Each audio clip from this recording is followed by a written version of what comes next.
Heyo, I'm here. Sorry for taking a minute. I was busy talking with my family about something. But I'd be here now. How is everyone? How's it going? What's up? Let me get the stream chat on my other thing. Your LBX. Remind me what that is, because it sounds cool.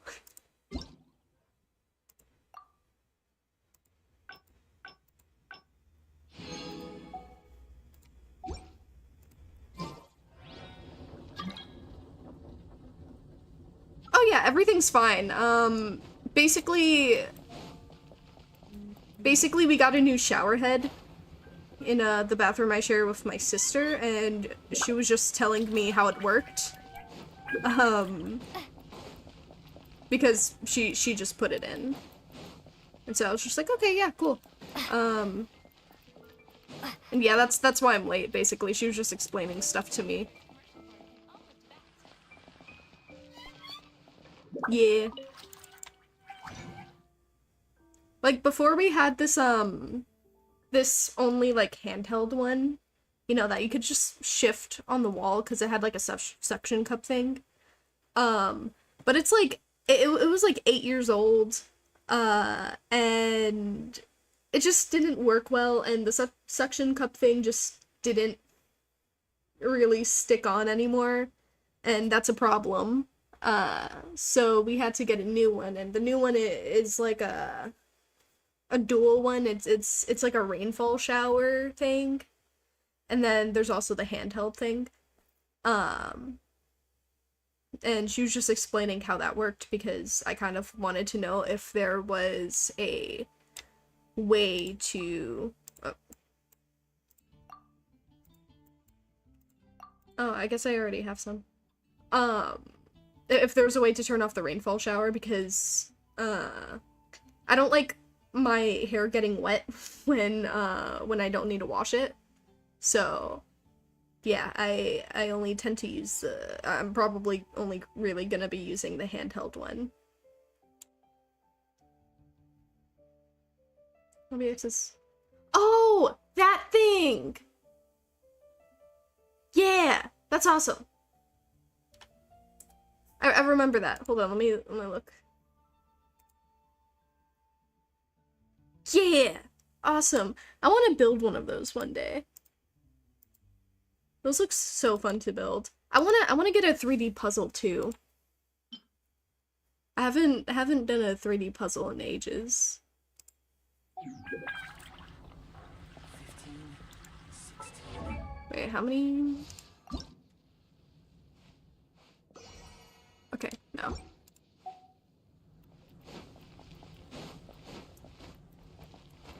Haven't you heard? There's a strange one. Yeah, it's basically you get a bunch of puzzle pieces and you make an actual figure. Search it up, they're really cool. They tend to be like clear, and they have guides, but welcome to the adventure. they have guides, but they're just a lot more difficult because they're 3D pieces, so it's weird, but I really like them. I had one that made like a crescent moon when I was younger. I think it was a crescent moon at least. And it was a lot of fun. I never finished it though, because I was like smaller and a little bit dumb, and I'm pretty sure some of the pieces were missing from the one that was given to me. So it sucks, but I like puzzles.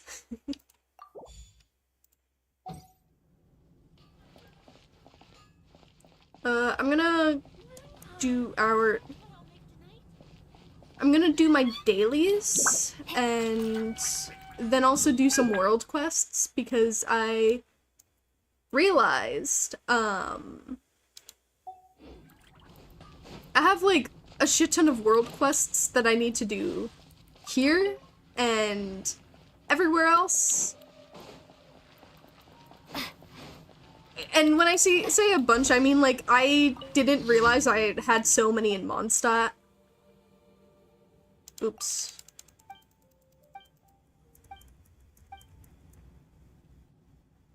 Yeah, yeah, so instead of story quests, because I think the next one is, Tignari, um...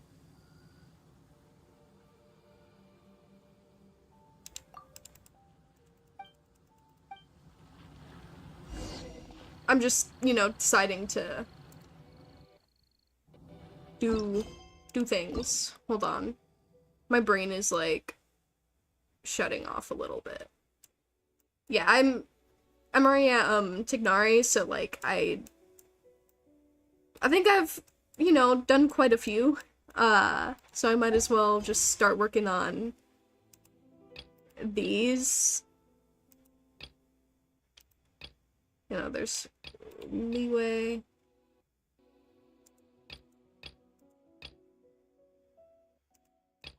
I know there's more in Mondstadt. I don't know where. They're somewhere. Surely. Okay, maybe it's not as bad as I thought. Who knows? Maybe it is as bad as I thought. I don't know. I don't know. I'm just doing what I need to do. And then we'll also do Simulanka, because that ends in like 4 days.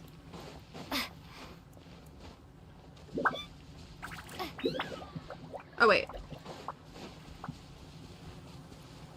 I still need to talk to you. Hello.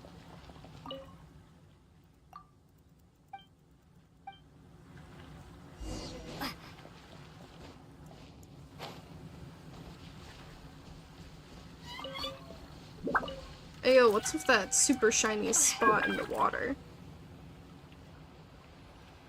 But you didn't even do the 600 Primo pool in Sumeru. Nope. Ducks!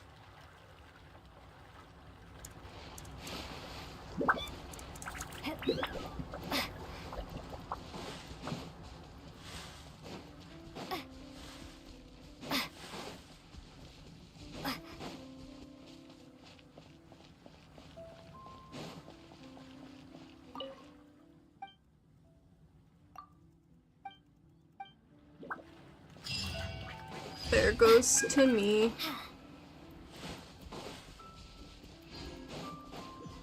Hold on.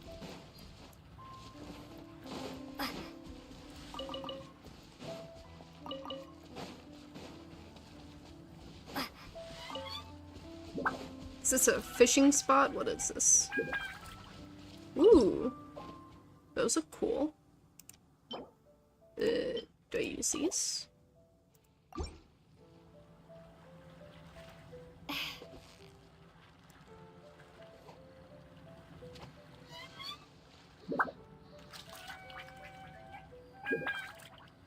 No, they don't seem interested in this. Worm?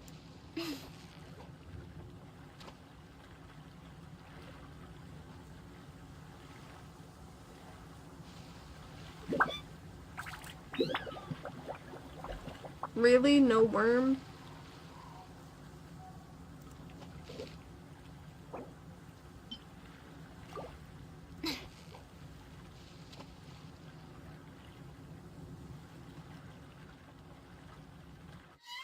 Not these either? What do you want from me? Hold on.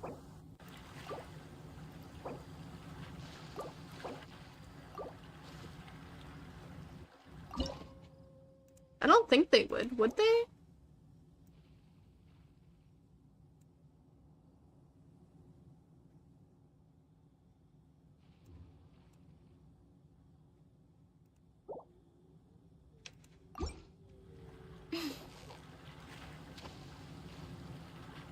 No, they don't.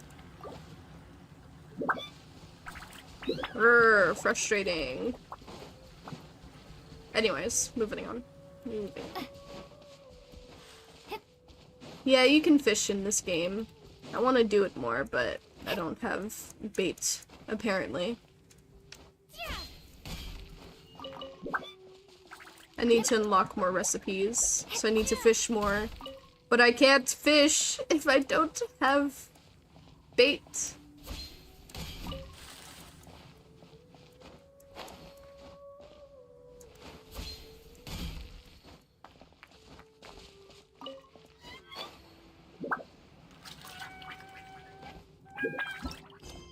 Hold on. Stop bothering me for a second. Yeah, okay.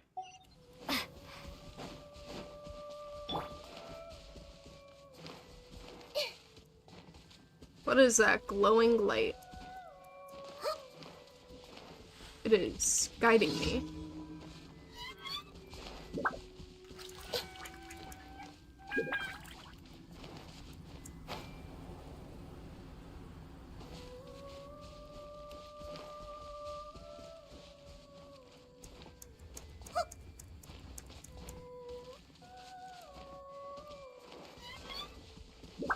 Why is it just a big beam? I see everything. By royal decree. Step right up.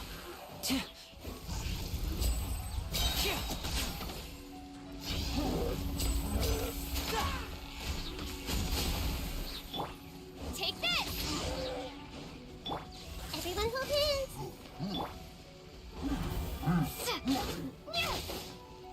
Slap, slap, slap, slap. Slap, slap, slap, slap, slap. Hello there. Lightning slash.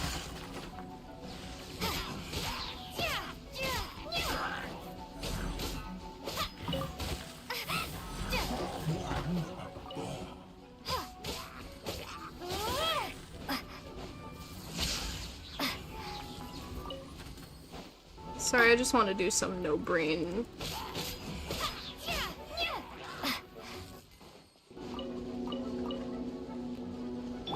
I see everything. Let's get this show on the road. Shadow Raven, let night fall.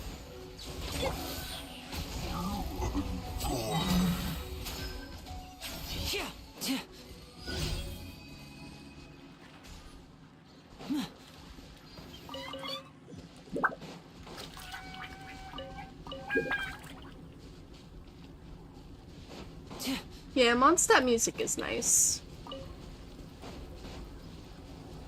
It is a bit loud for me though, so I need to lower down my computer volume. Can't hear myself think. Also might just lower it a little bit on my stream.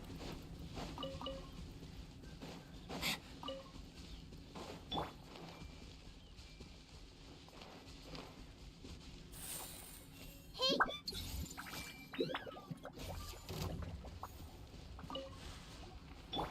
Take this.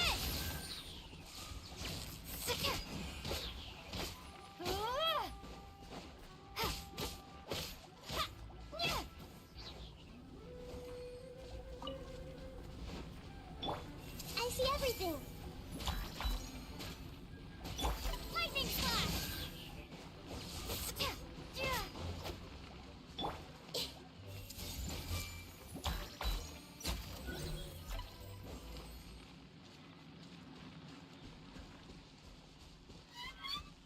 I feel like not bullying today, but damn, Sam, you make it so hard not to. Bro. Who are you and what have you done to the real lime? There he is, never mind.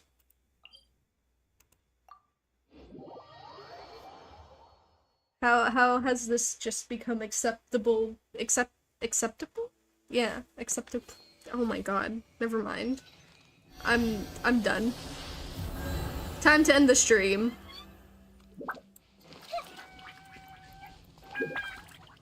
Everyone hold hands.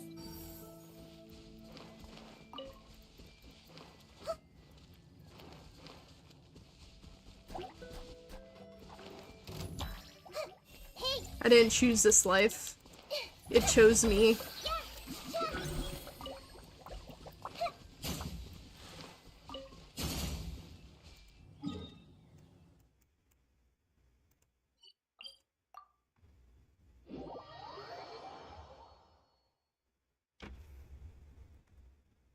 Anyways, oh god, you know, I forgot to do the most important thing today. Welcome to the stream, Lime. Welcome to the stream, Just a Dog Lover, and welcome to the stream to anyone else who may be watching 23 minutes later. How are you all today? You can tell I'm a little tired, maybe.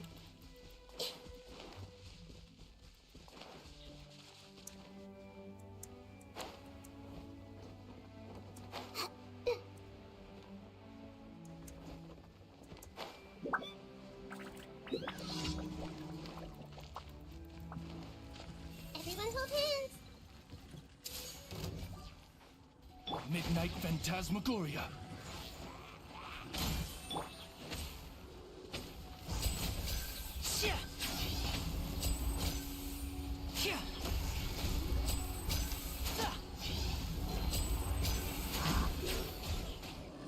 And voila!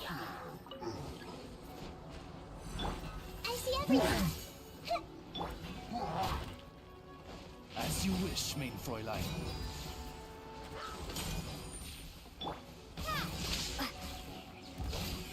Thunderclap.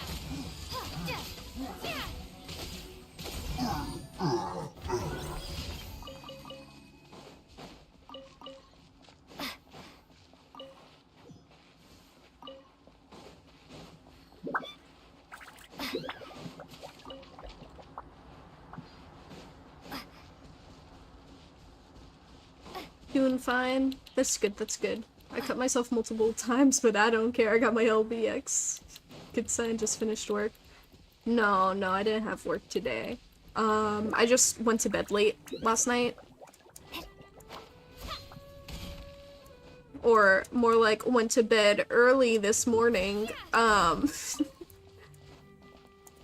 yeah, I went to sleep at like 5 or 6 or something.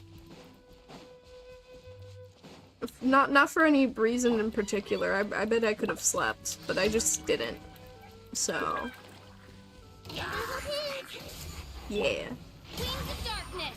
Come, sever night from lightning flash. So now I'm tired. Gee, I wonder why you totally didn't play Alien vs. Predator. Oh, no. I actually have that stream scheduled for Sunday at 6 p.m. EST.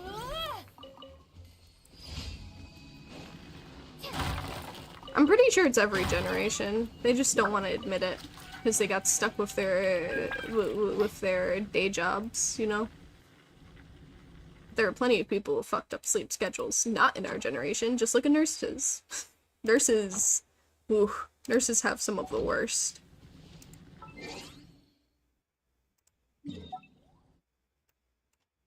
Like nurses and doctors?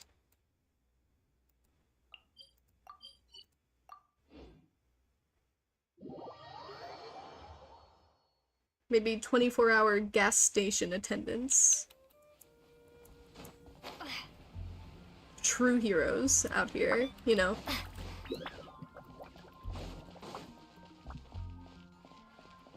Ad Astra Abyssosk. Welcome to the Adventurers Guild. No, I didn't. Look at my stream time for it. I probably only played it for a minute. Because I was testing to see if it opened. Thank you And for to see if it didn't fuck up my aspect ratio. Because the other day when I opened up Aliens vs. Predator, it was actually the 2000 classic version. And I was playing it with a friend on call. And he looked at it and was just like, wait a second, what are you playing? I don't remember it looking like this. And I was just like, I don't know, it's Aliens vs. Predator. And we looked and it was the classic 2000 edition, and you know, part of my brain was just like, you know, this isn't how it looked in the trailer. Not that I minded, but I was just vibing with it. 2000.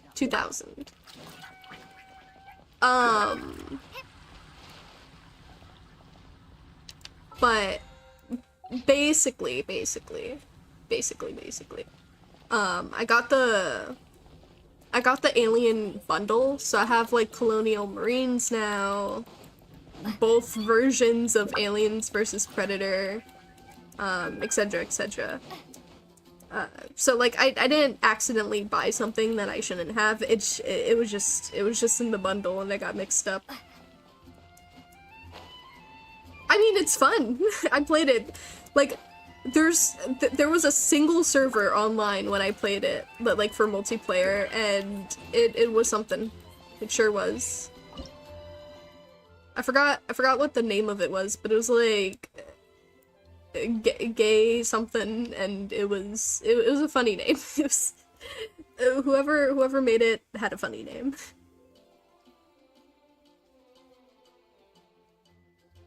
Yeah, there was a single server. You can make your own servers too. It's dedicated servers for like it's like not dedicated servers, but it's player servers. But you can play online with it. I remember I spent 3 hours waiting. Oh. Where is...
Okay. Let's do a land entombed and then do something after that. Yeah, hold on. I'm pretty sure I started that quest, but I just never finished it.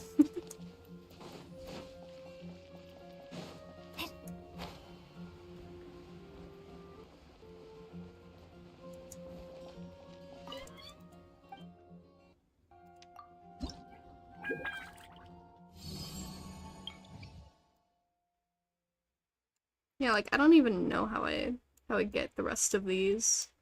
How do I get Mondstadt in its Archon? I don't have it. Maybe I'm just dumb. Maybe I just need to do this. Started a lot of quests but never finished them. Yep. Omni Ubiquity Net. That was one that I didn't realize all I had to do was interact with a person one more time, and then it would have been done. But, yeah. Hello. If only someone could help me out.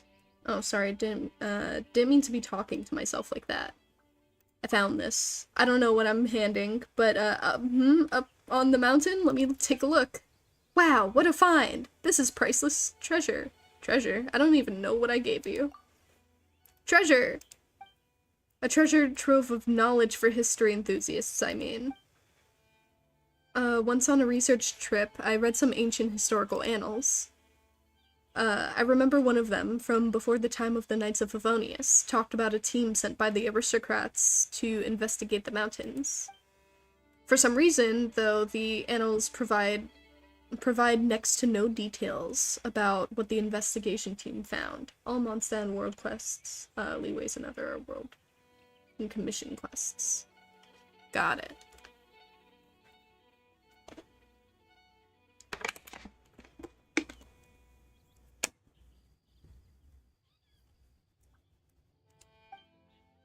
If this is one of the journals kept by that investigation team, it'll serve as an immensely valuable historical source for researchers. Would you be willing to go back to the mountains and see if you can find any more of them? Leave it to me. Really? Thank you ever so much. Based on what I'm reading here, the team investigated 3 sites in total. One of them was where you found this, so that leaves 2 more. Let me see. Here and here. I've marked them out on your map. Thank you for agreeing to this, and please be careful out there.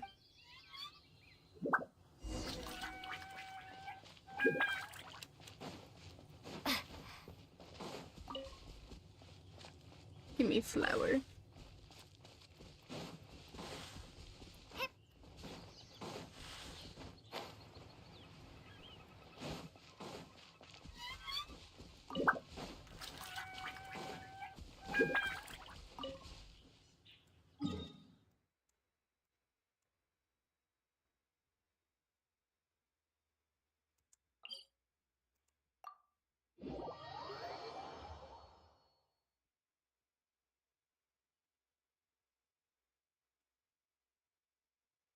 Did I? Ooh, it's a highly dangerous territory. Where's my food?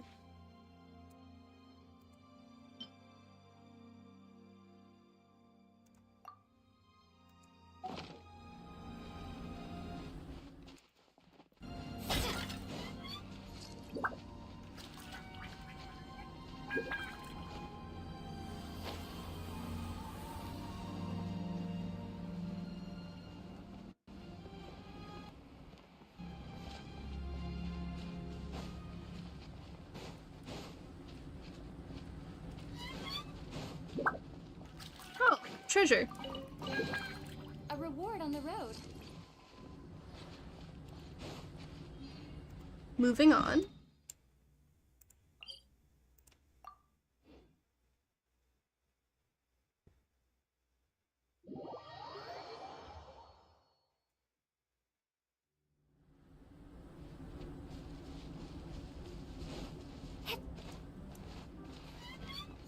What's this? Treasure! A reward on the road. Okay, where am I going? Not that way.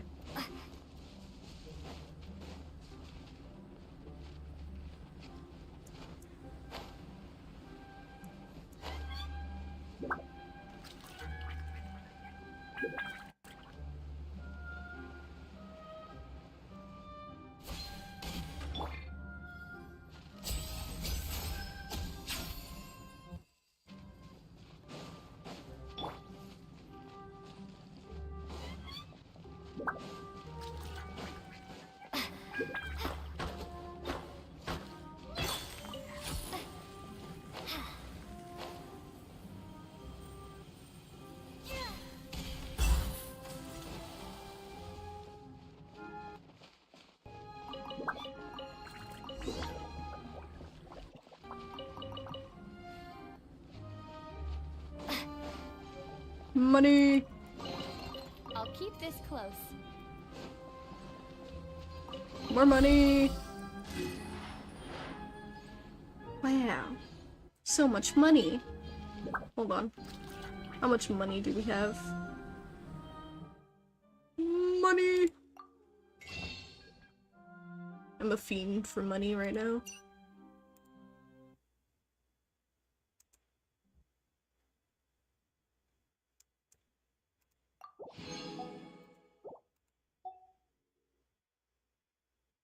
Fun fact, Mondstadt Treasure Compass works on Dragonspine. Oh, I assume. I assume.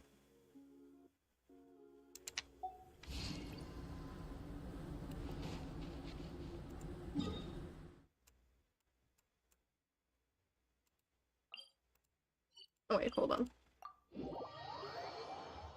I got one of these.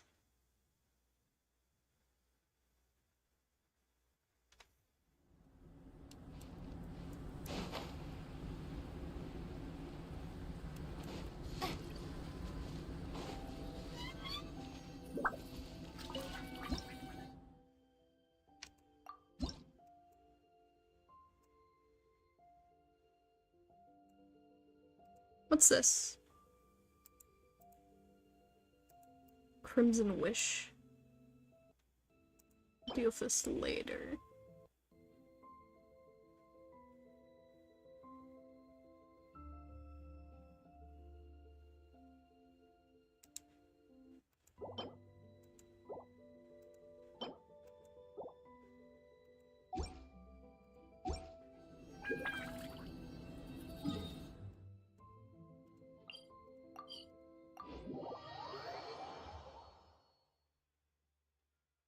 Crimson Wishes daily commissions specifically for Dragon Spine to get more.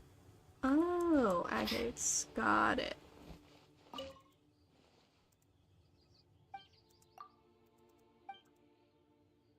What have you found out?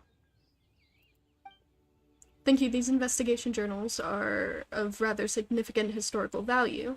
There's a serious dearth of detail on this topic in the existing literature, as all the available sources only make passing references to some mysterious investigation team formed once by the aristocrats.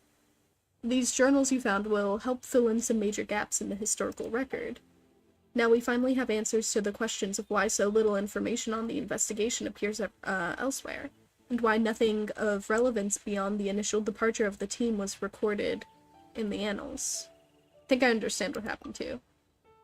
Yes, well, although there's still a fair few minor details to straighten out, the overall picture is becoming very clear. Paimon doesn't get it. Well, all the evidence, or lack thereof, would suggest that not one member of the investigation returned to Mondstadt, but these journals suggest that there's a chance that one of them, called Eberhard, may have managed to escape. Since there's no record of his return to Mondstadt, however, the million-more question is, where did he go? Many other details need corroborating too. But without a doubt, this doesn't detract from this doesn't detract from how valuable these are as historical sources. I am most grateful to you. Please take this for your trouble. Any other books you find while out exploring the mountains, I'd be much obliged if you could bring them to me on your return. Eberhard, where did you go? Money.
Yeah, it's this one.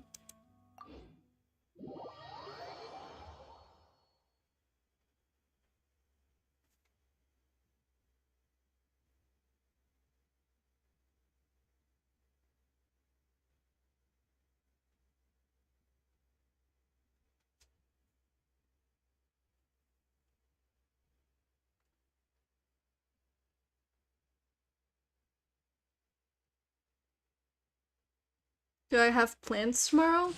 I'll probably stream this again tomorrow.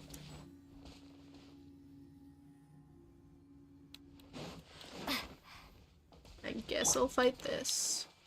Might as well, it's raining anyway. Did you know that the sound of thunder is the prelude to new life? Soon, Yeah. this land will take. Make yourselves at home. Who needs to fight when you can just do that? I wonder who this gift could be from. Money! I love it when it rains. What's this?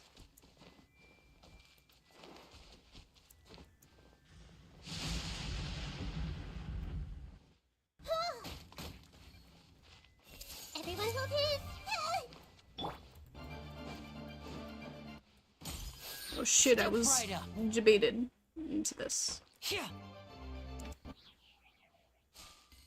Why is it lagging? Hello? Like, my gameplay isn't lagging, but my audio is, for some reason.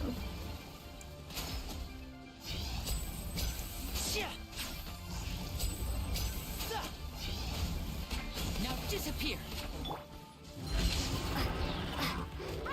Bellowing thunder!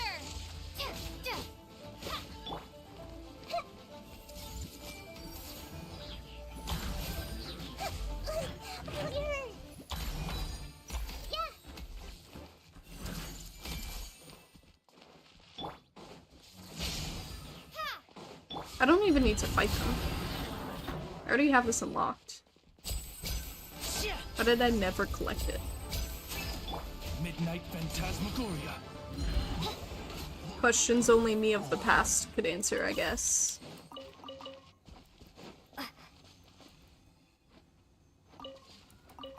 I'll keep this close. Money.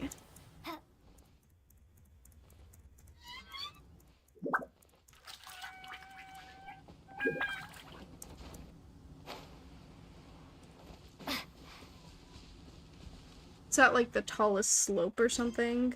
The highest peak of Suiju slope. Quiju. I don't know how to say it. I'm assuming it's this.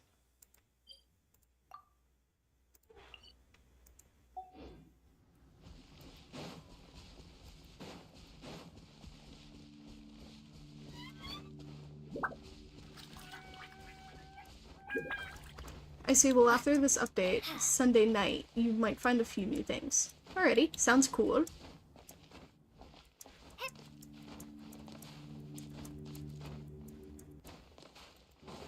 Yeah, update for fragmented aisles, not files.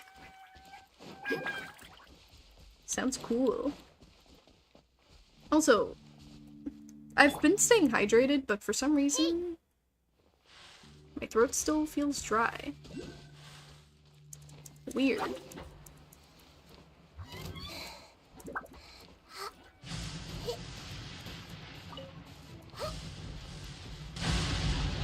at these guys dying down there. Idiots.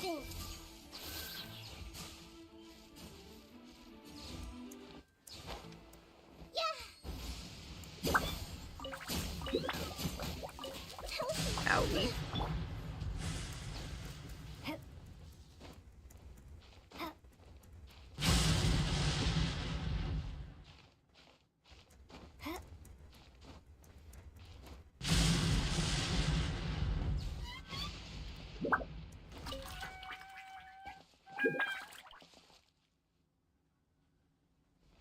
I don't know. I think this house is just dusty.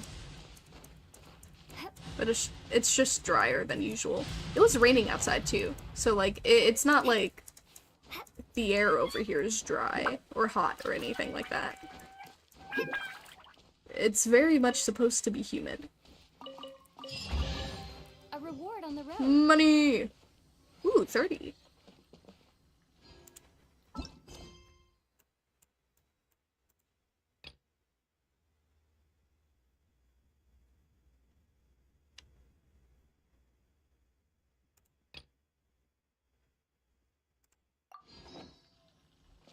Okay, so I have 5 more to do. I mean, 4 more. 5, 6, 7, yeah, 4 more to do. So 1, 2, 3, 4, 5, 6, 7, 8.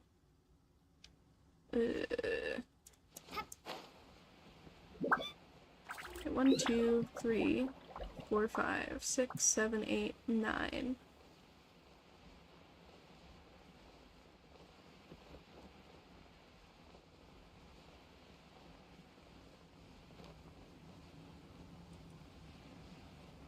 I don't know which ones I did and which ones I didn't do.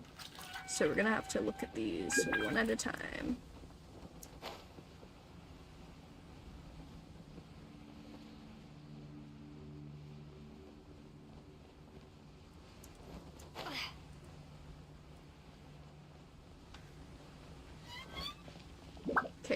1.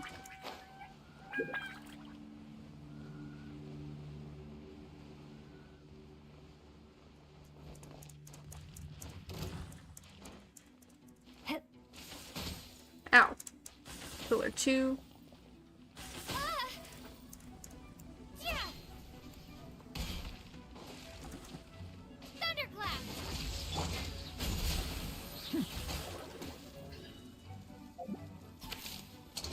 Here comes the finale.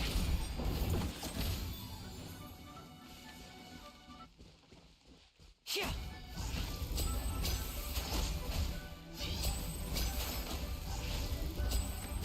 Yeah.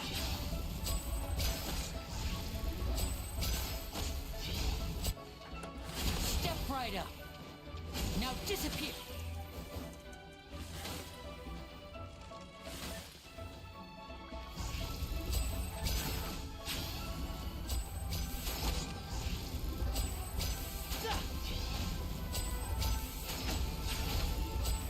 It'll be all right. Step right up.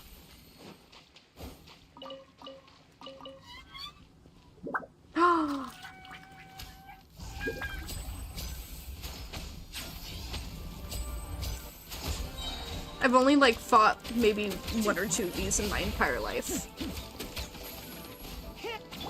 Take this.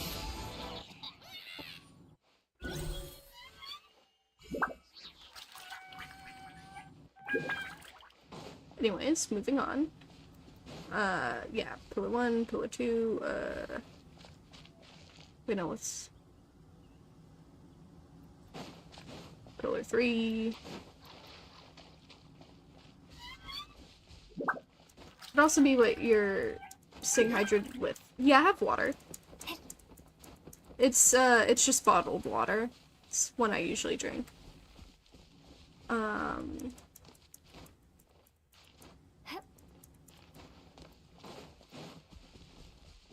Thought you collected all the Geoculuses. Did you not? No. Did I actually leave a Geoculus up there? Or am I stupid? Or am I forgetting? I could be forgetting.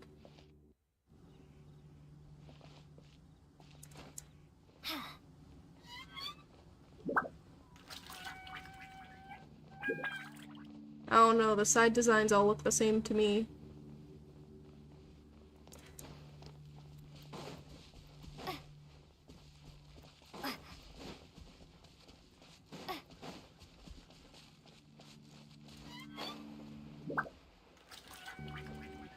Oh, wait.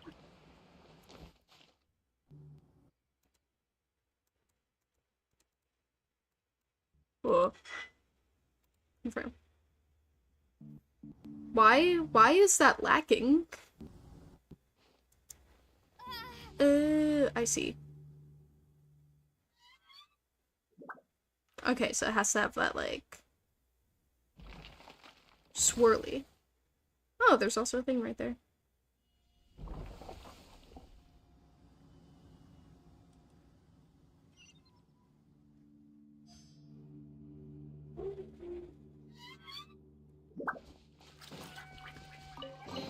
Yeah, I figured This that an part. answer from this world? Hold on.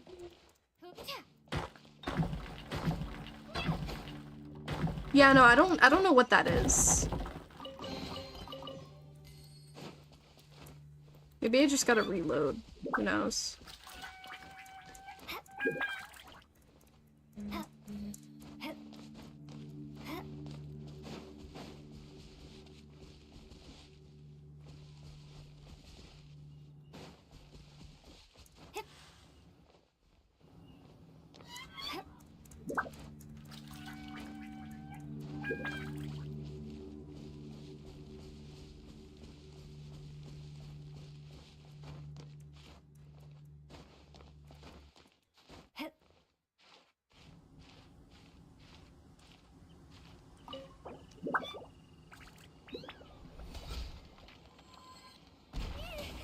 And then after this, I just have one more.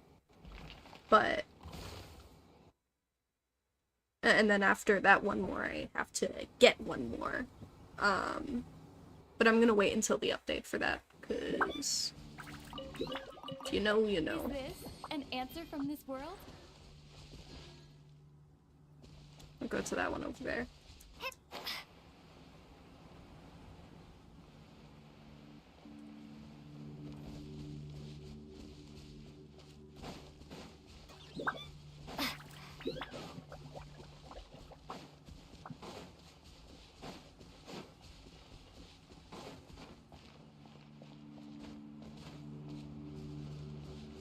Whoa, this is a little tricky one.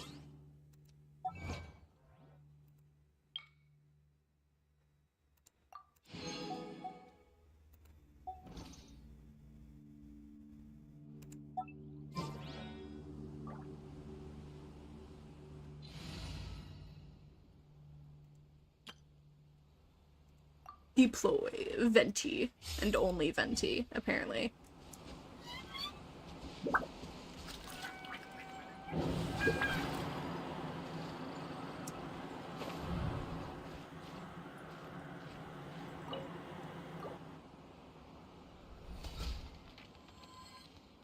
How rude.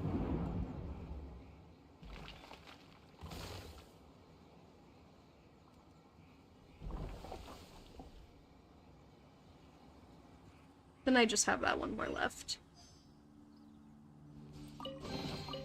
What a find! I wonder how many bottles this will be worth. And it's that last one that I need to do.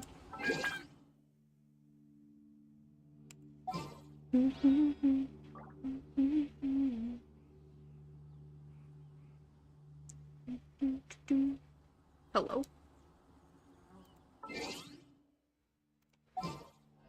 Okay.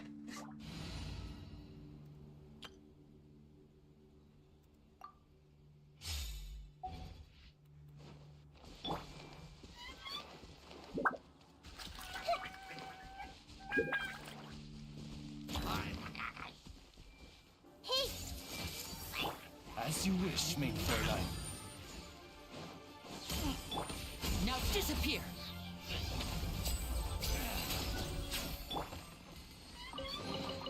Is this an answer from this world?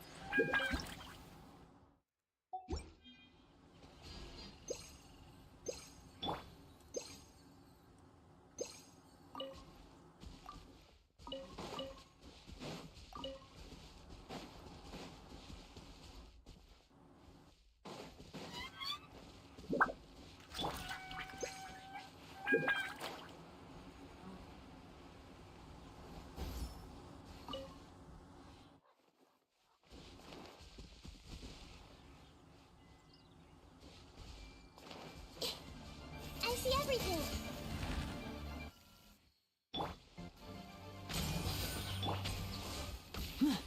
A round of applause. Jesus, what is happening? Hello?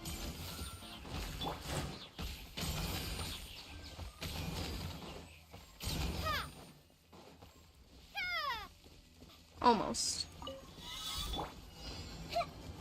Everyone hold hands. Wings of darkness. Come. Here comes the finale. Step right up.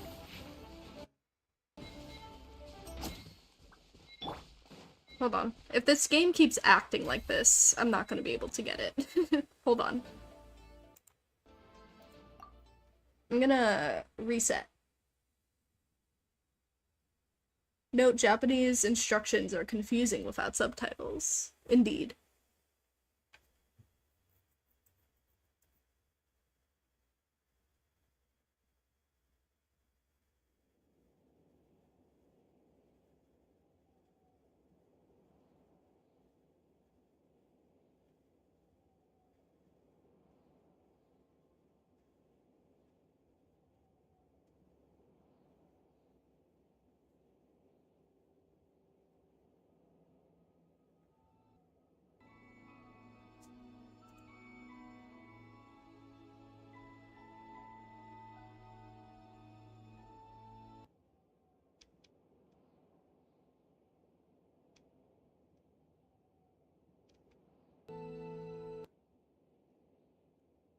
Waiting.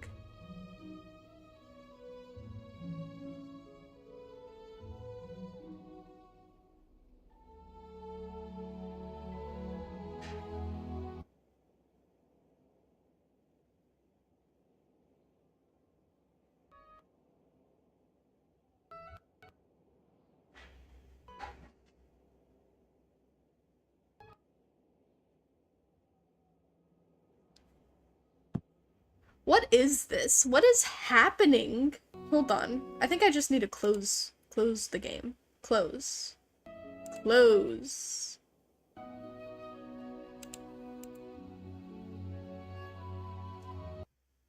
Thank you. Welcome to Black Screen World. I'm your host, Cyan. And today we are going to try to load Genshin Impact. No, I don't. I only have Opera opened in the background, and that's because, like, I'm streaming, but I always have Opera in the background. Maybe it's because I have hardware acceleration on this one time. Let me reload Opera 2.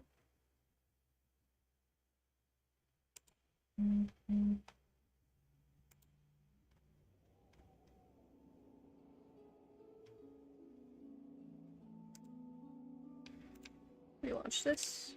Quit that.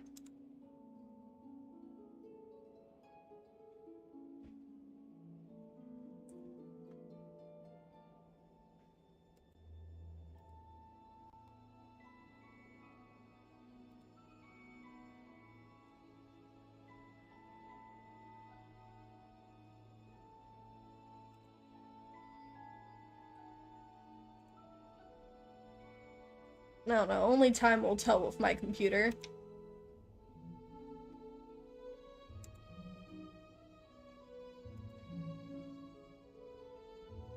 I'm gonna put on my limiters too.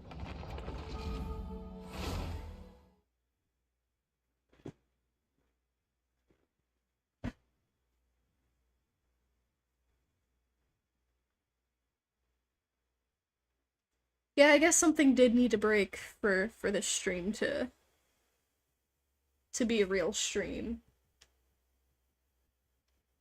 Like, I need to meet my monthly quota of breaking things, you know?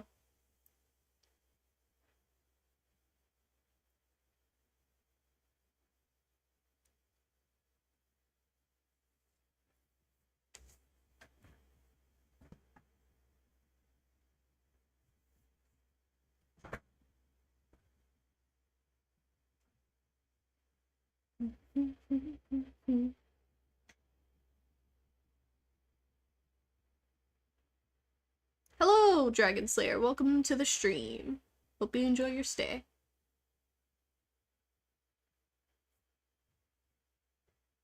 We are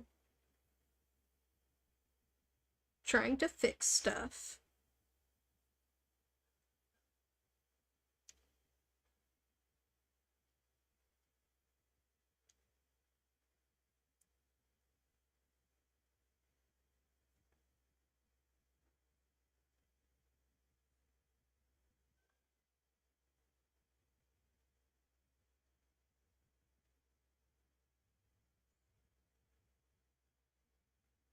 Please do not mind the bright white screen.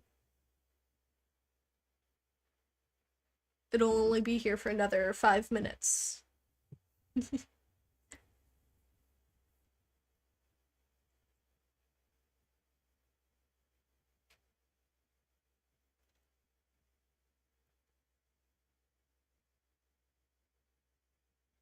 Come on, you can do it. Come on.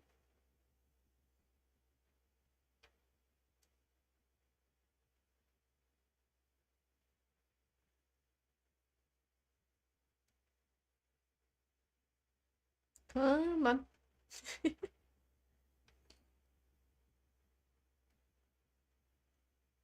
We don't have all day.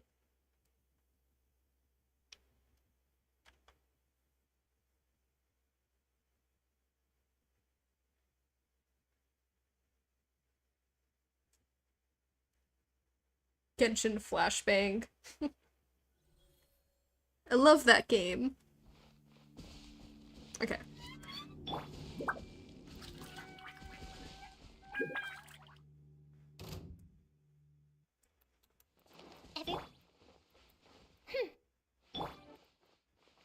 Nope. It is still just as awful for some reason. Step right up.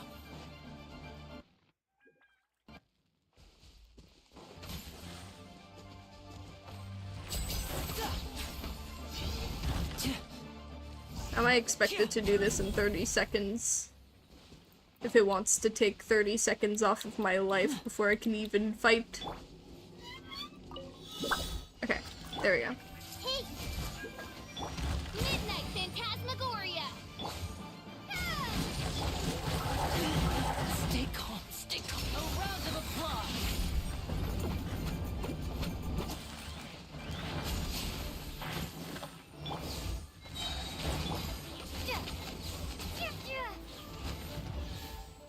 Okay, Jesus. Is this an answer from this world?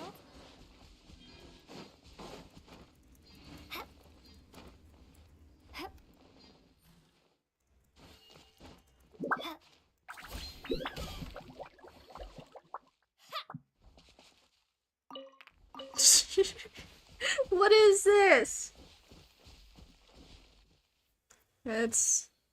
It's hard not picking on Cyan when she says some things. Let me jump to clips on my side. Yeah, I don't...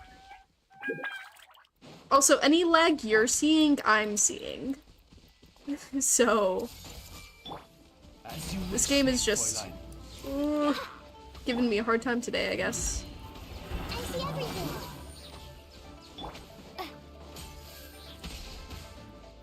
Thunderclap!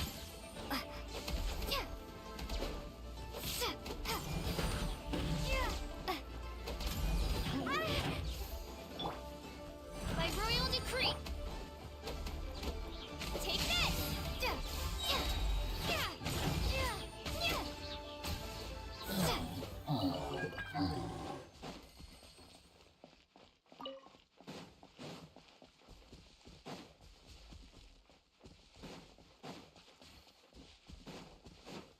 Hello, welcome to the stream, Kiko. I hope you enjoy your stay. Ayo! Hello! Do any of you just have a case of water bottles in your room? No, but I have some in front of my pantry. That is for the whole house. We have like 3.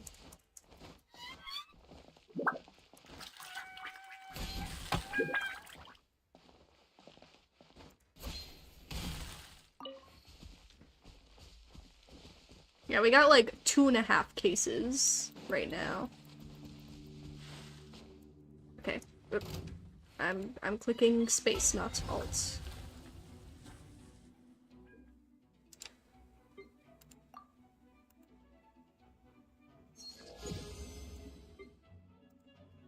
Money!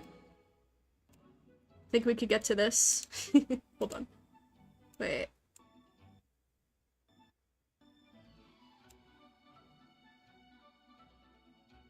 Might be able to, actually.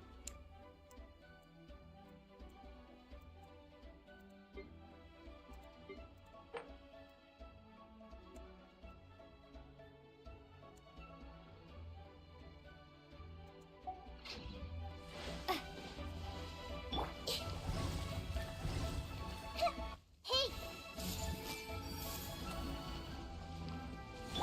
Wings of darkness! Come, sever night.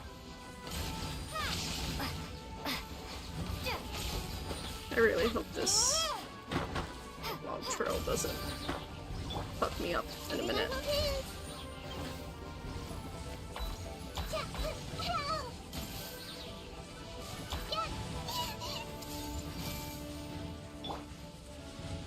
Take this!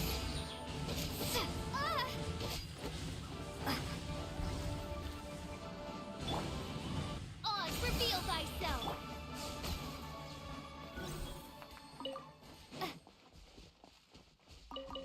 Hold on. I'm gonna do something. It's gonna be real funny. Watch this. Watch this, watch this trick. Watch this, watch this, hold on.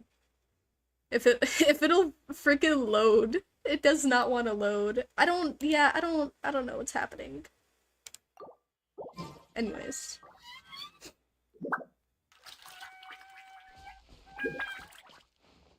Yeah, watch that trick shot.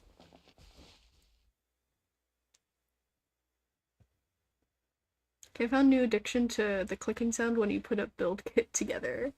Hell yeah. Welcome to the stream, Noelle. I hope you enjoy your stay. Was it just me, or was that very laggy? Yeah, I don't know what's happening. My game is just... like, whatever you're seeing, I'm seeing, therefore, like, the game is just like this right now. And I don't know what's causing it, because everything I'm doing is exactly the same as every other day. It's messing me up. I see everything. Oh.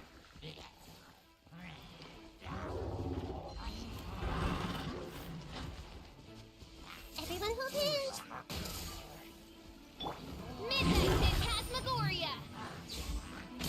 Oh shit, he's here. Let's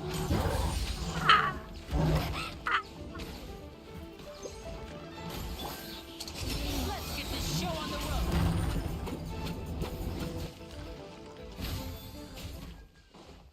And voila! Where's he going? Okay, yeah, sure. You can run off, I guess. I'm gonna stop you. Ah.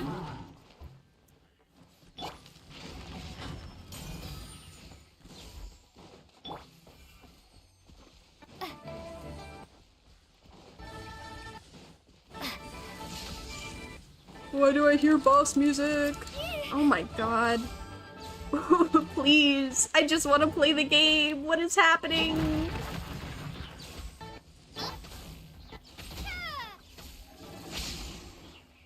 This is not the Help.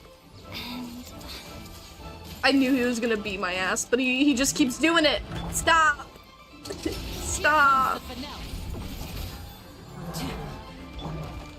As you wish, make for love.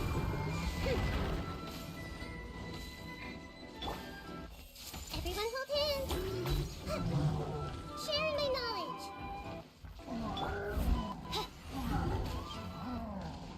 Oh, goodness gracious. My royal decree. Got this asshole just backing him up. Here. Midnight Phantasmagoria. Where are you going? Where are you going? You come over here, beat my ass, and then you walk away? Yeah, okay, I see how it is. Find anything you like?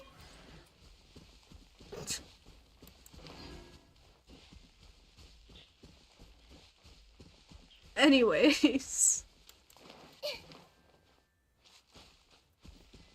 Little bunny thing. This is like a...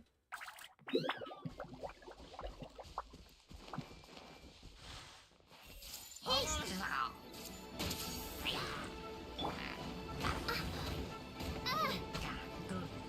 reveal thyself.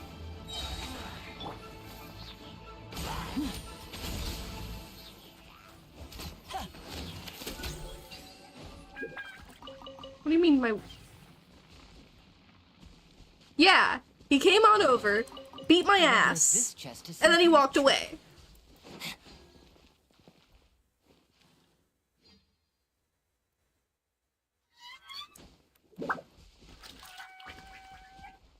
Ugh.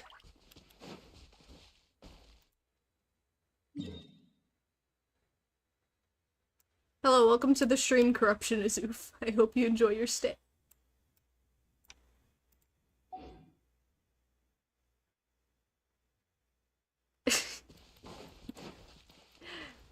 Beats my ass, leaves, does not explain. or beats my ass does not explain leaves. I wonder if this chest is some kind of trick.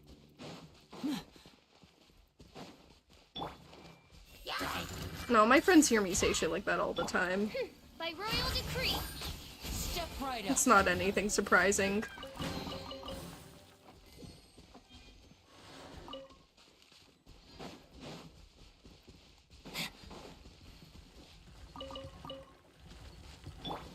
I see everything. Midnight Phantasmagoria.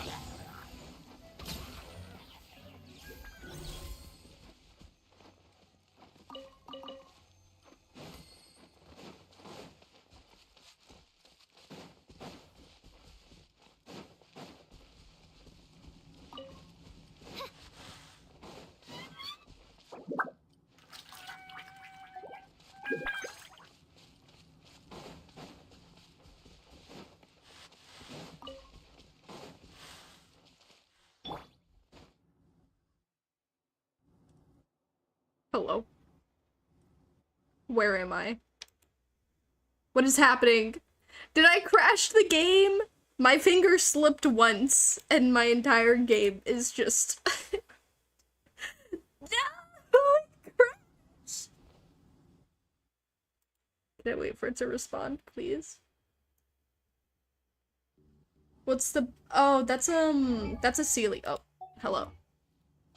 That's a Sealy. It's a little pet thing. His name is Blub.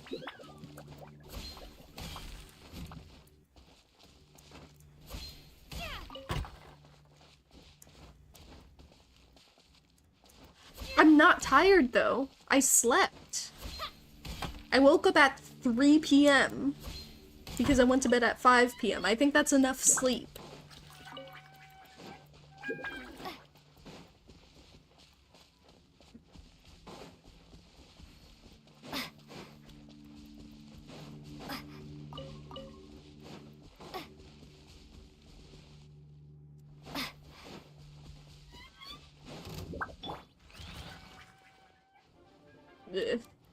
Hold on.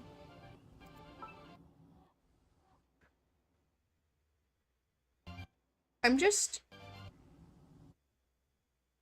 gonna get out of this area. It might be just, I don't know, it might just be that area. I don't know what's happening.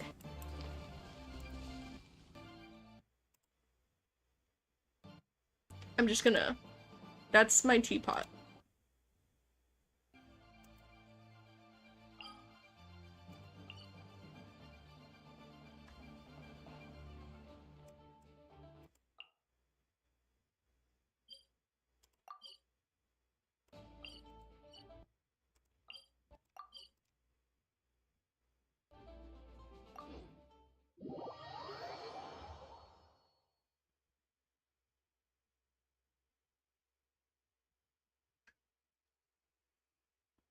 Or just that quest, because now you're not as laggy.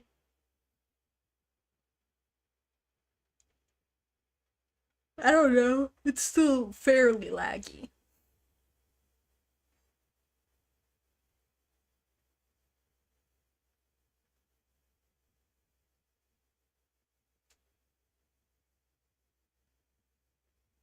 I don't know, out of my entire time of playing this game on stream, what, 2 years or something? It has never been that bad. I don't know what is happening. Where am I?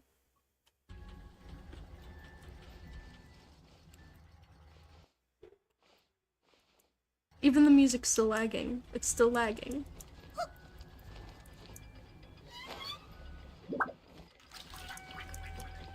Okay, we good? We existing? Hello?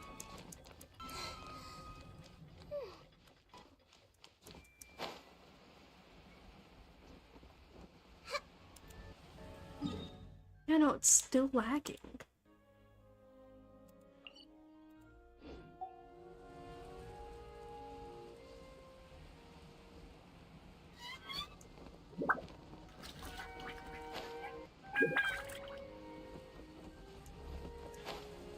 Hey, guy. You okay? You good? Is there a thing for me to do here?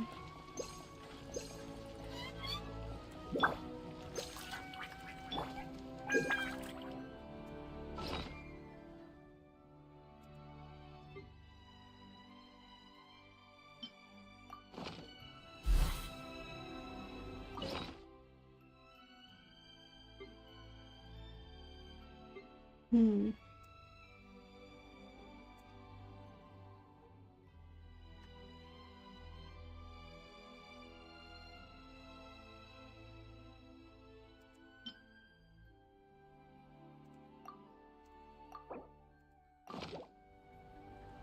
Yeah. Yeah. Take this.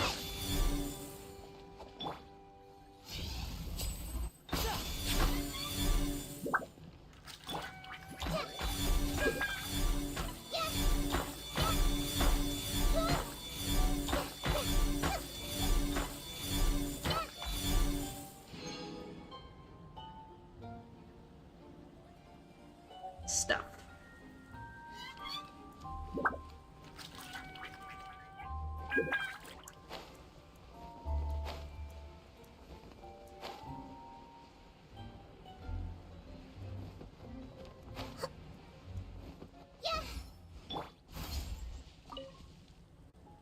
Okay, I was originally planning to take a pickaxe to the Titanium Mountain, but it was too heavy.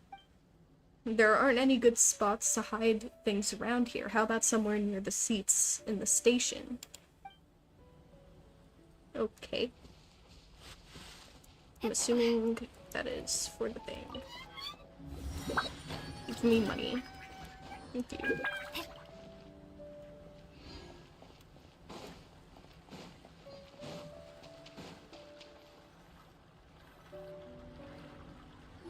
By the way, Sign, do you think it's a hassle to get crystal flies? No. Wheel and axle inspection? Check. Power inspection? With the crystal flies, they just spawn near the statues of the 7, right? So, like, whenever I teleport to one, I just grab them. It's the only reason why I have so many. Good morning, Mr. Wheel. Oh, good morning, heroes of Simulanka. Hey, our old friend Wheel is the driver again. That already puts Paimon at ease. Are you certain you don't want us to accompany you, Your Majesty? I am. You can leave the dragon slaying to us. My partner's a pro. She does it all the time. I've only fought 2 or 3. What remarkable friends Her Majesty has. With such great heroes by your side, I'm sure you'll best the dragon with ease. We won't keep you any longer. All right, then. Look after the city for me while I'm gone. Yes, Your Majesty.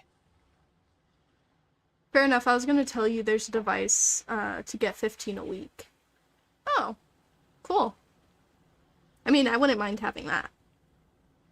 Just leave it to us. I think we're all set. Time to depart. Next stop, the end of the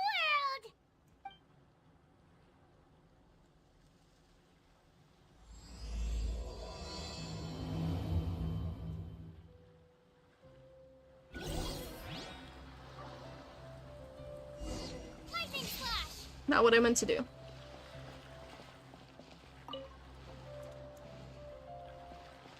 Oh, I need Animo.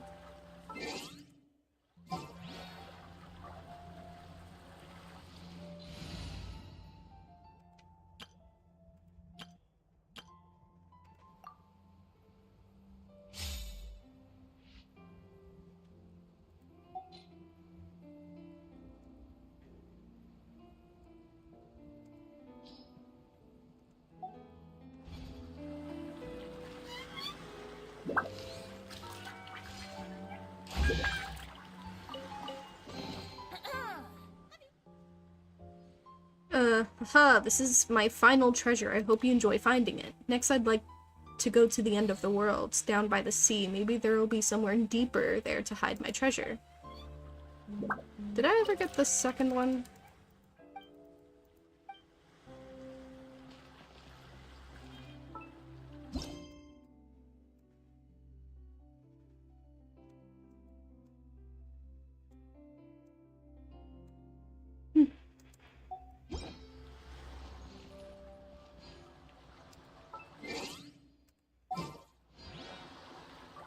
Alrighty. See you later, the Just a Dog Lover. Thank you for joining the stream.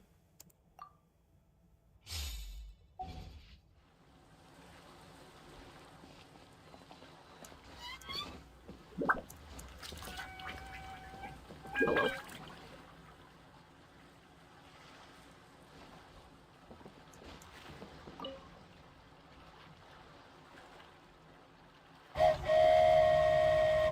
Poke it. A poke.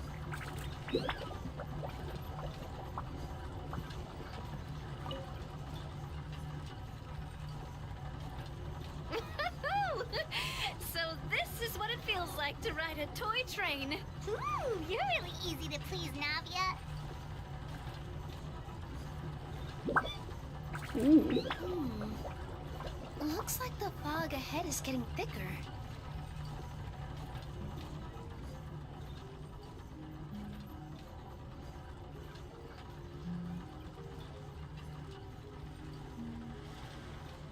Attention, passengers. We've arrived at the transfer point. All change, please, all change. Duh. So we've got to switch trains, right? Huh? What's that? It looks like... Haley Churls, they've taken over that platform! Huh? What do we do? Just find somewhere to hide, Mr. Wheel. We'll take care of them.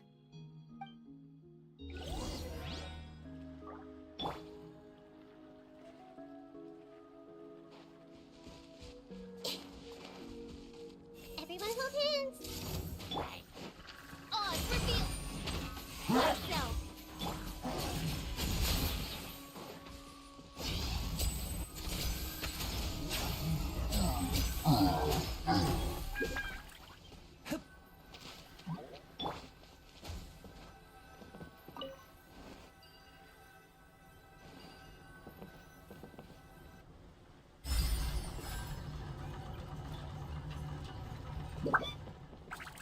Mer. Shadow Raven, Black Knight Fall! And voila!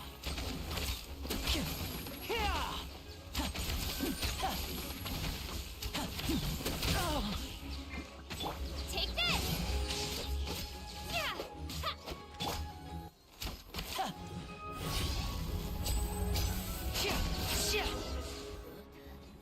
Whew.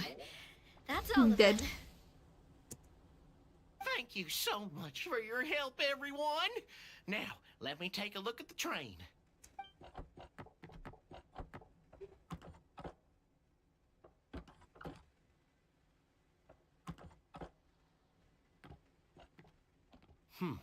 The carriage is a little scratched up, but there doesn't seem to be any real damage. And the engine's still operating normally, so I think we're good to go. Wonderful. Let's keep going then. Let's go. Let's roll. Yeah. Let's go.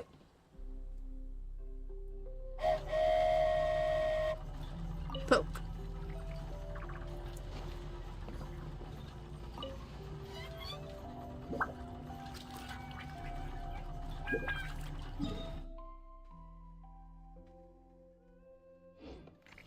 Huh? Oh no!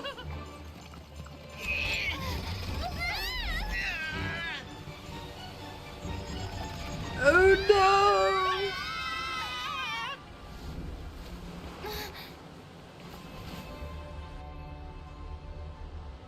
Ooh.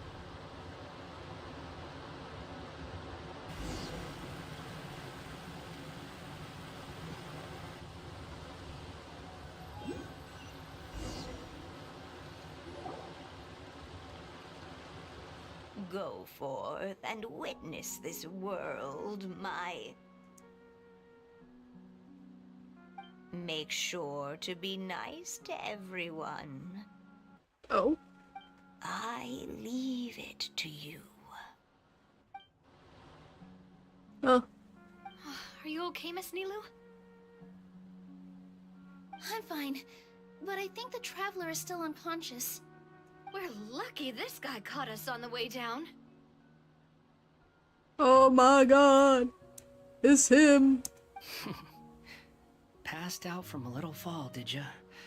How fragile. Oh, cut her some slack. The traveler's had a rough few days. Hat guy. We should just let her nap for a bit. But my leg's falling asleep. You couldn't have set her down on the grass over there, Hat Guy? I go out of my way to save 4 people who fall out of the sky, and now you're nitpicking my choice of soft landing? That's the most ridiculous thing I've ever heard. Hat guy. She's awake. Morning, sunshine. You were having a nice little dream there, weren't you? Not gonna lie, it was kind of adorable. What happened? You and your friends fell from the top of that waterfall, and you passed out along the way. Guess someone couldn't keep it together. The G-force put my brain to sleep. Sorry to break it to you, but crashing into the ground doesn't take you to another world. That kind of thing only happens in those stupid light novels they sell in Inazuma. Isn't this entire thing a isekai? Like, double isekai? Anyways. Also, he kind of, set you down in Nilu's lap, so that's where you've been napping all this time.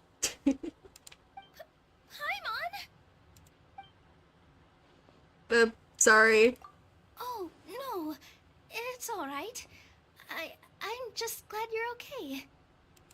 You didn't hit your head, did you? Is the dizziness gone? I feel a lot better, but it seemed like someone was talking in my head just now. Really? What did they say? Be nice to everyone. The fog you see around here can have a hallucinatory effect. Apparently, it's the work of that dragon. Maybe you inhaled some while you were freaking out on your way down. Traveler, Nilu, do you know this hat guy person? Yes. Oh yeah, he's a student at the academia. We met during the last Inter-Darshan Championship. He was representing the Vahumana Darshan. Well then, hello there, friend. I'm Navia, the president of Spina di Rosula. It's very nice to meet you. So, should I just call you Hat Guy as well? Seems like that's what everyone's calling you. Sure. Whatever. Oh wait, Hat Guy. What's that sword around your waist? It's a new sword. An unwelcome encumbrance, that's what. I've had it ever since I woke up here. Tried to toss it, but no matter what I do, it always reappears. Such a pain. Anyway, if any of you want the hero sword, you can have it. Oh, it's the hero sword. Wait, it's called what? The hero sword. Meant to be wielded by the hero. I know. Me of all people, right? The irony. What? You're the hero of this world? Will you calm down? It's just a dumb title. Oh, it's just that this entire time, we thought we were the heroes of the prophecy.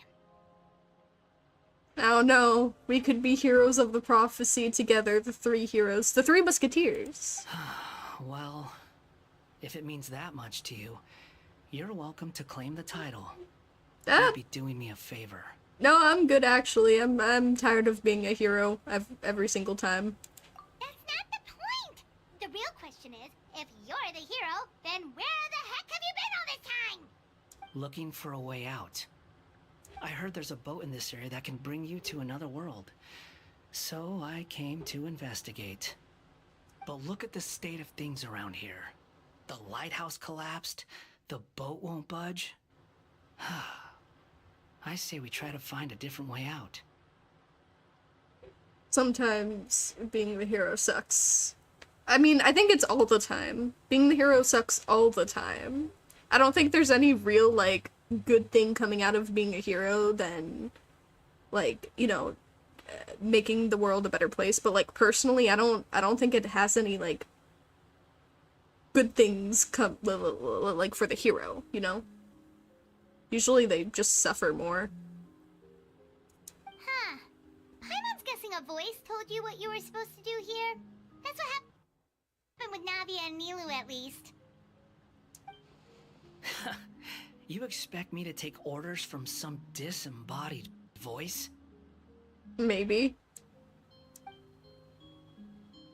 Hey, wait, where are you going? To find the so-called source of this world's misfortune. The dragon responsible for this whole mess. I've had one moment where it was worth it. That's fair. Wait, we came here to fight the dragon as well. Why don't we go together? Grab that dragon scale over there before you leave. It'll come in handy later. A dragon scale? Where? How did you know about it? What's it for? And... Have you ever considered keeping your questions to yourself? Because if you actually expect me to answer them all, we'll be here until the next Interdarshan Championship. You little... Paimon thought you might have learned some manners by now, but clearly not!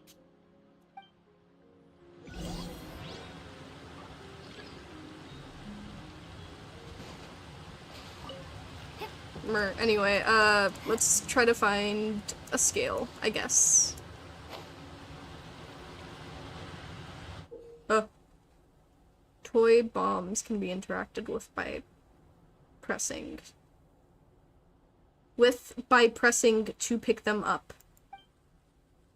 Place bombs on special titanium blocks to destroy them. Cool. Let's do that.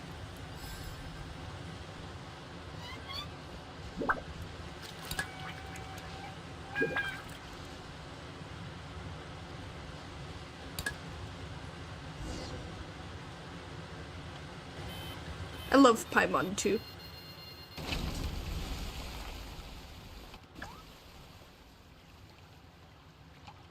What's that?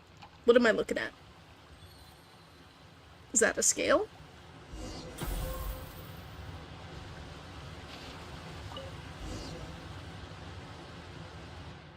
This should do it, right? Wow, this scale is amazing! It turns everything it touches into something hard, almost like a toy block! It doesn't seem to work on us, though. It spews out poison and transmutes everything it touches. Huh. No wonder they call it the evil dragon. Your Majesty, Madam Very Brave Hero! What are you looking at me for? He's obviously talking to you. Mr. Wheel, you didn't get hurt when we fell, did you? Oh, not at all. Thankfully, the young man in the hat was kind enough to lend me a hand. Aw. There seems to be a village over here. Some of the residents used to work in the titanium mines, and some came to fight the dragon, then got stuck here. Look at Hat Guy being so helpful. I see.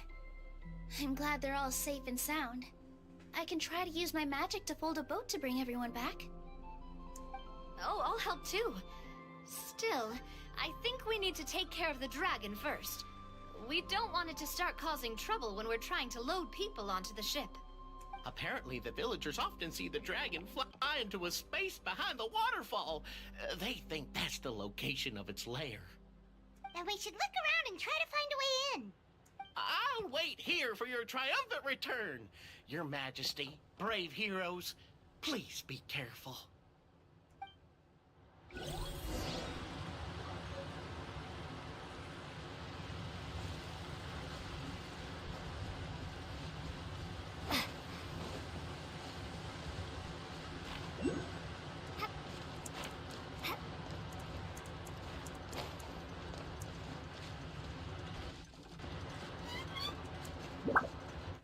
Huh.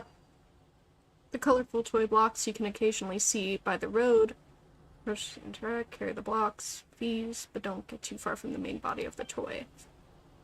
Clipped, hold the attack button to enter splicing mode. By this time, you can move the toy blocks to glowing connection points, releasing to complete the splicing when you're done. Okay.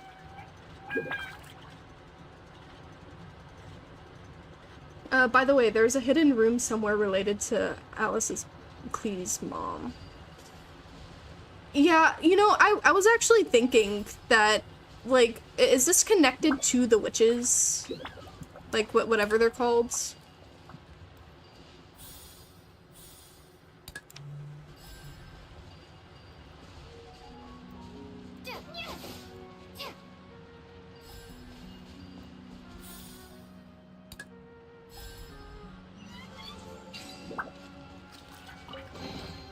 I'll keep this close.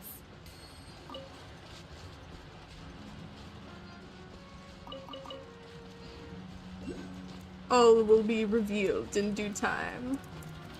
Gotcha.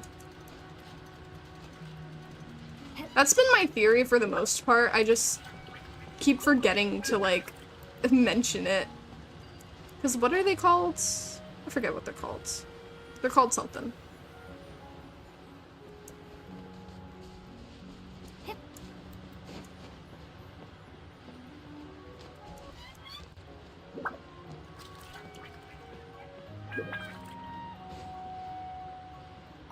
Haha. I'll keep this close. Cheesed my way in.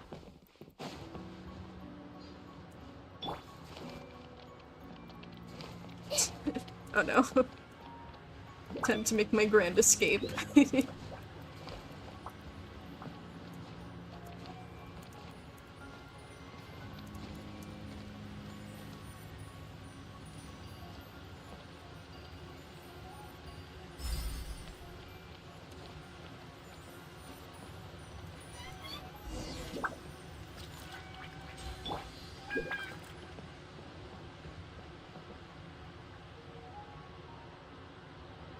Oh yeah, it's like Hexazircle or something.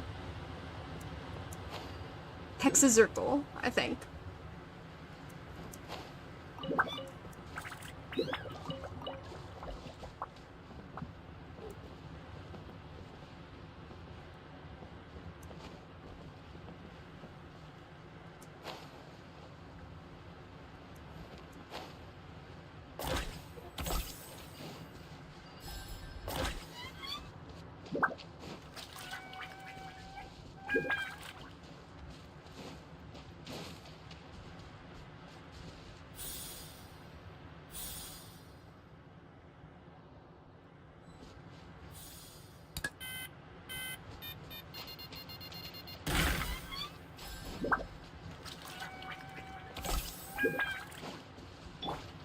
Everyone hold hands.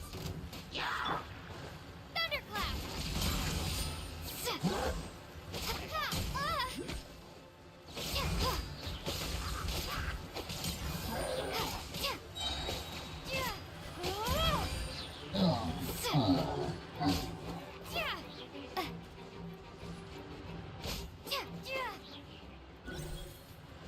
Are you alright? Thank you.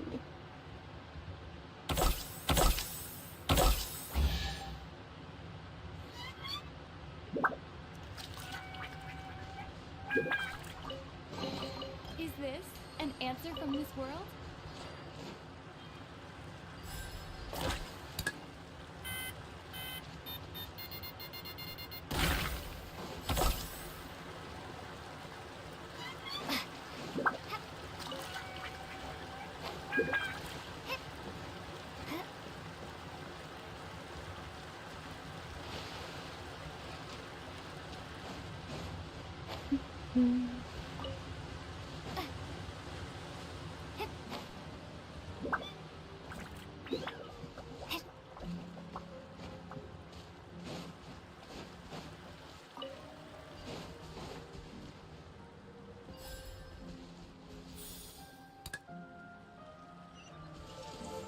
Money. A reward on the road.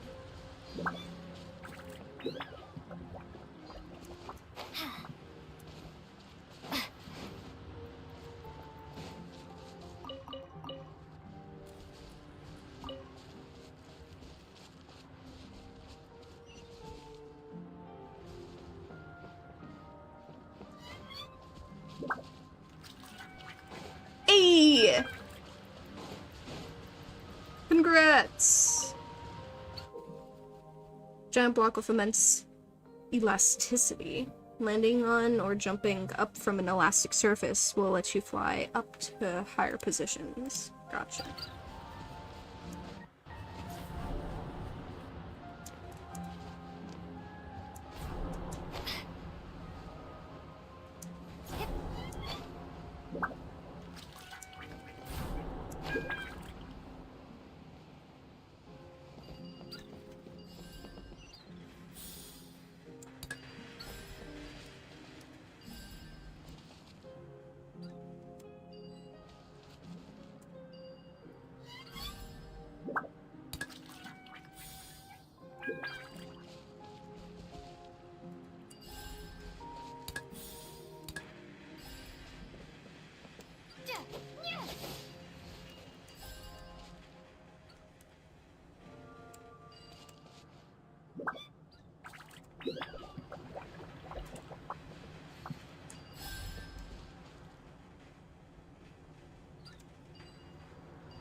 Oh, it's supposed to look like that ship. Okay, that makes sense. Is this an answer from this world? Time to get ready for work. Take care. Stay hydrated. Eat. Needed. Alrighty, thank you for joining the stream, Lime. Have a good day at work.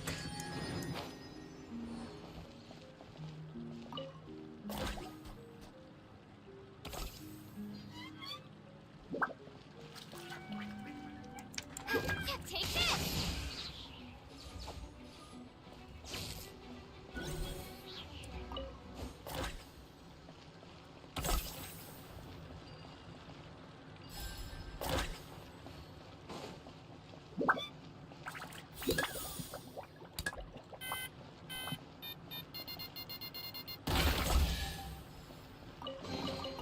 I'll keep this close.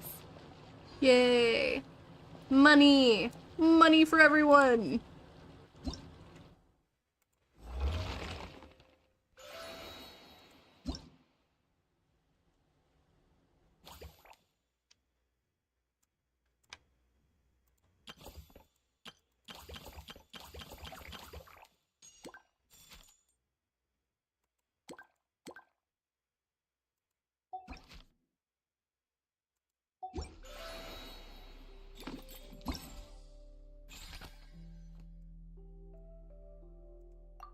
Money.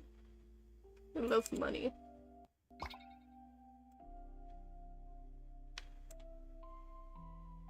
Okay, I need to fabricate more figurines. Do we have a figurine thing near here? I could just teleport back, actually. Yeah, okay, there's one over here.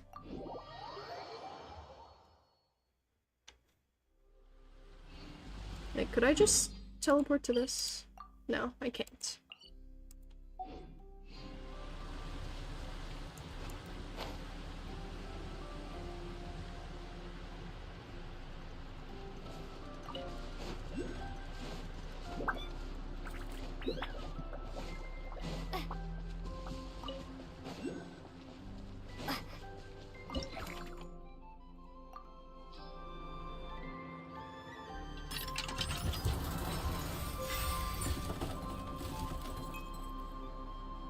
Let's go gambling.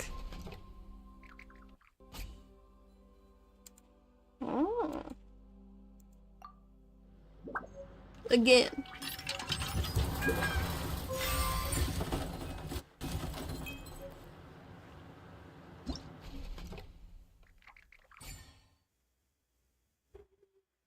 Again.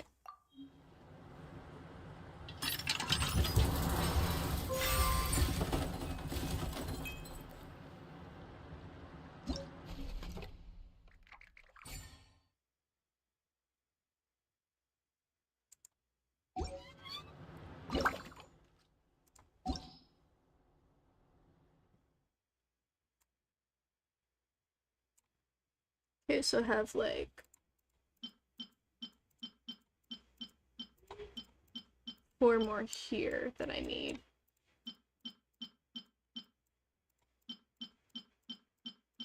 I have 3 more over there that I need.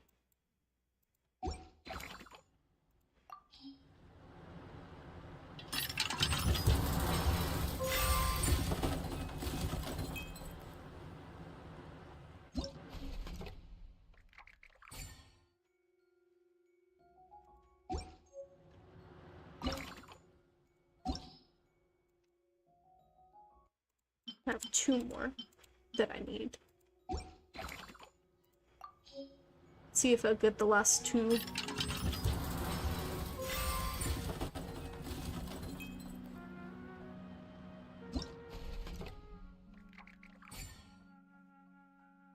Oh, I got the last 2.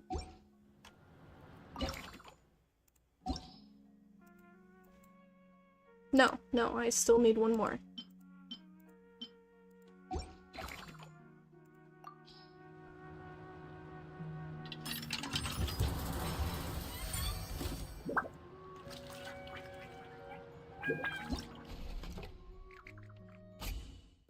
No.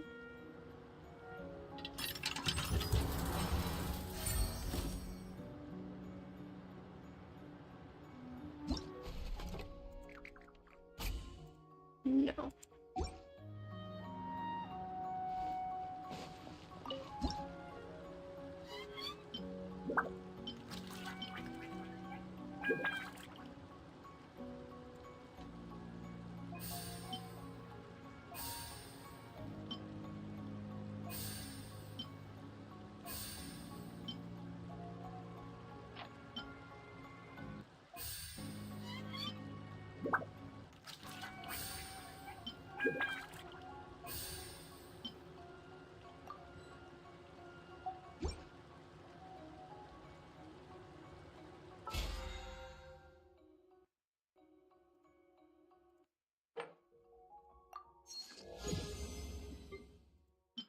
Money.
Is that a rabbit dressed in blue clothes?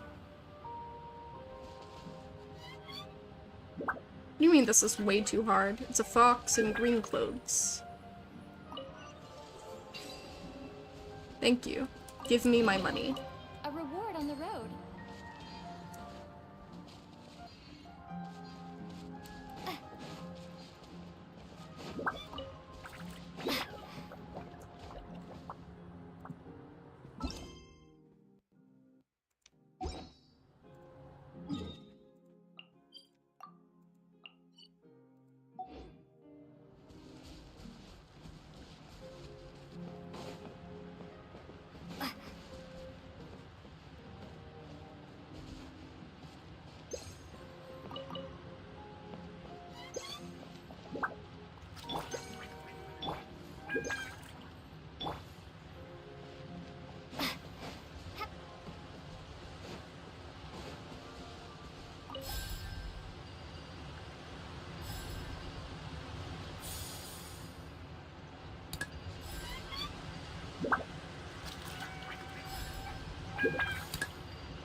That it? Does it need to be the other way around?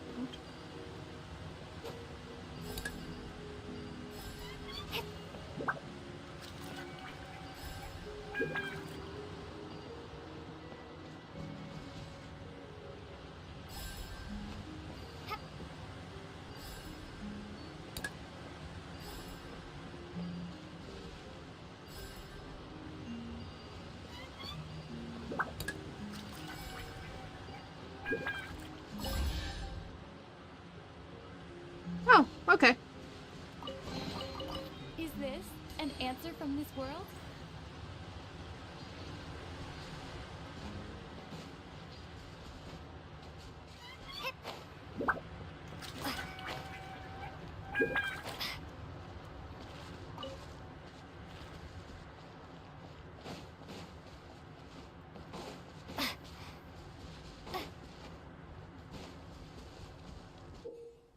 Okay, use the interact button.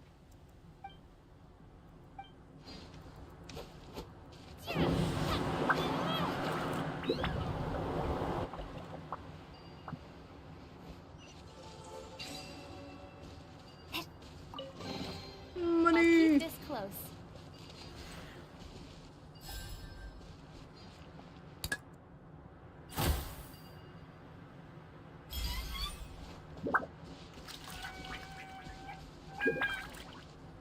Yeah, hold on. I need to put... Where is it? Yeah. This.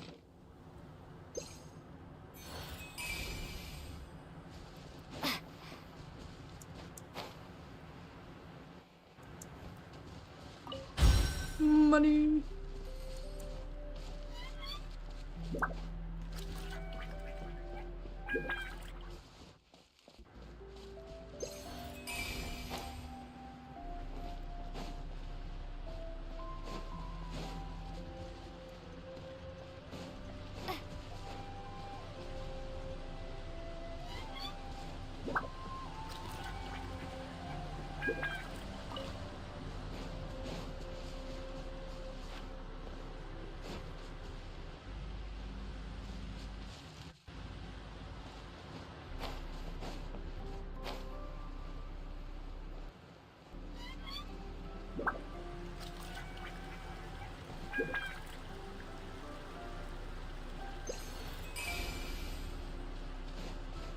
Oh, yeah, I need to do that.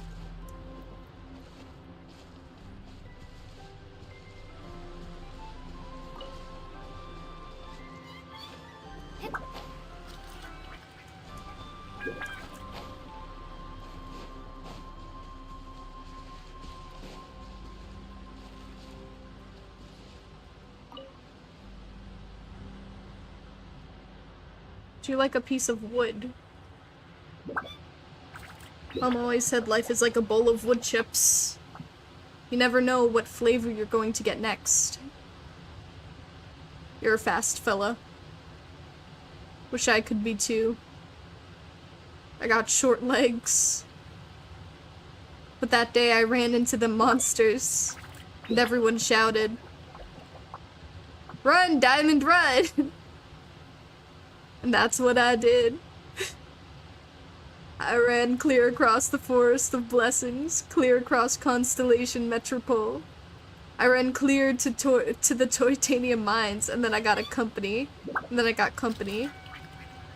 Because there was this dragon who, ooh, Mom always said, always be on the lookout for new adventures rather than dwell on the past. Ooh, I think that's what my running is all about. Want to keep adventuring? Thanks for listening to me. See you around, traveler. That's. Do you guys know Forrest Gump? That is literally Forrest Gump. Beautiful. I did not expect a Forrest Gump reference. That's crazy.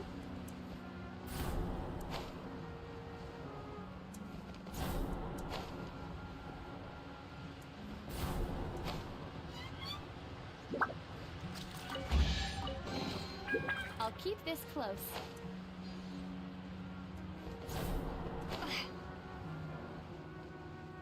Also, welcome to the stream, Daze-chan. Hope you enjoy your stay. Hold on. I actually don't need to be over here.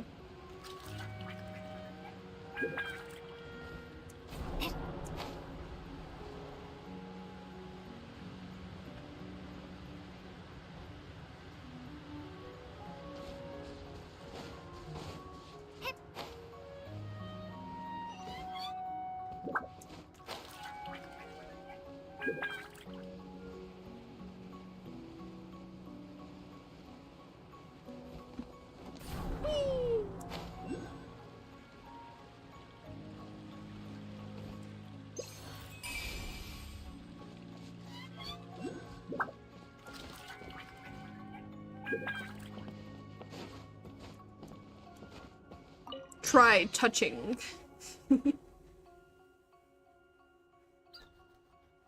I didn't know that, nor have seen Forrest Gump. It is a good movie. I recommend. Very funny. Also, hi, Simon. I've been good. How have you been? Whoa, the lamp really came off. Is it broken now? Is it? It isn't broken out, is it? Here, Paimon, catch! What? Hey, don't just give it to Paimon. Someone's definitely watching this thing. They're gonna rake us over the coals for sure. Oh, what do we know, huh? Wait a minute. Why is this lamp still shining even after being removed? Never mind that for now. Let's put the lamp back before anyone sees us. Please wait, honored guests. Uh-oh. This has gotta be the lightkeeper. Look, it's still glowing. Does it seem broken? No, of course not. If anything, dear guests, you have saved me much time and trouble by bringing it down. Ah, yes. I've forgotten to introduce myself. Esnoir is my name, and I'm the lighthouse keeper. This here is said lighthouse, and I greet you on both our behalves. Still, this is a bad time. A while ago, our lighthouse here was felled by a fuming, furious dragon. I'm still trying to figure out how to lift him up again. That way, his light shall shine upon even the most distant of places, that our wayfaring venturers may find their way back to our village. I can't read. My brain's lagging. That said, since you've retrieved this lamp, I'm thinking that if you could mount it somewhere high, its light should be visible even to distant ventures. Oh, that makes sense to Paimon. Let's back up a bit, shall we? What are ventures again? And what do they have to do with the lighthouse? Ah, you two must be new here. They're explorers, wayfarers, those willing to leave everything behind and travel far abroad. Their journeys take them to the ends of the skies. After all, a mere jaunt over to Constellation Metropole or Rainsong Pond requires no lighthouse to show the way. So venturers board their little boats and set sail for where the stars set, or perhaps the other end of the rainbow. When they wish to return, the lighthouse shall be their guide. When they return, some venturers have grown most strange, mumbling ceaselessly about valuable and suitability. But that doesn't stop their luggage from containing many pretty stones, beautiful arts, and seeds. Wait, and what if they don't wish to return? Why, that's their prerogative. No matter what, the radiance of the Brickstack's lighthouse shall shine upon distant places where the stars fall. So long as they're willing, anyone may follow the light back to our village at any time. But now the lighthouse has fallen. His lamplight cannot cross those vast distances. My friend Roselle just set off a few days ago. He must surely have gotten utterly lost by now, just like all the other venturers. I wish to set this lighthouse back up, but he remains unmoving, even with the entire village working together. But now you've managed to take down the lamp. If this lamp remains lit even after being removed, why don't we just hang it up somewhere high? That's what he said. Huh? You're right. If we do that, the lamp's light will definitely be visible, even at a distance. If only there were hooks in the sky to hang it on. I mean... yeah, high-altitude floating islands, hooks. And as it happens, I know of an island, the highest point of the area. Roselle has taught me how to survey the elevation, and I've already estimated the elevation of all the nearby isles in his absence. You know how, to pass the time. If we hung up the lamp up there, the light will be visible from far away for sure. That should be enough to allow our adventurers to find their way back home. That said, this Roselle guy sure knows a lot. Of course, Roselle is the bravest, the most inquisitive venturer we have. Not only has he traveled the length and breadth of the world, but he has traveled still further beyond our worlds on his windmill ship. He often ranges far abroad indeed, even to places where the lamplight fails. But he's told me that no matter how weak the lamplight is, he always knows where the lighthouse is, and can follow it back to the village. I've been okay. Had to get rid of random wasps that snuck inside. Ooh. That's a bit scary. Are you okay?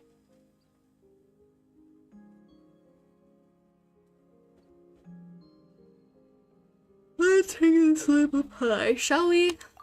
It's rainy out. Maybe that's why I'm so tired. I would love to go, but I must stay and keep watch over the lighthouse, for it's the first place Ventures come upon returning to the village. Yes, he has collapsed, but I must do all I can to sort things out here. I cannot allow him to receive our returnees all by his lonesome. And then there's Roselle. He's been drifting so far from home for so long, I absolutely must give him a hug the moment he returns. So please, dear guests, could you help me hang up the lamp at the highest point possible? I have some savings. Your deeds shall not go unrewarded. Don't worry. Leave this to me. Thank you, my gratitude and more, on behalf of my lighthouse and Roselle too. I shall be here waiting for him, and for you.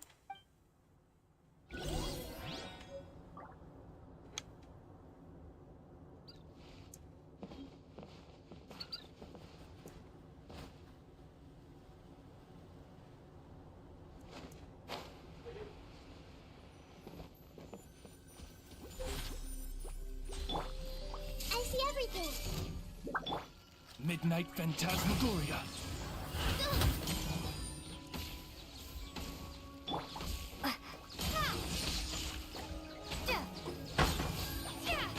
That almost knocked me off the thing.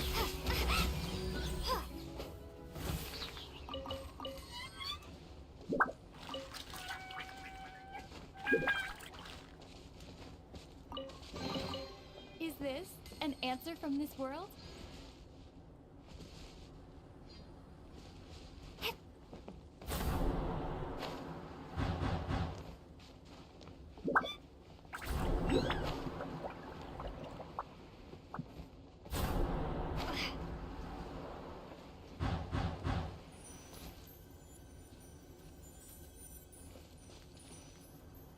Leave the pine cone.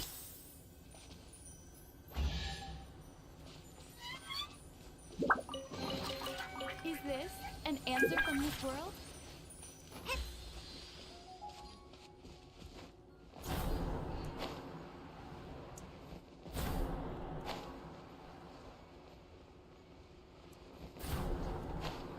Just luckily that it was hanging out by the window, so all I had to do was open it for it. But it was so random, and the buzzing spooked me for sure. That's good, that's good. Nice that it was in a easy to get rid of place.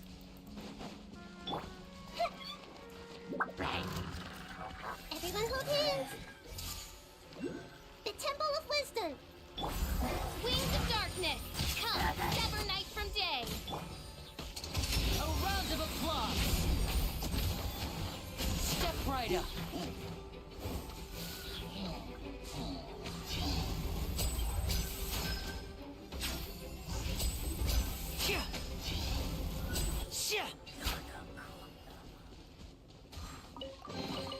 Guess this'll go into my magic pocket. Hup.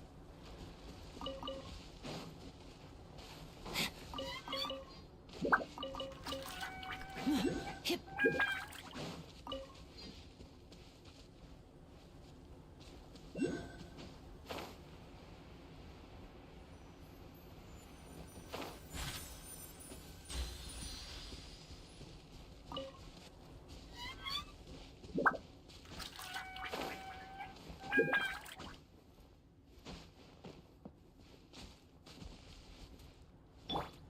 I see everything. By royal decree. Now disappear.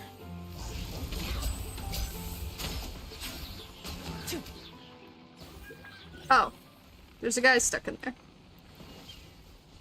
Sure.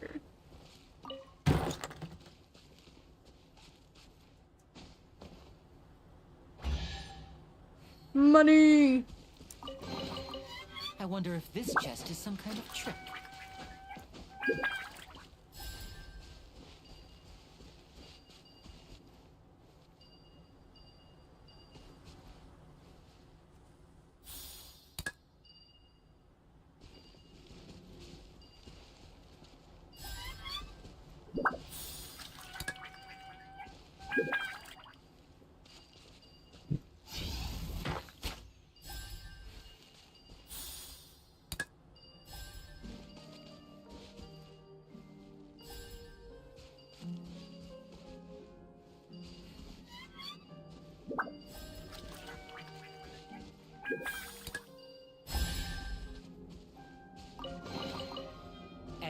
I'll make it all disappear.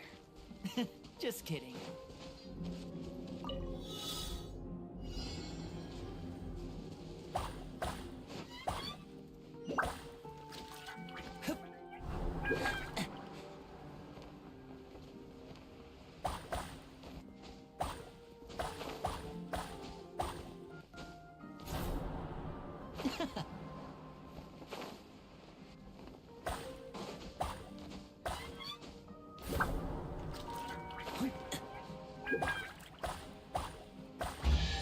Money!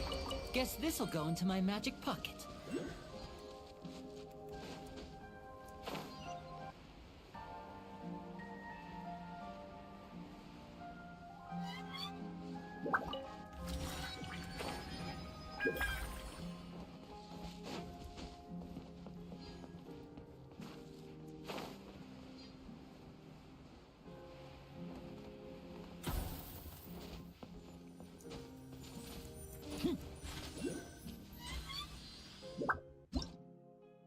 Mora!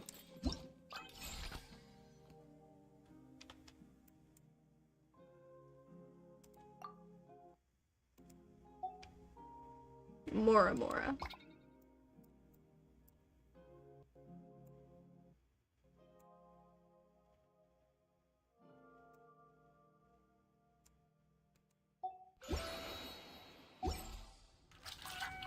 I wonder what my dear sister Lynette is doing right now. Missing me to death, I'm sure.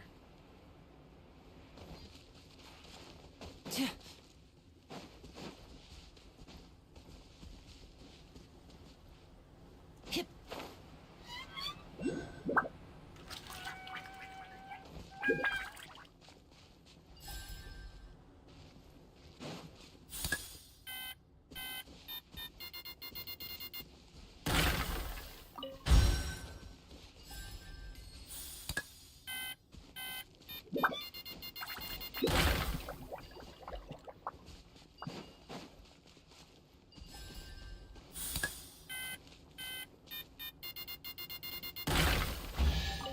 Money! Guess this'll go into my magic pocket.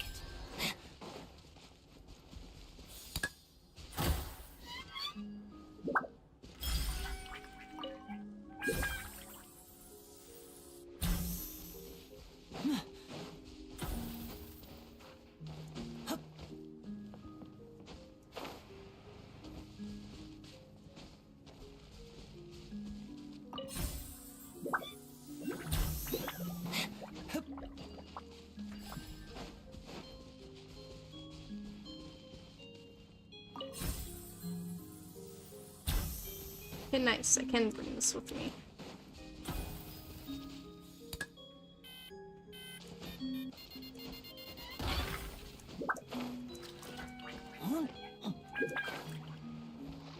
Oh. Hello there.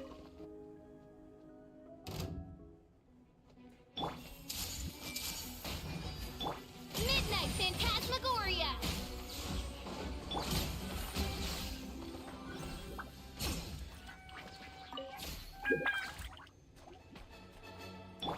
Everyone hold hands.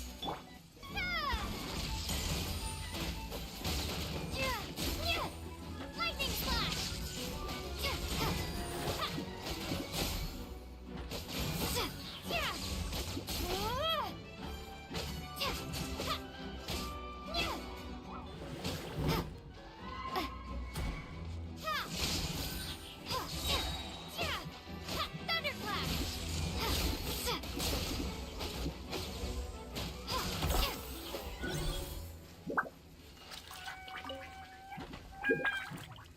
How many times do I gotta pull it?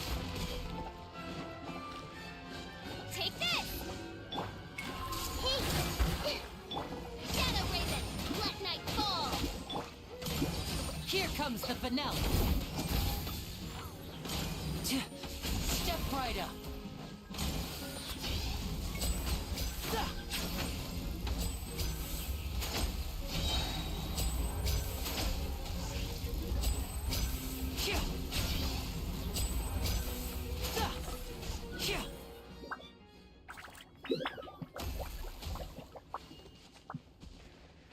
a sword. Oh. Okay then.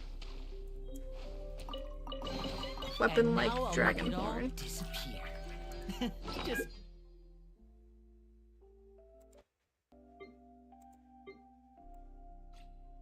Is it an actual sword?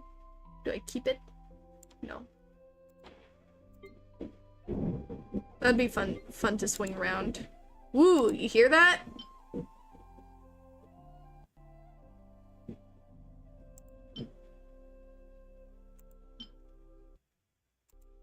Hear it rumbling out there?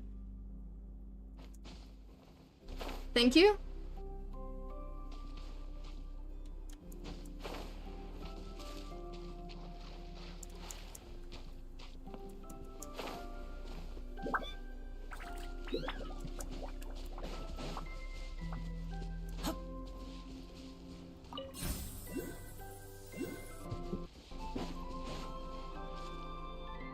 Bro, it's the thunder out there, it's loud. What the? Also, why do I have so many? Yeah, no, that's just thunder.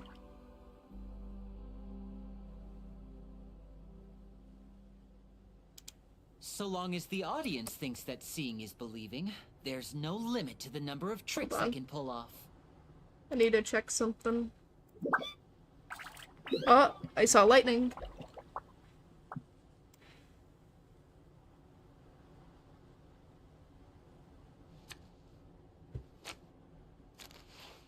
Hey, people can start talking and streaming like Deadlock and stuff. Hey, yo.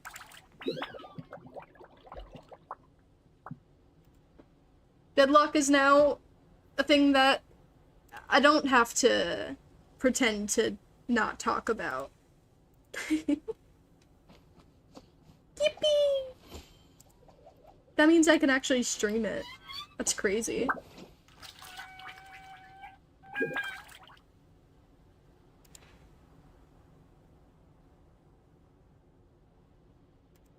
Hold on.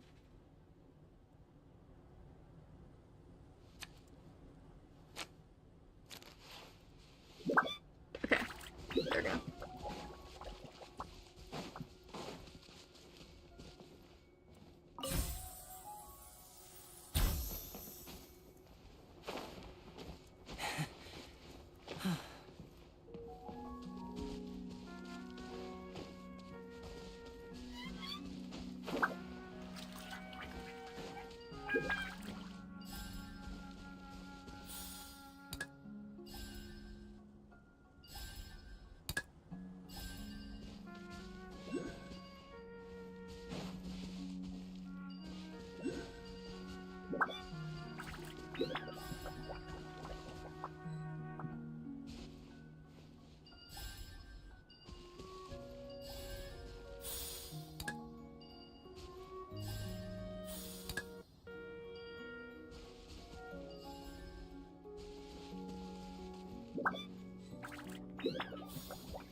Oh, okay. I see.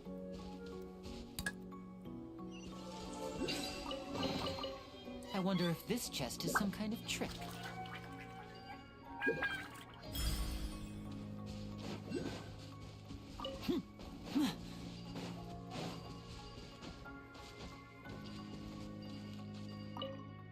Okay, attention all staff. Please ensure the goods are arranged in an orderly manner. Okay.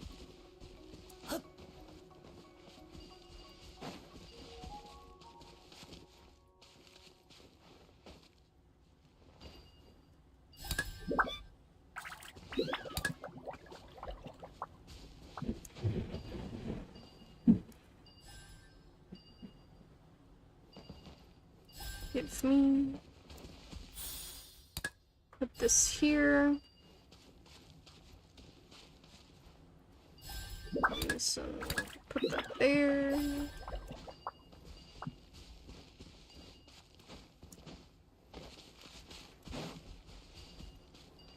Is there any more? Oh, okay.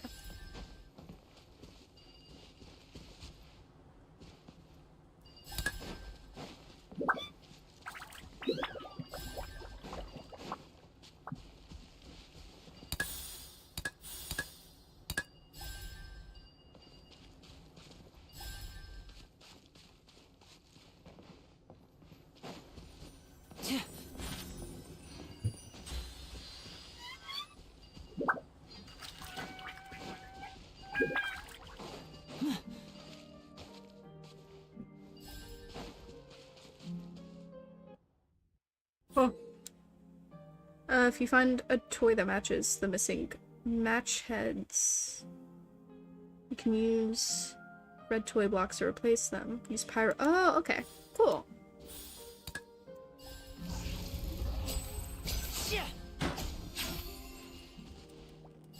Yay! Oh, okay. Cool. And now I'll make it all disappear. Just kidding. Anyways, happy birthday, and thank you.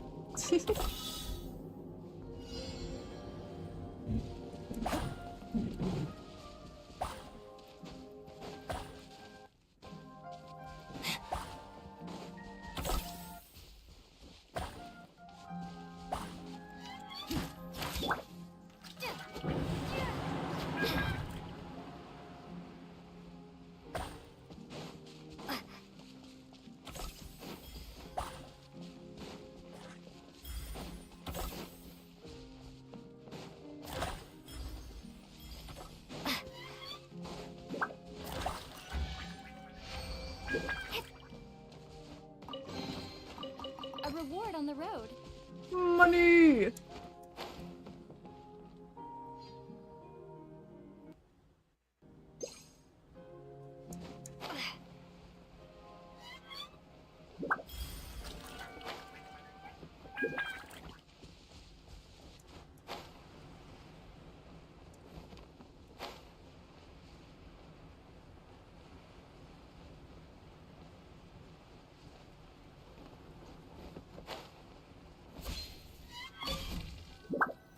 Big- oh, shit, what the?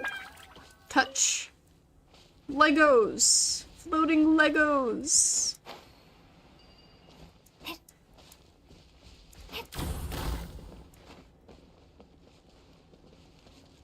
The Lego can talk. I can't believe it.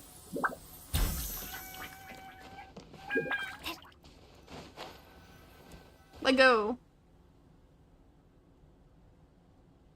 No, I've got to get out of here. No, come back!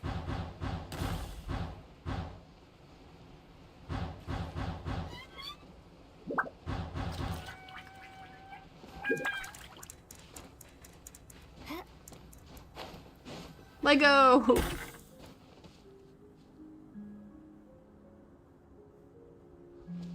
should I go? What? Why was that so sad? I'll keep this Thought close. it'd end off with something nice. Lego, no! Lego, where'd you gotta go?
make it all disappear. Money!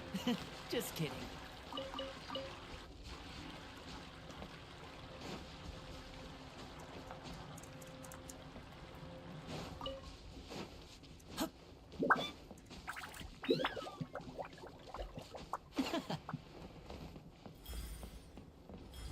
I'll give you a good old pat.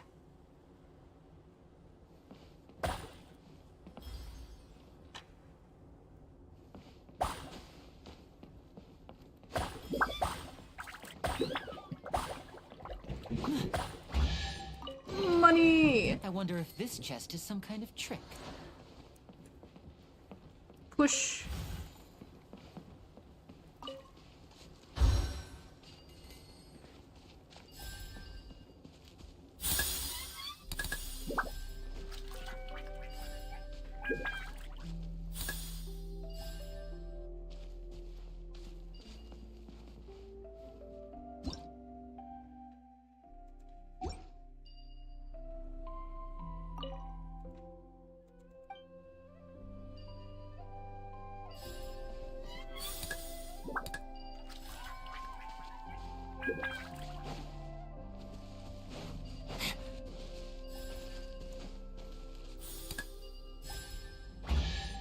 Money! Guess this'll go into my magic pocket.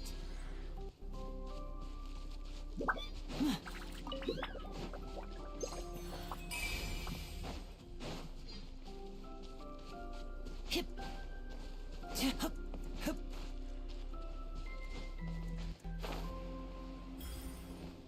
Hup. Yeah. Hup. Hup.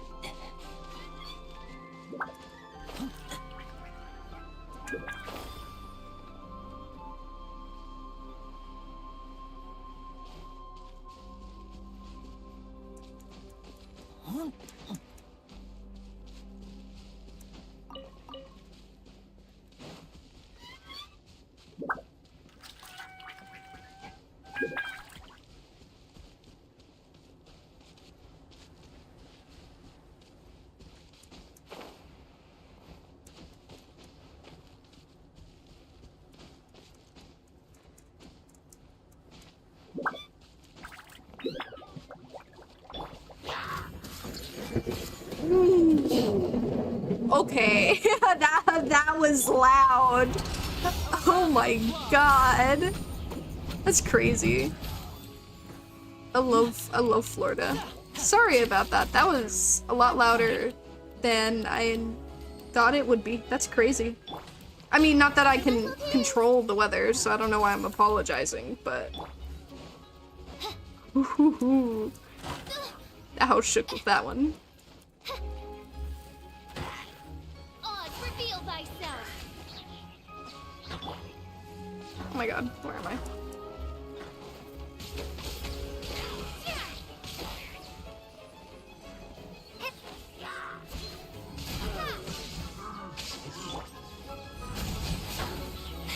And voila!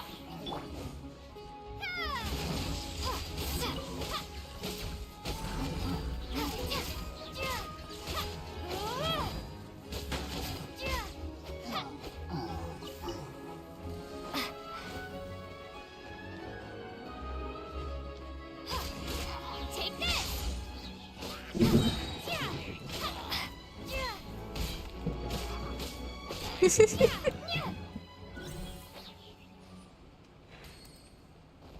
It sure is coming down, isn't it? Welcome to Florida. This is like an every other summer day, honestly.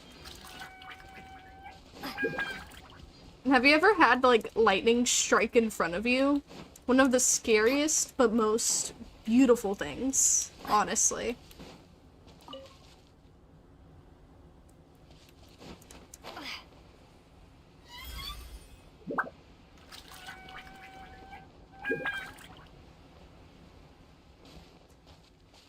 As Yoda once said, a dark cloud approaches.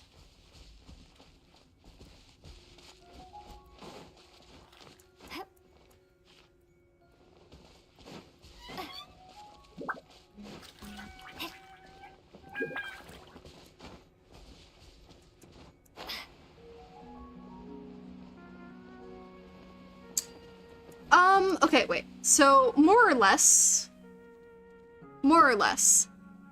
I was in a car with my sisters because we were driving back to the place I stay, right? And it was like raining hard. Honestly, not really weather you should be driving in, but we did have to come home. So, this was like a couple of months ago. This was this summer.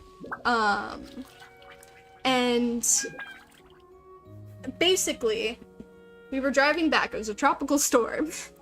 And as we, like, stop the car when we're turning into, like, this one area, lightning strikes literally, like, 2 yards in front of us. And everything outside of the outside of the car turned this cyan turquoise color. Like, that's all we saw around us for that brief moment. And it was so beautiful. And a bit spooky in that moment, obviously.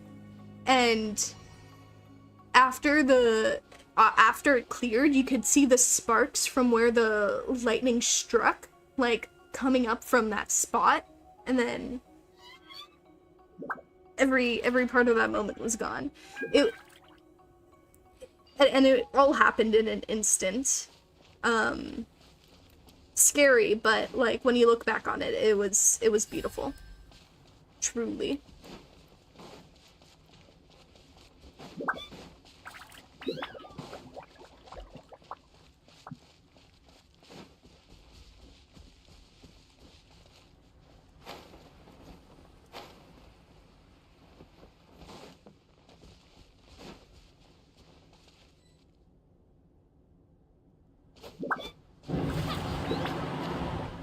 Should have tried catching it in a bottle, like in one of the song lyrics. Yes, lightning in a bottle. If that were possible, I would.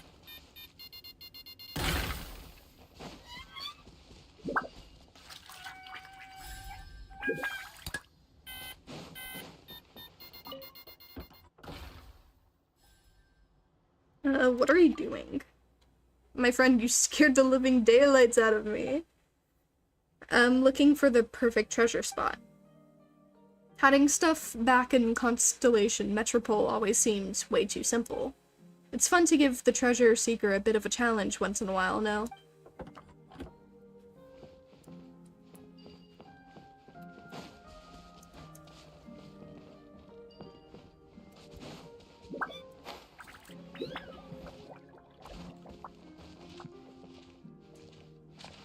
What happened?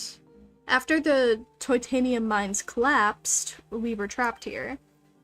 There was nothing but hard titanium all about surrounding us. We could only dig deeper. I've already blown a path through.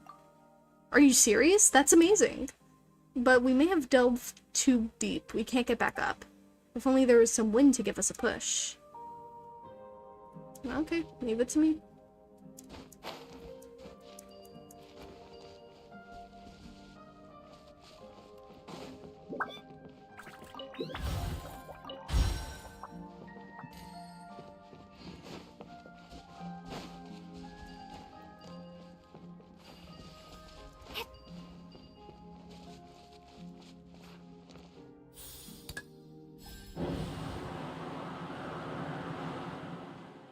Would have been close to actually striking the car and possibly exploding the battery and catching everything on fire.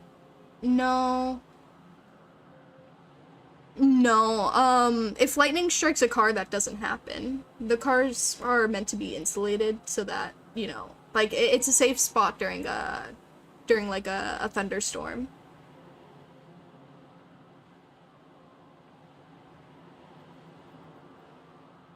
If that happened, you'd hear about it happening a lot more. I don't think I've ever heard of a car exploding from lightning like that.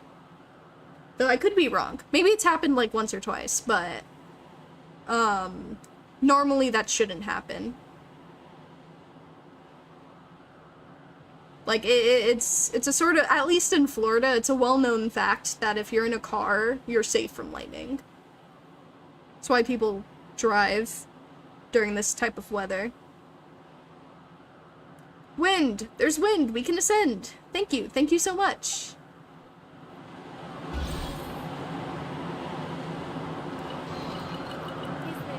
Money!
Don't fall.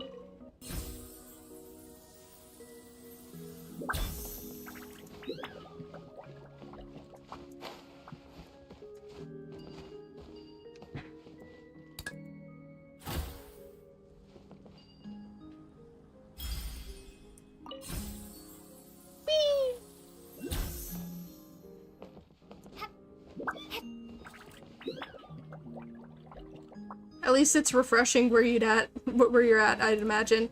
No, it's like it's too warm for it to be refreshing. It's just humid. I'll keep this close. Humidity. Hello, welcome to the stream, Aisha. I hope you enjoy your stay. It's the island as Noir was talking about. You know, that tree over there looks like it'd just be the perfect spot. There's someone under it too. Could the person be assigned to take care of that tree? Where? Where? Oh, you.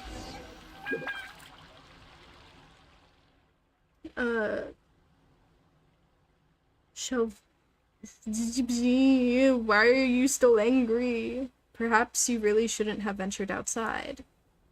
Hello there. Did you plant this tree? We'd like to hang a lamp on this tree.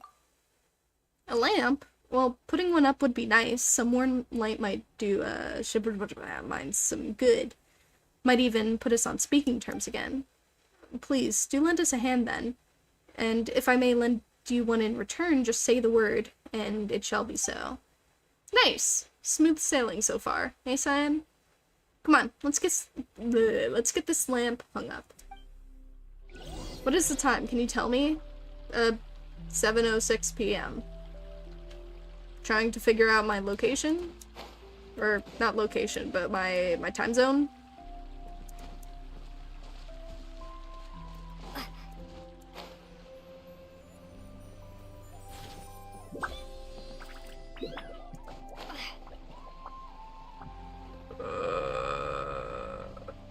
Okay.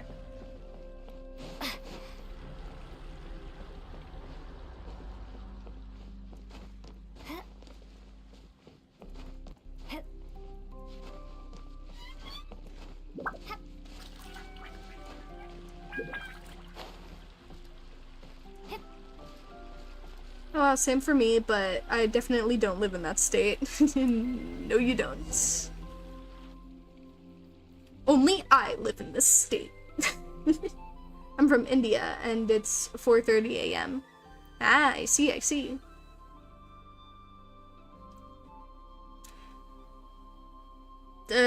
Okay, what do we do now? We wait, of course. Maybe those venturers have seen the light already and are on their way back as we speak.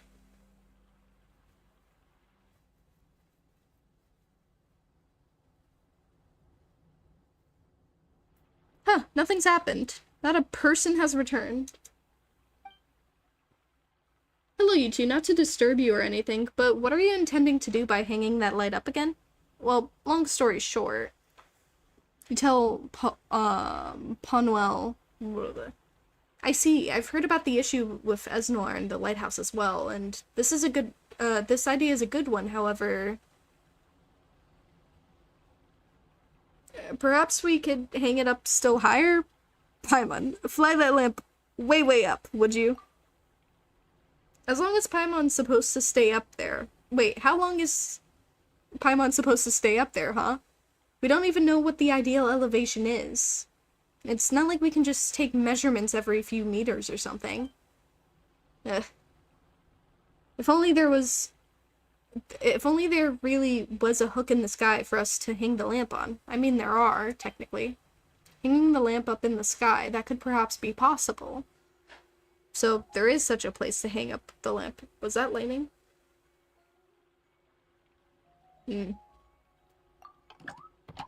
Please, let me finish. This idea of mine may not actually work. Oh, that was lightning. I can hear it.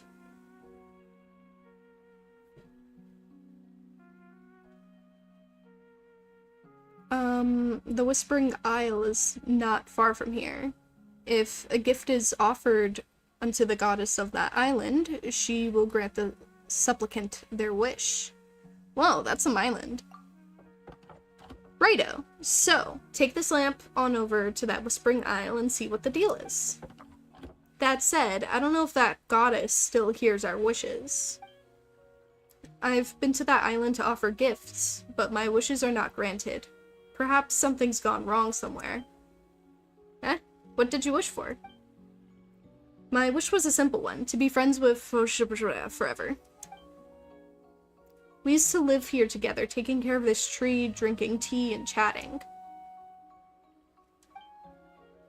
He once set off on a long journey, and when he returned, he was almost unrecognizable. Not that it should have mattered. We were still friends, I thought.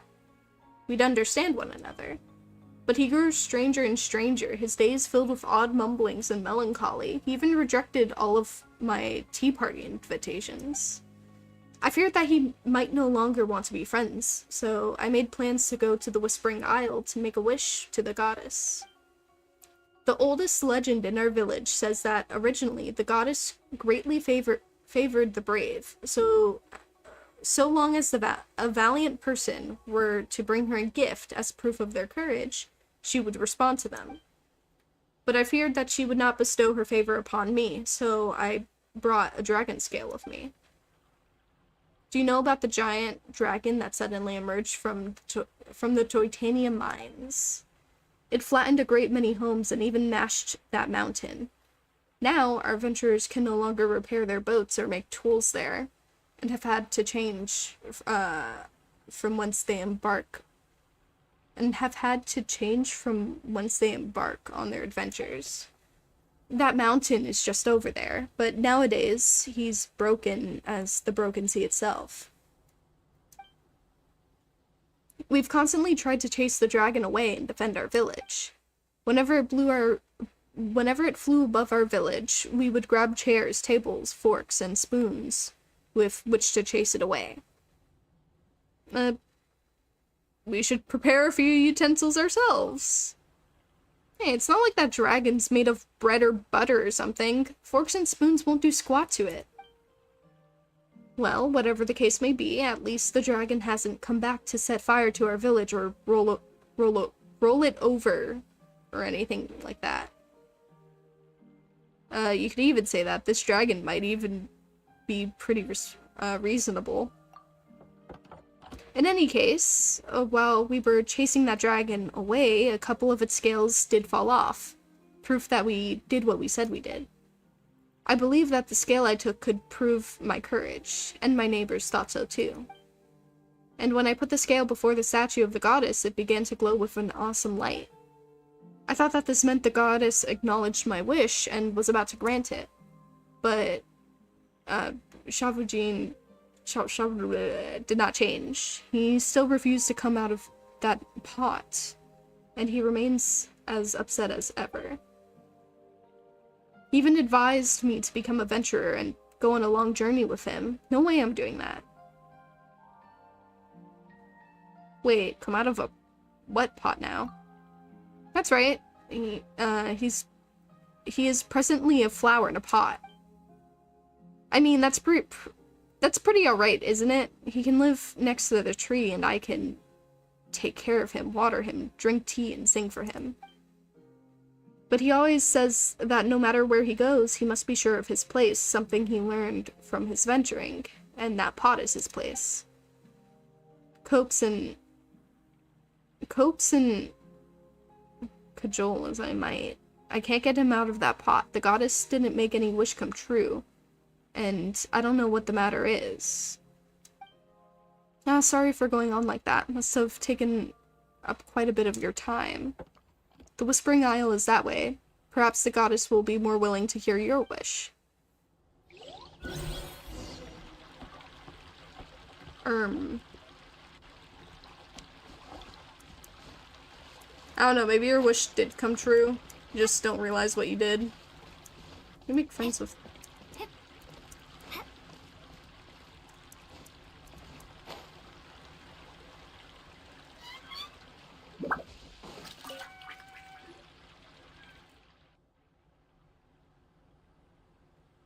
About him. Hello there, I'm really sorry, but it's, he's still angry with me and refuses to come out. But the wind and sunlight can't reach him down there. What if he withers? What then?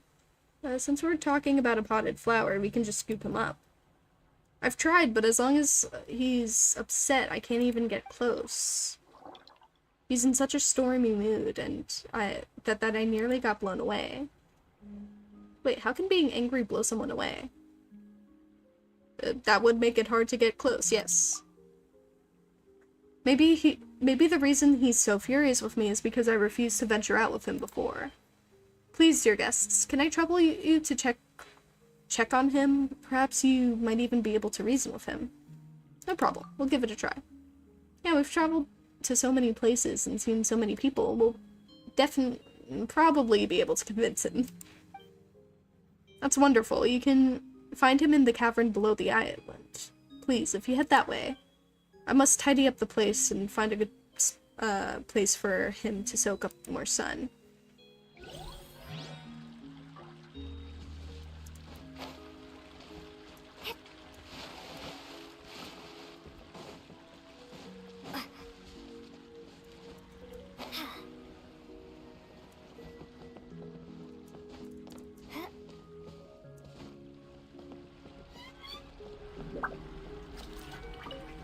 You were sent here. Hello. Phew, the wind's finally stopped. Listen to us, please. Penuel has something he'd like to tell you. Fine, I'll listen to what you have to say, but before that, look how shocked the two of you are. I'm sure you're dying to ask, how can a flower speak? Or perhaps, how did you turn into a potted flower? People usually ask that? Outside, yes, many. After I returned home, nobody asked. By outside, do you mean outside this world? I've heard that you only became like this after venturing. Well, look who's so well informed. I suppose Penuel must have told you. That's correct, I became like this while I was venturing. To borrow a phrase from that Roselle, this was the change I chose to make. Paimon gets changed, but why change into a potted flower? Could it be because you really, really like plants? No, I just wanted to find my place. I met many people outside this world. Some were chefs, others florists, others teachers. Almost everyone had found a place that made them feel at ease. That was how they all managed to establish themselves in life. And me? All I could do was venture. I had never thought of finding a stable place for myself. The flower pot is your place. Exactly, you catch on quick. As a flower in a pot, I always have a place that puts me at ease. But since I've already got myself a pot and a place that belongs to me, Why do I still want to go out venturing? I'm a venturer, after all. Without venturing, is there anything else of value I can do? I don't get it. The more of the outside world I see, the less I understand. Between having a place and venturing, what is more important? The more I think about it, the more my head hurts. And when I talk with Penuel, I always duck his questions. I'm afraid of misleading him. If he loved venturing, would he grow to hate it after seeing me like this? He's my friend, and always will be. I must be honest with him, and I have answered all that he has asked. Including that the reason I became a flower is so that I could have a place that made me feel at ease. Perhaps my answer upset him, or perhaps it's just because he doesn't like the way I am now. We are growing apart, but as I am a potted plant, I cannot go up myself. But it's probably for the best. I'm sure Penuel doesn't want to see me anyway. He must be angry with me. Oh, so that's what's going on. You both think the other one is angry with you. And so they aren't willing to meet. What? You mean Penuel isn't mad at me? You two are thinking the exact same thing. He actually thinks you're the one who's angry at him. Tell him all about everything Penuel is thinking. Skies above. How could I ever think such a thing? I have never wanted to see him upset, and should the corners of his lips twitch downward, my heart would be utterly shattered. Dear guests, I must ask you to bring him up. I beg of you. Oh, bring me up. I beg of you. I must see him with all haste. I cannot wait another minute. No, not even another second. I was waiting for you to say that, my potted friend. Paimon was waiting for it too. Off we go, Cyan. Yes. Hold on. Ooh. Why was that funny? I mean, didn't really overflow, but...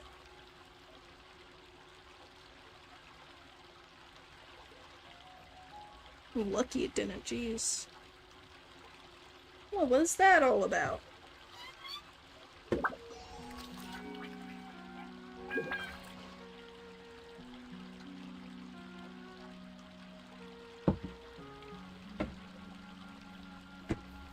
Anyways. Get over here, whatever your name is.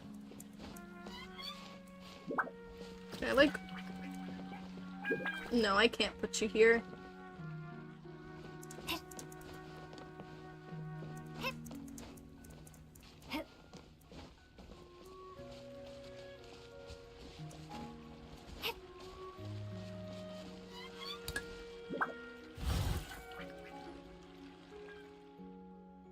You've come. Please, listen to me. I've never been mad at you, and I never wanted to leave you. I was only worried that you didn't want to be friends with me. I know that some venturers change, and I was worried you had too. I prayed to the goddess, but I couldn't find a good enough gift to offer, so she naturally ignored me. No, Penuel, such a thing could never happen. I will always, always be your friend. I must apologize to you. I was so focused on my own thoughts that I failed to listen to what you were saying. I assumed that you never wanted to see me again. Seems we've cleared up this misunderstanding. Yeah, Paimon thought you two had some crazy sticking point, and were so super mad you didn't even want to try and understand each other. Definitely was a sticky matter, but at least it's come unstuck now. Thank you both, my dear guests. Without you, I'd definitely still be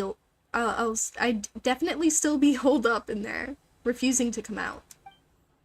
But now I can finally share what's in my heart with Penuel. I'm always willing to listen to whatever you have to say. Whether you wish to speak of venturing or of flower pots, it's all fine by me. Right, dear guests. Please take these. I gathered them specifically for you. May the goddess bless you, that you may never argue with your friends, and that someone will always be willing to listen to your innermost thoughts. Money! Is this an answer from this world?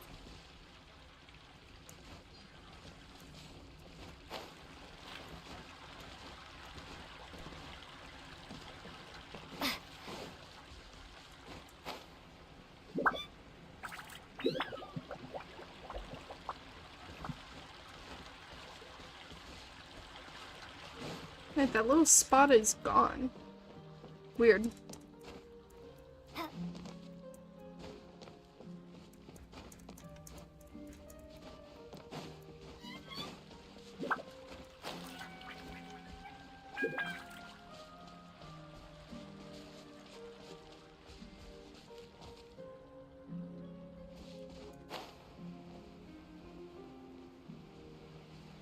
Guess I just float down.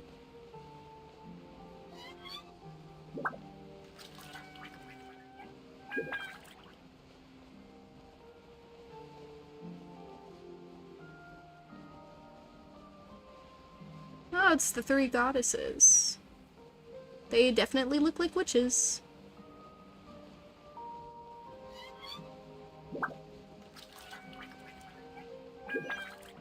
Or is it? It should be the Whispering Isle. I guess the statues here are meant to represent the goddesses then. I don't know what kind of offering to give. Let's have a look around first.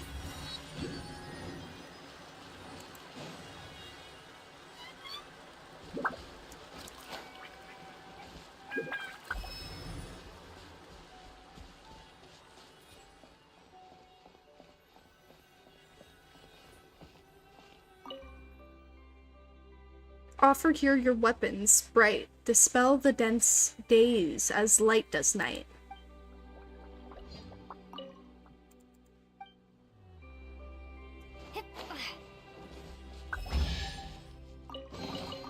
I'll keep this close. Okay, so I need a weapon for that.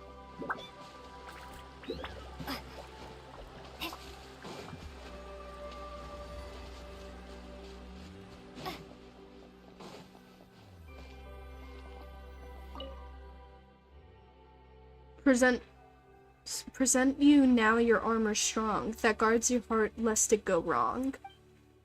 This should be the dragon scale that Penuel used to wish then. Can't be retrieved. Seems like he really did make a wish. Nope. It's no use. The scale won't come off. Guess the goddess liked the gift after all.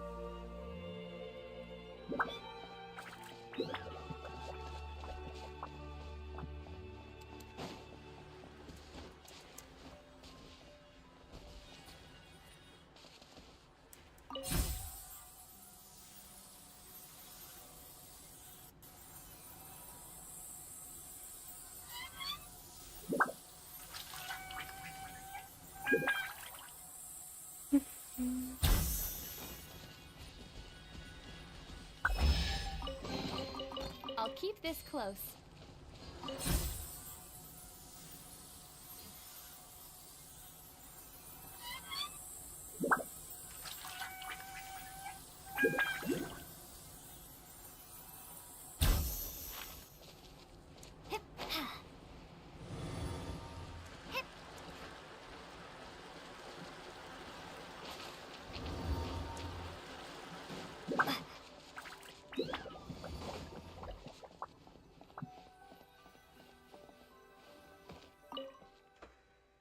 Here make the wish you hold so dear, and the reasons for your prayer you must make clear.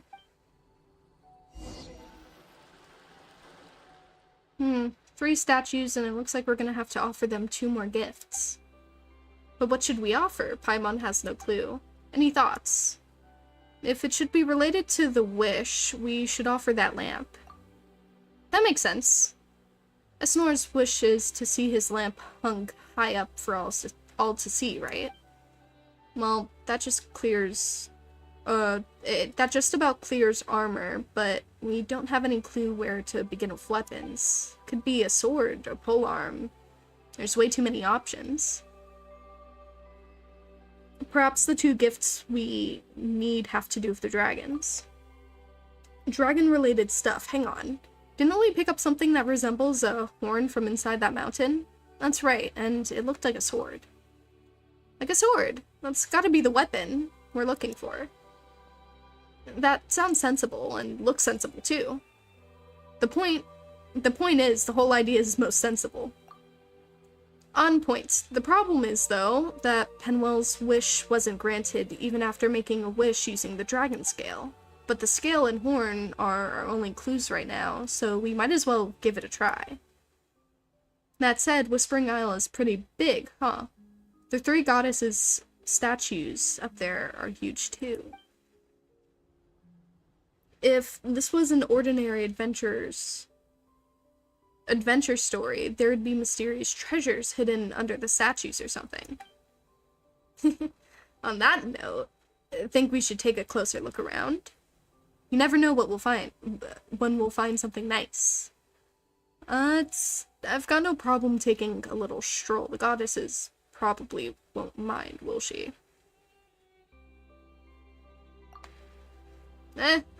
We'll just be careful. See instead of touch, much less break. Besides, we've already found the weapon, haven't we? It's settled then. As to whether we're going treasure hunting or wishing to the goddess first, well, that's just up to you.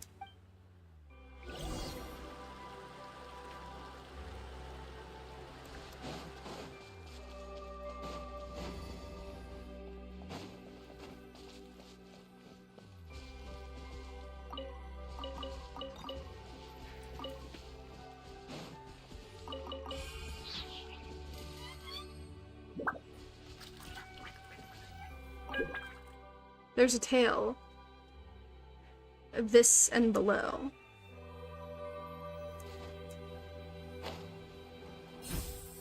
Huh?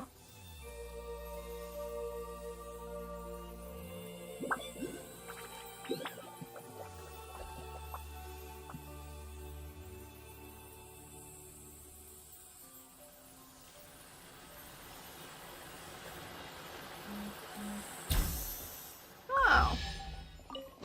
Money. I'll keep this close. Observe. A familiar-looking choo-choo cart. It seems to stir memories of an unforgettable summer of adventures in a domain.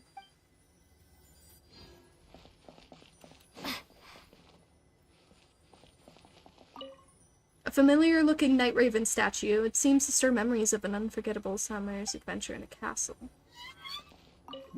Familiar-looking harpstrum. It seems to stir memories of an unforgettable adventure. Summer of island adventures. Okay. So this is probably the event I never really got to... Oh. You're not quite sure where this flower ring came from. Perhaps an inhabitant of the Forest of Blessings secretly stuffed it into your bag.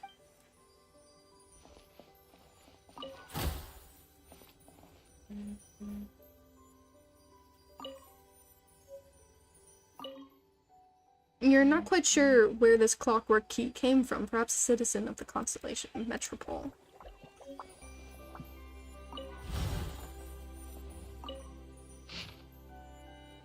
Ooh. Hold on. I need to first off, my phone keeps making noise. Keeps buzzing, and I don't appreciate it.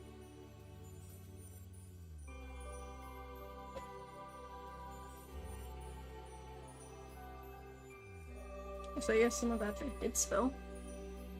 Wasn't much, just a few droplets, but...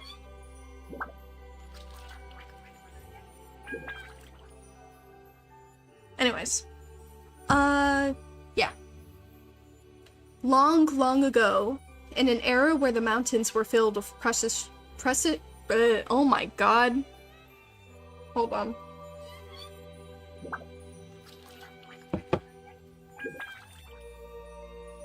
That was a failure from the start. Anyways. Long ago, in an era where the mountains were filled with precious treasures, the stars were joined together in long snakes, and the dreams of the night abounded in color. There was a little white stoat, or a white mouse, or a white rabbit perhaps, never mind, that can be decided later, who lived in this prosperous and tranquil town. I can't read. All her friends and neighbors called her Snowflake. What was her original name? I'll have to decide that later, too. Snowflake had a coat of pure white fur, as white as the never-melting snow atop the mountain peak, without a single blemish to be seen. Her eyes sparkled with the silent brilliance of the night sky, and her voice was bright and clear, as if a pair of invisible hands were playing upon a fine instrument, or as though someone was pouring pale golden wine into a glass. All the townspeople wished to see her every day, even if just to say hello. But overwhelmed by the people's adulation and bedazzled by shining jewels, Snowflake forgot herself, even abandoning her original name. Aha, problem solved. "What about my greeting gift?" said Miss Snowflake, too lazy to open the door fully, with naught but the ruby bracelet on her slender wrist shining brightly through the crack. A troubled look came over the visitor's face. With a bang, the little door was shut once more. The pure, noble, and highly revered Miss Snowflake returned to her dressing table to await the coming of her next sincere admirer. Her dream was to find herself the perfect husband, but clearly only someone who already possessed the most precious treasure in the world could possibly be deserving of her hand in marriage. That day, a certain wandering Mr. Cat paid a visit to her town. He came from a faraway kingdom in the north, and wore a coat of thick, well-groomed fur.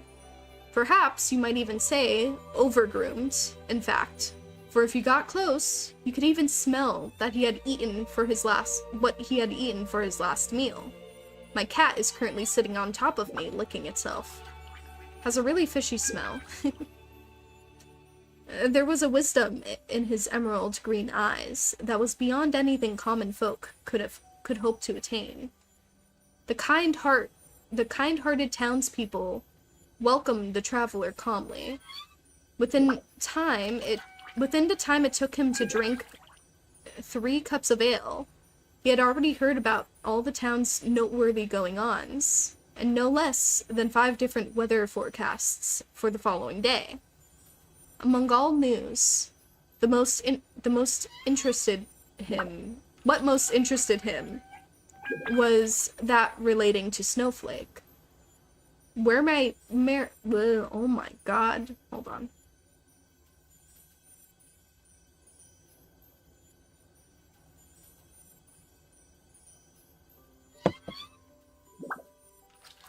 Where may I meet this beautiful lady? If I was you, I wouldn't bother. Why is that? Miss Snowflake has a penchant for rare treasures.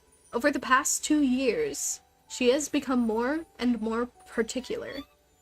Unless you are in possession of vast wealth already, you may as well give up on the idea sooner rather than later, for your own good. Hearing that, Mr. Cat's green eyes twinkled. Knock, knock, knock. Mr. Cat knocked on Miss Snowflake's door. To him, her house seemed a little on the small side. My greeting gift? A pair of listless eyes looked out at Mr. Cat through the crack in the door. Of course, I have prepared the most magnificent gift for the esteemed Miss Snowflake, which I trust will only make you more beautiful than you already are. This necklace is inlaid with agate from the north, pearls from the southern seas, and amber from the west. It is my clan's great treasure, entrusted by the elders.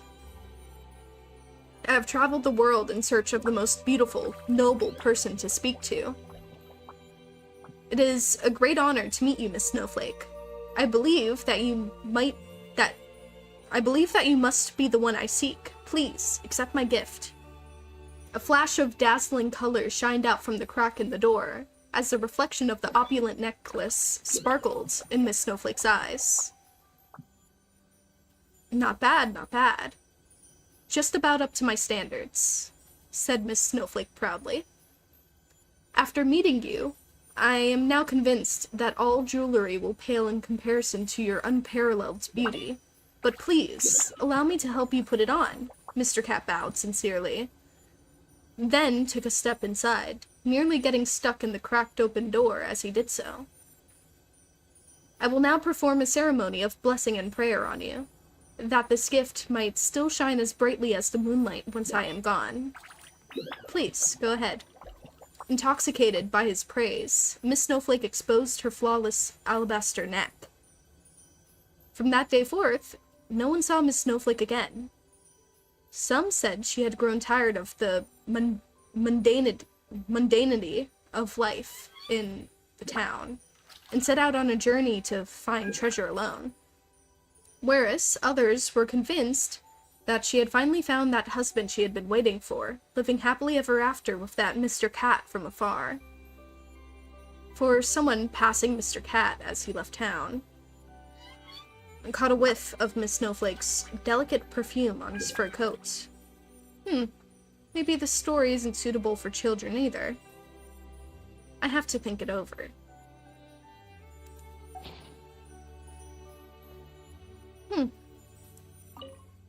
Not quite sure where this toy came from. Perhaps a resident of the Broken Sea secretly stuffed it into your bag. I'm guessing that's Alice writing that.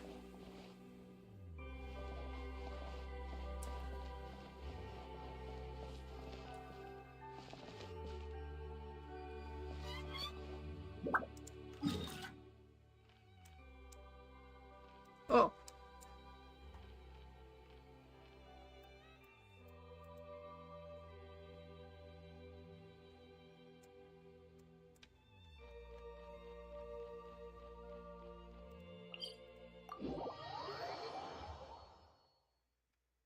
That was a nice story.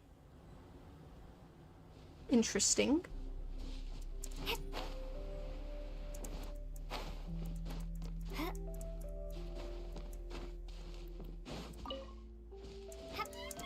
Kind of makes me wonder what the other events were like. I might just have to watch people play through those.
I'll keep this close.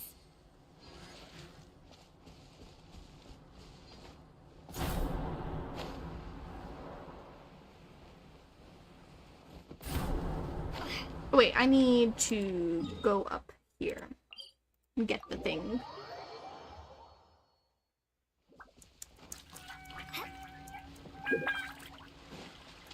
Oh wait, do I already have it? I guess I do.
I need to worry about putting something here. No.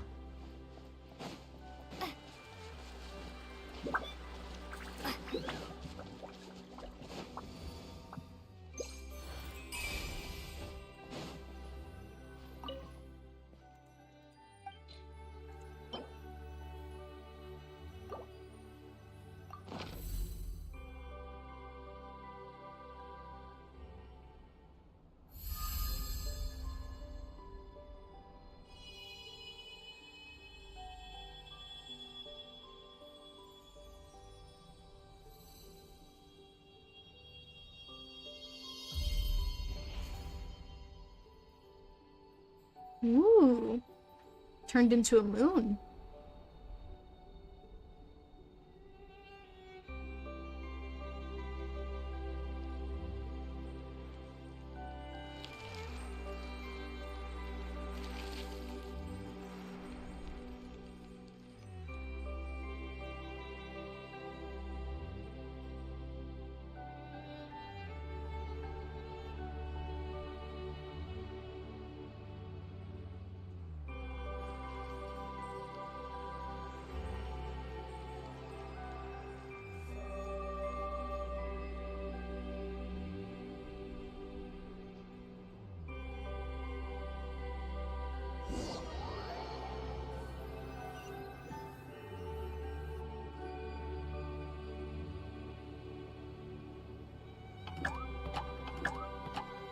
Esnor.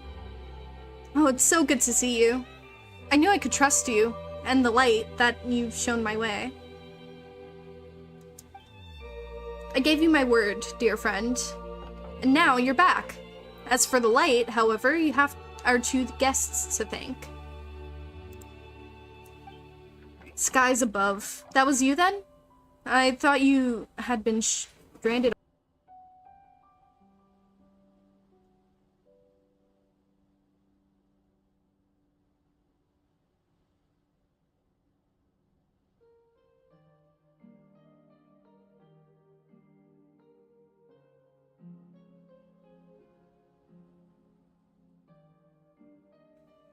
Okay, sorry about that. I got food, so I might take a quick stream break in a bit. I thought you had been stranded on that island when I saw you on my return trip, which is why I invited you on board. Words fail to describe how thankful I am to you. Had the Radiance not reached my ship, I'm sure I would have been utterly lost at sea. Also, what happened to your lighthouse, Esnor?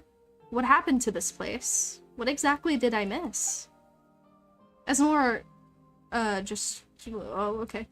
A dragon crashed into the village, and another into the waterfall behind it?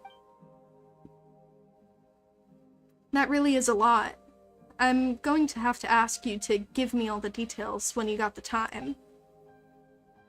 Well, I have the time right now. I have time, anytime, in fact. I've managed to clean up a little area where we can have some tea and cakes and enjoy the fragrance of flowers while we're at it. Really? Then that would be no problem at all. In fact, I've been looking forward to this. I'll show you the new samples I've collected too. You will not believe all the different types of flowers and bugs I've encountered. It's just a shame that my bag is so small. I shall bring a larger one next time for sure. Next time? You'll leave again, I presume? Do not worry. Our time together is lengthy still, Esnor. The time we have now is more than sufficient for me to tell you all about the new things I've seen, I assure you. Are you going back out venturing? Yes, I'm a venturer. To venture is my calling. Don't go, Roselle. Have you not noticed how some of your colleagues become strange when they return? They fret about the value of carpets and hats, but not at all about which is more beautiful or intricately made. Don't be angry, Esnor. We can speak about this later. I brought you flower seeds from outside. Ones of contours and colors I'm sure you've never seen before. Ah yes, dear guests, you too should take some of these marvelous new gifts I've obtained from outside. Consider them a token of my gratitude. Thank you for lighting the way for my ship, and also thank you for taking care of Esnor. Now that the light illuminates the way, I'm sure the other venturers will also begin returning to the village. I hope they can rest well. After all, there are many far-off places that await their exploration still.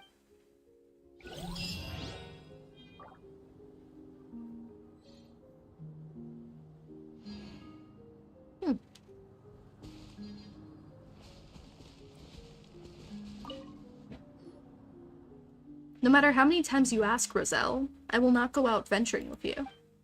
You're my friend, yes, and that'll never change. I do not dislike you. but I do not enjoy traveling. Esnoir, it is nowhere near as frightening as you imagine. It's just a trip, that's all. The outside world plays host to many flowers that cannot be found in our village and many people we've never met. Even the shapes of the clouds are different there. Remember, the seed I brought you from outside? I can guarantee that you've never seen any flower with its shape or color before. It's still a seed now. I'll plant it, and then we'll see. If you're willing to go with me, we might be able to see this flower with our own eyes. Roselle, I'm sorry, I have no wish to travel abroad, nor do I wish to become like those adventurers. They always fret about the value of carpets and pay no mind to the beautiful hats. This is how your travels change you, and it scares me. That is true, but you have noticed the maps, the plant samples, the travelogues that fill their luggage to bursting. We surge through different bushes and shrubs like the gusts of wind. Like rivers passing through another lake, we encounter different things, and we too become different people. This is how travel changes you, and it scares me too, but I'm thankful for those changes as well. I'd compare it to a slice of bread with cream slathered on both sides. You're going to make a mess no matter how carefully you try to hold it. In that case, I'd spread the cream on separately. That way I can even smear on different flavors.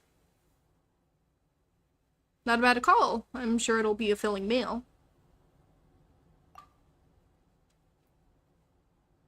Ah, it's you. Here at last. Roselle has been telling me of how wonderful the outside world is, inviting me along to venture. Do you know much of that world? Is it as he says it is? Yes, it is. In the outside world, there's no lack of new things to discover. Right, there's lots to eat and many fun things to do. And you even get to encounter many interesting things and awesome people. For example, you'll find those who focus on the beautiful essence of all things. You'll be a witness to radiant, unfading ideals. You'll get to meet those, who work hard to realize their dreams. Really? Dear me, I believe the outside world was only to be conscious of value. And to be full of those who wish to wear hats but not dare to. Well, you can think of it like a cake with various chocolates scattered on top. Every bite's a whole different, a whole new experience. That's way better than having all the chocks taste the same. Because that would make for a really a super ordinary cake, right? Well said, Paimon, well said. Well, who wouldn't after listening to it for this long? Is that so? Well, I'll need more time to think about this, but perhaps just a little venturing couldn't hurt, surely. No need to rush things, Esnoir. There's still much time before my next voyage. Until then, let us consider this issue together. Cool. I like stuff like these.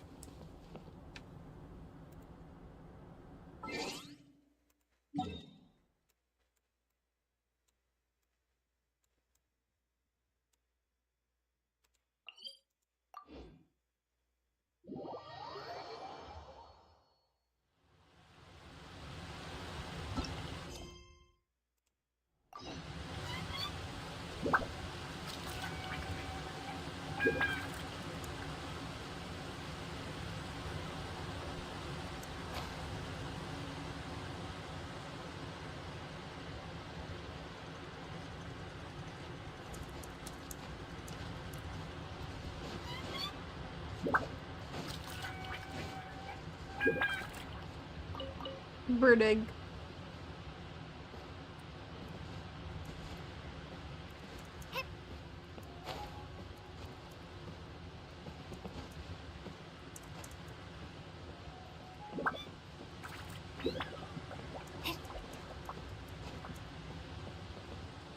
Okay, so that's the way over there.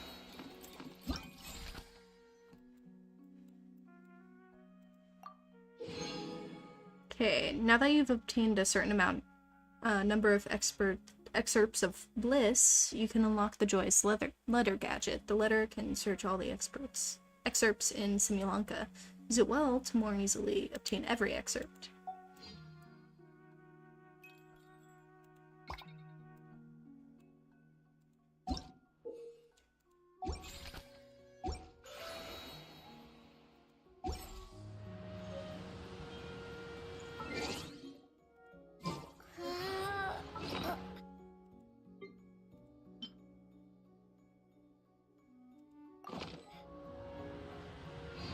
Okay, I'm gonna take a quick stream break because I have food and I need to eat my dinner, but I'll be back in like a couple of minutes. So, yeah.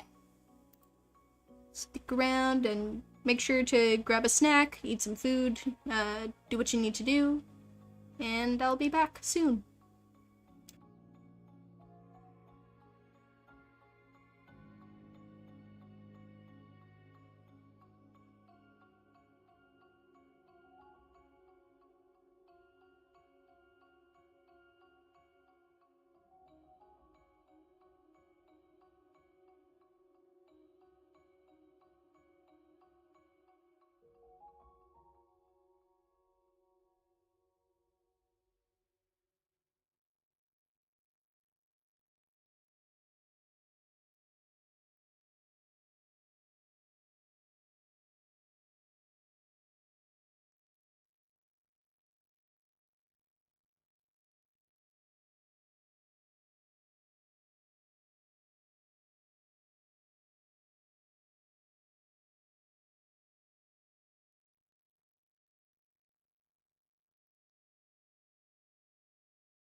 Alright. Hello, hello, I am back. Oh, let me move that out of the way. I'm back to Genshin. Hope you all ate, got some food. We're just doing well, overall. Now we continue.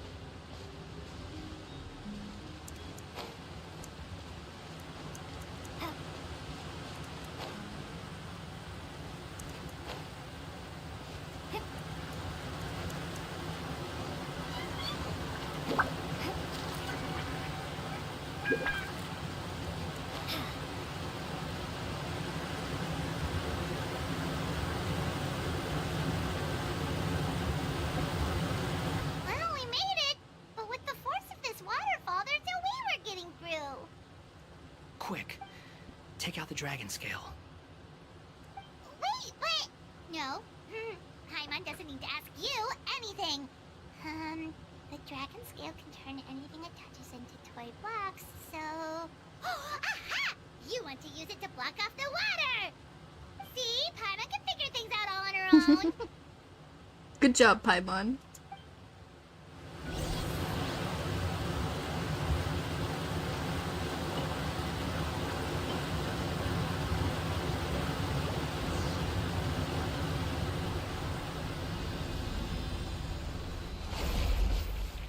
Whoa! That's pretty cool.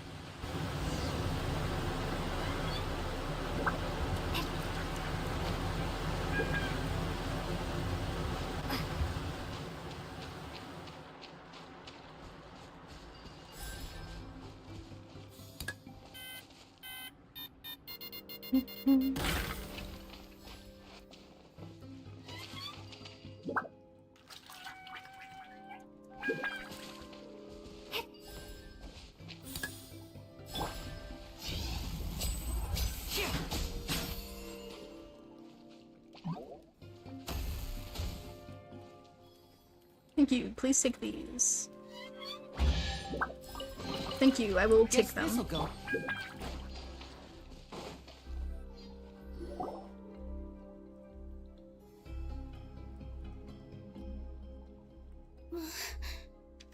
What's wrong, Milu?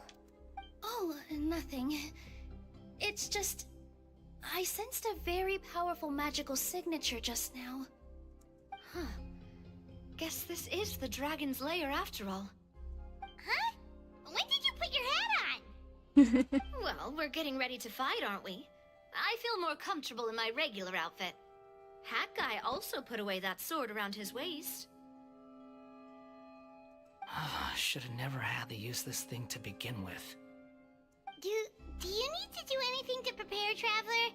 Paimon's getting kind of nervous seeing everyone all serious like this. I'm good. Let's go.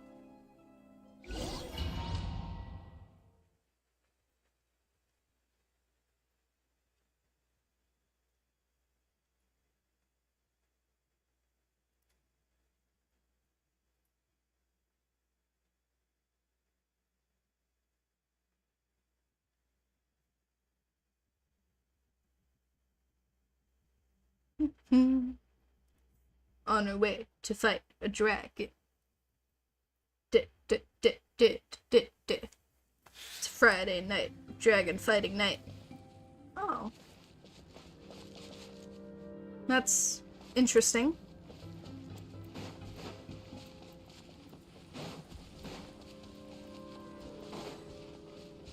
Ooh, there's a lot of blocks. Looks like we're not the first ones to make it in here.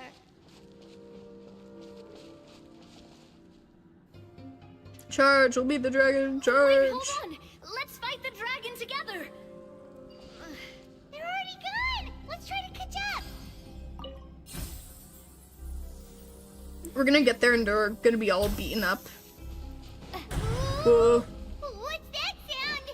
Is it an earthquake? It's a Durgan. Where'd they go? Reckless idiots.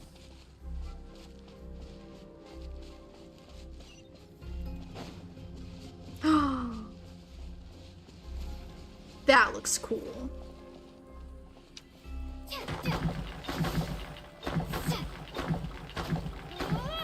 Oh shit, wait, I could use you. That's crazy. Yeah. So I thought.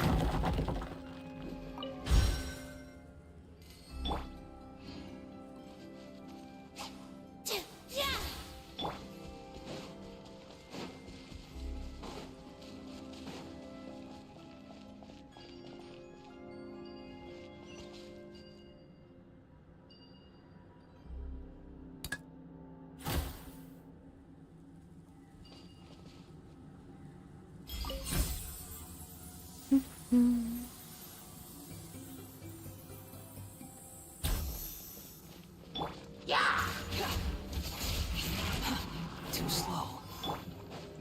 Okay, so first of all, I need to take care of this.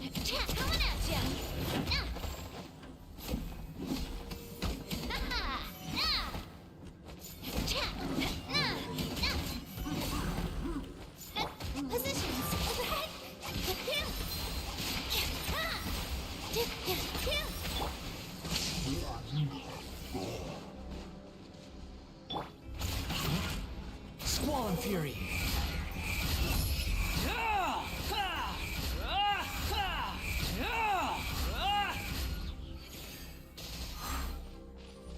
Over where? What? Use what? Use this. Okay, thank you.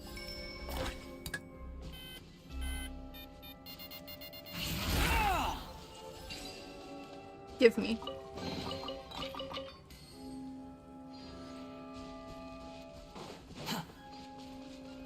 Quit following me. Bro, I am you. Anyways.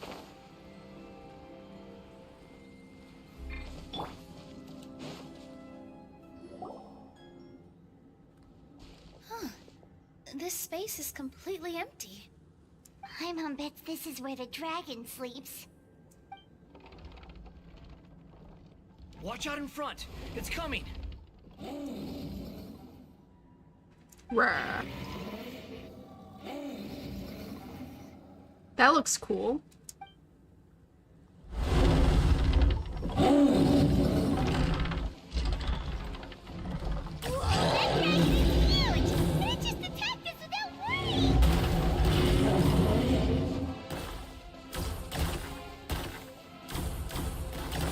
Okay, I see. I need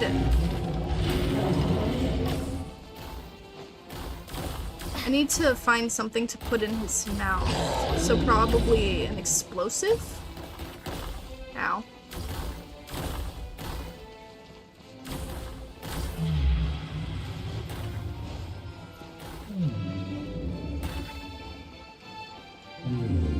What?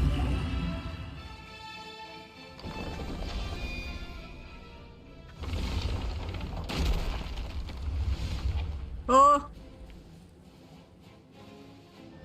As the ground beneath your feet crumbles away, you feel a sense of weightlessness as you fall into a black mist below.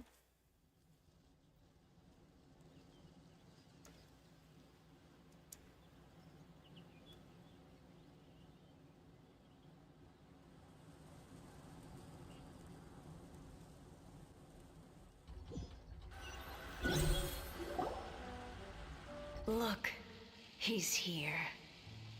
Ah, another new soul has joined this world. But are you sure his fate will be as you described? Of course. My predictions are never wrong. I just don't like that kind of story. Then you need only do as you said, and let him find his own story within your fairy tale. You're right. Then listen closely, my child. Your name is...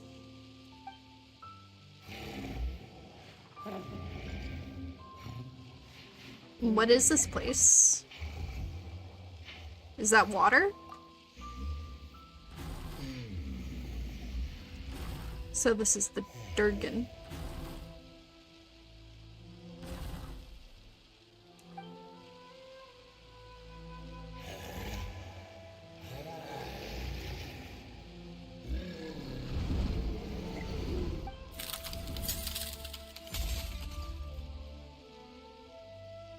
Are we above Constellation Metropole? It's the dragon! The dragon that destroyed the titanium mines! Help! Help! Soldiers, pick up your weapons! Destroy that monster!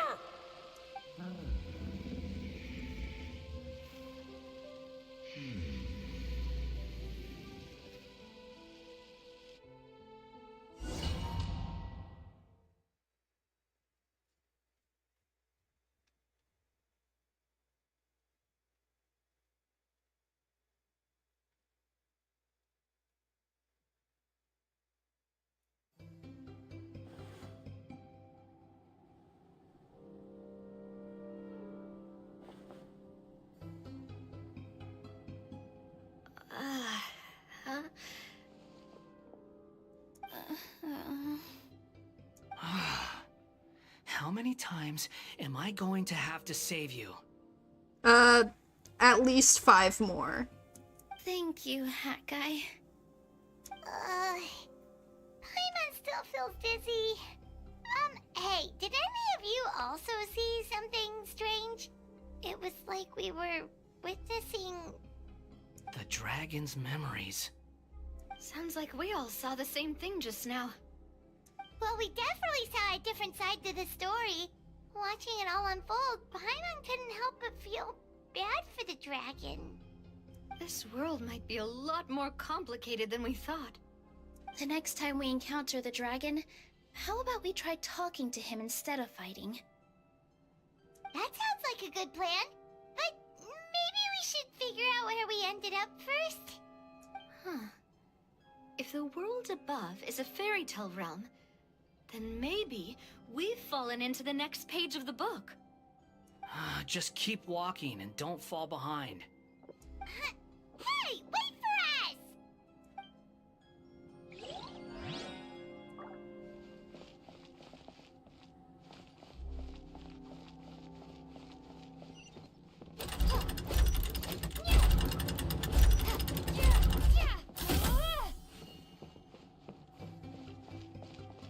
Wow, this place looks a lot different from the dragon lair.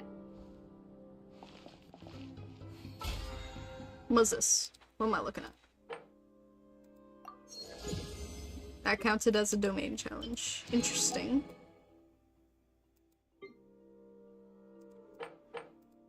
How many blue wishes do I have?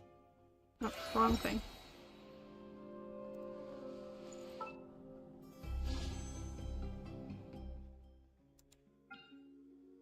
Zero.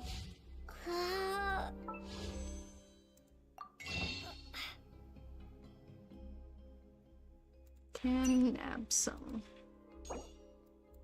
of these.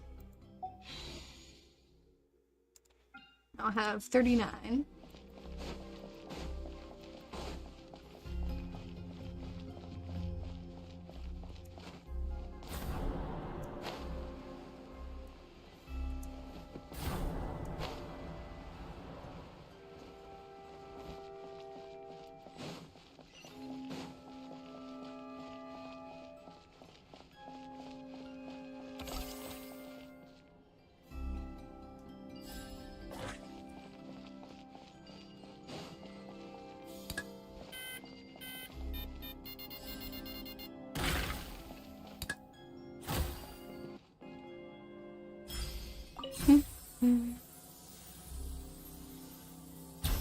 Give me money.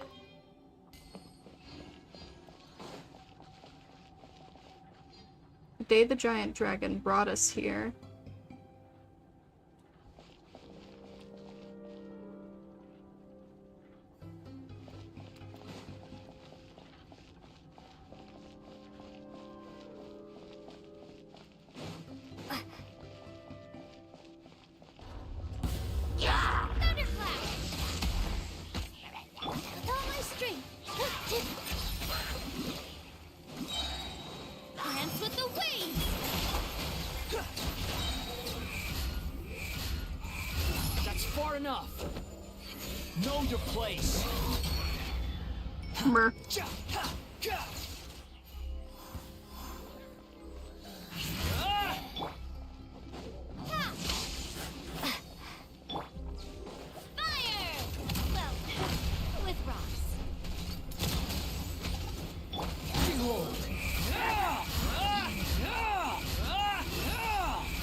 following me. Then we do that. Bro, what are these voice lines? Just cry louder. Hello? I've never actually heard Wanderer voice lines. Haven't even done his story quest yet. Quit following me. Oh.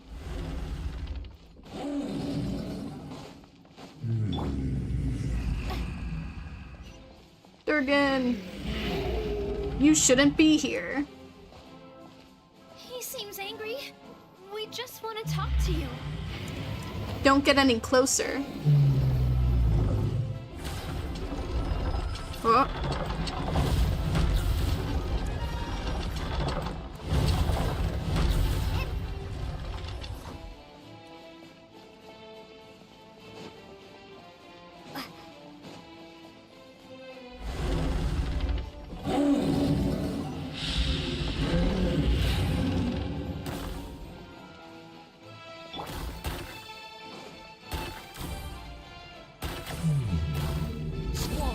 Can I just technically...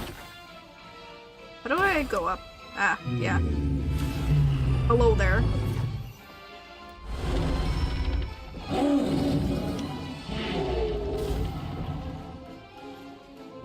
Oh no, whatever shall I do? Woo!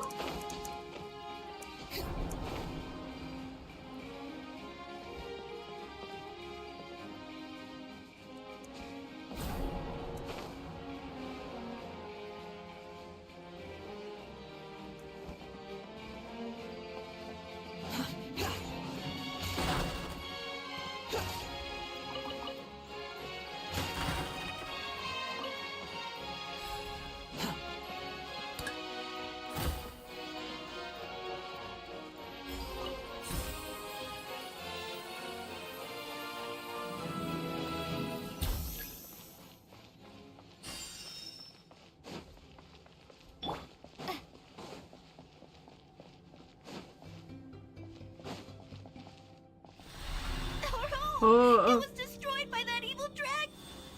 The stars! It flew away with the Metropole stars! Oh no! We didn't get eaten by the dragon? The dragon just dropped us off here? Hi, guy! You're getting too far away! He's just up ahead. Is he trying to lure us somewhere? Well, I'd say we were the ones who backed him into a corner. But we just want to ask him a few questions about his past. He's had year after year of people coming here to try to take his head. If you ask me, his reaction is perfectly normal. Yeah, that's true. Maybe there's still something we can do to calm him down? I wouldn't count on it. Maybe his earlier attacks were just a warning, but now he's actually getting serious. Prepare for a final battle. Sometimes it takes a little force for someone to finally wake up.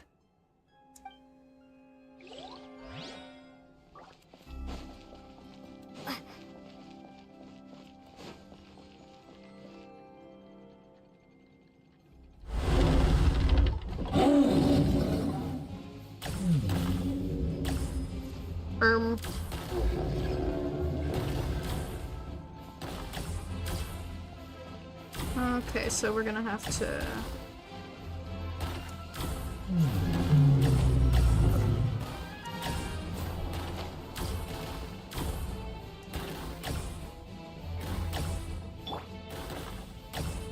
Oh, I can't. Okay.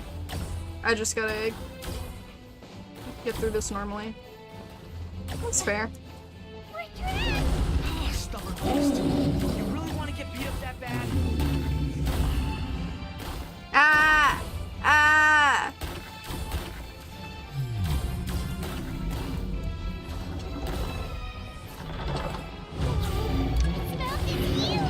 Are we really gonna have to throw a bomb in its mouth? Yes. Ah! Apparently.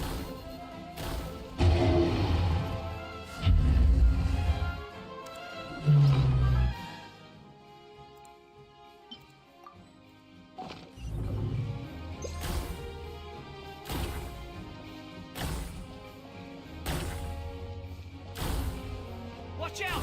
If you fall, you're on your own this time. Womp womp.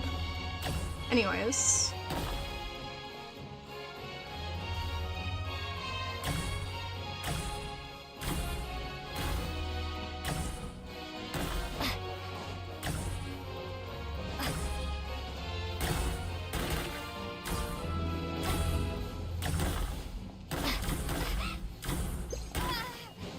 Please stop.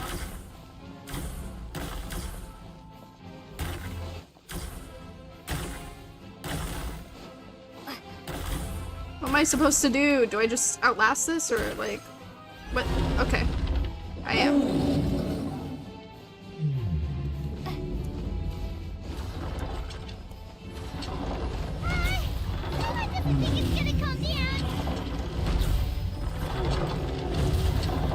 Help. Wait. Let me go.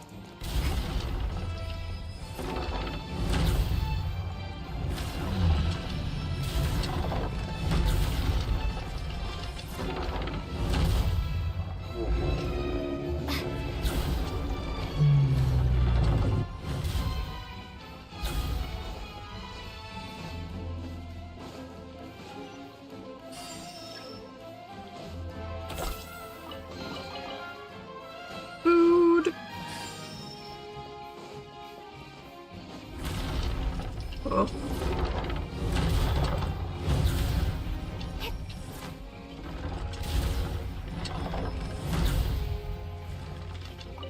Help.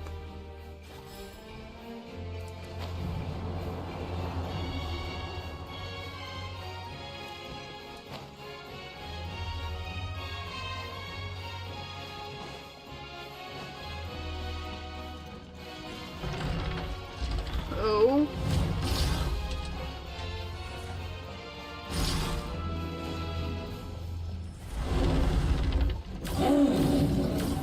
Rawr.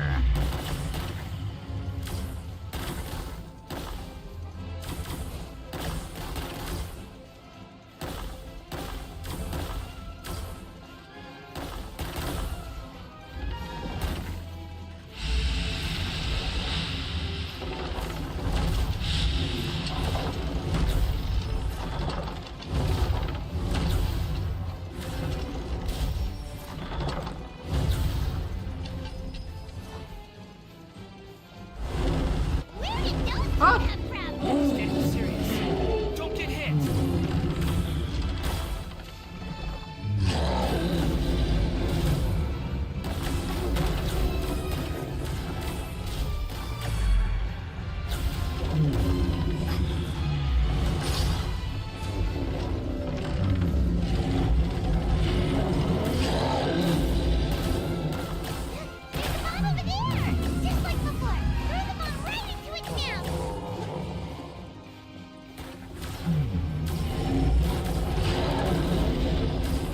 What are you waiting for?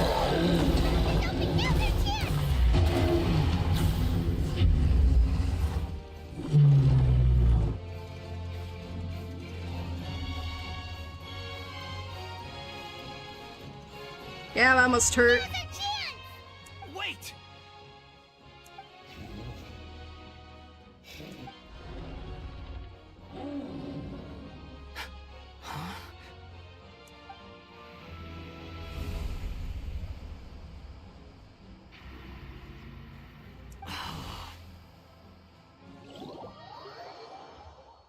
Are we inside the black mist? I see something up ahead. Are you sure you want to create this child, Em? Even after what I told you about his fate? He will be abandoned by his creator, and eventually... I know, B. You've told me already. That sad story with the disappointing ending. It's what happened in the real world, isn't it? But that's exactly why I want to change things. In a different world, his story can have a happier ending. that child. His heart is so full of love. I understand, Anya. But know that if you give him that name, his fate in Simulanka is destined to parallel that of his real-world namesake. Oh? But there's still a chance, right? Maybe it's a shot in the dark, but I have to try. He deserves a better life. Although, he might need the help of others when the time comes. All right, my dear. The choice is yours. Since you're so persistent, let me tell you a secret. More boring fate talk.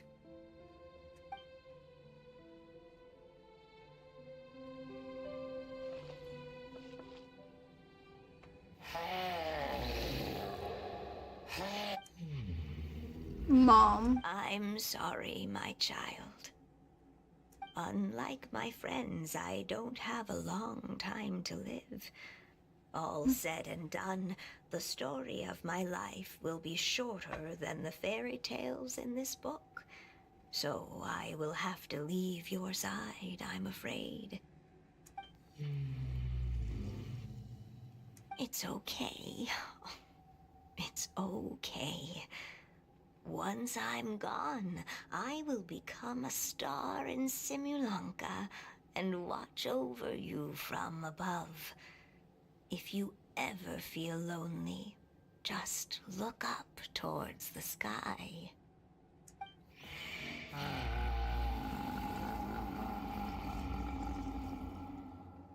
Go forth and witness this world, my child. Make sure to be nice to everyone. You'll meet good friends one day. I'm sure of it. That is my wish for your future. As for this world, I leave it to you.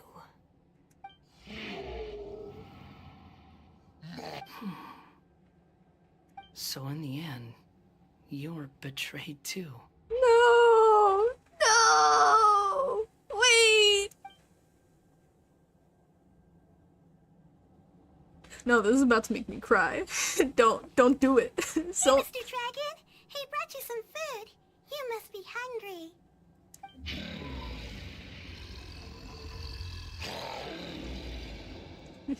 Inside of everyone, there is a Simulanka's evil dragon. Shh! Quiet! We can't let anyone hear us. Everyone says you're a bad dragon, but you're always nice to me when we play together. You always help me pick flowers way up high that I can't reach.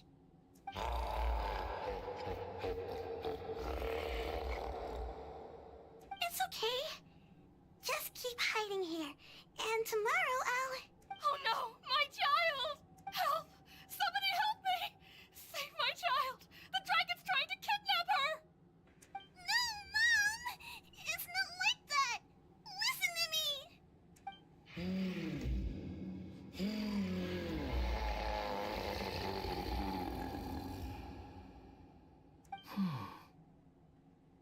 So you're hated by people too. Bro. You're gonna make me sad. Stop making me sad.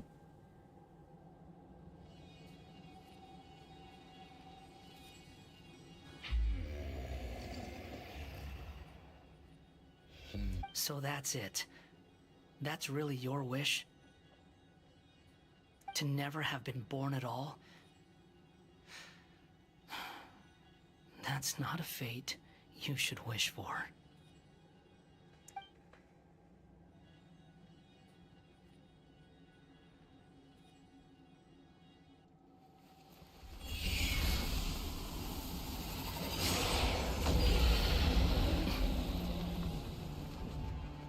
Nobody can define who you are, or deny the true feelings of your heart. Now remember your name. Durin.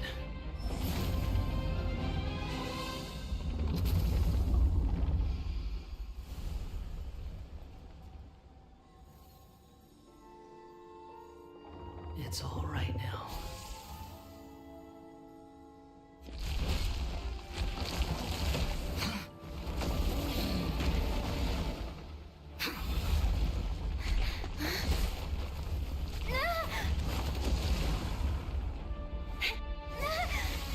Oh! Kirara!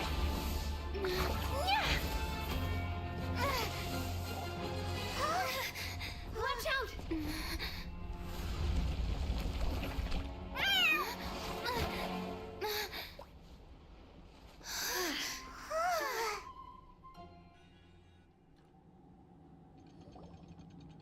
That was a close call. Are you guys all right? Yep, all thanks to Kirara.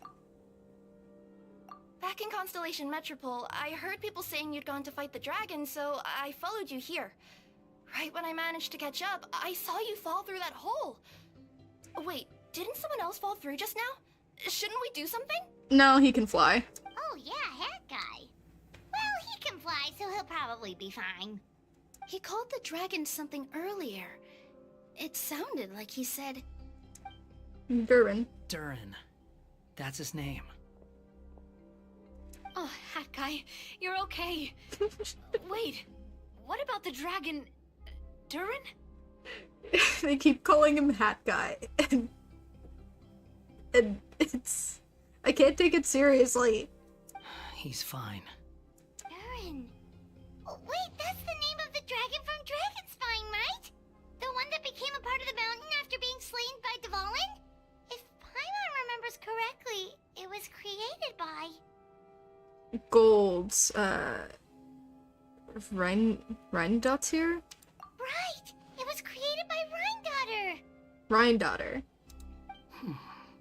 Created, you say? Huh. So, what exactly happened down there? You've been acting weird ever since the end of the fight.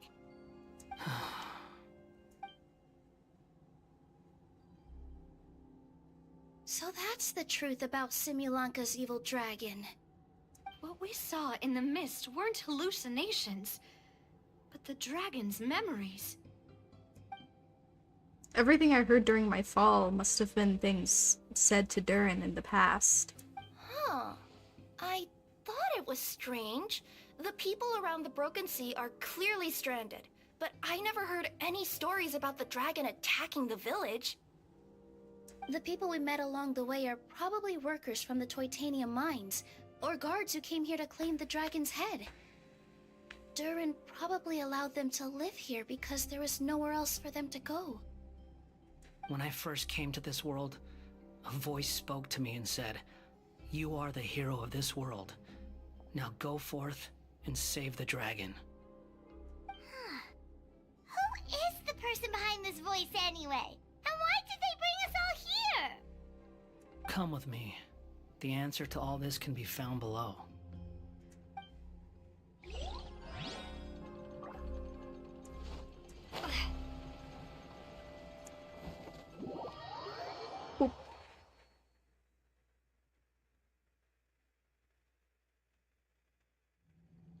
Is this a study?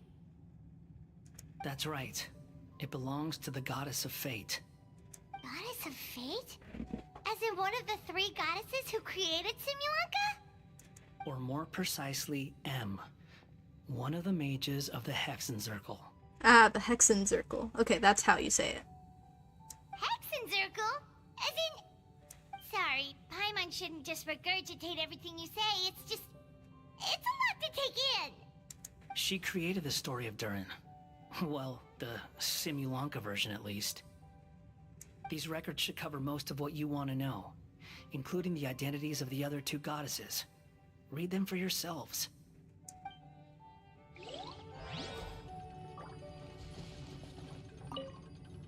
By all rights, I should have been A, since A is the first and last letter of my name. But Alice overruled me on the basis of seniority and said I should be M instead because of my middle name. She really knows how to push my buttons. Still, her magic never fails to amaze me. I still can't believe she got one of my origami frogs to start talking. Why don't I write a story with origami animals as the main characters? Let's see. Once upon a time, in a magical forest, there lived a group of animals made of paper. Barbie loves looking into the future, so she used her powers to map out the fates of all living things in Simulanka. But knowing the ending in advance takes all the fun out of the story. I think I'll make a bet with her. I believe that one day, the people of Simulanka will decide to carve their own destiny. Apparently, she wants to build a statue of herself in the capital city. Always looking to add some pizzazz.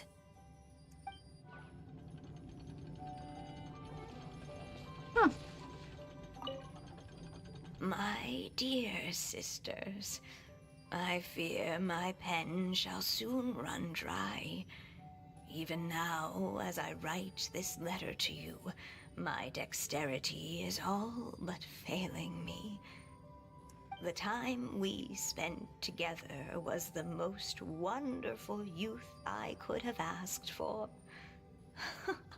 I always feel so young when we're together. A says that even after I'm gone, the goddess of fate in Simulanka will continue to exist and carry on granting people's wishes. It makes me glad. If you ever want to chat, feel free to pay a visit to the goddess statue. Just don't wish for anything weird.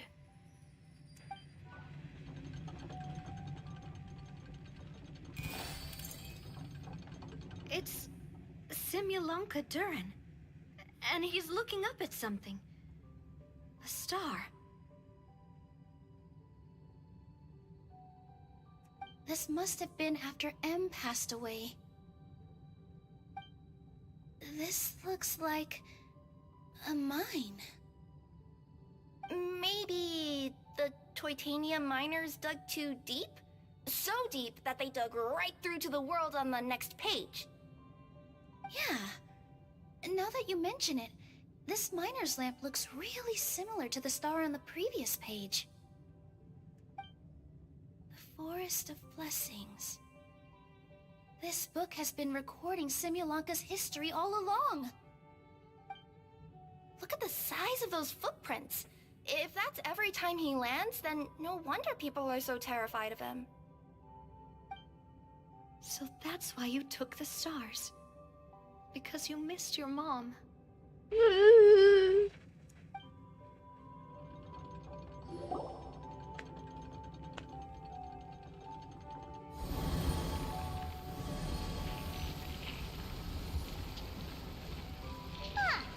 That statue looks different from the one in the Metropole. It's a different goddess. This one is the goddess of fate.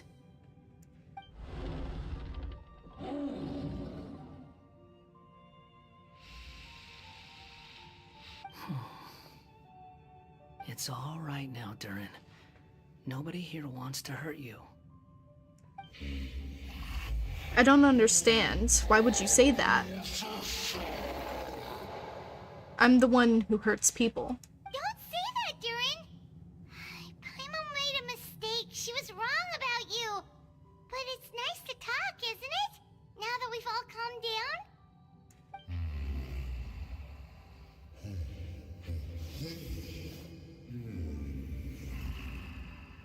No, it's pointless. Maybe you're willing to talk to me, but the world above is still terrified of me. So that's why you made that wish? So stupid. Hello, welcome back to the stream, Just a Dog Lover. Oh. anyone with eyes can see that all you want to do is get along with everyone. You just want to make friends, people to play with, to talk to. People who accept you, or at least accept your apology. That may be true, but I'm not sure if the people of Simulanka are prepped for such a gigantic next-door neighbor. Oh, you've never hurt anyone. Heck, the idea never even crossed your mind. Sure, you scared a bunch of people half to death, but that's only because they had no idea what kind of dragon you really are. Yeah. If you had a heart-to-heart with them, I'm sure they'd come to understand you and see your point of view. I decimated my family at Uno. It was also like the funniest round we've ever played. I haven't laughed so hard in a while. I'm glad you had fun. That's good. That's good. What's the point? As long as I'm cursed with this body, I'll never be able to live alongside them.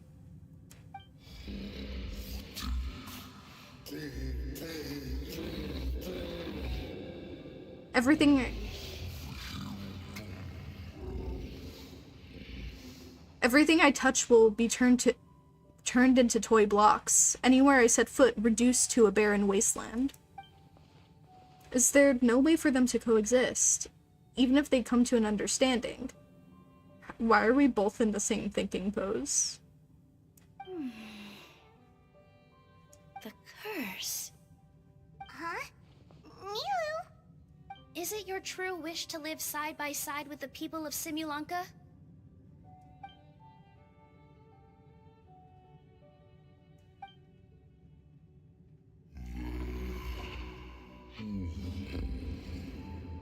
Yes, it is. Then close your eyes and make a wish to the goddess of fate. We will help make your wish come true. Huh? But how? Just trust me.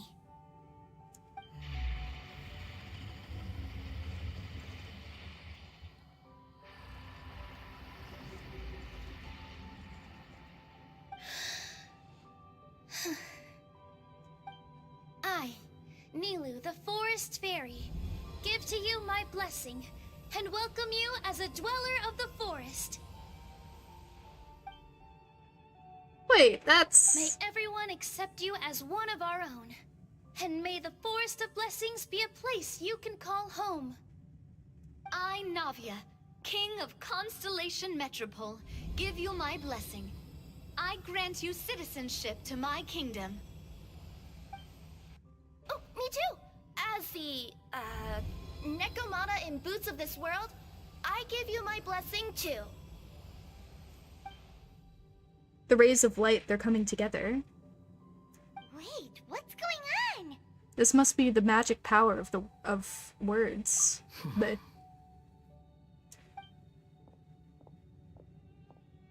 I, the hero of this world, give you my blessing.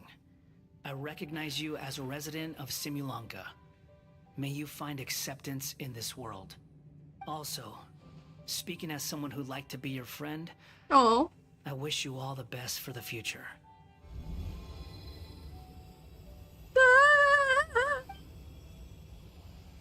Saw it. I, a traveler who has traversed many worlds, give to you my blessing. May you find friendship and goodwill no matter where you go.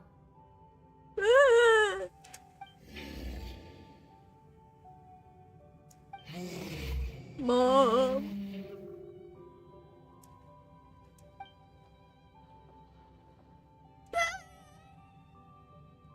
As for this world, I leave it to you.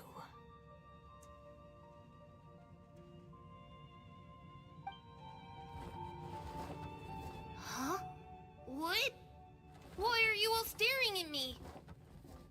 Huh? My claws? Are these my claws? And my wings? My tail? Does this mean... Wow, you look so cute. quite a radical transformation. Not that there was anything wrong with the way you looked before, of course. It's just... you get what I mean. How do you feel? Are you happy with your new appearance? Does anyone have a flower with them? Or even just some water or paper from this world? Oh, I do actually. Here you go.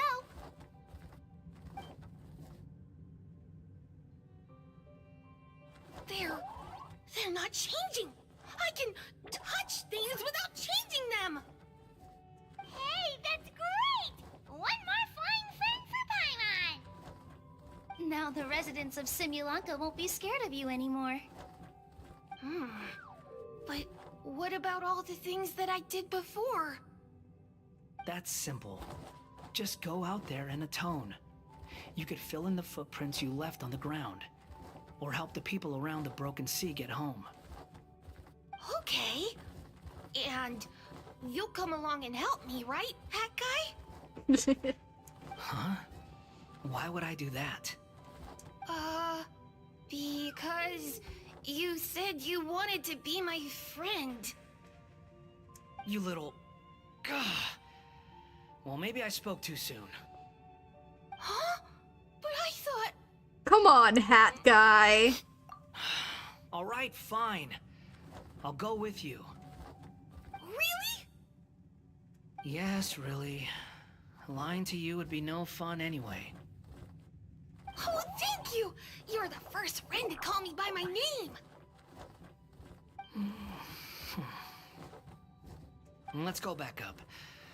I'm about to suffocate down here. Oh, it feels so good to finally see Hat Guy meet his match. Paimon, don't be so insensitive. Yeah, okay. Paimon just never thought we'd see the day, that's all. All right, let's also head back up then. Don't be scared, Durin. We'll be right by your side. Thank you for your blessings, everyone! Oh, this is the happiest day I've had in a really long time!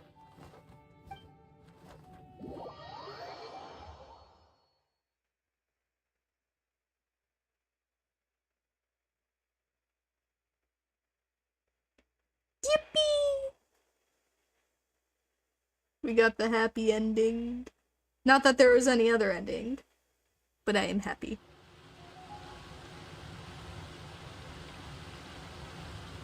Ta-da! Surprise, everyone! Ah! A talking street lamp! Street lamp? Oh my! You mean you still don't remember me after all the times we've spoken? Is this Alice? I know that voice! It's Mom's friend! Alice. Hello there, traveler and friends. And Durin, it's good to see you. You've changed quite a lot. In fact, you look so different that perhaps I should call you Mini Durin. Mini Durin, huh? Yeah, I like the sound of that. It's nice being smaller. You must be one of the 3 goddesses of this world. Are you the goddess of creation? Yep, that's right. But although it's the most impressive sounding of the 3, to be honest, we all made an equal contribution toward the founding of this world. If you've ever read any of M's stories, you'll know just how enchanting the worlds are that she writes about. So enchanting that I just had to step inside and explore it for real. So I got B involved, and with M's consent, created the world of Simulanka.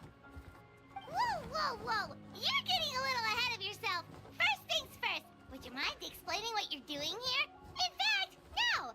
What are we even doing here? Don't worry, all will be revealed. After everything you accomplished on your journey, you're free to ask me anything you want. Let's start with your first question then. I'm here because I sensed a great magic power emanating from the book just now, and I couldn't resist the urge to peek inside and check it out. That must have been when we all gave Mini Durin our blessings, right? Yes, exactly. In the world of fairy tales, words and emotions often carry far more power than any spell. It's all thanks to your magic that Minnie Durin was able to take this form. Come say hi to me, little one. Oh, look at you. You're as cute as a button. So, what about us? Was it always part of the plan that we'd come here? Plan isn't the word I'd use. If you ask me, I'd say fate works in mysterious ways. When Durin of Simulanka made his wish to the goddess of fate, it just so happened that in a world far away, all of you wonderful people were holding a copy of M's fairy tale at that exact moment. And because of your noble and kind souls, you were selected by the goddess of fate to come and save this world. Now that you mention it, that's what I was doing when I was transported here. I was reading a fairy tale to some children in the Fleuve Cendra. I think I just, happened upon an old book and decided to use it as my pillow during a nap in a box. Bruh. Wow, what a crazy coincidence. Wait, that's not right. How come everyone else got assigned to roll except us? 'Cause we were also... Yeah, that was it. We just received a strange book and we had no idea who sent it. Then, the moment we opened it up to start reading it, we found ourselves here. You're the one who sent it to us, aren't you? Oh, is that what happened? Yes, that does sound like me, doesn't it? Why did you send us here? Good question. Why indeed? Maybe I thought this was such a good story it simply had to be read by someone. As the traveler and witness of many worlds, how could I let such a beautiful place pass you by? I can sense that your blessing for Minnie Durin was a very special one. With this blessing from beyond the story, he might even be able to explore worlds outside of this one. Teyvat, you mean? That's right. In fact, back when we were first creating Simulanka, Em told us that she hoped the people of this world would one day be able to explore the wider world beyond. Every story has an ending, but if the story becomes reality, it should have the right to choose its own path. So, in other words, the predestined lives these people lead were always going to disappear one way or another. Wait, so even if the people here get to go to other worlds, surely there's gotta be a way we can leave too, right? Yeah. Don't you realize you've been able to leave all along? Huh? You can either take the boat at the Broken Sea or touch the giant bookmark at the Cliff of Prophecy. All you need to do if you want to leave is focus on the place you want to go. How were we supposed to know that if you never told us? Huh, didn't I? Well, given how smart and capable you are, surely it can't have posed a huge problem for you. As for your other friends who were summoned here, if I had to guess, I'd say the Goddess of Fate probably didn't tell them about it because she wanted them to get engrossed in the story. She's Em's reflection, after all. It wouldn't surprise me if she shares Em's love for cliffhangers. Anyway, I think that answers your questions, yes? What do you all plan to do next? Leave. I'm gonna go say sorry to the people of this world. After that, I want to start protecting Simulanka, just like Mom told me to. Now we know how easy it is to get back home. Paimon's suddenly not in such a hurry to leave. Same here. It's not every day that you get to come to such a magical world. I, for one, plan to explore it a little longer. I'm glad to hear it. Maybe I should invite some other friends to join you too. By the way, Minnie Durin, I'm delighted to see you've made some new friends. I'm sure Em would be very proud of you. Now, before I depart, please let me give you a blessing as well. May your future be as rich and colorful as the stories Em used to tell. She's gone. Guess this is where the hero's journey comes to an end, huh? Ah, But it's also where a new journey begins. The adventures of Minnie Durin and friends. Huh? An adventure for me? You bet. For starters, I'd love to introduce you to my other friends in the forest. Even though there have been some misunderstandings in the past, I'm sure they'll welcome the new you with open arms. Huh? Stop looking at me. I already said I'll come with you. Whoa! Look over there! Huh? Wow. The stars are beautiful. Huh. I'll bet that's a gift to Minnie Durin from the 3 goddesses of this world. Oh. Thank you, Mom.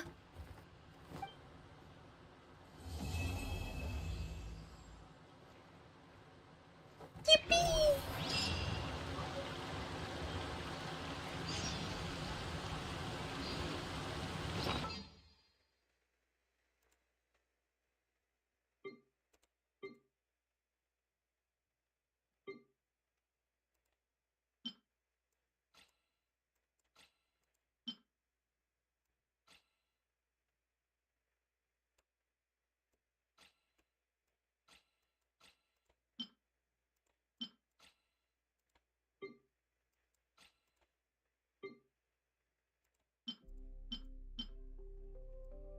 Ooh.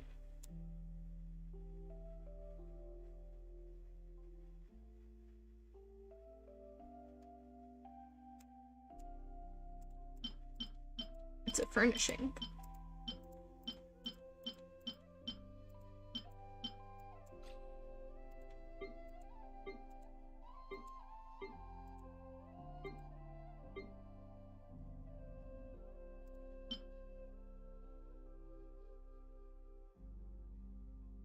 When did I get Dragon's Bane?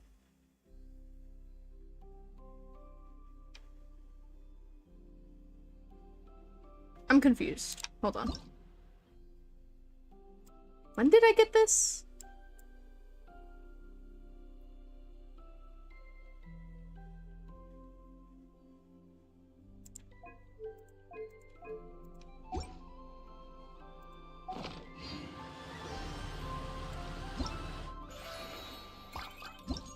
Guess I'll never know.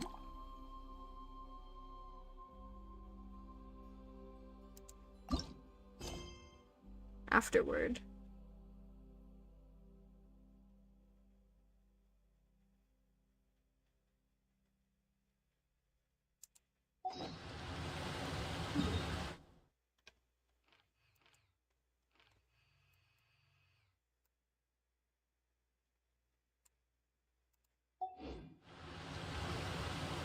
Wait until 2 days later.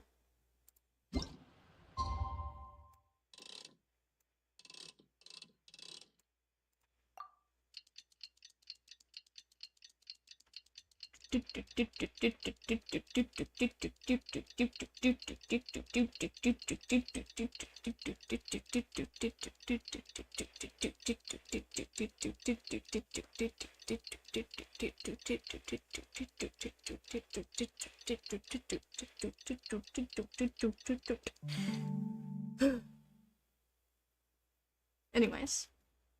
It's been a while since our last adventure. Oh, Paimon wonders how Minnie Durin is getting along in Simulanka. Let's go to the Forest of Blessings and take a look.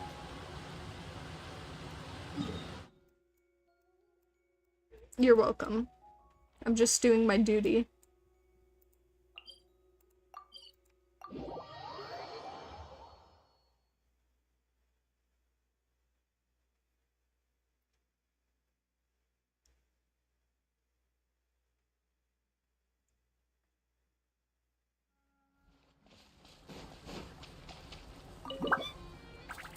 Where do you find, like, late lilies outside of this?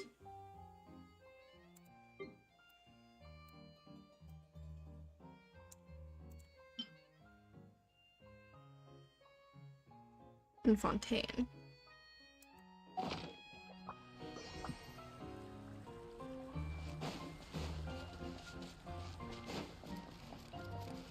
it's Kaya and, Jean?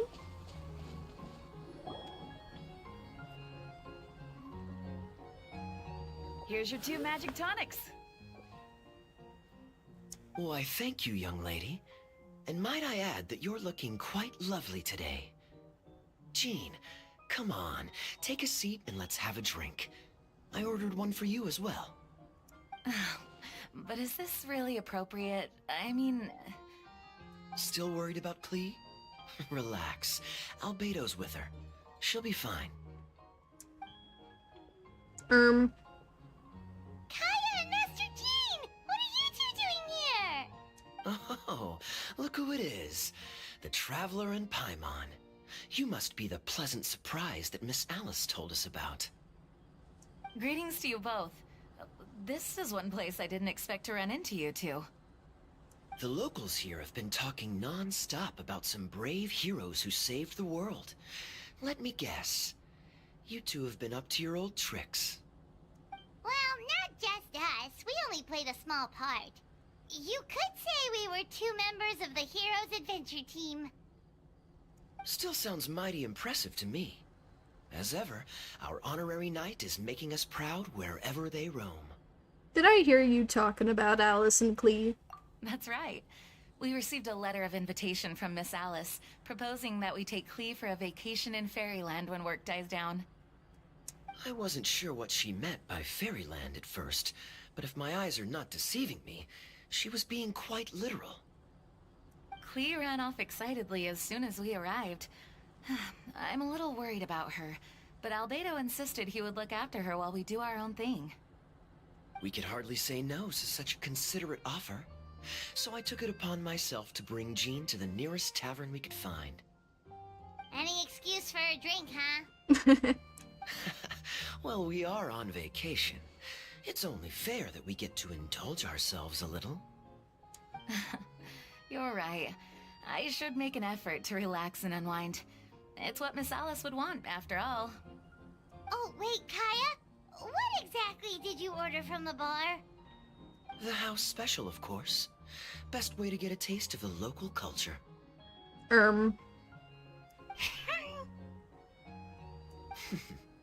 Why are you making that face, Paimon? Nothing. I was just perpetually amused by your lifestyle, that's all. Go on, drink up. Something tells me I need to tread carefully here. Let's see, it's got a lovely color, but how about the taste?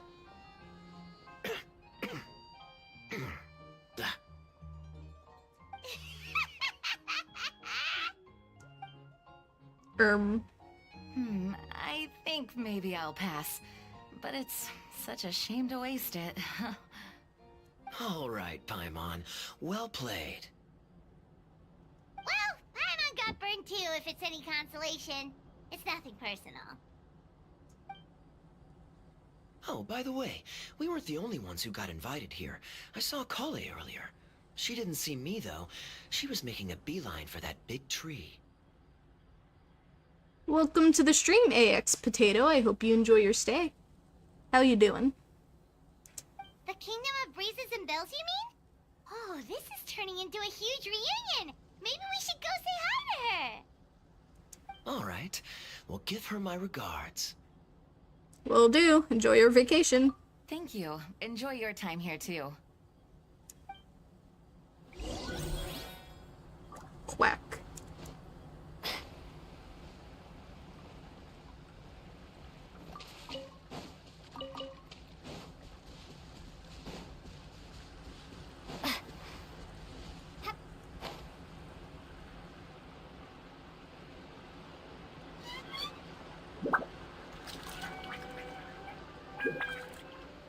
Yeah, don't worry, I know who you are. Welcome, welcome.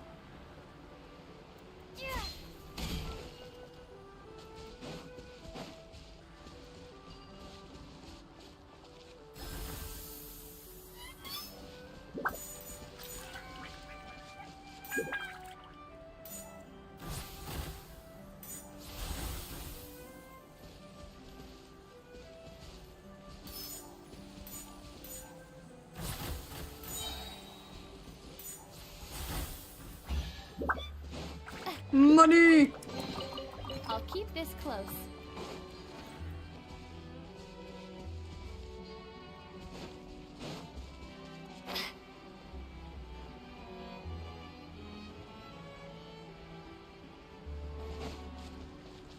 I want to see Kale. Where Kale?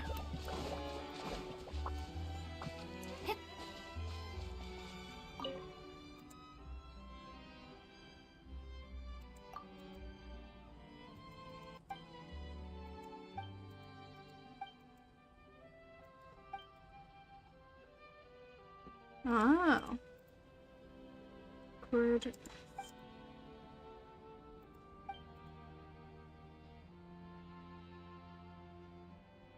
Set off? Do you still remember who the relic actually lit up for back in the cave? Both Nexa, of course, your highness fully deserves. You're a champion who's been acknowledged by a champion. Exactly, and that champion came specifically to ask for your help. How could you possibly still think you're unworthy? Maybe it's simply that you shine so brightly, your highness, that everyone was mistaken. Well then, Mr. Champion, would you be willing to undergo another trial? I, Princess Semest of the Kingdom of Breezes and Bells, shall personally bear witness to your deeds with this relic. My ears! It burns! He gets so excited whenever he hears the princesses' names. Don't get me wrong, I'm doing this to fulfill my calling of Rainsong Pond. All that training I did was to save protect Her Highness. And it's such an important task, so naturally I must ensure that it all goes without a hitch. Are you willing to travel together with Her Highness? I am. It's good to hear. Well then, Mr. Champion Ferbert. Are you ready for my trial? I am, Your Highness. Whenever you're ready, I'm ready. Whoa, the relic lit up again, and super bright this time. Anyways. I need to find Kale. Where's Kale? It is not here. Kale is not over here. Kale is all the way over there. Nope.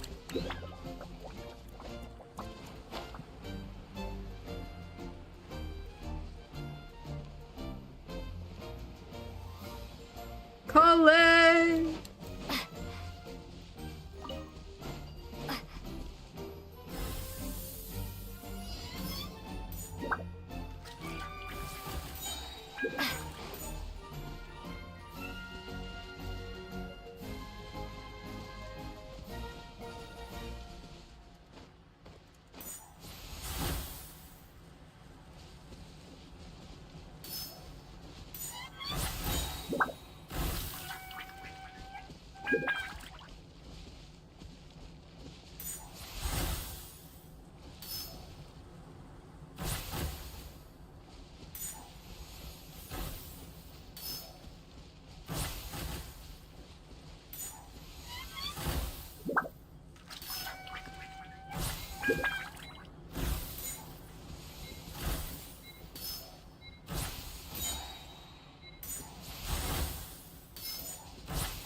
Oh,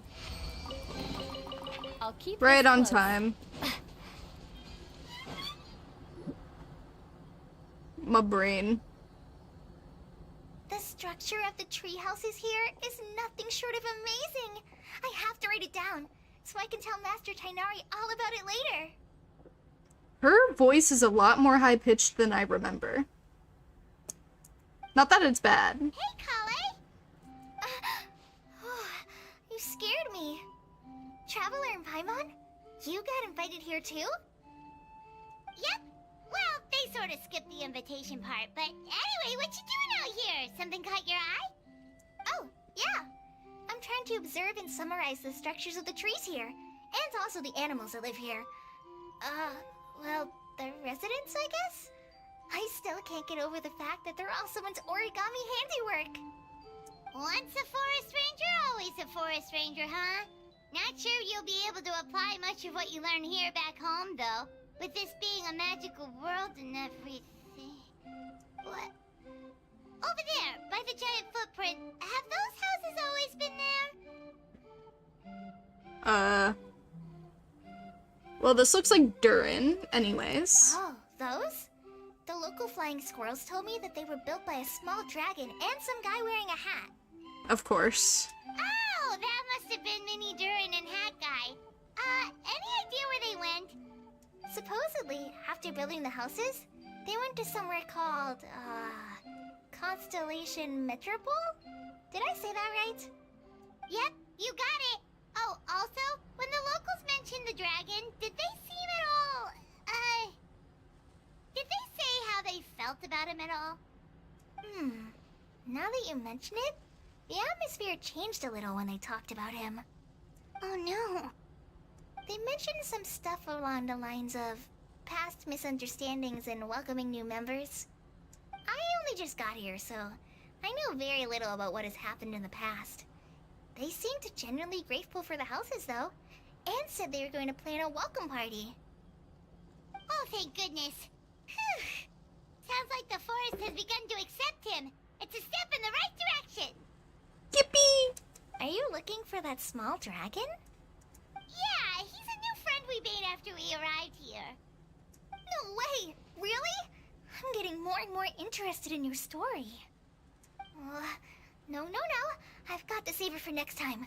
For now, I've got to make the most out of my time in this wonderful world.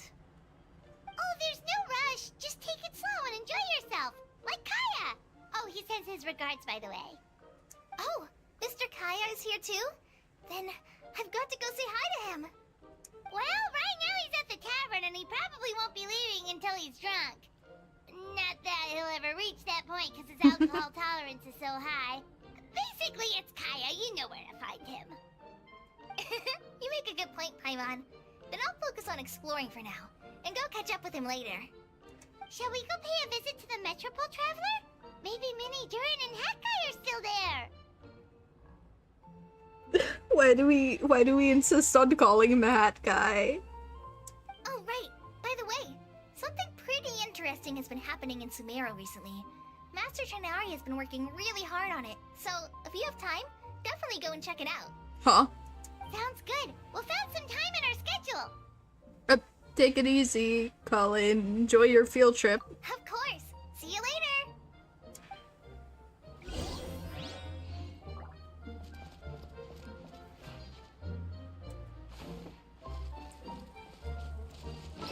Oh yeah, I need to use this.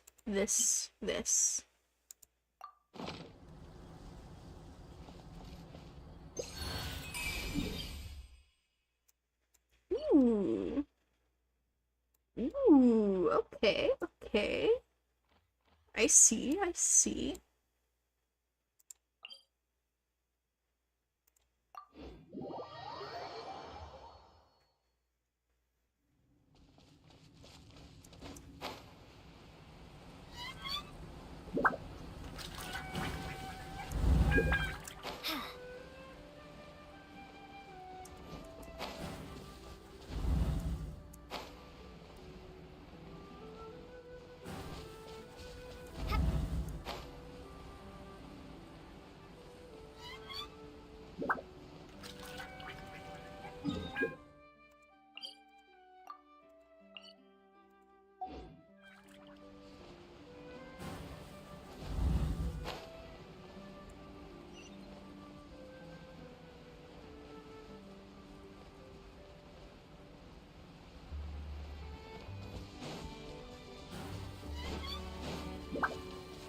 Make yourselves at home. Midnight Phantasmagoria. Let's get this show on the road.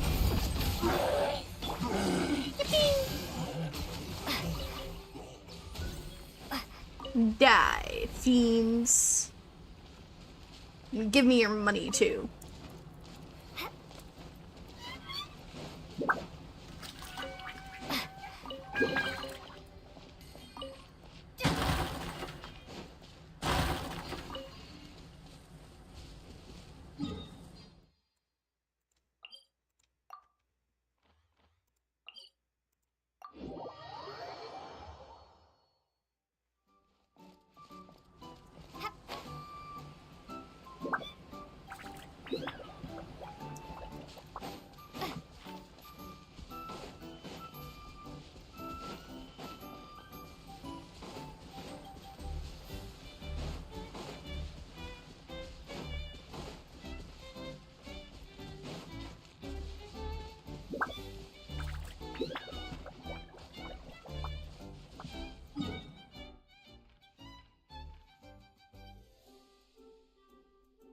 Yeah, okay, it also shows this.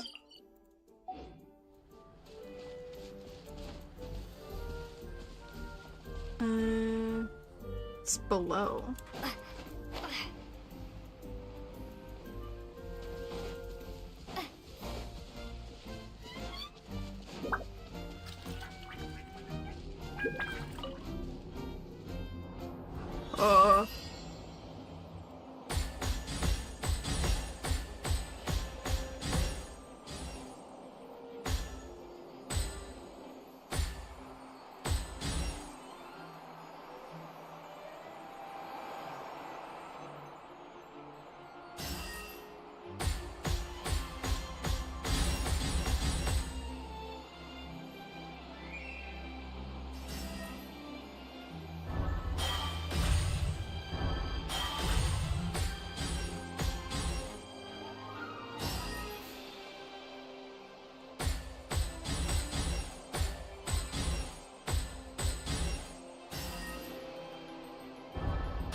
Yeah, I like the flying challenge. It's really nice.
Take this!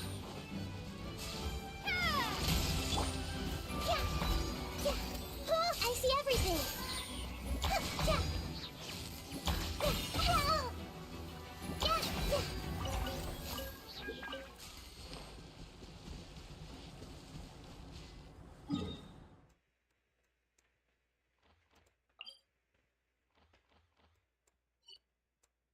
Okay, well, first I need to figure out how to get down there.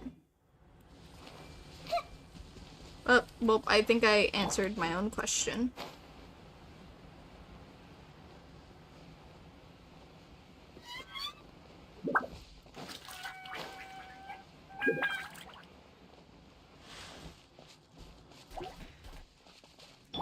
Everyone hold hands! Lightning flash!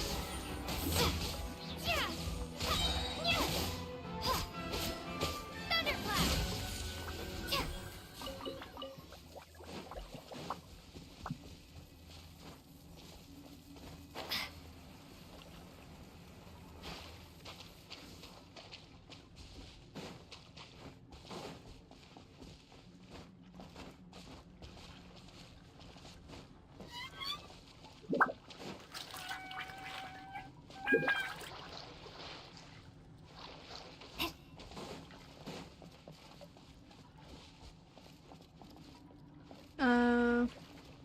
What happened?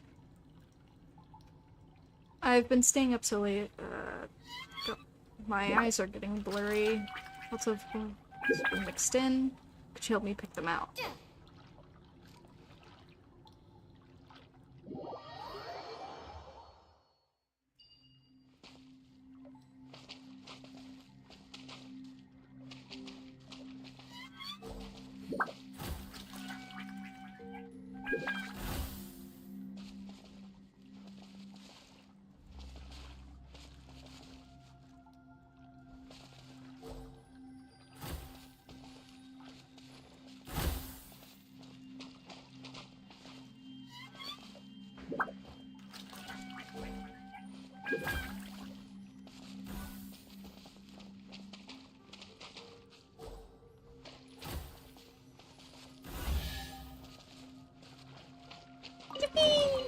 Is this an answer from this world?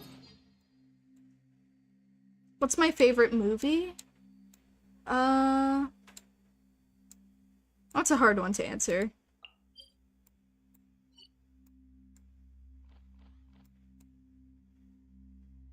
I'd have to think on it.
Oh, I just had to...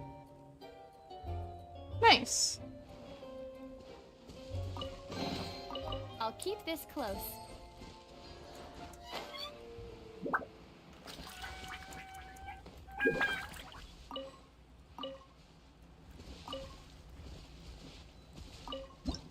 Okay, anyways.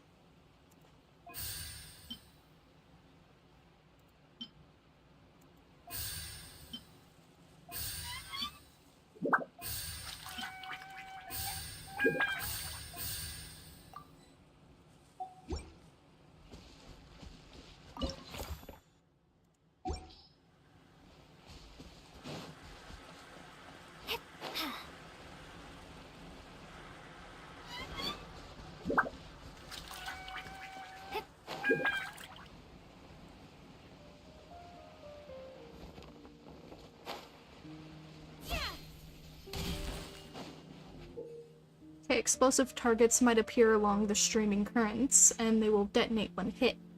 This can help you quickly destroy targets within a certain area.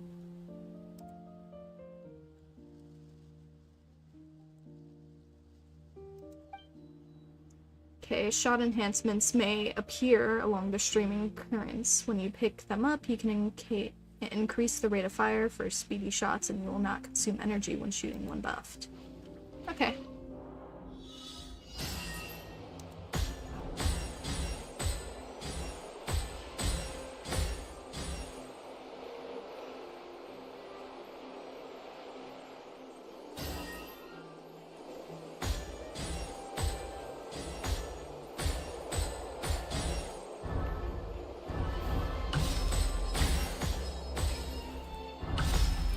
It wasn't charging my things? Hold on.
Okay.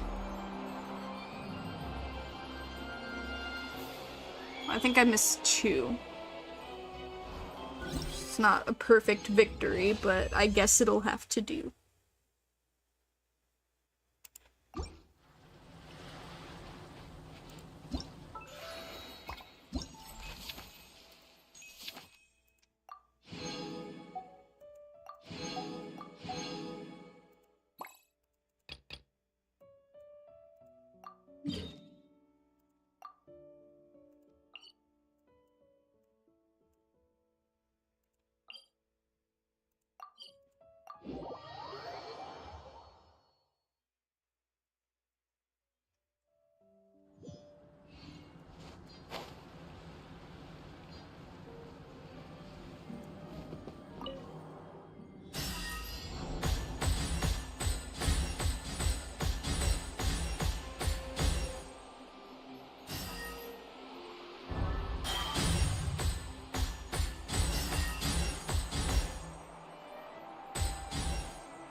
Okay.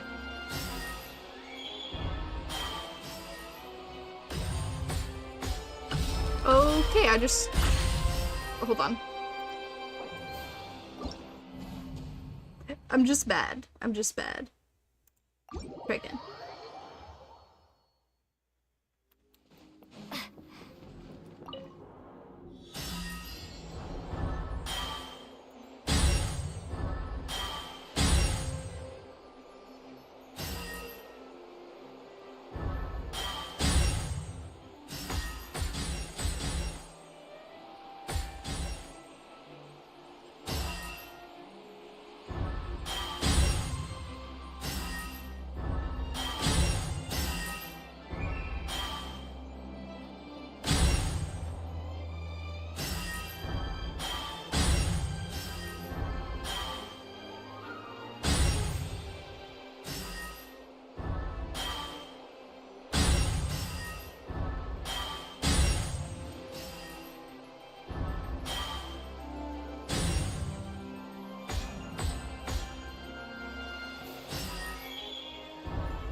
I missed a total of 1, and that is it. I win.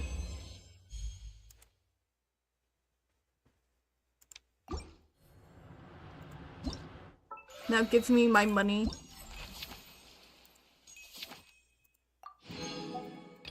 Money, money, money. Thank you.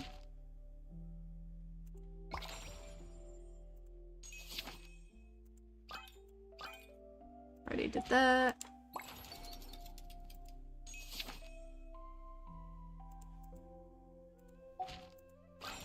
Wait a second. Oh! Durin is here too! That's a cute little addition. Oh, this is the one where it requires me to fight things. I see.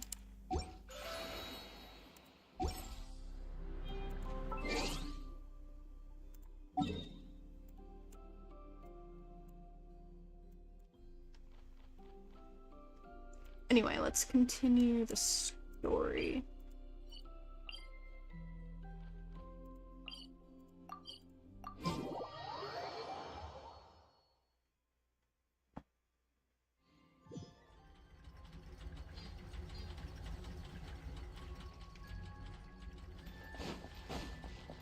Mona! What? Are my eyes deceiving me? There is no way. I can't believe it. Hey, Mona! We heard you muttering from a long way away. What's up? Oh, is your scry glass acting up again? Oh, it's you, the saviors of this world. My scry glass is fine, but I'm not sure I can say the same about my eyes. Look. Look at this statue. Yeah. Is that your teacher, or who is it? What? Is it broken or something? Looks fine to Paimon. That's your master, right? AKA the goddess of prophecy? I refuse to believe it. There's no way that old hag looks anything like this. Maybe she did when she was younger. When she was younger? Oh, actually, now that you mention it, this does remind me of the fashionista phase she wrote about in her diary. She can't hear me, can she? I swear I just got chills down my spine. Either way, it's probably a little rude to talk about her right under her statue. But how do you know it's a statue of her if you never saw her as a young woman?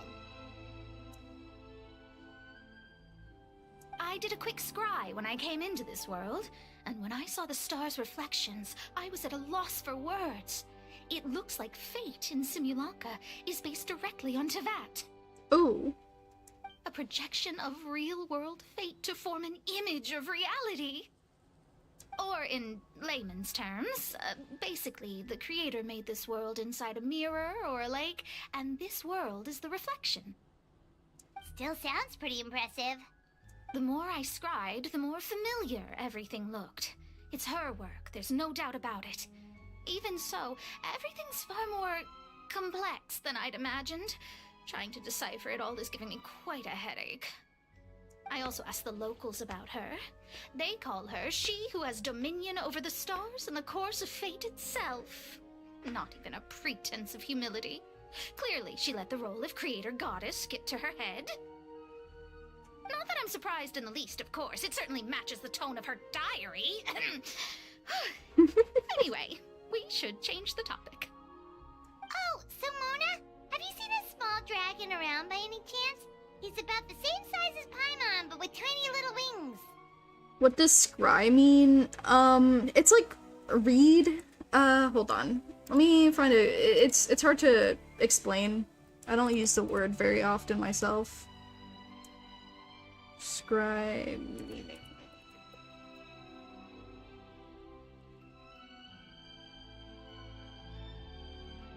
Yeah, foretell the future using a crystal ball or other reflective object or surface.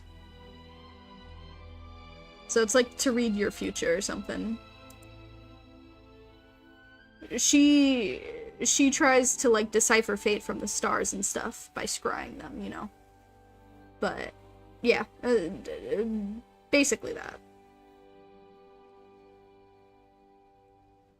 Ah, you mean the one that caused all that trouble? I haven't seen him for myself, but I heard that he came to the Metropole not long ago to formally apologize for his actions. Apparently, he brought a huge stash of Toitanium and plant oil to make amends. Most people accepted his apology, although there are some who said that they'll reserve judgment until they've seen how he acts in the future.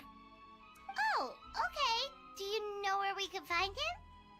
One moment.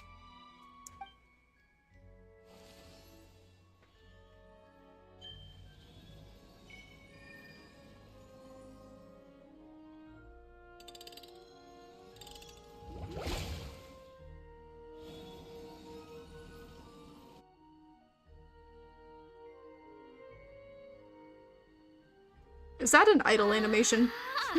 It looks like he's at the Broken Sea. There's a big group of people with him, too. Cool! Wanna come with us? We can introduce you? I think I'll sit this one out. This might be the closest I ever get to meeting the old hag in her youth, so I think I'll spend some time seeing what else I can glean from her grand design. You guys have fun. Be careful, Mona. What do you mean, be careful? Now you're making me nervous. We'll be off now. See you later, Mona!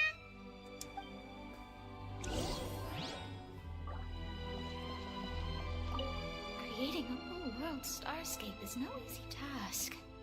Old hag, I guess you do deserve the title of Trismegistus after all.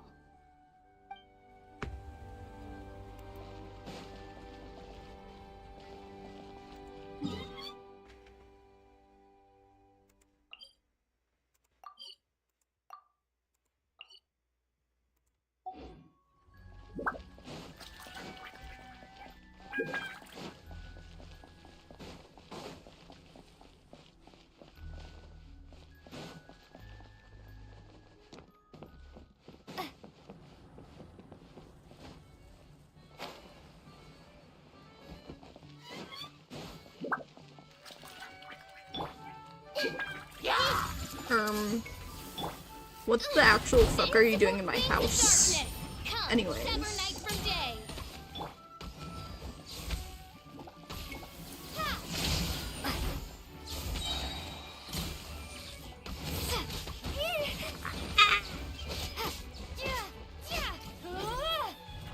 Yeah. What's happening? Where am I? Open sesame. Is this an answer from this world?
Okay, thank you for the money. And Finally. now I'll make it all disappear.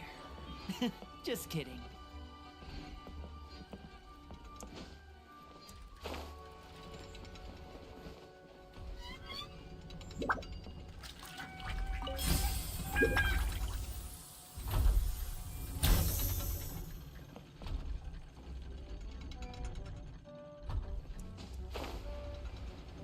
Okay.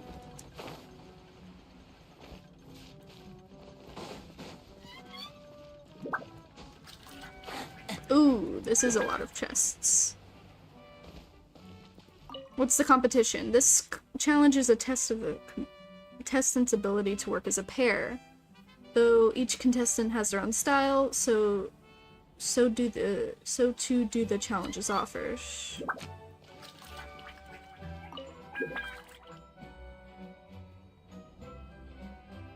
Okay.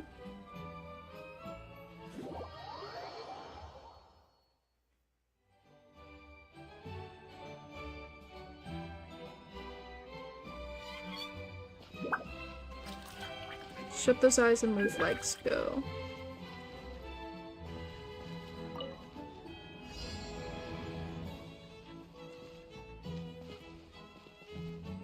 Now disappear. Okay, wait. I didn't mean to. I also didn't. I'm just emoting on his grave now.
Okay.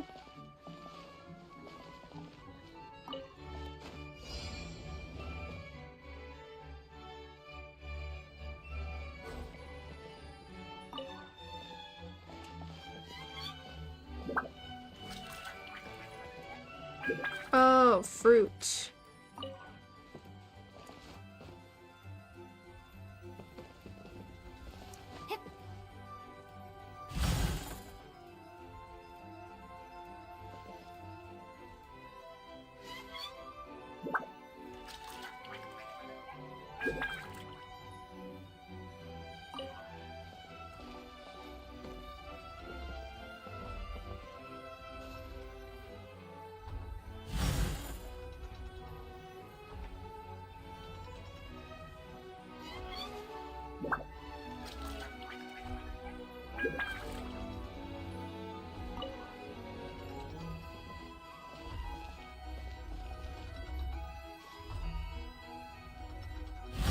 Yay!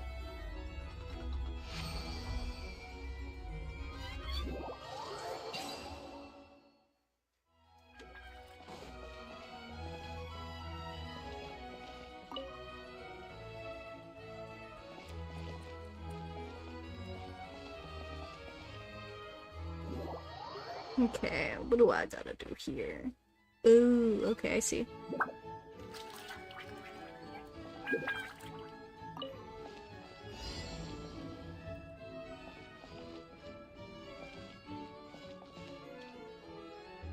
Walk right.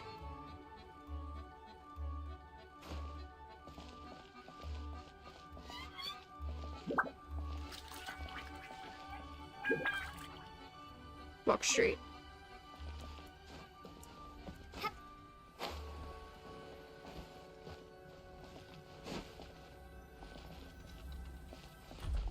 Yay! That one was the easiest.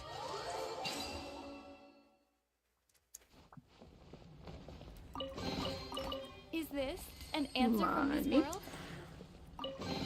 Money. More money.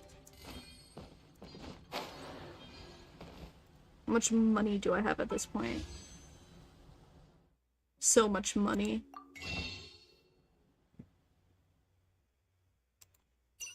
I am loaded.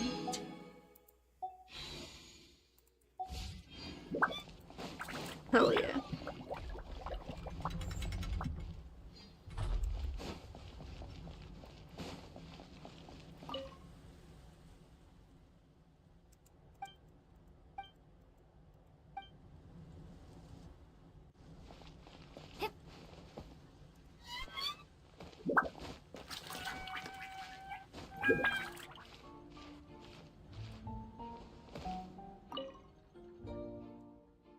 Okay, almost a full circuit of the city without even realizing it. Hope you're not feeling too tired. The next treasure hunt will test your understanding of graffiti pattern. Oh.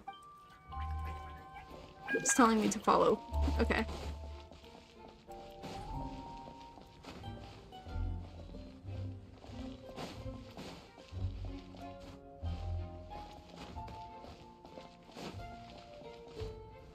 Ew, okay, so alpaca, frog, hamster, alpaca.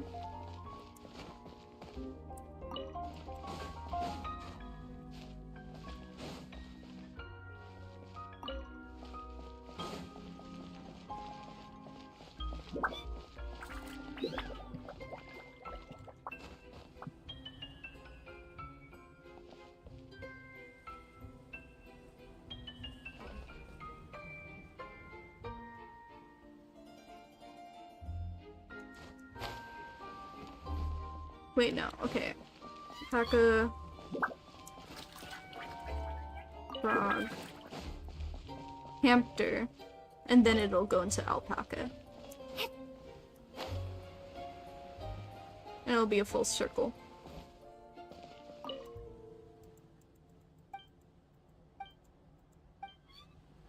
Yeah, okay, alpaca, frog, hamster. Alpaca, frog, hamster. And it makes a full circle. Am I missing something? Is there more graffiti for me to find?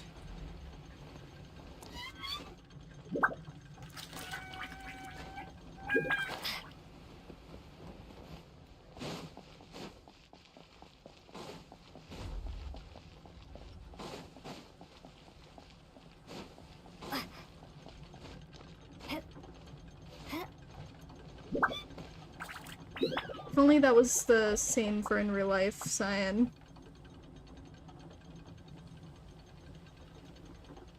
Wait, to what?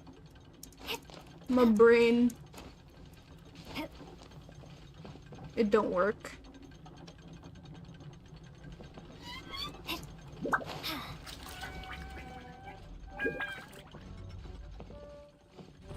Also, I don't get this. I did what it wanted me to.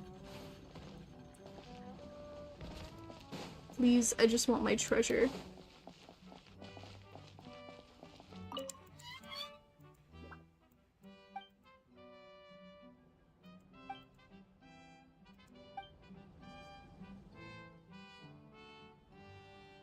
Alpaca frog. Oh, alpaca frog, alpaca frog.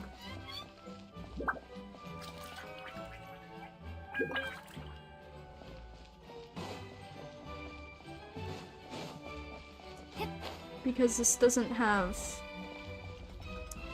an arrow on it.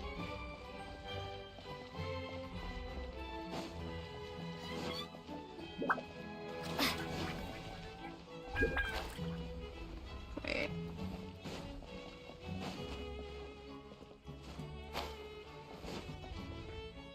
Okay, wait, no. Alpaca goes onto frog. Frog goes onto... maybe this... wait.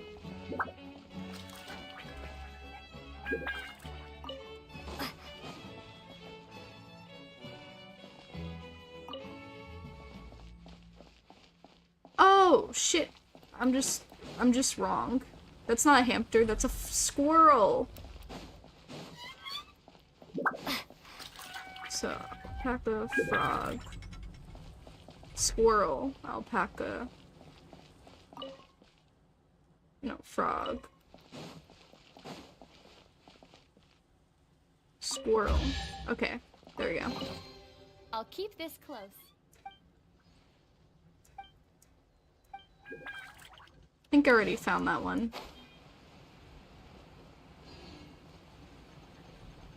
Oh, yeah, if only.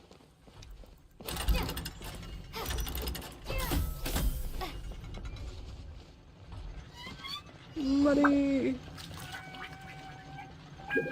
So frog, hamster, squirrel, hamster. Frog, okay, wait.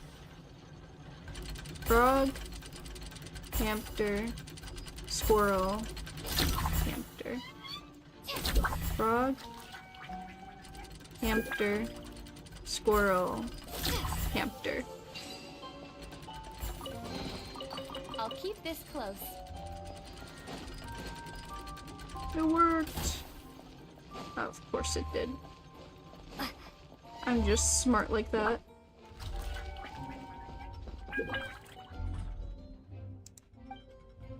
Hide and seek.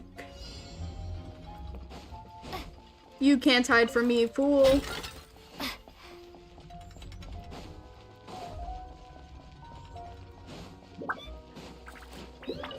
Neither can you.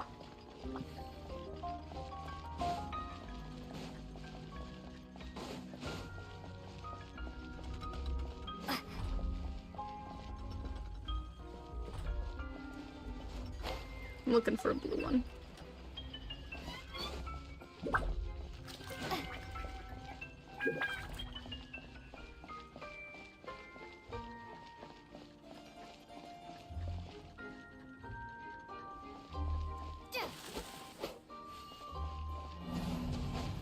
No, didn't mean to leave the area. Again.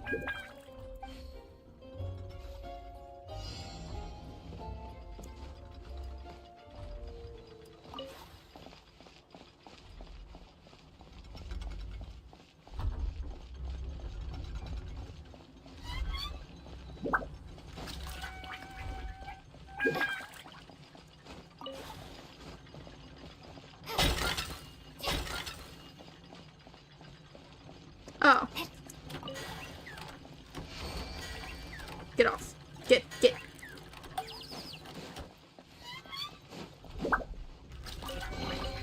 A reward on the road.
Let me up.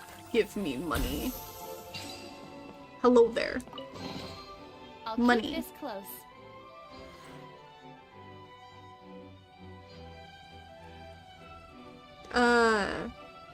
Stuff lies beyond this world.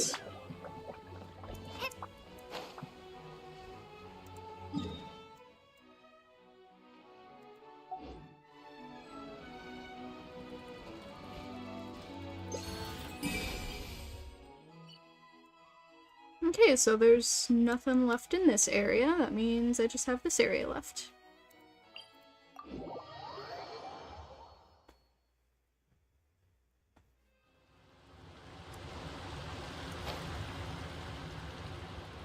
Hello there.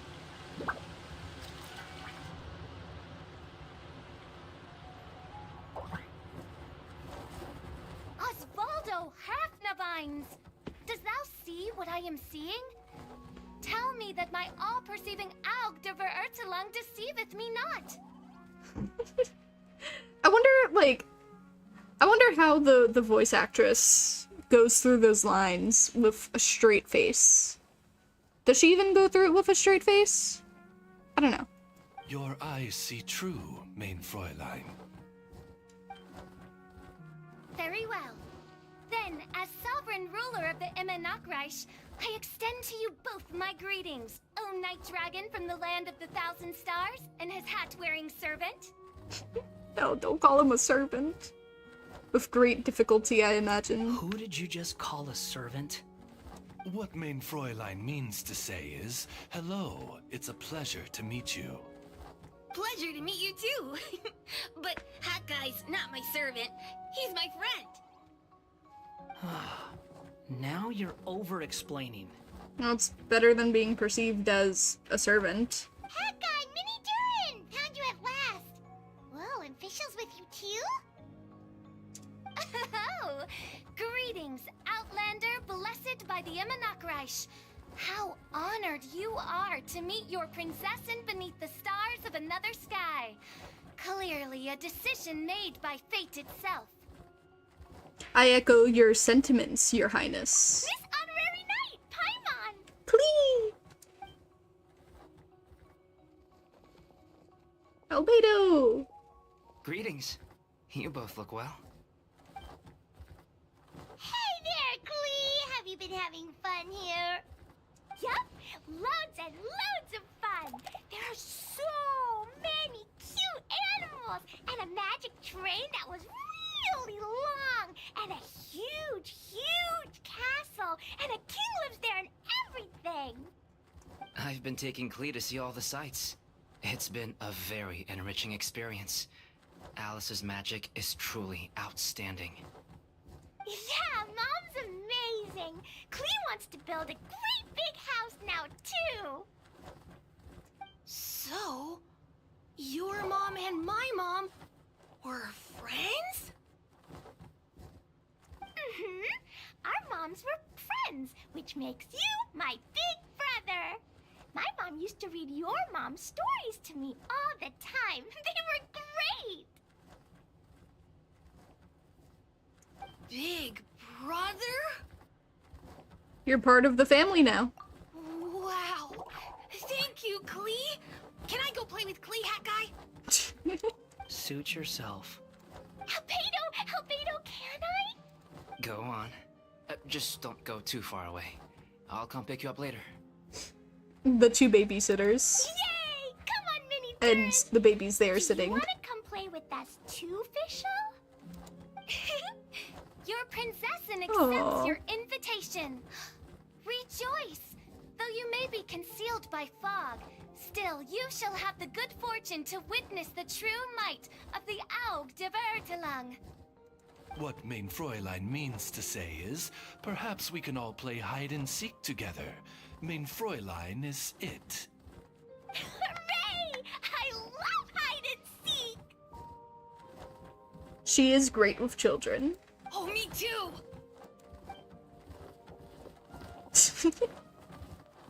To return to our previous discussion, Mr. Hat Guy, you were telling me about a prophecy? I heard B talking to M. What she said was... Since you're so persistent, let me tell you a secret. Our child will one day rise from the dead. What? Oh no! Is she saying that Dragon Spine Durin will come back to life? I'm shocked. I only heard it in a memory. Mondstadt So don't hold 2.0? me to it. Understood. My recent observations at Dragonspine lend credence to this prophecy as well. Durin's heart has slowly but surely been growing in vitality. The process is extremely slow, but the trend is clear. What should we do? To start with, plan for every potential scenario, including, of course, the worst-case scenario. I am well aware of Durin's past, and I sincerely hope that things never escalate to that point. Still, we need to be prepared for every possibility. If the prophecy is true, and Durin's heart will one day beat again, I'd like to hope that whatever rises from the dead is no evil dragon. If you understand what I mean. Kind of? But not really. And so, when the time comes, Mr. Hat Guy, will you and Simulanka's Durin be willing to lend us a hand in our hour of need? Huh? What's this got to do with me? You saved the Durin of this world. I don't see that as a mere coincidence. If there is any meaning to be read into the actions of the three goddesses, beyond fairy tale whimsy alone, I can only boldly speculate that the fate of this reflected world may have a reciprocal effect upon our own world. If Durin of Dragonspine will soon come back to life, we will need many Durin's help, as well as yours, given that your fates are now intertwined. Well, that's a nuisance. To be sure, it certainly won't be easy. Albedo! There's a flying paper ship over there! Can we go see it together, please? Sure. 2 seconds, I'll be right with you. Please give my suggestion some thought, Mr. Hat Guy.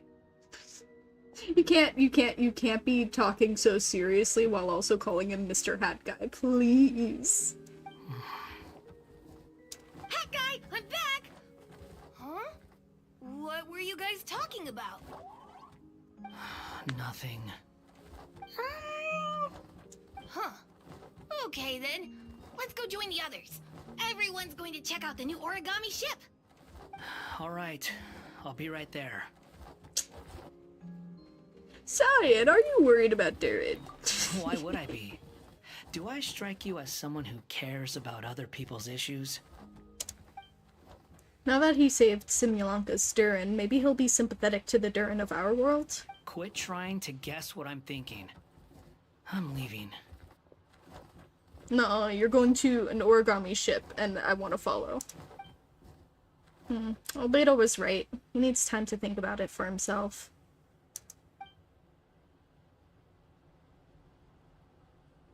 Aww, what a lovely little boat! The forest fairy helped us make it.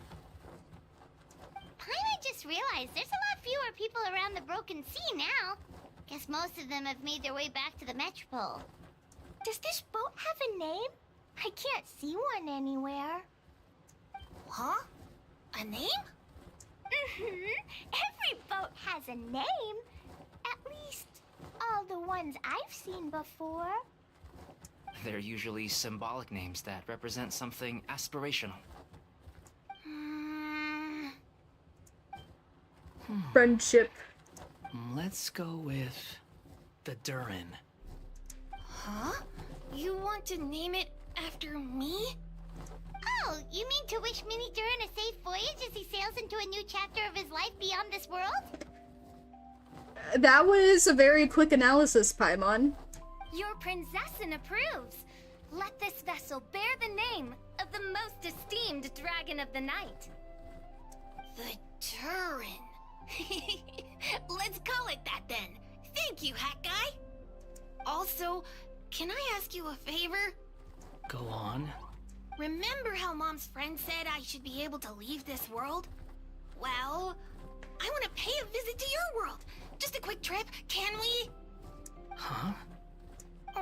Is that a no? I think that's a great idea. If the people of Simulanka are allowed to go to Teyvat, then what's the problem with taking Mini Durin there for a visit? I'm assuming I'll have to be your bodyguard while we're there? I can protect myself. And I'll do what you say. I won't fly off on my own, I promise. Please, can I go? It'll be up to you to stick close. If you disappear on me, don't expect me to come looking. Got it! I'll stick close! Why don't you take the Durin? Now you've given it a name, it'll be a maiden voyage for the boat, and a brand new journey for you. Are you leaving, Mini Durin? Okay. Well, make sure you come visit me in Mondstadt so we can play together again. Klee will draw you a map to show you the way. Though our time together has been as fleeting as a ray of light in the depths of the long night, the Immonokreich will welcome you with the grandest of music ceremonies on the occasion of our next reunion. As surely as the stars in the sky watch over us, we shall meet again. Yeah, Albedo does have a pretty calming voice. What main Fräulein means is that you're always welcome to visit her at home as well. Cool! Ah, I have so many new friends now! I'm so happy! Are you done yet? If you want to leave, then get over here. Take care. Thank you, everyone! Thank you so much! The blessings you gave me are more precious than any treasure, and more beautiful than any fairy tale! Next time, it will be my turn to make your wishes come true! Oh boy, that's foreboding.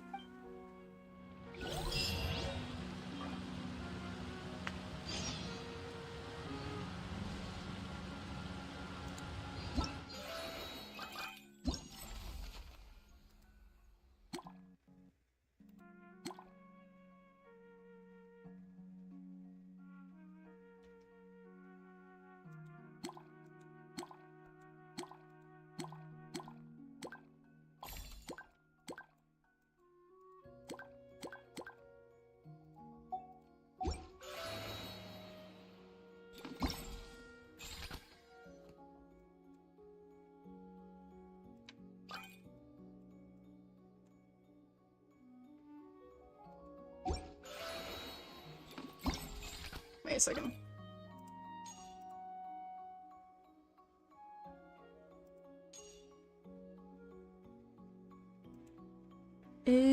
Oh, that's how I get, okay. That's how I get a copy of her.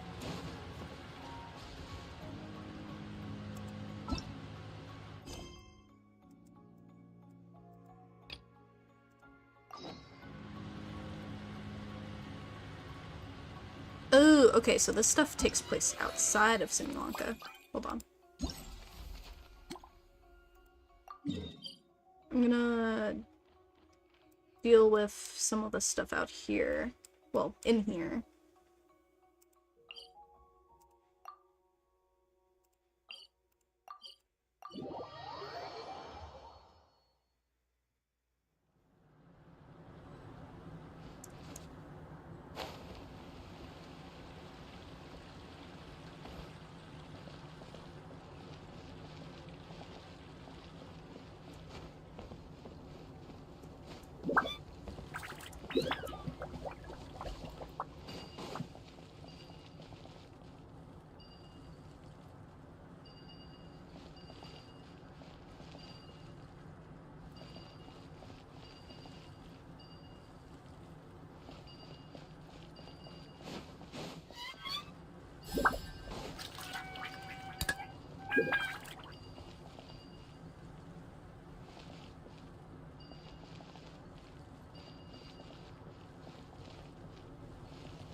reward on the road. Money.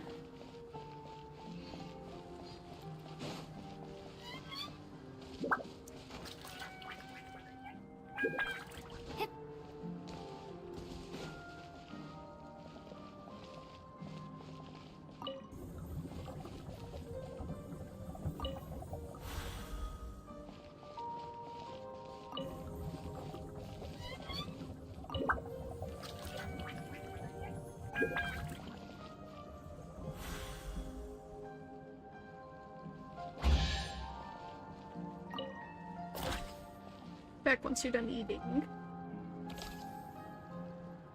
Okay, cool. Cool. That's how we get them to go back. Reward on the road.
Give me my money.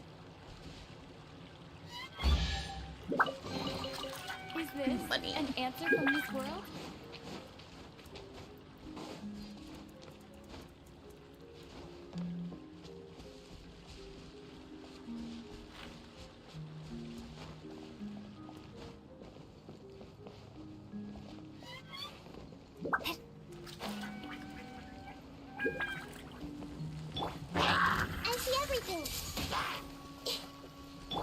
Midnight Phantasmagoria! Step right up. And voila!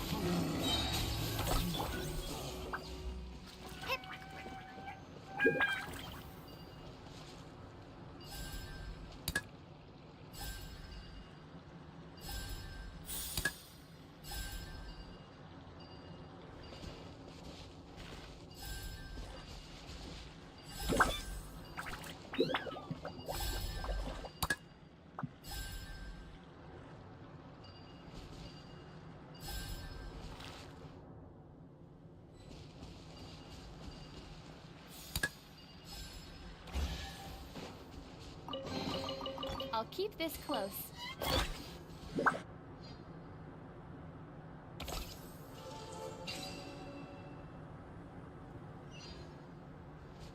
Now I can get more money. More Mora. A reward on the road.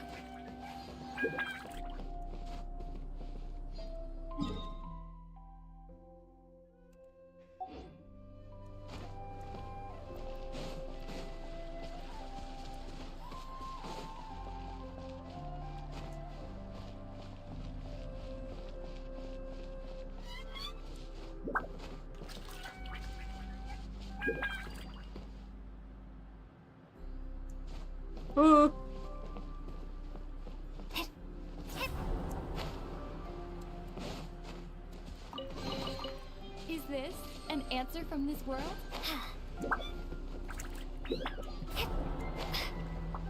Ooh, there's a thing here.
C.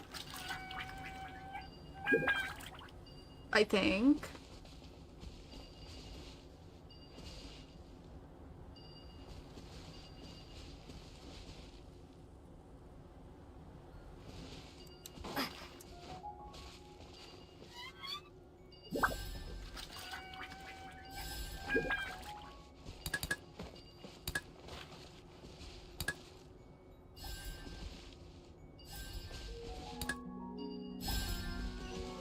There we go.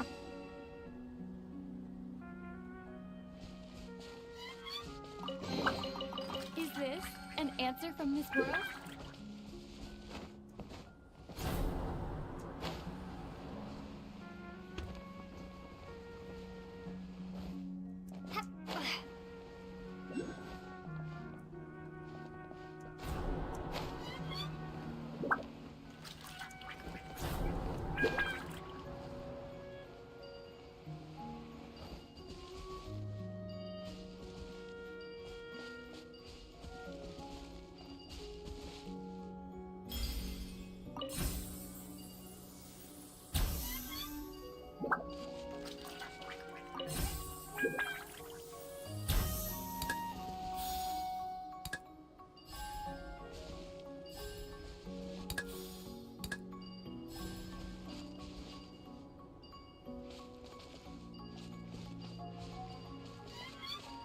I pieced it together for you.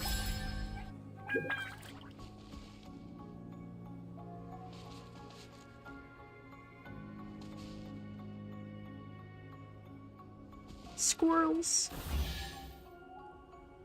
Money.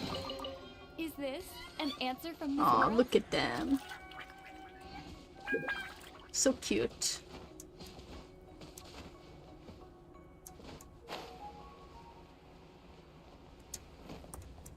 Huh.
Oh, okay.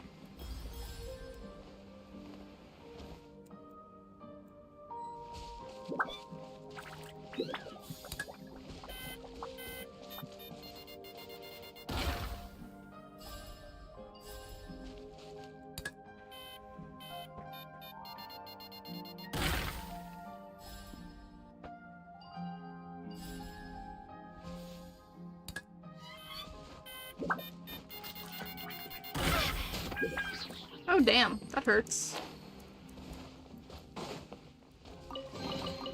A reward on the road.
gotta head over there somehow.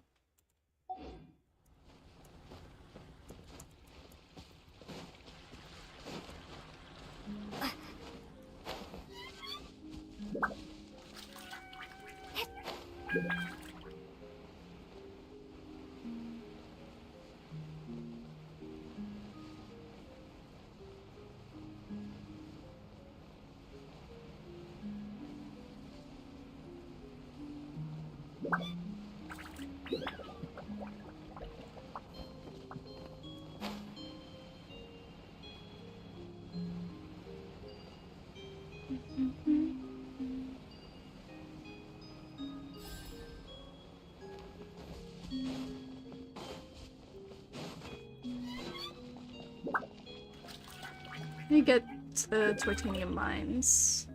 4 flowers shall open your way.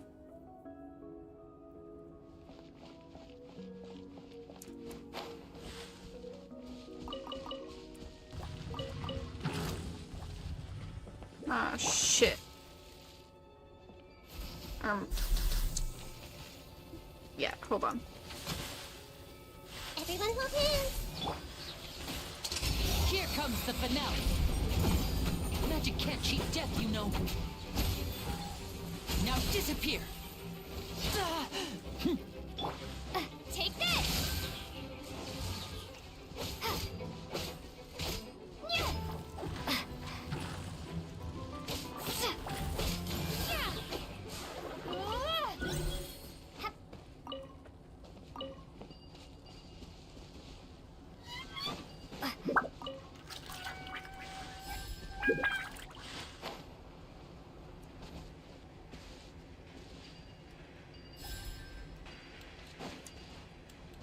Oh, okay. There we go.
Hello. You don't happen to have a flower over here, do you? Guess not.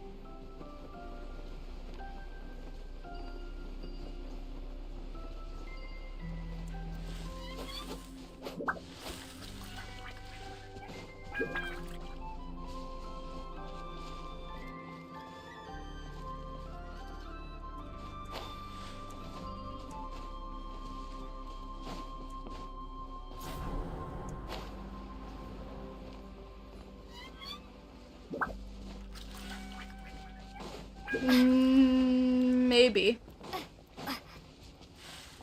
Welcome to the stream, Sumari. I hope you enjoy your stay.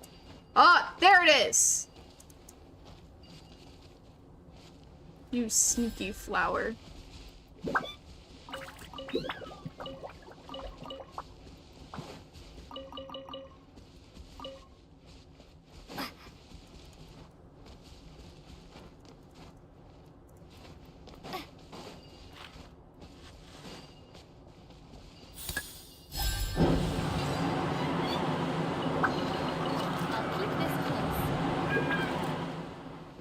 Where am I going?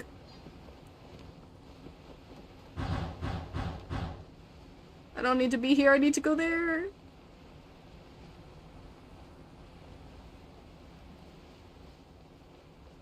Is that it? Was that the Genshin Impact? Yes.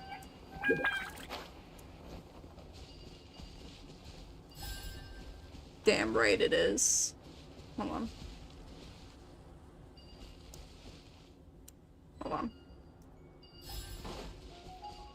doing some weird things here.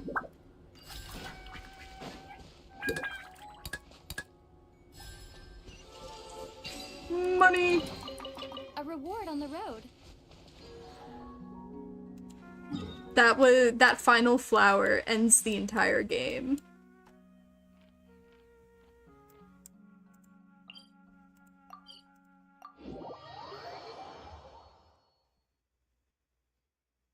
Is this the Kirara one? It is. You. So, are you all set? Ready to start investigating? Maybe. We're all good. Great! Then let's go!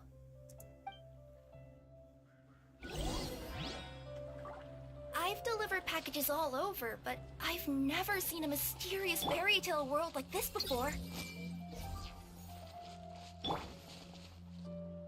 I just... Looks like nobody has gotten around to repairing this house yet. Ugh, even I wouldn't dare to sleep in there. It might suddenly collapse in on you. Kirara is adorable. Oh, okay, now you're running. Nothing to see here either. Maybe we can find someone to ask? Aha! Over there! I bet we'll find some people there. Let's go take a look. Where? Okay.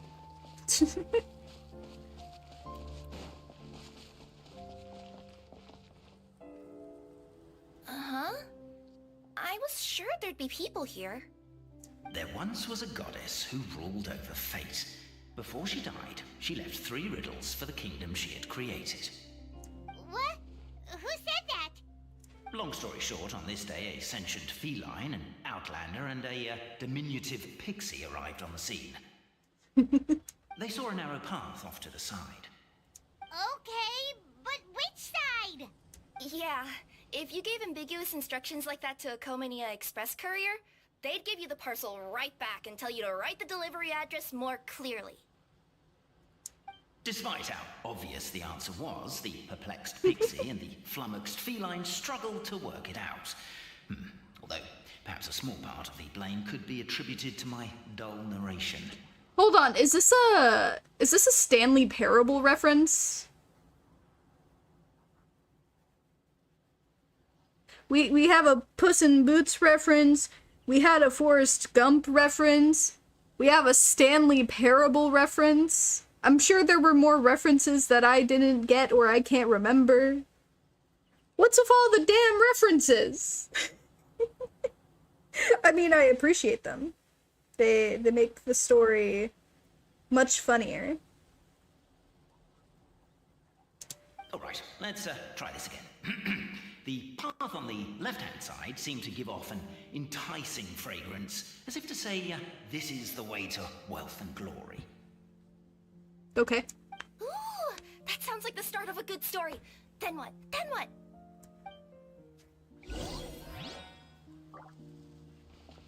At the end of the path, the motley crew would soon spot a secret stone room. A prophecy had once foretold of a Marquis who shall one day venture inside, and thus it is named the future Marquis's abode to be. You like it? The future Marquis's abode to be? Got a nice ring to it. Are you sure you don't want to hear the rest? I'll keep this brief. Firstly, the place ahead of you is a secret room whose purpose, per the legends, is to What's going on? Oh, hear me out, all right? I'm sorry for resorting to extreme measures, but I'm trying to help here. Don't worry, the fencing will disappear as soon as I'm done talking. So are you some sort of fence-spawning yokai?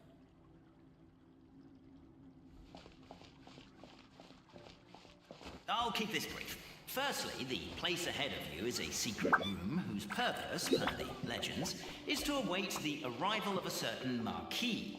For that reason, it's called the future Marquis's abode to be. Secondly, when you get inside, don't sit on the chair in the center, or bad things will happen. There, that's all. Off you go. Wait, I think I went the wrong way. Help!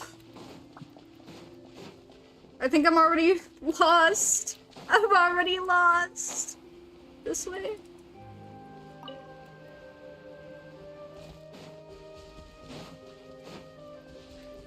Hold on. Wait. Where am I? Where am I supposed to go? Help!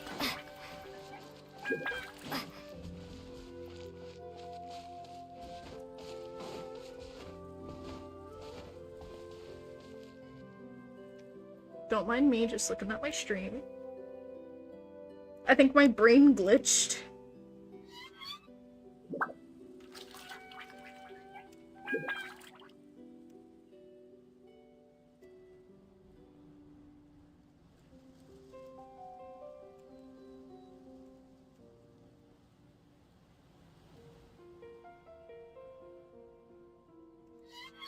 But yeah, it's very Stanley Parable of it.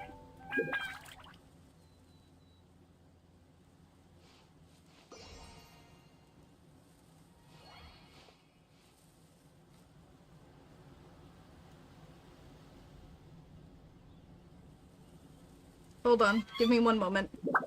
I got this.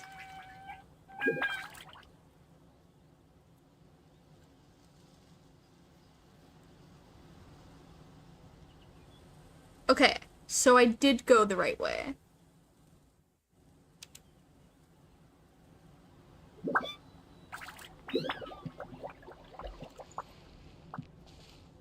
I thought I just went the complete wrong way and was being stupid.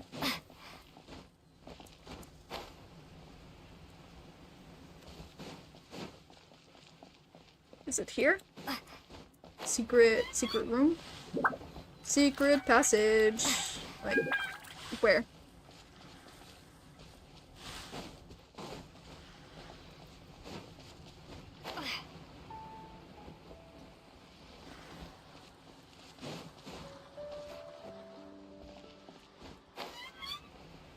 Was I just moving too fast for... I think I was just moving too fast. So many summers, winters, springs, and falls, and now at last a hero hither strides.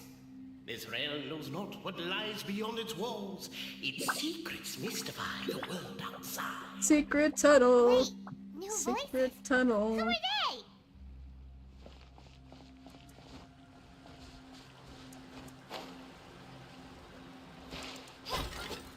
With wood and earthenware strewn all around, the demon feline's fury can't be quelled. Reducing them to rubble on the ground, she finds the vessel's vacant save for... air? She finds long gone the gems that once they held. Are they describing how we broke the boxes and jars? Oh. Who are you calling demon feline?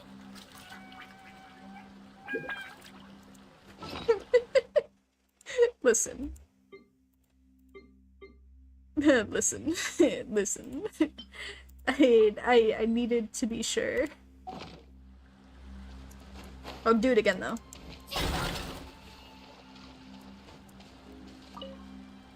Read. Oh.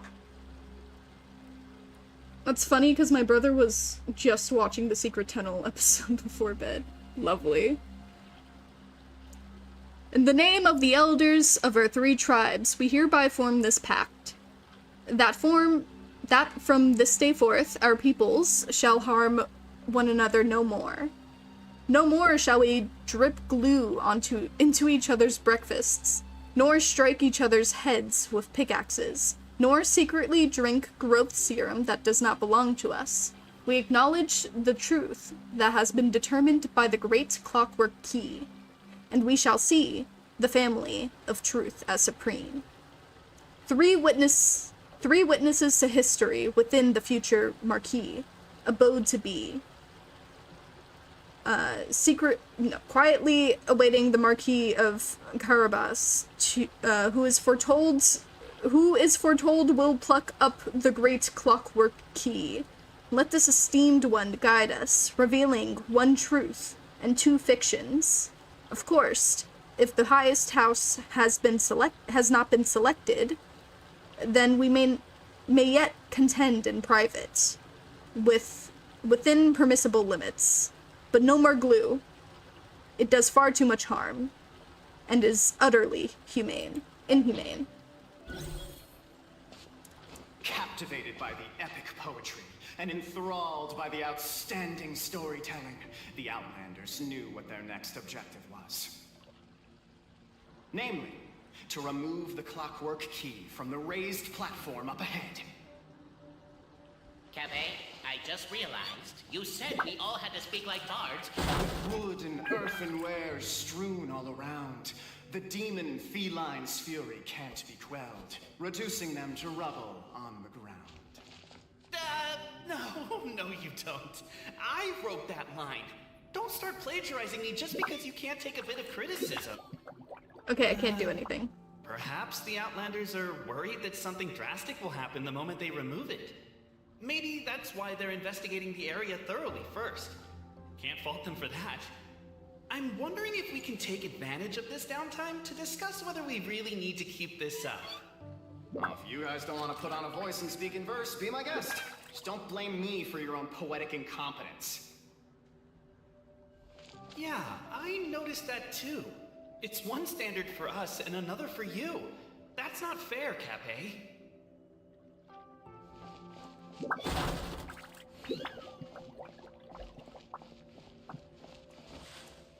So hard. Strong as stone, firm as steel.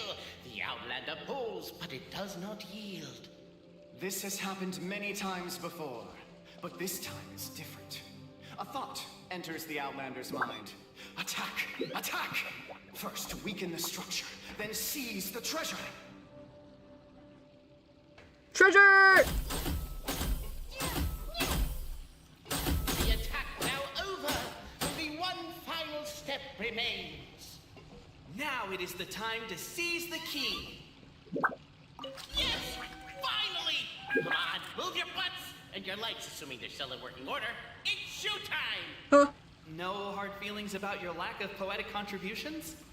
Oh, let it go!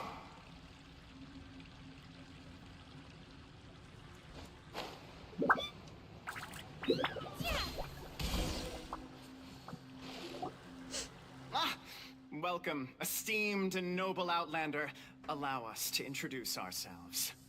We represent the 3 great clans of this realm, having been selected as its authorized historical supervisors. Our purpose being to await the arrival of one such as yourselves, who shall remove the clockwork key. My name is... You're Cape, he's Albizzi, and that's Bobarano, right? You've done so much talking that we can already tell you apart by your voices. Aren't we missing someone, though? The guy who led us here to begin with? Who? And thus was born the long-awaited fellowship, destined to uncover the truth of the past. Allow me to quote, if I may, in the history of Constellation Metropole, a new page has begun. Him. Well, there's no fourth person, so which of you is the ventriloquist? Come on, out with it. We've never heard that voice before, but he sounds like he'd be good at reading bedtime stories to children. What? Well, whoever it is, I don't know and I don't care. Forget about him. We have far more important things to focus on, like where our journey goes from here. That key you hold is the pivot point about which the past and present of the Metropole revolve. However, between our 3 clans, there is some dispute over the historical record. Oh. Each clan has its own version of history, detailing the clan's origins and the tale of the Dragon of Old, and unfortunately, we don't know which one is the truth. Well, that sucks. Anyways, I'm leaving. Bye. Dragon? You mean the one that's been acting up recently? Sounds like a you problem. Actually, we fixed that issue, but... Oh, no, not that one, you adorable little pixie. When I say Dragon of Old... He means a dragon that would be really, really old if it was still with us today, but it was defeated in ancient times. The new one has nothing to do with our clan history. Was that supposed to be a joke? Anyway, so you've been waiting for someone to remove the keys so you can finally explore the truth of the past? Not just explore it, but argue incessantly about it. Honestly, I don't care that much. Cape's the one who's always bothering us about it. What we need to figure out is who resolved the dragon crisis. We have to know that before we can decide which is the supreme clan. The moment you removed the key from where it was lodged, you became the honorary Marquis. We humbly beseech you, noble outlander. Call me Cyan. Noble traveler Marquis. We ask you to help us. You and your talking Puss in Boots and the pale floating pixie. They said the thing! They said the thing! They said the thing! Puss in Boots? Are you They serious? said the thing! It's better than demon feline, but still. Embrace it, my friend, embrace it. Most cats don't wear boots or speak, do they? I'm not even a cat. I'm a Nekomata. Now that you know the word, I expect you to use it. Please allow me to lead you all to a sacred memorial site. It will be much easier to explain what needs to be done once we are there. Can't believe they said the thing! Puss in Boots! They leads the party to the so-called sacred memorial site. This place is sacred to my clan. It's where our brave forefathers once took up arms against the dragon of old. After a bitter battle that dragged on for many days and nights, finally, our forefathers fought the dragon into submission, and it fled. They took turns, though. Some forefathers worked the day shift, while others worked the night shift. So they worked shifts while the poor dragon had to work around the clock. So they say. It's just a legend, though. Wait a second? Did I just hear you admit that your clan's history is just a legend? History, legend, who cares? My clan was definitely courageous, that's the point. That's the truth. Nekomata and Boots. And isn't the truth what we've all been arguing about non-stop for all these years? Cape's words gave the traveler food for thought. Could it be that the truth in a fictional world is equivalent to fiction in the real world? But that would have to wait. Apparently, Cape was not alone in his pilgrimage to this sacred site. Unwanted company had arrived. The traveler and the talking cat, Nekomata, decided to teach them some manners.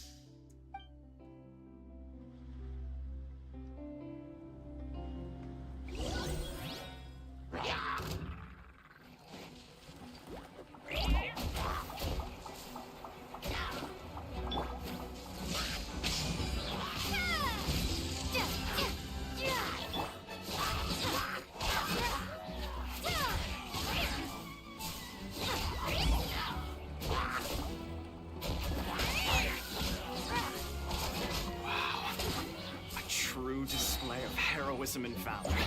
It was as if the spirits of my ancestors were fighting through me. Here's a thought. Could be wrong, but maybe the Traveler Marquis is a lot more powerful than your ancestors. Well, technically by saying that. Your martial prowess and show of courage are a more vivid reenactment of my ancestors' feats that suit the modern aesthetic. Now, let's get down to business. As we all know, time is but an illusion. Time may flow line by line, page by page, or frame by frame, but usually it flows in the form of springs and gears. Oh? And that clockwork key you have in your hand can turn back time and make the past reappear. Yeah. Yeah. Well, actually, my view is that the illusion of time is more of a problem of consciousness.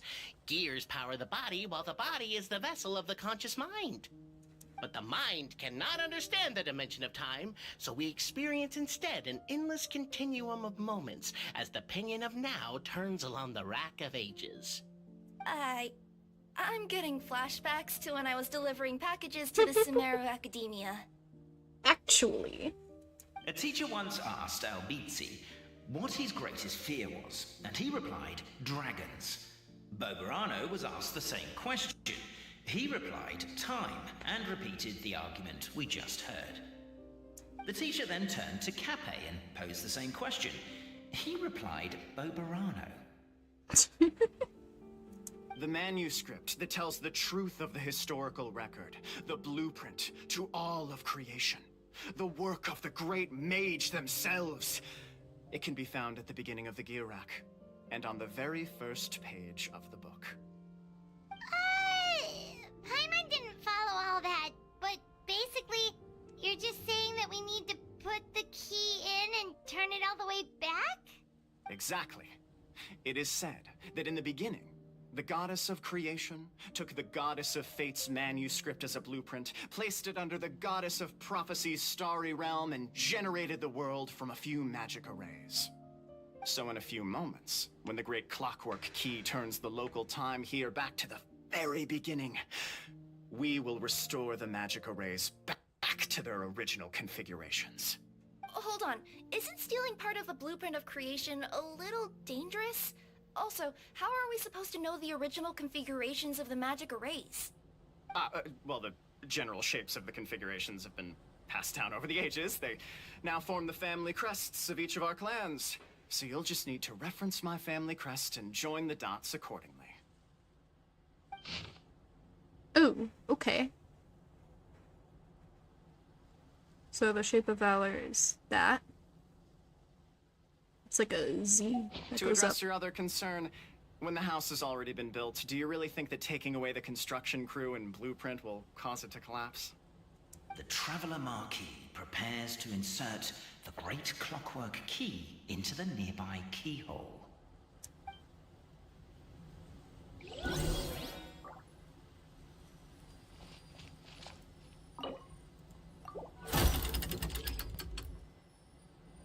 Okay, wait, recall how you once listened to key, now wind it up using the same method.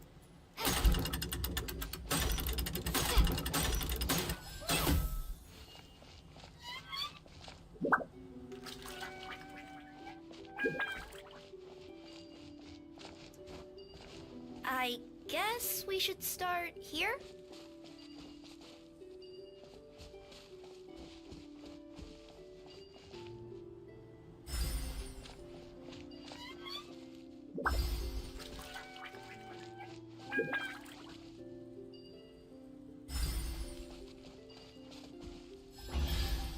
Money! I'll keep this. I'm exhausted. Good night, Cyan. Have a good rest of your stream. Don't forget to eat and drink. Thank you, you too. The truth of history. Gather round and let us bear witness. You have a good night, just a dog lover. Thank you for joining. Oh. Okay. Brave Francois mounted the haystack, picked up a fork, and planted it in tines down atop the mountain of grass. Beneath him was a large bright moon. He shouted out the names of everyone in the village. The village chief was first to be named, and so frightened was he that he wished to climb up the haystack and stop up Francois's mouth. Are you crazy? You're yelling so loudly the dragon might show up. You good-for-nothing. Have you not seen how the windmill everyone built has been destroyed by the dragon? And here you are, worrying if it'll return. Francois really would have loved to kick him off the haystack, but held back, given the chief, too, was worried for the villagers' safety. Francois saw that nigh all the villagers had arrived, and so he cleared his throat. Dear neighbors and kin, think you still that we must endure this? No, of course not, but we cannot do anything about the dragon, said the grocer. Grocer? Who says so? Did I not leap onto its neck from the windmill blades, stepping on it twice, and did it not fall down and flee? Perhaps everyone worked so hard to build the windmill that was destroyed. Everyone's emotions became inflamed. Lifting their fists, they decided to the dragon. But Francois lifted his own hands and calmed the crowd. Let us go home for today, everyone. Everyone's present lack of self-preservation is not bravery, but rather wrath. If we yet desire to face danger after calming ourselves, only then may we truthfully call our sentiment valor. So everyone went home. The next day, there were still many youngsters who wished to follow Francois to take on the wicked dragon. Who would have known that the valiant process of protection of the goddess's radiant charter? Who would have known that the valiant possess the protection of the goddess's radiant charter? Encountering true valor, the dragon could neither spout fire nor slash with claws, and was forced to allow the other party to call pauses and switch personnel. And so, after several days and nights of fierce fighting, the wicked dragon could no longer bear it, and chose to surrender. AA. Feast your eyes, rejoice, and cheer, for this is the unquestionable truth. Look at the signature. Nobody is capable of forging that. I don't believe it. So, all along, our histories have been false? Don't lose heart, Albizzi. It does not follow from his is true that ours are false. That might be the most bogus logic I've ever heard. But keep up the mental gymnastics, Boberano. I've been waiting for that look of jealousy on your face my whole life, and I'm gonna savor it. And yet, it seemed that this conundrum could indeed have more than one solution. Everyone agreed that there may be more than one truth. The party decided to visit the sacred sites of the other clans and see what their documents had to say. Isn't a narrator supposed to remain detached and objective? It feels like you're forcing a narrative agenda on us here. Oh, whatever. I'm in a good mood. Let's do it. The instructions say to repeat the process 3 times, and besides, I'm looking forward to watching you both be sorely disappointed. Who's his voice actor? I swear to God I know who, like, the red one's voice actor is. Let's do my clan next. I'll lead the way. We'll need the key again, right? Let me see if I can pull it out. Yoink! Yoink.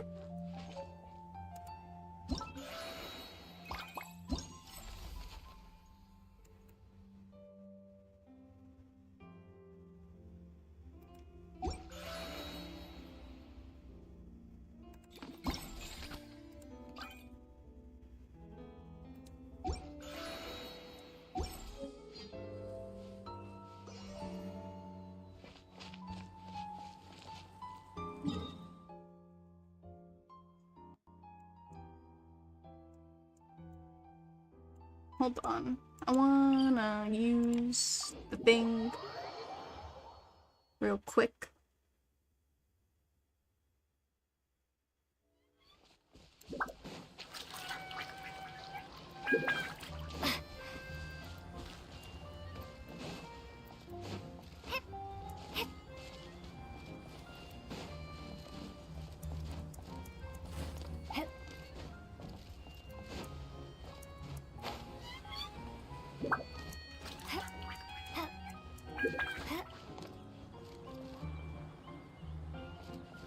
Oh. Is that the witch hat thing? I'm just dumb.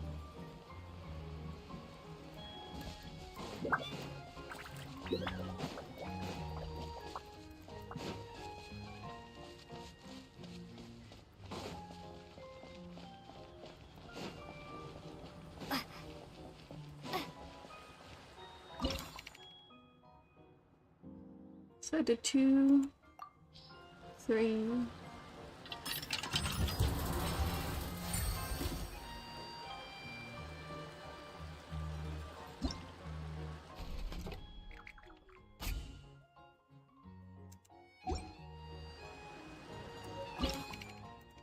Four.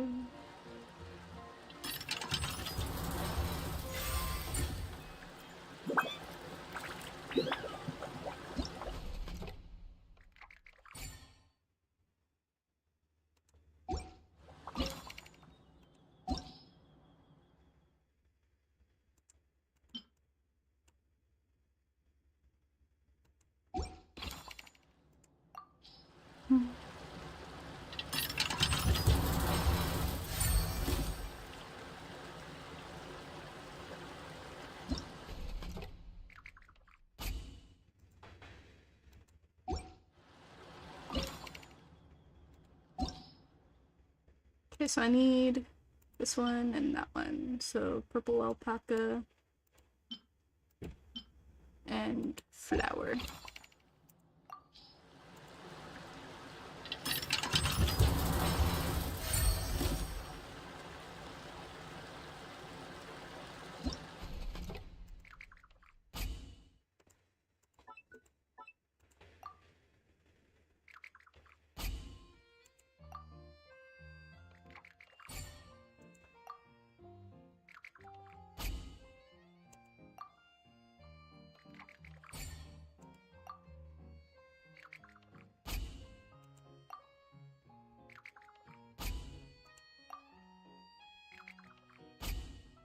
Okay, got flower.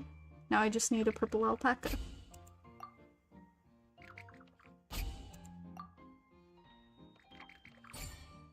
Yay!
Time to fabricate some stuff over here.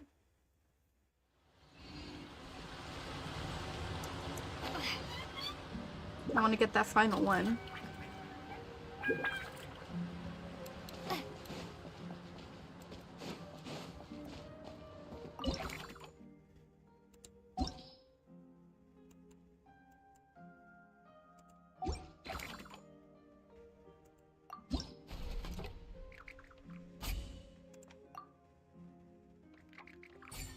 Yay!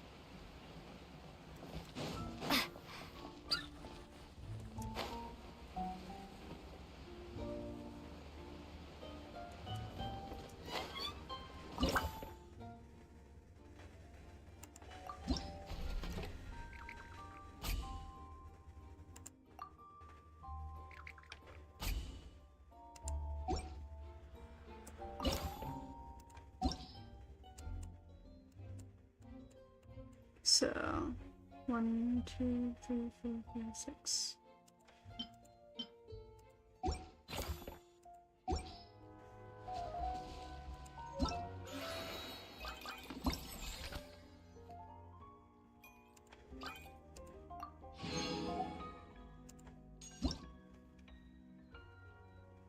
Yippee!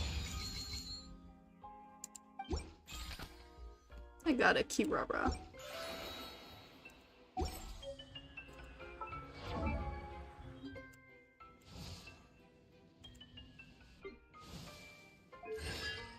Oh shit, that's E6'd her. Awesome.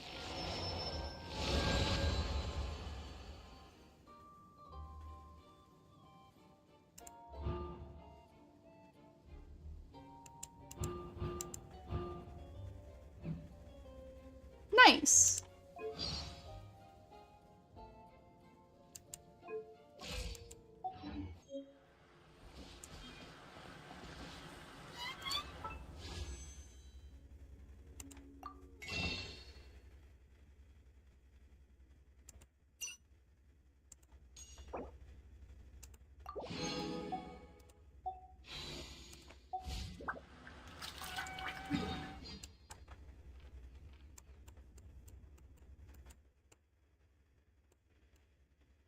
Okay, wait, where do I need to go next?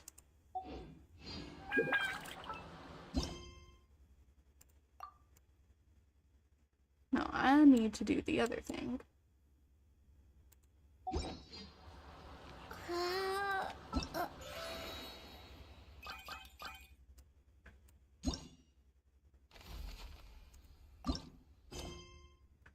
Ah, there we go.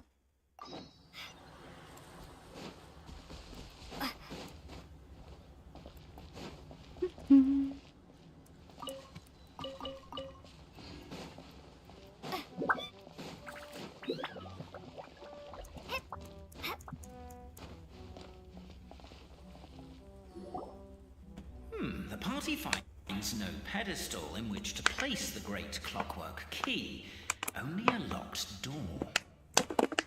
Where's your clan's pedestal? Let me guess, you hid it away in advance to save yourself the embarrassment of having it exposed as a fake? You done? Okay. Now, since my clan's main claim to fame is... Misinformation, half-truths, and fabrication. Ah, shut up, Cafe. Shut up, Cafe. Beautiful. I swear, if I wind up dead one day, the murderer was Bo Burano. Let those be my last words. My clan's claim to fame is that we outwitted the dragon of old and stole its treasure. Ergo, all articles of value that we own, including the pedestal for the clockwork key, lie behind that door. So, next step is open the door? Almost. There's one step before that. The door is protected by a smart interrogation system. We have to answer its questions, and if we get them wrong, we will alert law enforcement. Jeez. Well, do you at least know the answers? The correction fluid of time has dyed white the pages of the Book of Wisdom. No, I don't know the answers. Well. But worry not. I had a quick word with the constabulary in advance. They'll ignore the alarm if we get the questions wrong, so answer without fear. There is no response from the door and nothing unusual about it. Knock. Question 1. Who is it?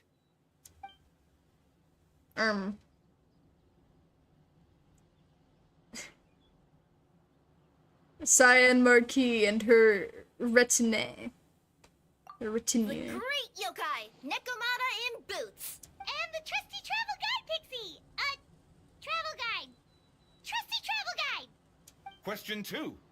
By which virtue did the ancients defeat the dragon?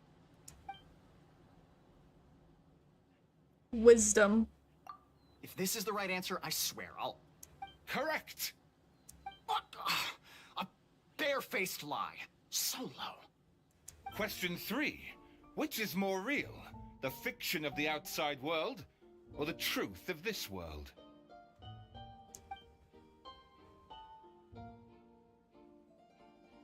Perhaps, both are equally real?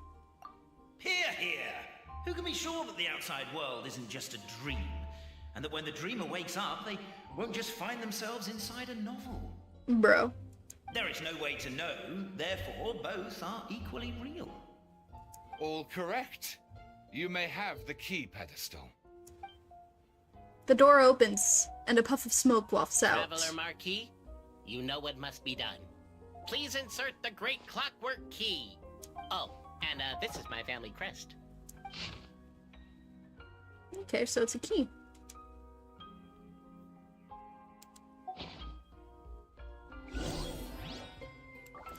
Do I get to... No, of course not.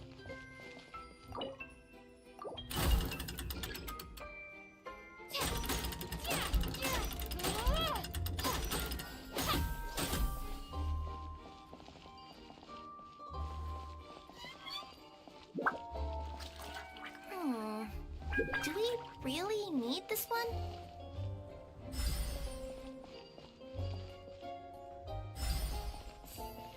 I'm pretty sure this is wrong. Ooh, hold on.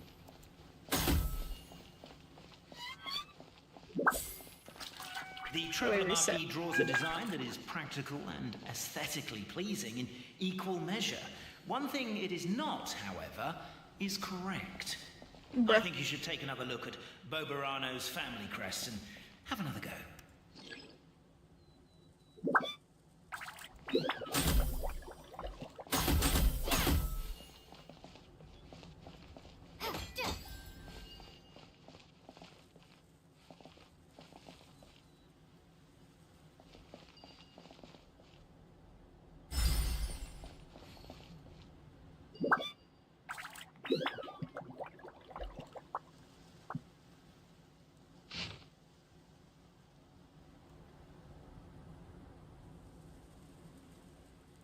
Are you, gonna try again?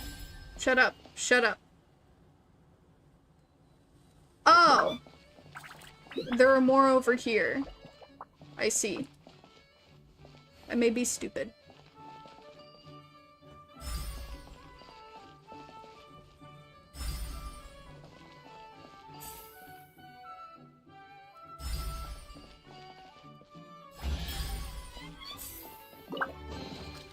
Is this an Now, let me see what elaborate fiction the Clan of Wisdom was able to conjure up. If anyone's listening, I would like to submit these as my last words. I surrender. I'm the one who murdered Cappe. Oh. Was Antonio in the basement of the crumbling house began reading the ancient book he had found. His oil lamp shook from time to time as the swaying structure above ground collapsed. The village was to be symbolically raised by the dragon, and he had been chosen by the dragon for he had not returned home. But Antonio did not care. He only wished to study the book the old lady had given him on the bridge he passed today. This book was titled Radiance, and within was something, all the rules that every being in Simulanka must follow. It was written in the language of the world's creation at the very start, and if Antonio was not possessed of extraordinary wisdom and deciphered this primordial text, there would have been no study to be had. This book recorded no solutions as to resolving the difficulty that Constellation Satellite presently faced, nor did it contain any hexes that could aid Antonio in repairing his own home. But he knew that the wisdom was the mightiest thing in the world. The morning light shone through the ruins of his home, and the neighboring blacksmith and chubby chief took great pains to get rid of the house's wreckage, which blocked the basement's hatch. With dark circles about his eyes, Antonio said to the chubby chief, "I shall defeat the dragon. I will return soon." "Are you alright? You don't look like you got any sleep. Just smoke from the oil lamp. Don't worry about it." The dragon sat atop a mountain of treasures, gazing down at insignificant little Antonio walking closer. Flames gathered in its throat, preparing to burn the area 1 centimeter before him. All the better to scare this puny, foolish creature away. "Halt! I am the qualified second-class Meister. The Radiant Charter states that should I refuse a duel, you cannot use force." The restriction did indeed exist, and so the wicked dragon swallowed its flame whole. Ah, how it dreaded going to the toilet tomorrow. What? Anyway. Antonio for...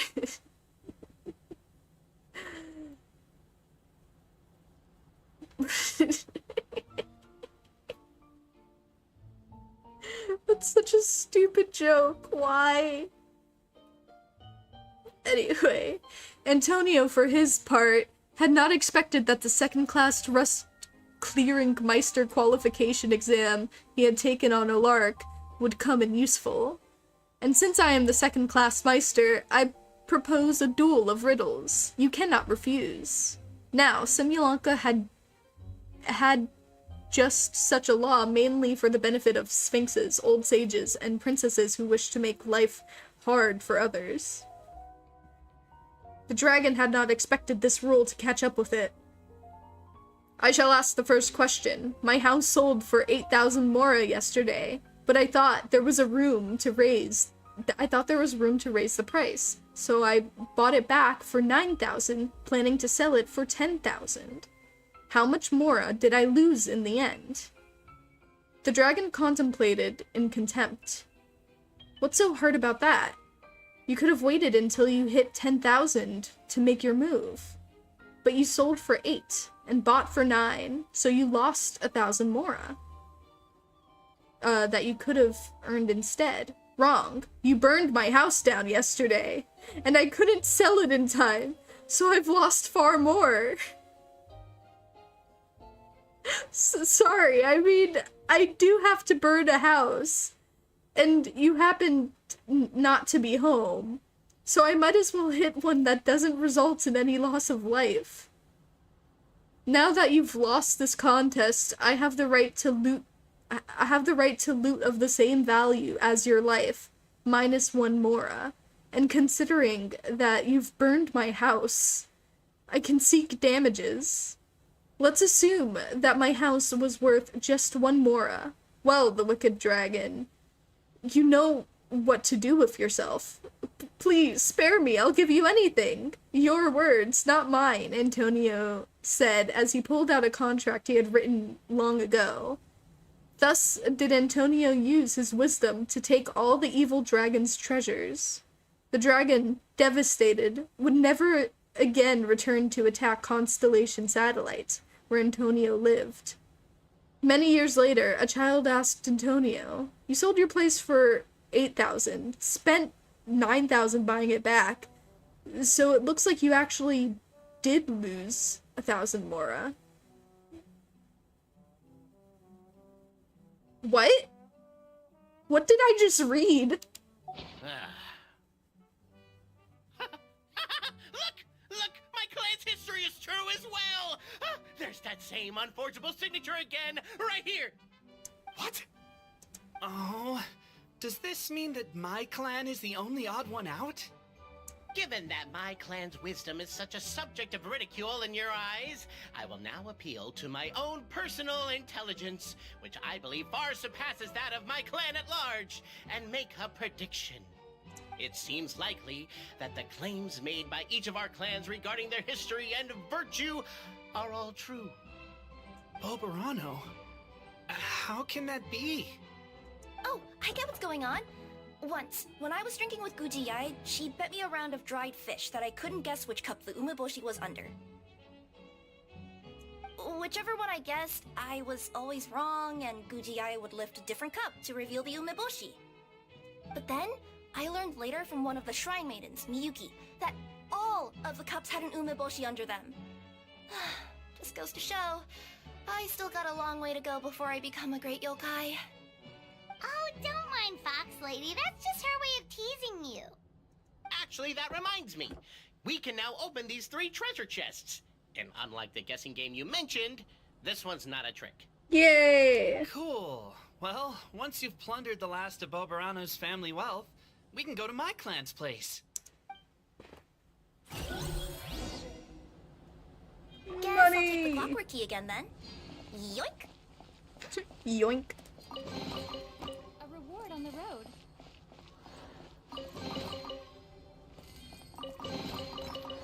Money!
The cohort of truth seekers followed Albizzi to his clan's sacred site. They arrived to the site of a giant guard towering over them. Up ahead is my clan's gigantified guard. He can be a little pig-headed, and he's incredibly strong. Your weapons won't even scratch him. Wait, but wasn't Kappe's clan the one that's all about strength? So, what do you guys believe in then? Oh, the guard is one of Kappe's people. Size is a coveted trait in the clan of strength, after all. Mine is the clan of empathy, and our key contribution is growth serum. What's empathetic about that? Our ancestors believed that, just maybe, the dragon of old didn't mean us any harm at all. Perhaps the dragon simply didn't notice us, since we are so very tiny. So, they drank the growth serum and grew even larger than the dragon. Then, they set the dragon down, calmly explained their perspective, and eventually taught it how to empathize. The serum isn't what it once was, though. Nowadays, it doesn't make you grow all that much, and it actually makes you lose your empathy. So, I advise we take a detour. Oh. Despite Albizzi's words of caution, somebody, no doubt, has other ideas. Surely we could avoid a conflict with the guard, they think to themselves, if we could just try to understand one another. You could, of course, just take the path to your left and go around. But some people are gluttons for punishment. It's all part of the experience, I suppose. I mean, I could. Or I could just go on ahead. Everyone, I have returned. I come with the long-awaited Marquis and their followers to search for the lost origins of our clan. Well, we weren't told anything about that this morning. Get out of here. Leave us alone. The guards scoop you all up and throw you outside. No one is able to fight back. You and Albizzi only wanted to strike up a conversation with the guard. But since greeting you wasn't one of the items included in today's schedule, the relationship quickly soured. If you're just looking for a way in, why not consider taking the path on your left?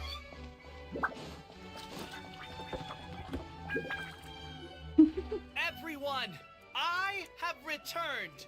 I come with the... Well, we weren't told anything. Man, I thought something different would happen.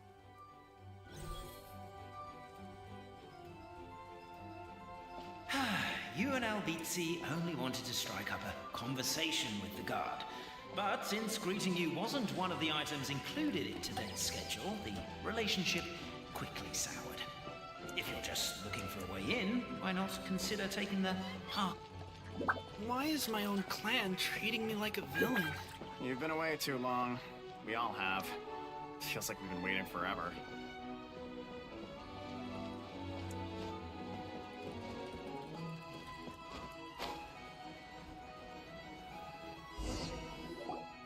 We should be getting close. Why is this place so full of junk? Are you the kind of people who never throw away the box when you buy something because you're worried you won't be able to return it without the original packaging? We'll never find the Oracle Pillars in all this mess. Never mind that. We have a more pressing issue. It seems there's a slight problem with my clan's family crest. The Marquis may need to utilize their wisdom to solve the issue. Oh. Well, I mean, it's not that bad. It's just a little swirly, but yeah. Wisdom too, huh? Well, you guys have a bit of everything, don't you? Except empathy. Over here! Yes! Keep the noise down! We don't want to alert the guard.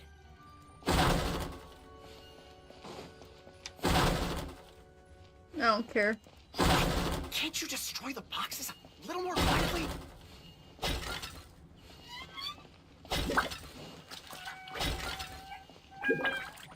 No.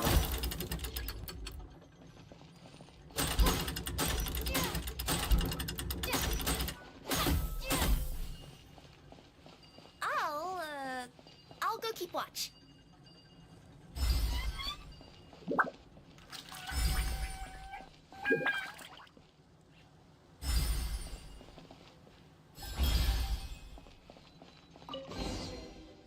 I'll keep this close. This is the last one.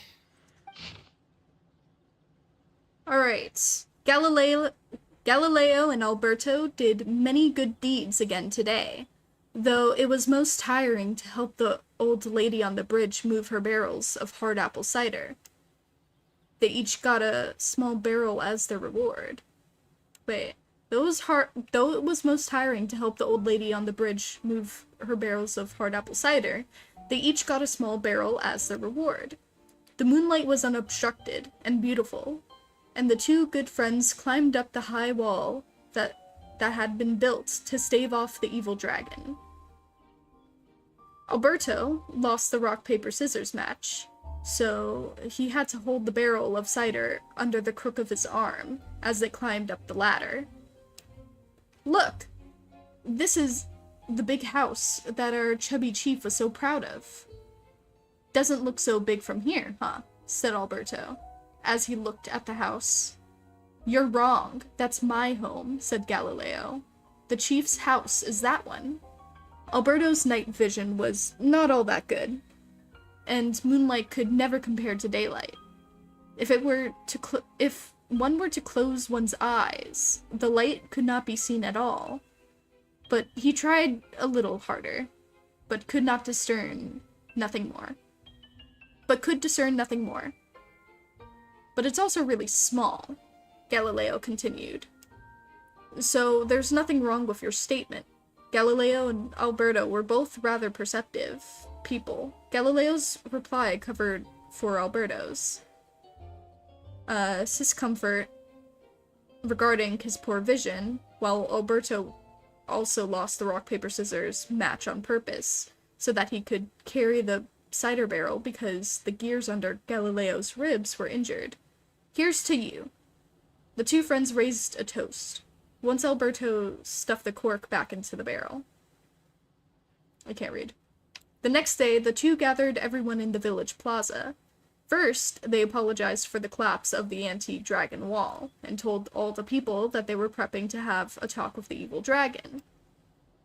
I know it was a lot of work for everyone to fix that wall, but we're not that fussed about it anyway, the chubby chief said. But are you sure that you're not bragging when you say you've knocked it down yourselves?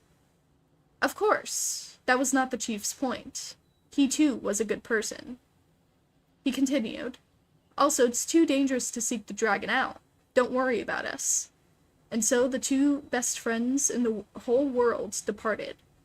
The evil dragon trembled before Alberto and Galileo. For some reason, the old lady's liquor could make people grow very, very large.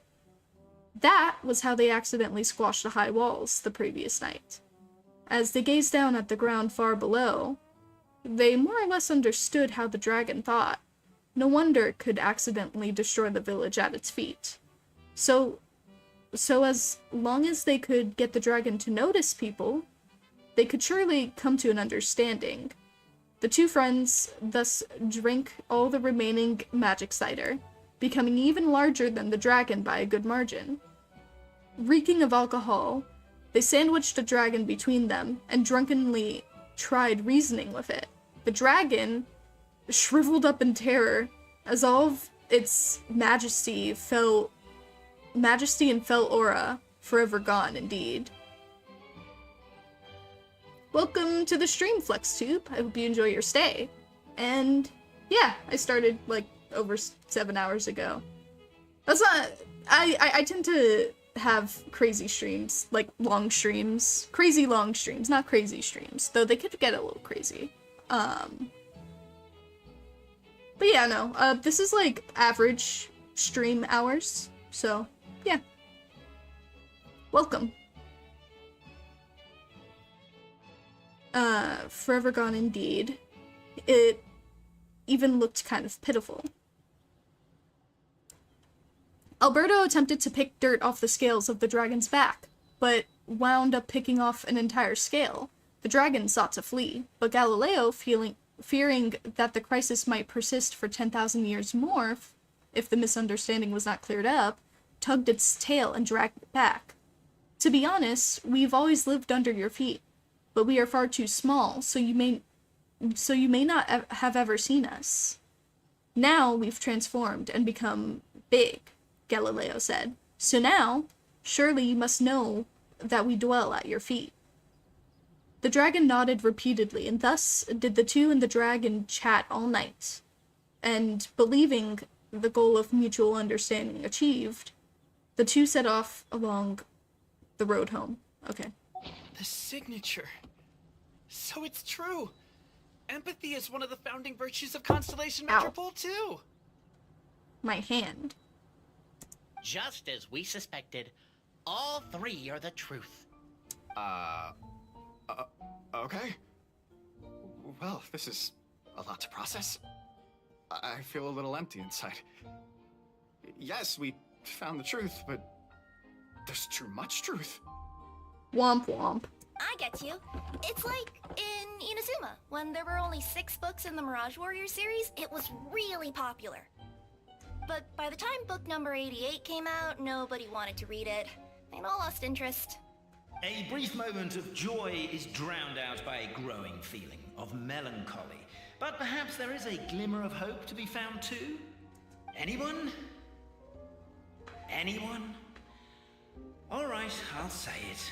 How is it the case that these 3 versions of history can all be true at once? That's exactly what Paimon was wondering, but Boborano kind of already explained it away earlier. So Paimon was worried she'd look stupid for asking the question. It's not a stupid question at all, my dear little pixie. While I did postulate that different truths may coexist, there is an issue when it comes to these 3 truths in particular. The problem is, all 3 truths are the history of the exact same thing, namely the dragon and the Metropole's origins. Yet all 3 bear the signature, showing that they're genuine. Were there 3 dragons? Suddenly, the sound of a bell rings out.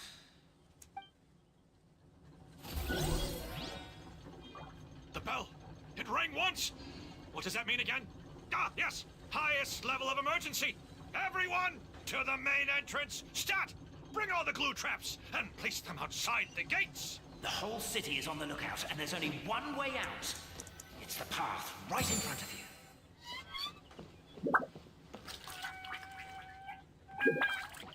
Why'd they ring the bell anyway? Also, why is 1 ring the highest level of emergency? Obviously because you have to respond fast when it's an emergency. It'd be a bit too late if they waited till the 99th ring. True.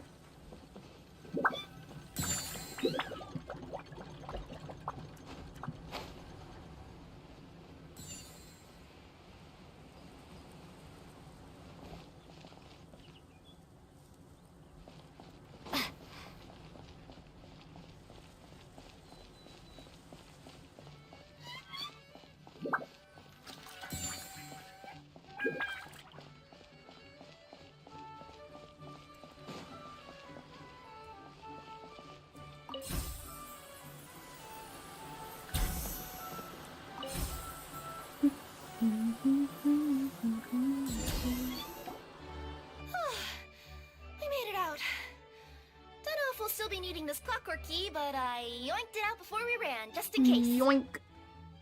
Okay, but back to the truth problem. There are 3 conflicting versions of the truth, and somehow they're all still true. What is that supposed to mean? I don't know. I doubt anyone here in Simulanka can make sense of it.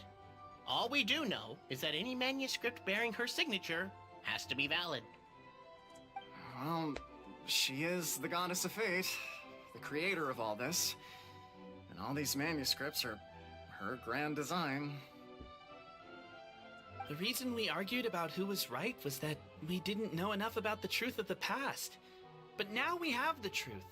So we just have to accept it. As surely as we will follow the clockwork path designed for us, so is this the course that history has taken.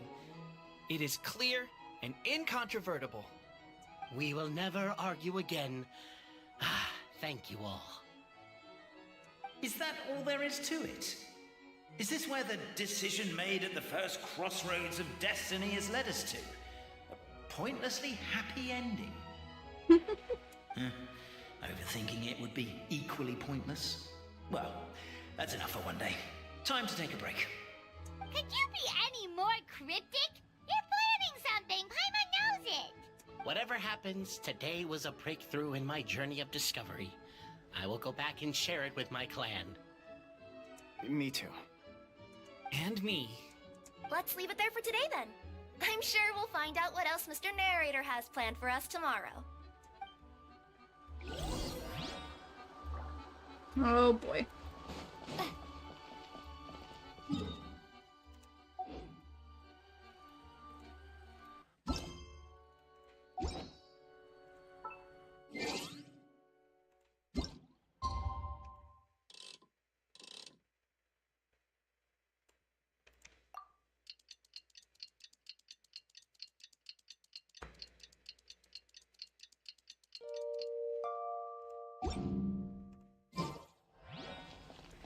What a beautiful day, thought the traveller, before she was overcome by a creeping sense of foreboding. The voice in her head grew louder. Must go to Pendulum Lane. Well, I guess we're going to Pendulum Lane. Pendulum Lane is just up ahead. Something must have happened here after all. Everyone's crowded around. No, was it a murder? It's Barbarano, wasn't it? Oh my god, this is terrible! I don't understand. The three great clans of Constellation Metropole have finally made peace with each other. Who could have done this? What happened? Oh no, someone's lying on the ground. Cappy! How did this happen? Cabin, you idiot! Wake up! You need to revise your last words or everyone's gonna start suspecting me! Last words? What did he say? If I wind up dead one day, the murderer was Bobarano. Bruh. You could have at least pretended to not remember it. I'm sorry, Bobarano, but this is an interrogation. I have to give the detectives straight answers. Don't worry, Bobarano.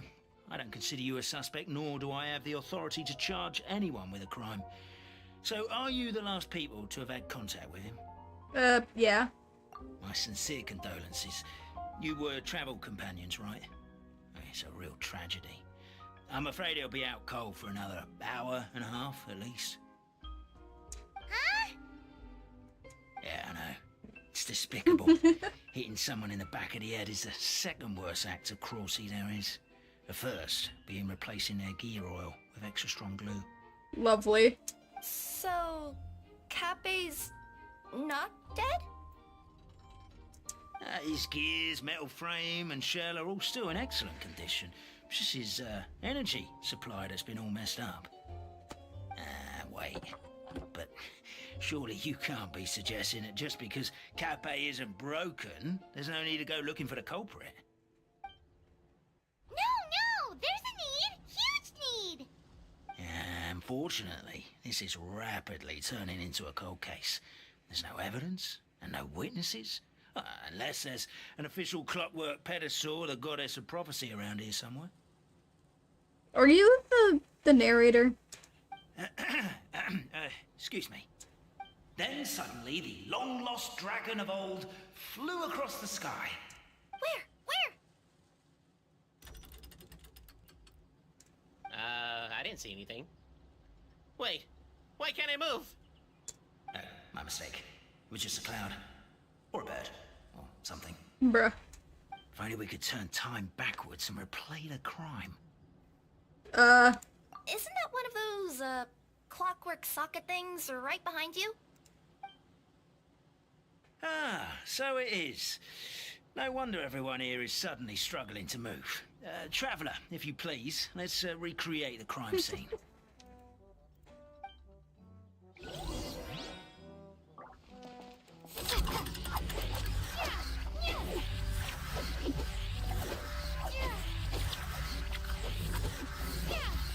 Crime seems too chaotic. I can't make heads or tails of it.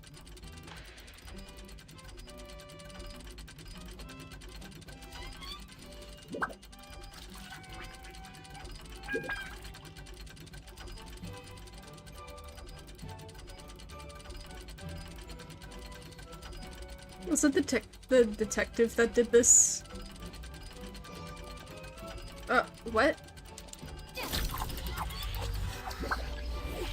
No, stop! Stop!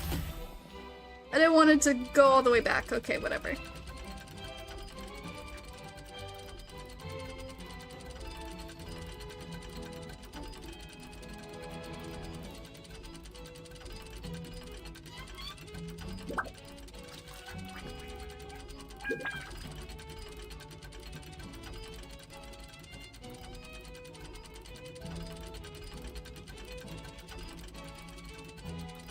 I think it was the detective. Did he throw something at him?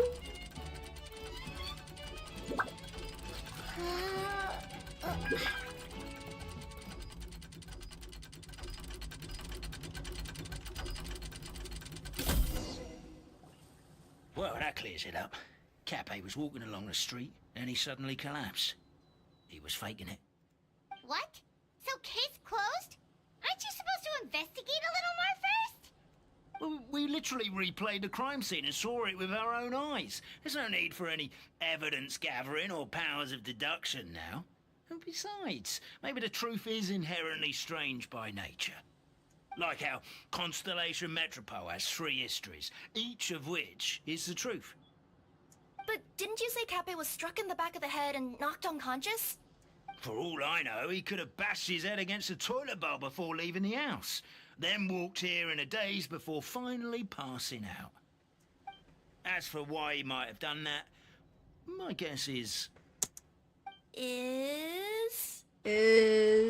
With the Supreme Clan question left unanswered and the tension in Constellation Metropole suddenly wiped away, he was looking to create a new source of conflict.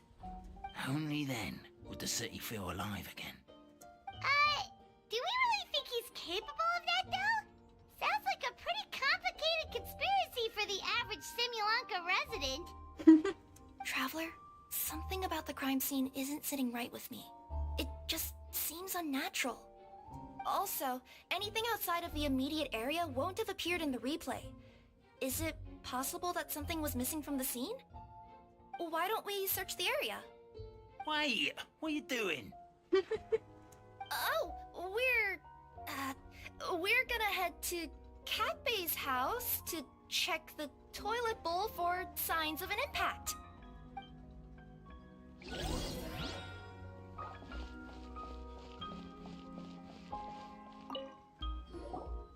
Hello there. Have you seen my spear by any chance? Someone was shouting about a dragon a minute ago, and I instinctively threw it into the sky. Yeah. Oops.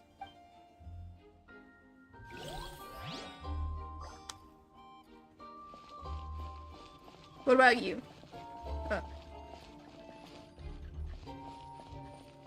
Oh. A pickaxe? What is it doing all the way down here? There's gotta be a story behind it. Let's take it.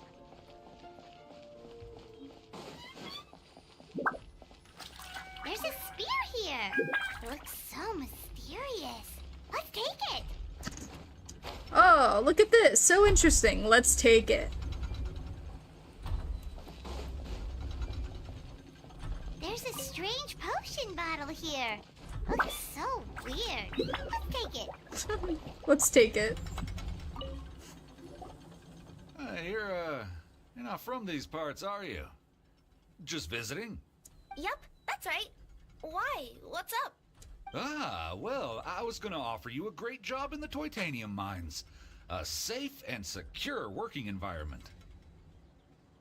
Are you sure? You sure about that? Doesn't sound very safe. At least not as safe as being a courier.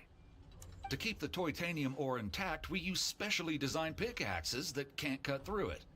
Even if you struck a person with it, it wouldn't so much as leave a scratch. And in terms of labor intensity, the work has been rated as Class 2 physical labor by a reputable organization. Even cats can do it. I'm not... Never mind. I give up. Welcome to Paimon's world. Mind you, I don't know what happened today, but somehow a pickaxe has gone missing. Maybe one of the giant guards broke it down, so someone took it to perform a rapid resuscitation procedure. What? Excuse me? Sounds pretty brutal for a first aid technique. Still, a missing pickaxe. Huh. Is it just me, Traveler, or does it seem kinda suspicious? Well, I have it.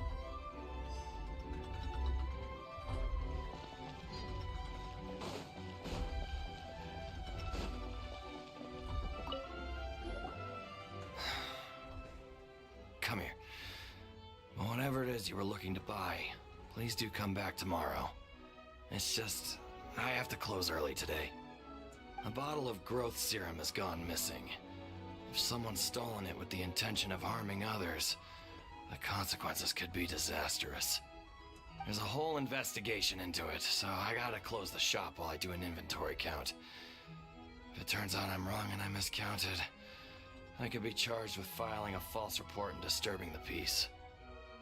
Hold on.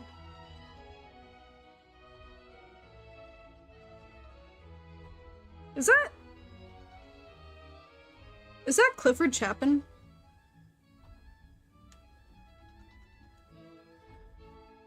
Hold on.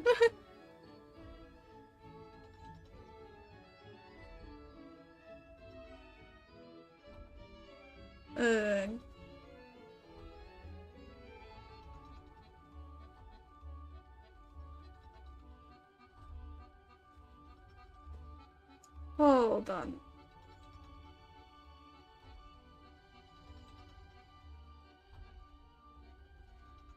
Is this Clifford Chapin? Hold on. Hold on. I need to I need to see if this is him.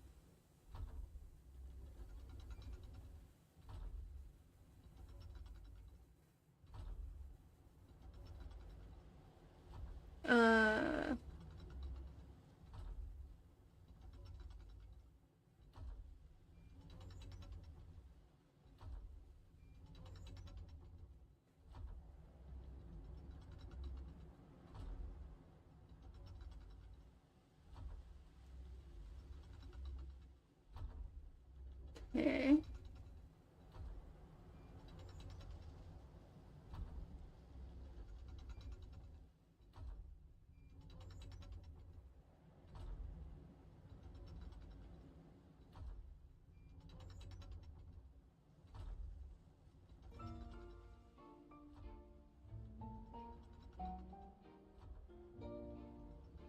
I'll look at this stuff later. But I found people talking about it, so I'll figure it out at some point.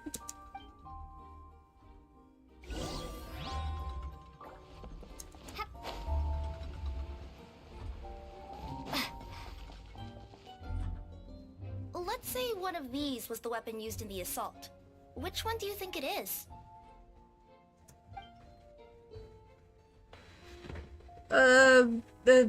The guard spear? No.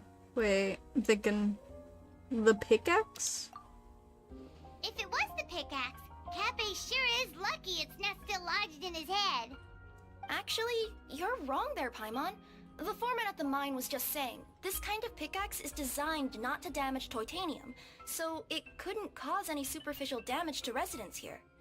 But you could probably knock someone out if you hit them hard enough, and it wouldn't leave a scratch. Exactly. Let's take this back to the crime scene and replay it one more time.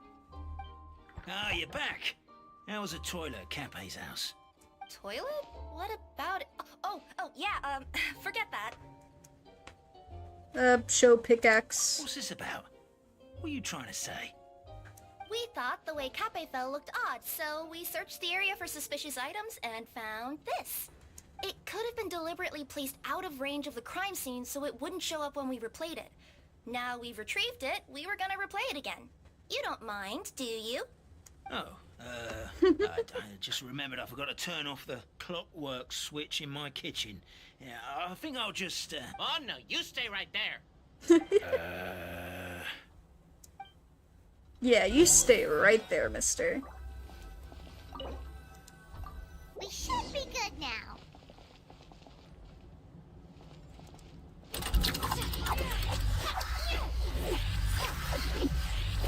Yep, I knew it.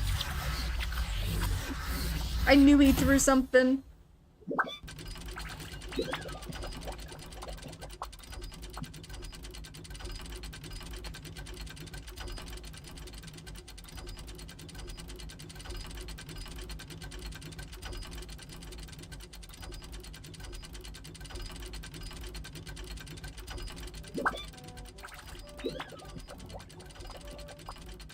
Damn! You got skills.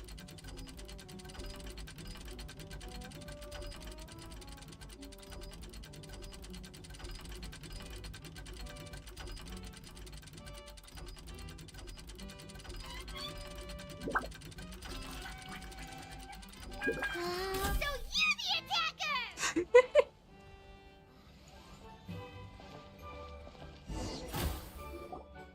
So, it was you!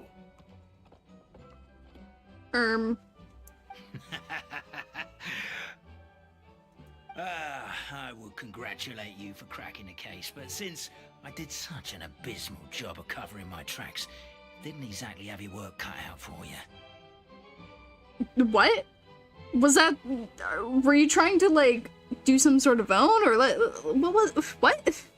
So, all I can say is... Is... Catch me if you can! Bruh.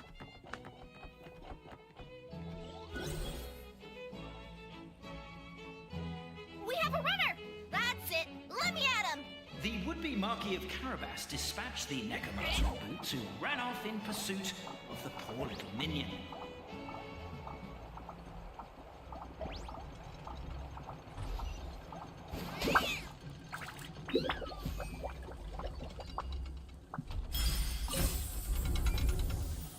The minion's poor little lower back was protesting painfully against the intense physical activity.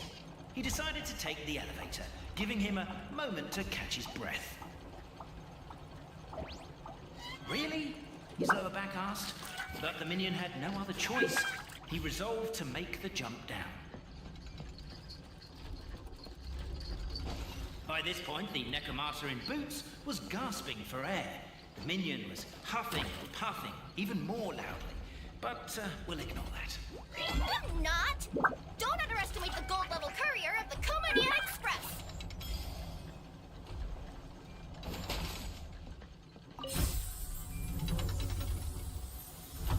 A characteristically catty response from the Necromancer. Tell me, what do you hope to gain from bullying me? I get to let up some steam!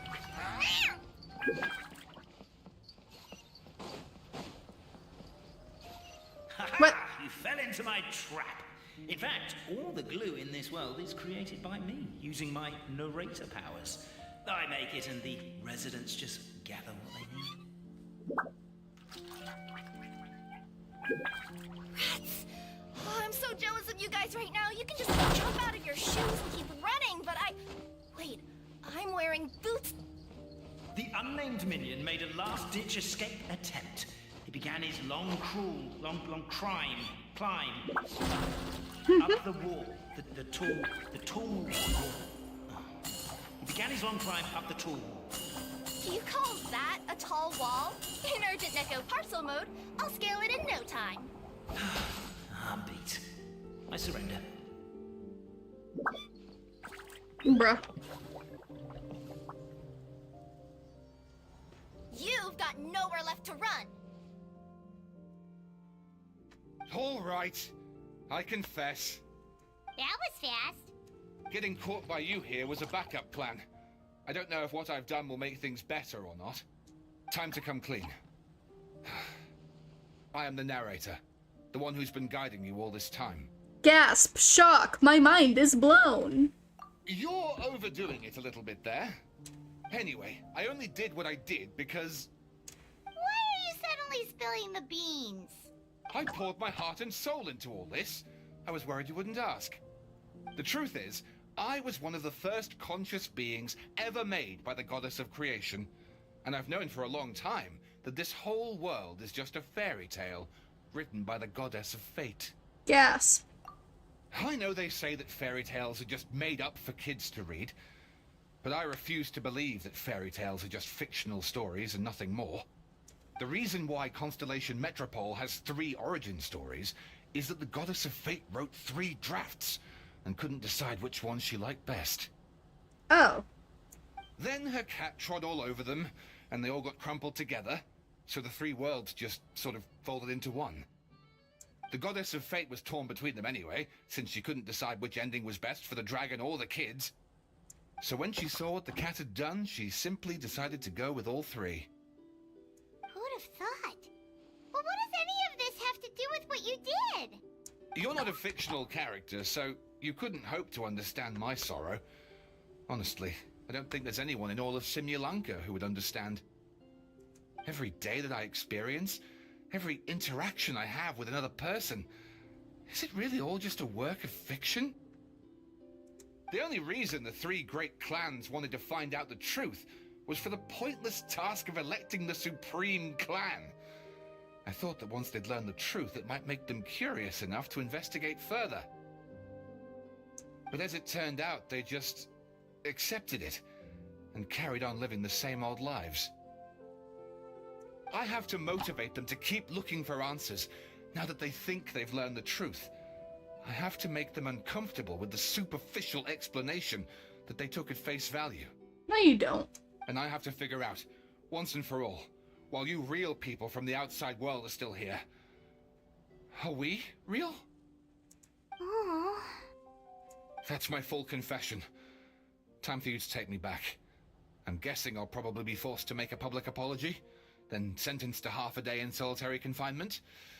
I definitely deserve half a day. Oh, also, pass this message on to Cape, Bobarano, and Albizzi, if you could. The Great Clockwork Key was originally put in place jointly by the ancestors of the 3 clans.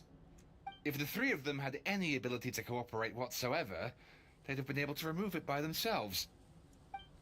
Over all these years, not once have they ever tried removing it together. Oh, my poor child. There's one thing you've been mistaken about this whole time. Ah! Whose voice is that? Detective? Was that you? Your voice acting's actually pretty good. The reason fairy tales are suitable for children is that they help them to understand the world. Fairy tales may be works of fiction, but at their heart lies an internal logic that is undoubtedly real-world truth in a condensed form. Perhaps they simplify good and evil, and perhaps they hide the darkness in metaphors. But let there be no doubt. The world within fairy tales is as real as can be, and by extension, you and your compatriots are also real. Goddess! Is it really you?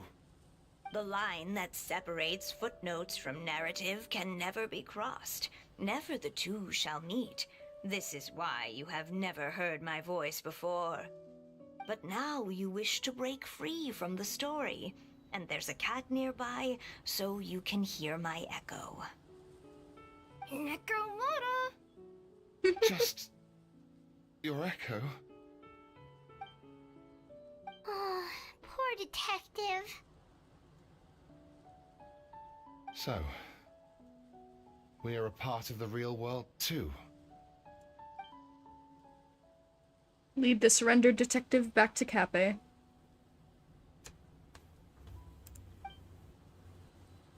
So, we need a shot of the crime scene for evidence, a mugshot of the suspect for the records, and a photo of the 3 heroes for posterity. The guard molded over. 3 photos is overkill. Let's just get one big group photo at the crime scene.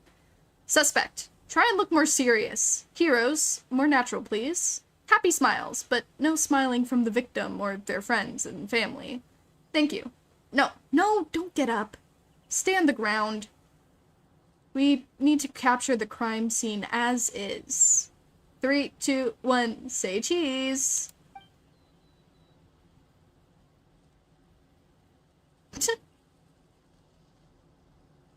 Weirdest photo experience of my life.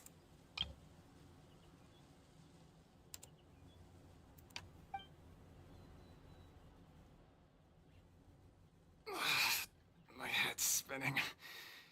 Albizzi just gave me a quick rundown of the situation. So you caught the detective? Sorta. We chased him until he surrendered. Oh, and he asked us to pass on a message. You tell the three about the rest of what happened. And they could have removed the key. Does he really think we didn't try that?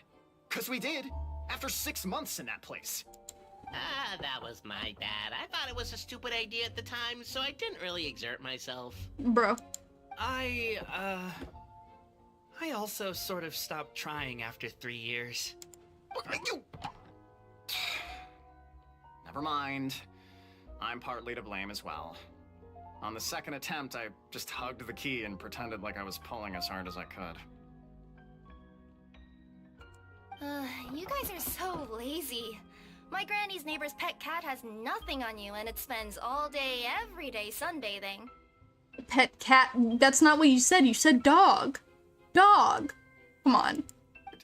Anyway, you said you heard the voice of the goddess of fate at the end? That's amazing. There is a world beyond our own after all. What would you guys say to taking a trip to the outside world sometime? Otherwise, I got bashed in the back of the head for nothing. Depends.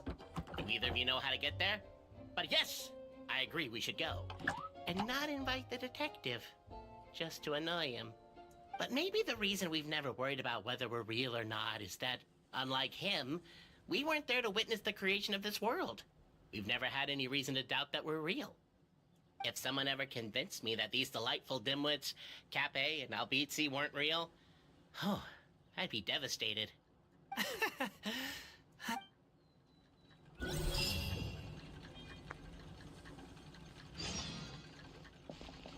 Well.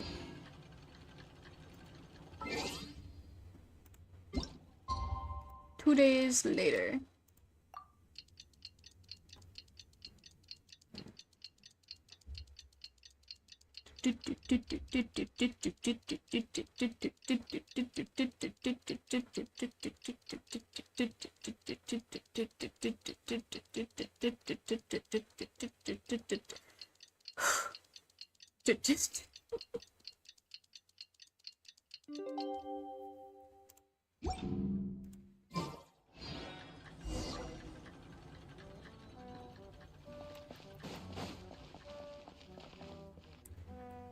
Where am I supposed to go?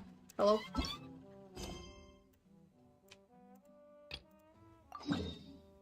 Okay.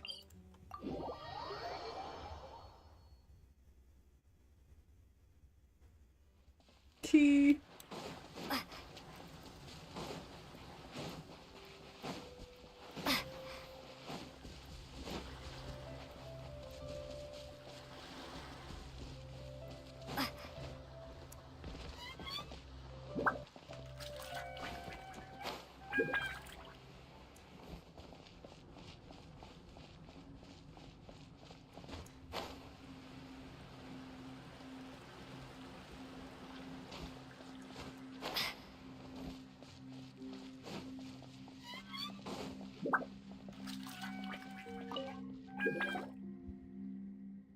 Well, if it isn't the Marquis of Carabas, along with her cats and little fairy. I think we should probably stop this now. Surely it's time that Cyan and I drop these roles. In theory, it should be all over. It should all be over now, but remember, hearing that the point of the ceremony was to help people transition from one mental state to another, to bid farewell to the title of Marquis of Carabas once and for all, you can bring things to a close with a touch of formality. As the Nekomata bids farewell to her boots, though the reflection, are we wiser to the nature of the truth? Okay. Sounds good.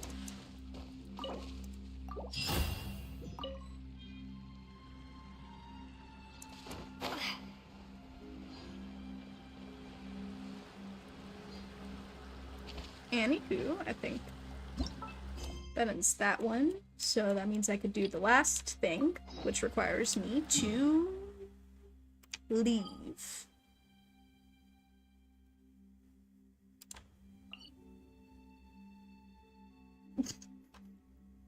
I'm not sure if you want to see my Linny's build, honestly. Hold on, let me teleport here so I don't get pulled into a thing.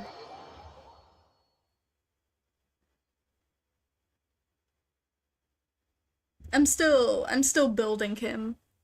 It's just annoying getting the artifacts, and I still need to get I still need to collect hydro sigils, so that I can get the weapon from Fontaine for him. Because I only have sacrificial on him right now. The sacrificial bow.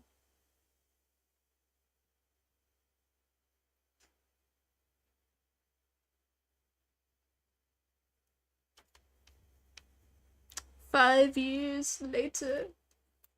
5 years later.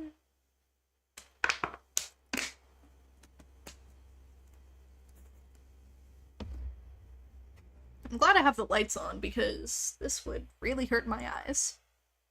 Or it would hurt my eyes more than it is right now. White screen.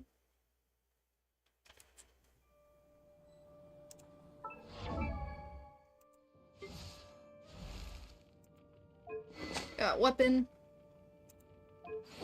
The artifacts.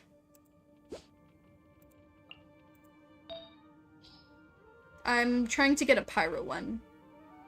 And either a pyro or a crit rate one. Same for this. Got that.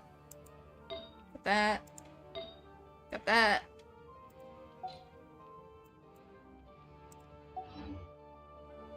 I want to build him too, but I'm a little lazy. Honestly, I think he's just been really easy for me to build. Or at least, like, farm for. It's just more of a matter of luck.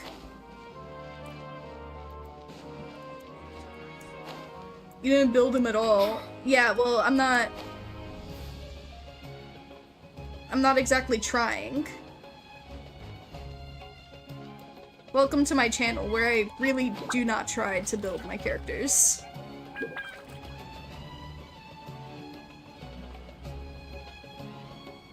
Like, do you want to see my others? Hold on.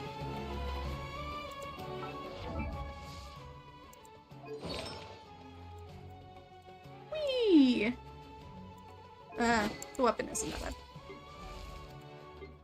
Official is even worse. I created another unit. Actually, no, I changed official's shit recently, so it's not as bad as it was before. Hida's is forgivable. Look at this guy. Now this guy. Wait until you see his weapon. Wha-bam! Cold steel. My pride and joy, Kaya.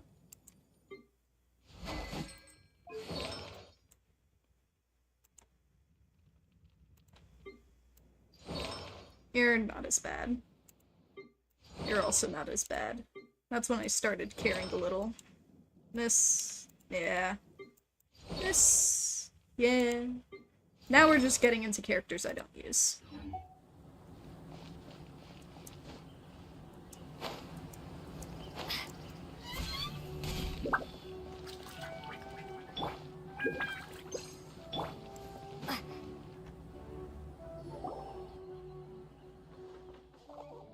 Alright, didn't Kale say Sumeru City has been pretty lively lately?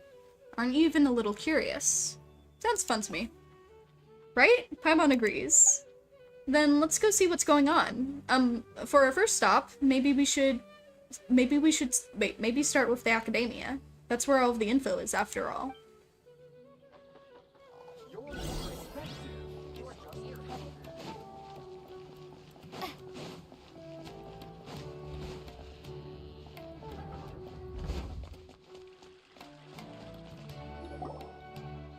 It's that one.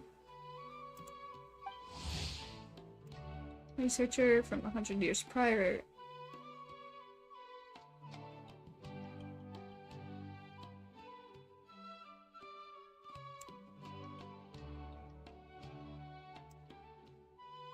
Ew.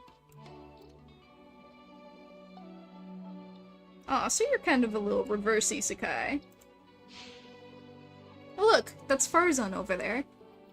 Do you think we should ask? Wow, nice, you have so many characters, that's cool. I mean, I guess I have quite a bit now. I didn't really have many, like, a year ago. No, maybe 2-ish years ago, at this point. A year ago was Fontaine. God, time passes so quickly, doesn't it? That's crazy. A year ago, Fontaine came out. Damn. Anyways. Even just glancing at the borrowing records gives me flashbacks to how awful that book was. How irritating. Farzan, what are you doing talking to yourself over here? I am Madame Farzan, after all. It's not out of place for me to mull things over out loud, wouldn't you say? But in this case, never mind. Forget about it. Why'd the two of you suddenly decide to drop by? Well, about that, we heard something about a party and didn't want to miss out. Carly told us that Sumeru's the best place. Sumeru's the place to be now. I can't read. Whoa, we really missed all that? Seriously, and nobody thought to tell me? Still, she said there was something big everyone's been talking about. Can you think of anything slightly more significant? More significant. Is something the matter, madame? Well, now that you mention it, it must be what I think it is. Recently, rumors have been going around about a certain book. That's the classic horror story opening. It's not some kind of forbidden tome or anything like that, is it? Forbidden tome? As far as I'm concerned, it might as well be. It might as well be. Tell me, have you ever read one of those really, really, really badly written detective novels? I unfortunately did. Tell me exactly how bad it was. Oh, leave this to Paimon. For example, the type where you start off, thinking it's a locked room murder mystery, but it actually turns out that the whole building was just moved. That's right. Or it's supposed to be based on pure reasoning and logical deduction. But at the end, it turns out that the culprit has some kind of superpower. Exactly. Or it starts out super serious. But in the second half, it just reveals that everyone lost their memories out of the blue. Or it's set in a mountain village in the middle of a snowstorm, and the police officer, who's been portrayed as a serious figure, thought the whole story suddenly turns out to be... that the whole story suddenly turns out to be the murderer, without even the slightest hint of foreshadowing. Oh. You'll offend half the crime novelists into that if you keep going.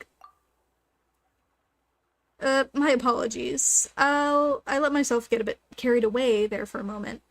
Anyway, to cut a long story short, I did borrow a book like that a few days ago. So you borrowed a badly written book, but that happens to the best of us. No, that's the problem. Blizzard swept mountain villages, superpowers, police officers who turn out to be criminals. This book had it all and more. Reading it was tantamount to torture. And despite how complicated it wasn't engaging in the slightest. But there have been all sorts of rumors circulating about this book because of the strange marks drawn over the pages. People are saying that it must be concealing secrets. I can't read. Do you think there's treasure involved? I'm not sure, but there must be many who believe so. Not only have more and more people been borrowing it, but they've all been specifically asking for the marked up copy. Have you borrowed it too? Yes, I have. As you well know, I'm a scholar, so it's only natural to have a bit of curiosity. So what secrets does the book at the center of the rumors actually hold? I read through carefully from start to finish. Most of the marks are circles, but the beginning and end points of each stroke differ, as does the color of the ink used. Most importantly, all the names of people in the book have been circled. Not only that, but many of them are adapted from famous figures in Sumeru's history. Bleh. Some speculate that these marks must have been left by different scholars over the eras, each researching the book's secrets, each searching for a name they believe in. Others believe that they're a kind of notion made by different people belonging to the same organization, and that the names circled are their code names. Still, others think that it's some kind of encryption cipher. But even after finishing it, I came no closer to uncovering the mystery.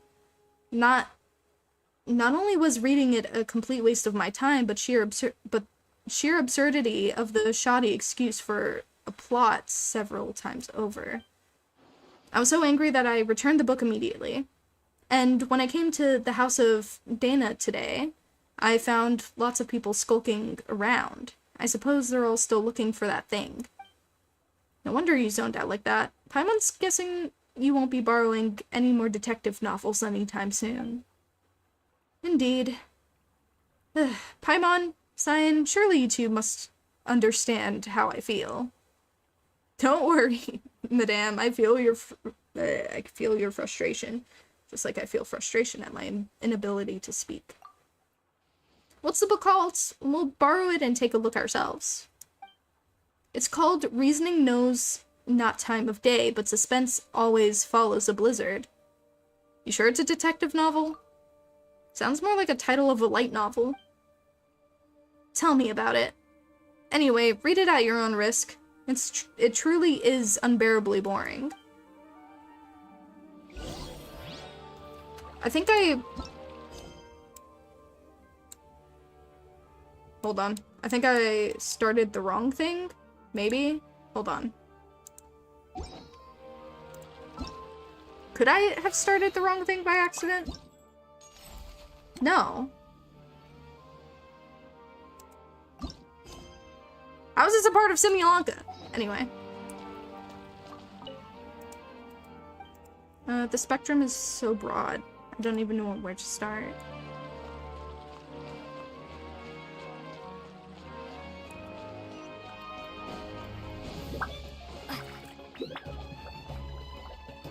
Oh. The music. Hold on. I gotta clear out all these Discord notifications.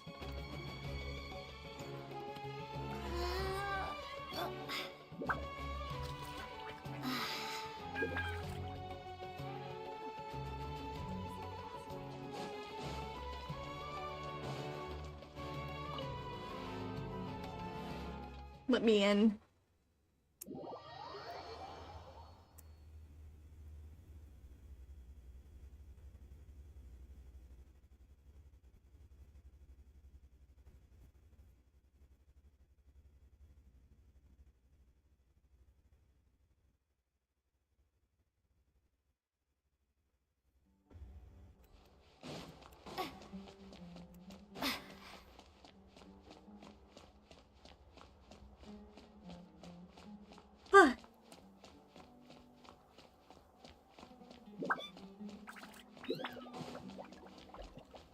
It's been a minute since I've been in here.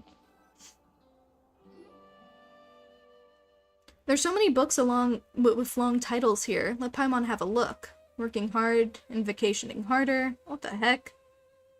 The art of the construction of coffee machines. Who exactly reads these? An atlas of rare rainforest-dwelling species. Professional edition. Secrets of the Elemental Sciences. The book jacket even says excerpt expert approved. The former sage Cyrus praises this as an excellent entry-level book. And this one, a compilation and summary of common basic grammar rules for rare languages of ancient desert people. Ugh. Now Paimon's dizzy. It's just so many words. Come on, Paimon. You can learn 20 different... Huh? Is that Layla over there? Let's just ask her. She may know something.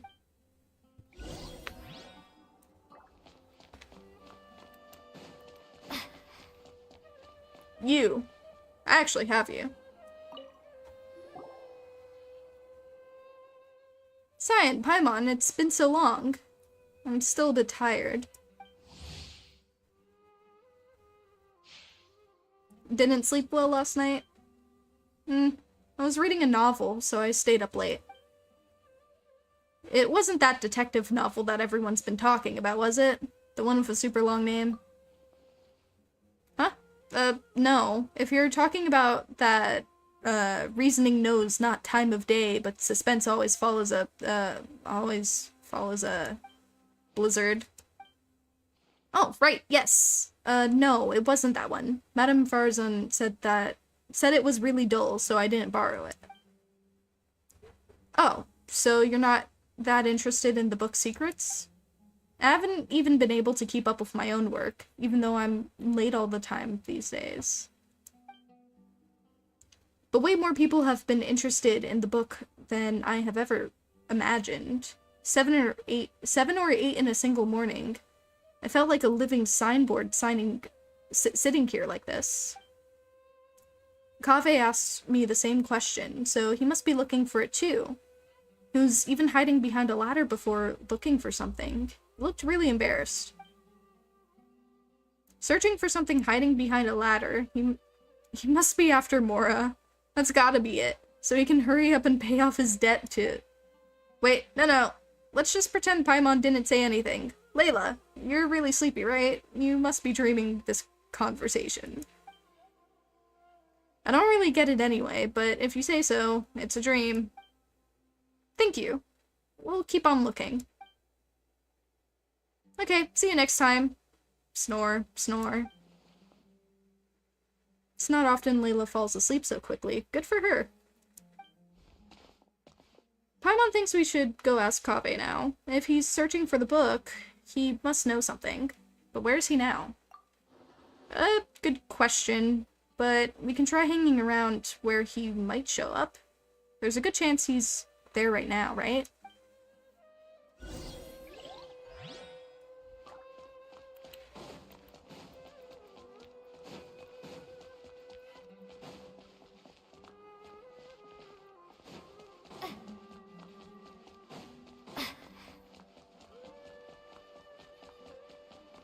Gosh, I forget how shiny this floor is.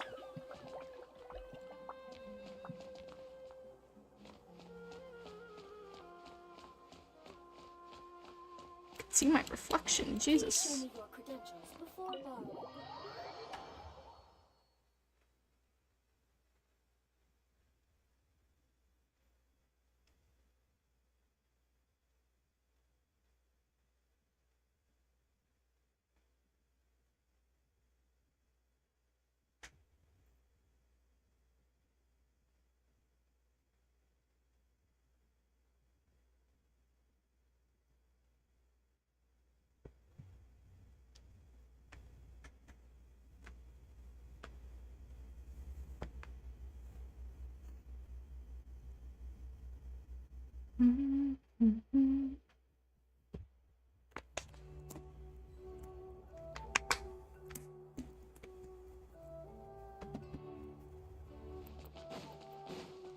Hey, what's up, Lime Knight? Welcome back to the stream. Did you just get out of work, or are you still there?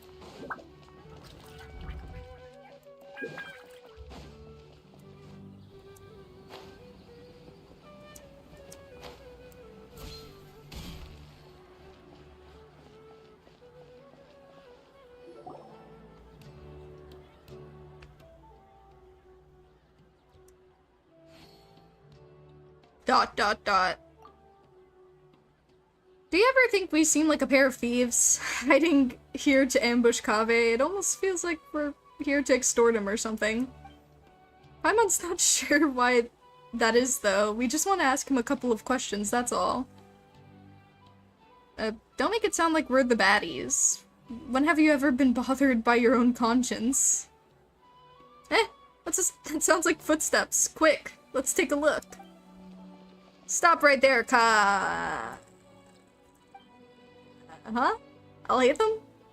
What are you doing here? Good question. Surprising indeed. I was under the impression that you knew I lived here. Good morning. Good morning. What can I do for you?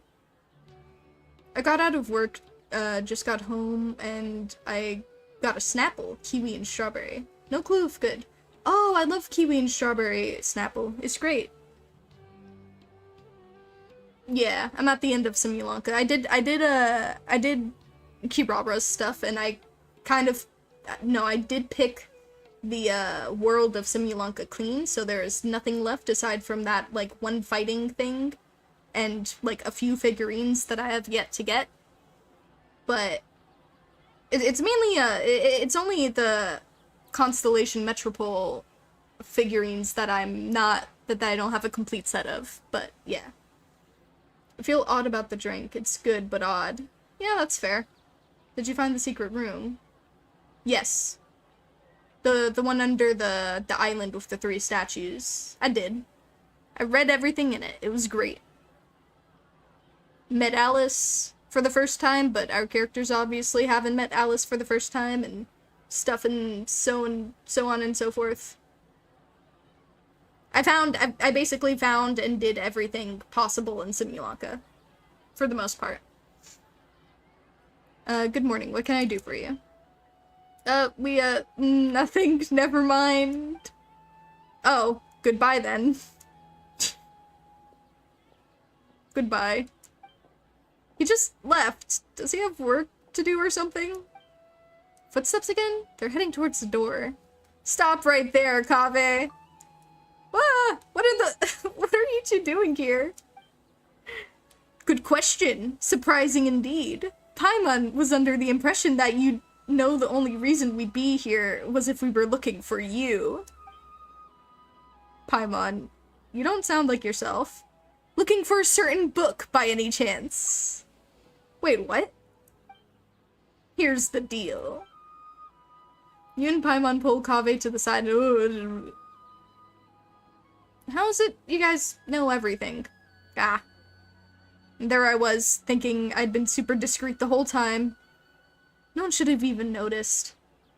About the 3 different, little men, the toy sword. Yeah, I did that. I did everything. This is the only quest that I have yet to do. And the only thing I have basically not completed. The only thing in Simulanka aside from this quest is is that one fighting thing where, like, you're timed. Yeah, I did everything. I did everything. You can go back and check for yourself.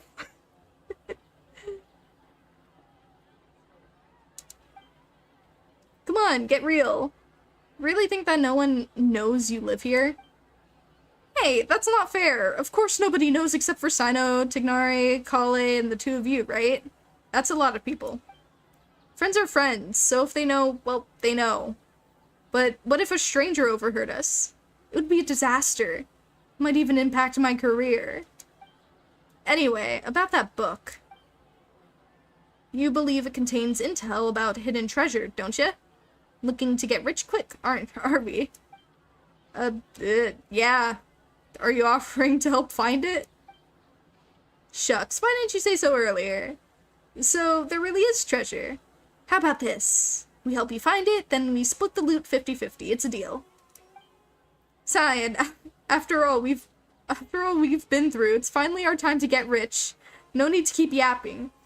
Hidden treasure. The Paimon probes homing in on you. Huh? Hey, Paimon! You didn't even get to agree. Jesus. Huh? Is that Dia? It is Dia. Where's the space? Cyan Paimon. Must be my lucky day running into you like this. Dia, you mercenaries are pretty tuned into the grapevine. Have you ever heard of a book called Reasoning Knows Not Time of Day, but Suspense Always Follows a Blizzard? Wait, you guys are looking for it too?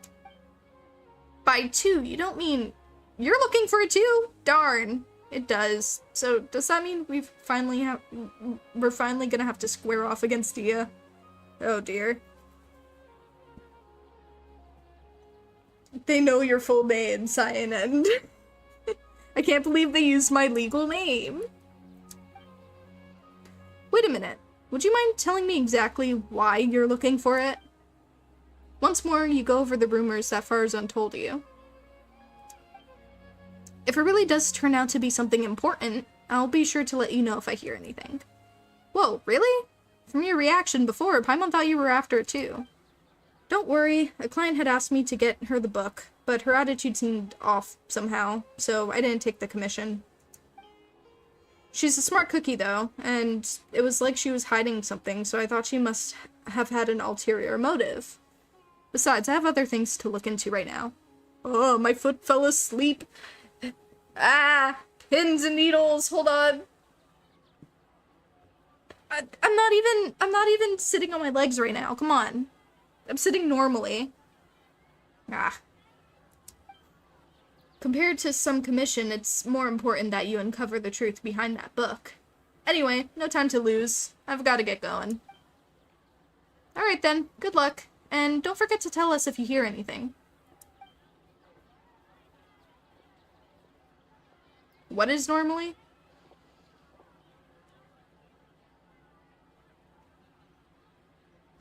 Like, sitting with my feet on the ground? Like, what do you mean? I am sitting normally right now. I wonder who Dia's client could be. Hey. Hey. How are you so fast? You're just slow. Flying's faster than running. Sorry, it's a traveler thing. I've been through so much, I run fast. Alright, listen to me. It's like this. Paimon, don't get your hopes up. That book, it isn't some kind of treasure map. It's just an unbelievably unremarkable, surpassingly ordinary detective novel. Huh? But didn't you say that there was treasure? If most people backtracked like that, Paimon just think they'd changed their mind and wanted to keep all the more for themselves. But that isn't something you do. No, that's... I'm sorry. I just couldn't bring myself to tell you earlier, so I played along with what you were saying. Here's what happened. I borrowed the book a month ago. When I opened it to the first page, I had discovered one of the names was printed incorrectly. That night, I'd been drinking just a little, and was starting to feel drowsy, so I picked up a pen and circled the name. Oh no. I mean, how do you sit that is normal? Oh, I, like, either sit crisscross, or... Yeah, no, I usually just sit crisscross. Or, like, in some form, that is. Speaking of, they really gotta make chairs for people who, like, sit with their legs up, you know? Like, either like, on their knees, or sitting, crisscross. They need to make chairs like that. Because these fucking suck. There is a chair. Is it that one with, like, an extra, like, little platform, almost like a recliner? Because if that's the one, I don't like it. That's not one I want.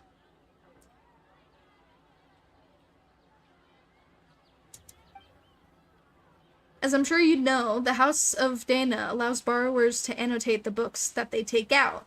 I'm in the habit of doing that too, so at the time, I didn't give it a second thought. But after I was a dozen or so pages in, I realized that the names of all the characters in the book had intentionally been written slightly wrong. Maybe it would have been more accurate to say that the novel itself was quite strange. All the characters' names were based on real historical figures, but rather than using their original names, they had been tweaked ever so slightly. Most people would assume that the author had made a mistake or that there had been a printing error, where they saw spelling mistakes like that. I didn't find the content particularly appealing, so I returned it before I finished reading it. But later on, I heard that the book had suddenly become the talk of the town, and that there were rumors about mysterious treasures or something. You thought it had something to do with you? Certainly does sound like it. Yeah, that's the only one, sadly.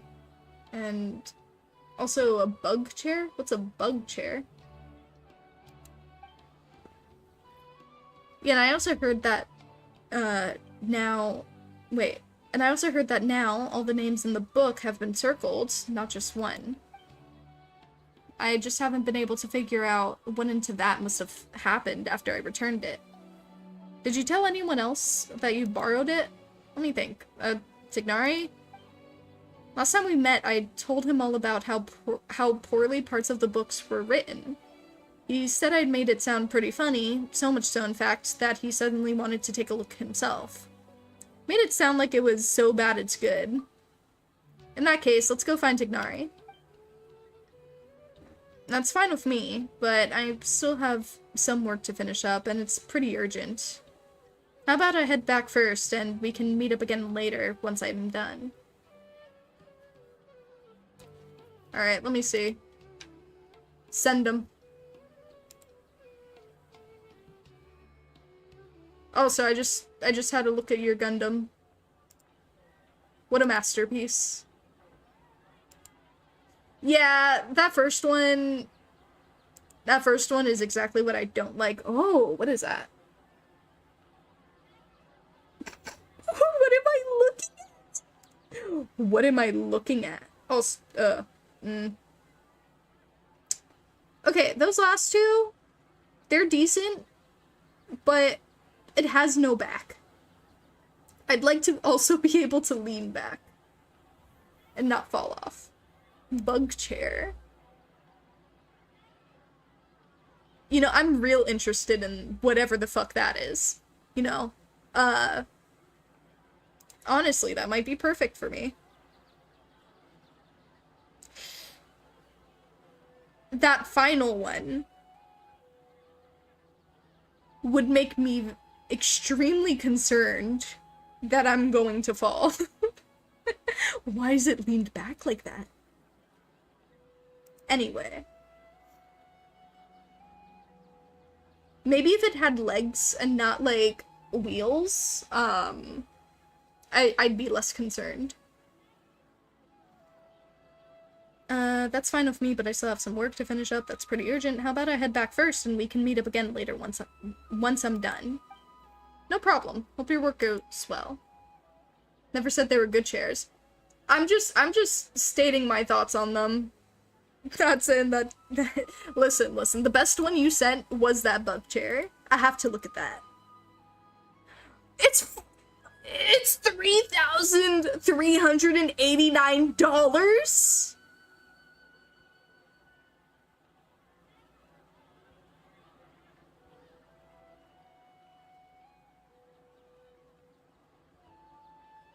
That's more than all of the money I've ever made combined.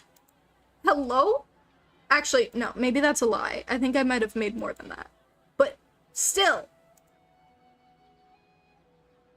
Me too, thanks. See you later then.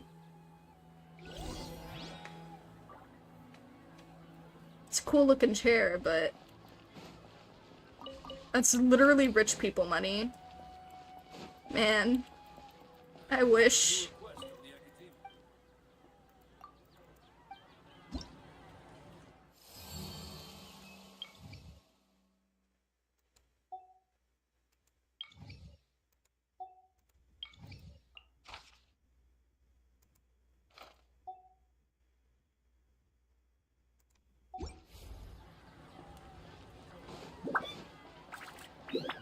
No, no, please don't. I'm gonna cry. I'm gonna cry in my poverty. Poverty.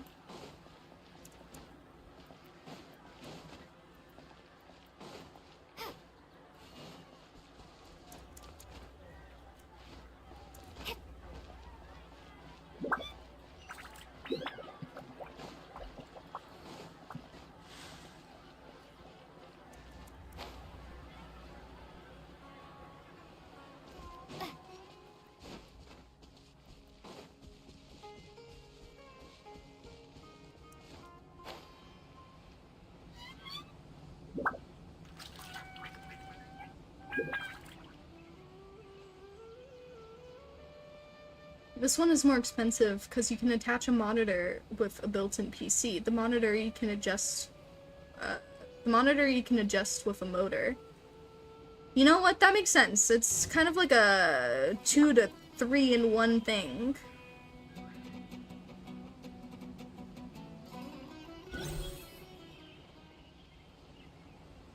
And it also looks cool on top of that.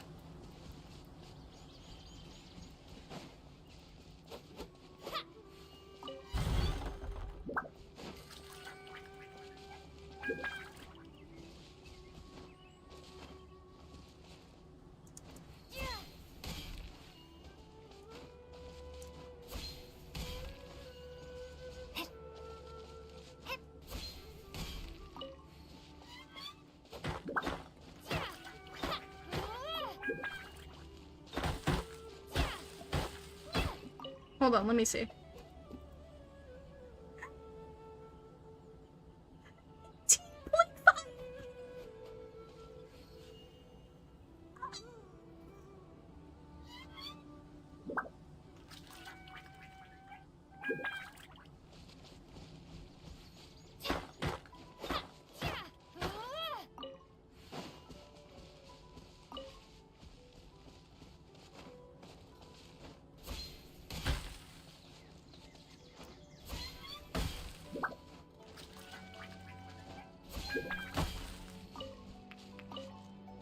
The mic couldn't handle my pain. It was too much.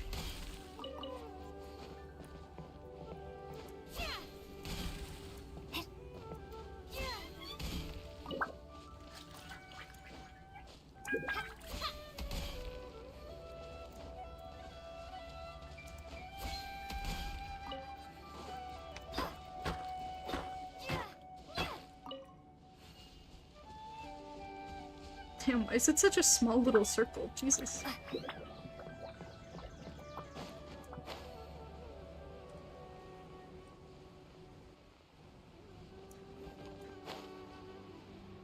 All I heard was 18.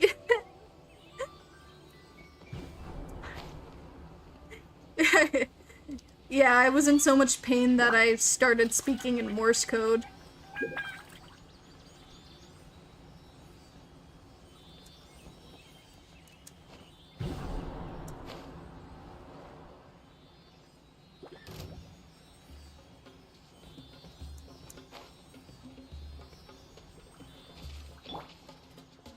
Everyone hold hands.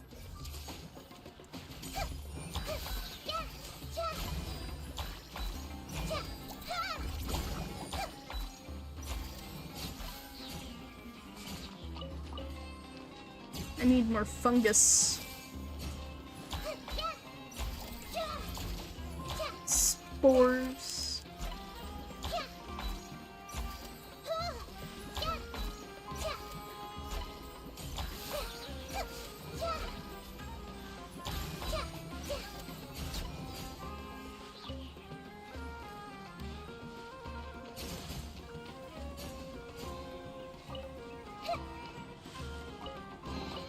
I wonder who this gift could be from.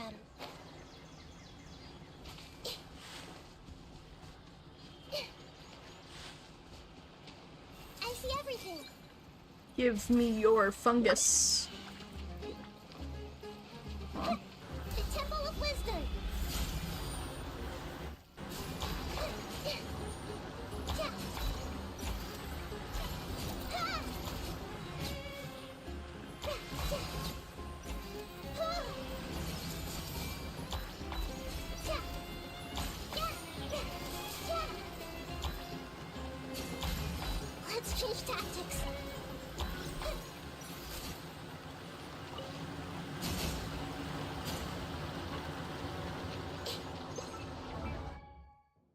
Let me see.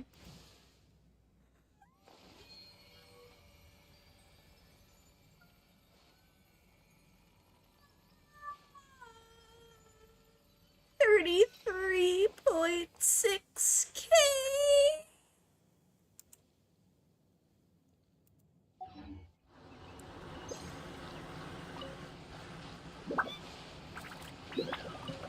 Everyone hold hands.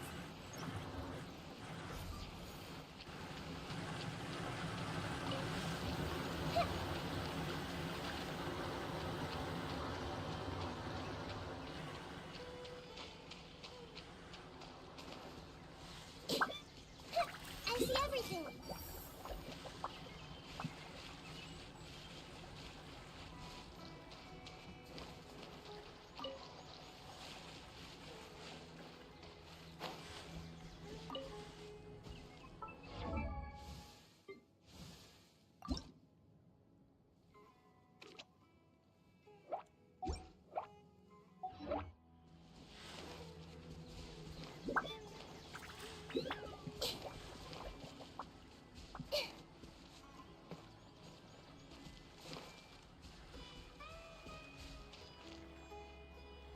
Look, a croc. That big lizard.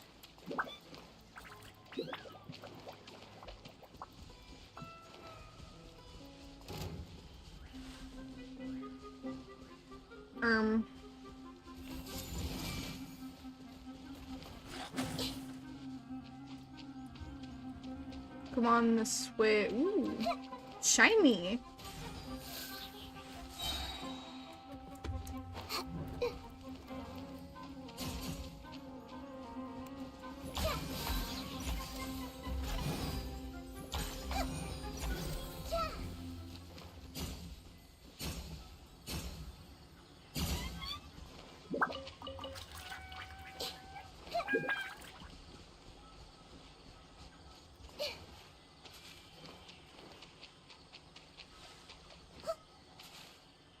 Wait.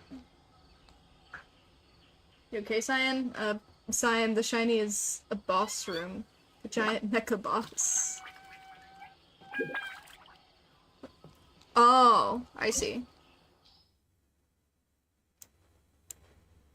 Ew. Ew. Oh! I could get stuff from here. That's crazy. I didn't know that. I would have came here before. That's crazy.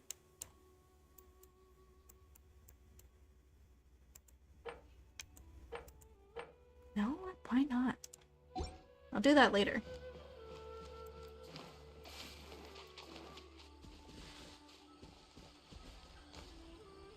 Anyway, back to where I need to go.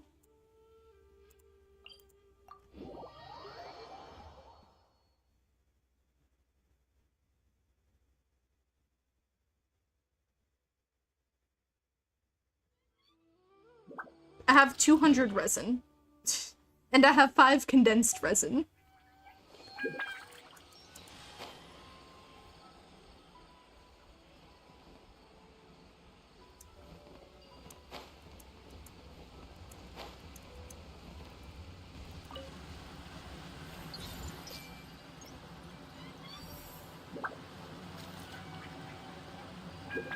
And it's only taking 30 instead of 60 for some reason.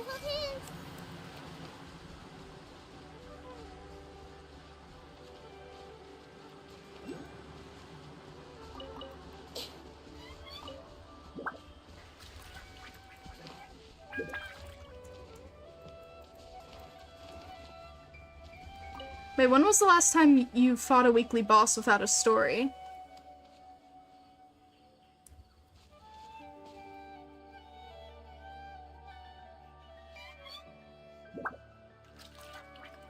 Never?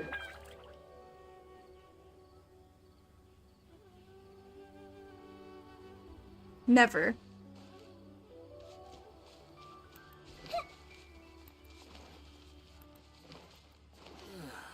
I think, at least.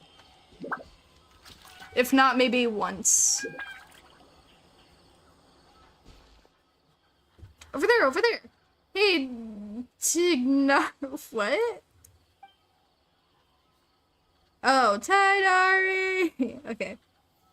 I heard you, I heard you. How's it going, Cyan and Paimon? You guys sure look excited. You tell Tignari about, what you're looking for. Well, I hope you have fun, because numbers matter in weekly.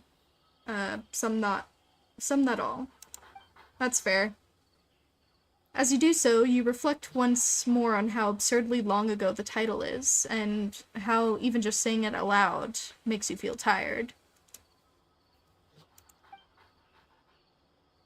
I mean, I'm not sure if I'm actually gonna do it, because there's no reason for me to fight him, aside from, like, the Highland sword, belay, and bow thing. I need the bow thing for Linny. Especially right in our Azdaha battle. Ah, that one. Yes, I did go to the house of Dana to borrow it.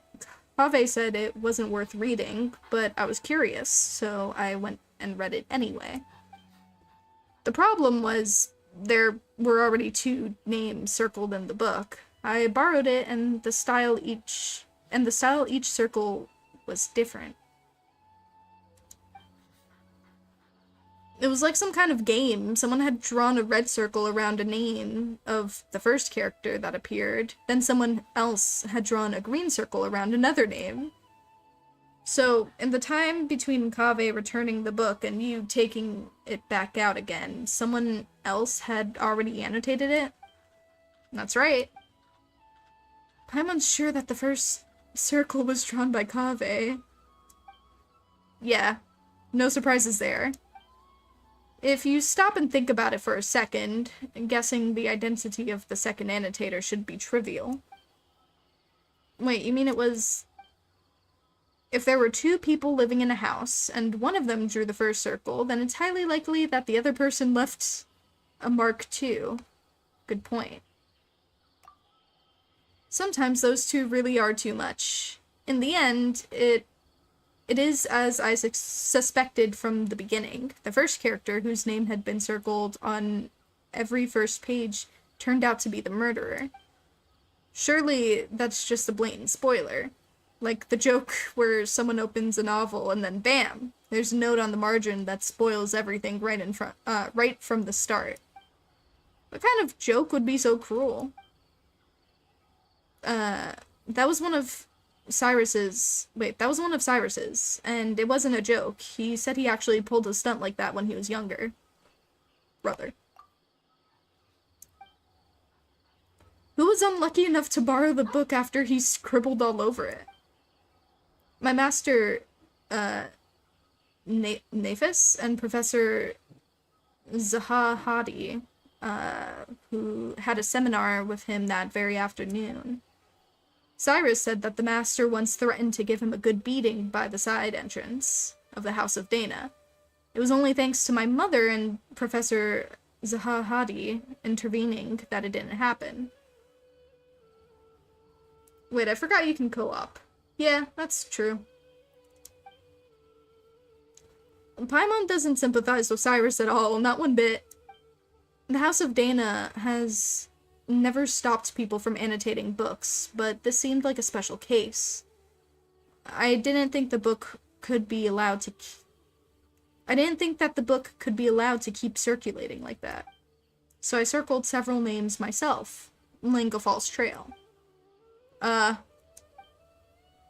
The best place to hide a leaf is in the forest. It's a simple principle.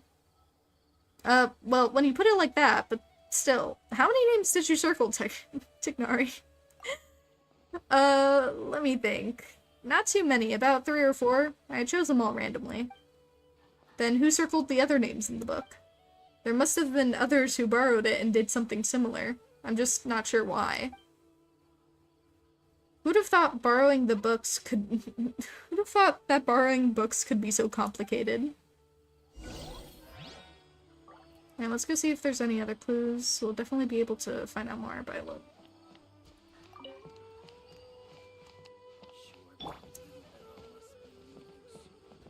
Can I read your mind?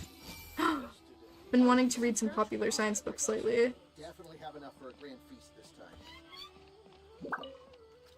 Seems there's a story behind that story. This is so dumb.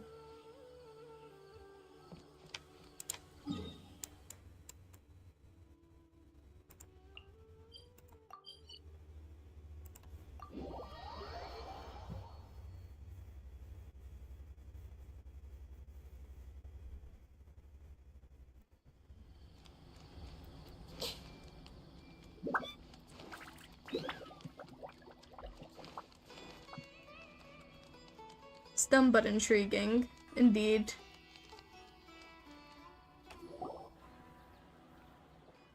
Look, there's Dia. Let's tell her what the real story is. Huh? Candace is there too? So I need to reflect a little on what I said, on what I did. What happened? To meet you here today is surely due to the guidance of the gods. Greetings. Candace, is this a personal trip? Today's trip to the city is to buy provisions for the people of our village, as well as help Miss Sataria deliver a message to the sages of the academia while I'm here. On the way, I happened to see Dia sitting in a cafe looking down, so I came over to chat with her. Don't worry, it's nothing serious. It's just that I suddenly remembered a few details about the book after talking with you. Before the client had ever contacted me, I'd heard rumors of an exciting novel, full of undiscovered secrets. Out of curiosity, I asked Sino to take it out for me. As a desert dweller and a mercenary to boot, the idea of solving a mysterious treasure map was pretty exciting. Paimon totally gets that. We inherited our custom of searching for the gold and wisdom in the sands from the gods themselves. But that book turned out to be dry as dust. A bunch of names had been circled, but I couldn't figure out what the puzzle was supposed to be despite reading the whole thing through carefully from start to finish. At the end, I started to think that it's some kind of ritual or game or something, so I picked up a pen and drew a circle of my own. Oh dear. But later on, Miss Dunuzard asked her parents to find a way to borrow it for her. She said that the mysterious markings fascinated her, even though she couldn't get into the book herself. If they were just regular annotations, it wouldn't be anything out of the ordinary, but that's true, so what you're reflecting on is having accidentally interfered with other people's reading experiences, is that correct? Mm-hmm. Wait, hold on a second. Why did you tell Candace? She's a warrior, you know. Sometimes she has to interrogate criminals and other things like that too. Everyone recognizes that her job is sacred, so when we need to think over what we've gone wrong, we'll talk to her about it. Please don't be so surprised, my dear Cyan. To me, listening to other people's mistakes is just another way of protecting them. That is fair. By speaking of your own mistakes and hearing sincere advice in return, improvement will come over time. That's the way we do things. But all she did was draw a circle, and it's not like she was deliberately trying to mess with anyone. Besides, everyone agrees that the book itself is just bad. Don't worry about it, Dia. That's true. I was just telling Candace about how bizarre it is. But be that as it may, it doesn't change the fact that it just ain't right to mess with someone else's enjoyment of a book. That's the stubborn line. Anyway, Dia, please have faith in the god. Please have faith that the gods will forgive your transgression. Besides, you told me about a part of the story where one of the suspects in the case ended up crawling out of the village on his hands and knees, and his name was lmao. That's right, the detective in the book argued that he must have leapt across the broken bridge like a frog. Of course, you find out later on his conjecture You find out later on his conjecture was totally off base. Why is that? Because it turns out that lmao has a superpower, so he could float right across the broken bridge. No! I can't believe it was a superpower trope! What the heck is the book even about? It sounds completely ludicrous. lmao. It's simply too reminiscent of the good name of King Deshret, don't you think? Though considering how transgressive this book sounds, I don't think it's worth overthinking it. Oh wait, I can send the beam now. Alrighty. You're right. Ugh, you know, I can't help but wonder what our friends at the Temple of Silence would say if they somehow got their hands on this book. I'm sure those sages would be able to unpack interesting ideas from the text we ordinary people could scarce dream of. It's normal for there to be bridges outside blizzard-swept mountain villages, and normal for them to get broken, but for a person to cross one by floating through the air, why resort to such a lame plot device? I mean, I don't know, Wanderer can do it.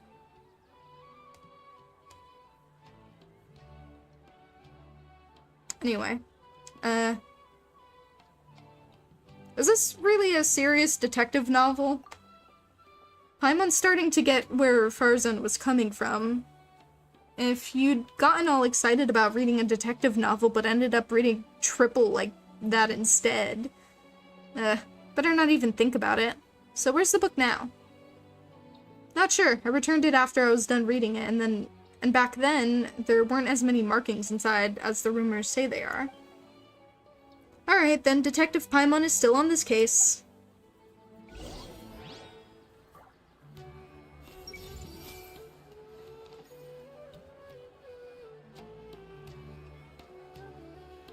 I see everything. Sure didn't expect things to turn out like this. I have to be a bit more careful next time. Everyone hold hands. I haven't been around here in a long time. It hasn't changed a bit. Society.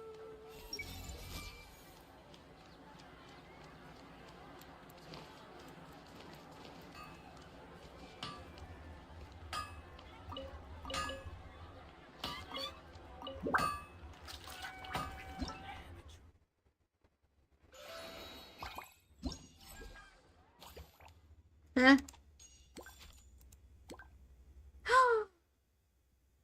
Wait, did I need this? No, I don't need this anymore. Thank you, though.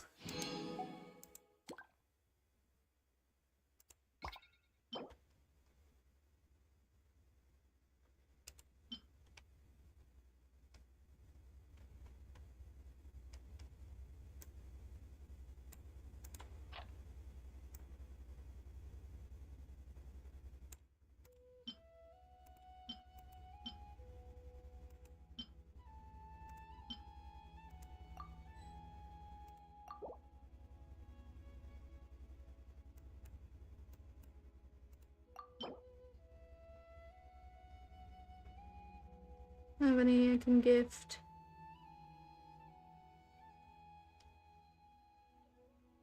No.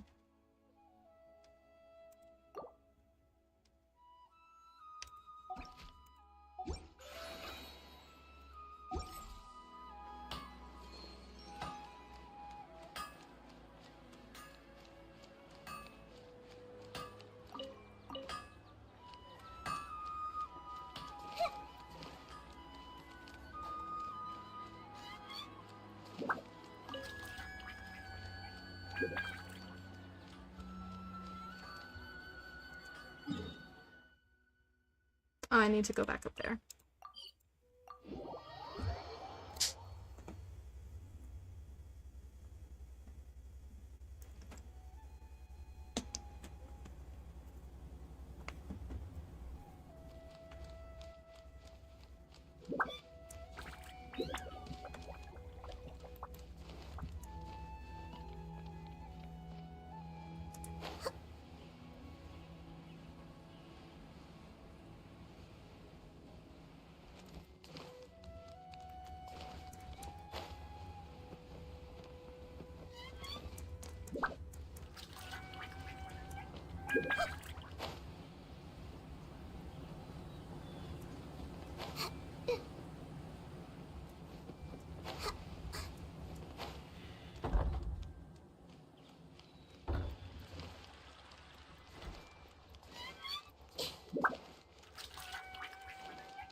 Set and scent.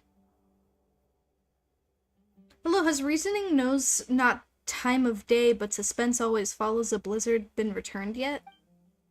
There are 2 copies of this book. One's been marked up, and the other hasn't. I'm guessing you're looking for the one with the marks. Oh, you saw right through us. Many others have asked for it too. I apologize, though. It seems it hasn't been returned yet. Please come back again later. Can you at least tell us who borrowed it? Well, as long as it isn't overdue, we'll wait patiently for it to be returned. Disclosing borrowers' identities without proper reason for doing so would be a violation of professional ethics, so you'll have to forgive me for keeping that information confidential. You've got a point. It would be terrible if someone looking to steal a book started harassing whoever had borrowed it. Hey, you two look as confused as a couple of Aranara who've just run into each other's head first. Are you looking for something? I can help. That's Nahida. Oh, it's Nahida! Hi there! Nahida, have you heard of a book called Reasoning Knows Not Time of Day, but Suspense Always Follows a Blizzard? Such a long name. But yes, I know of the one you mean.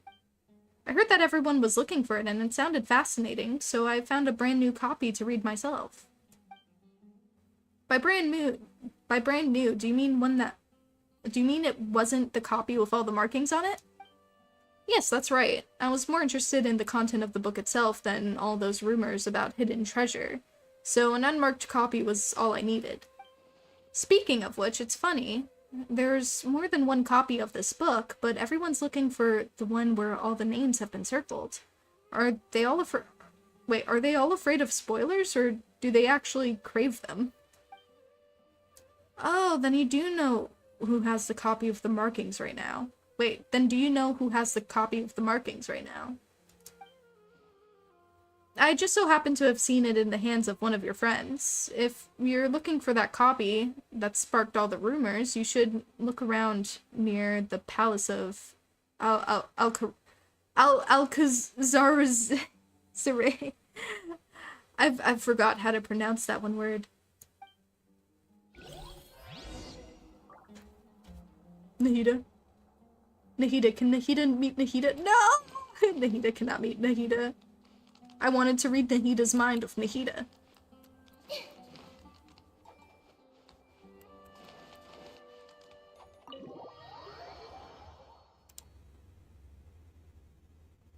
Oh boy, what am I looking at?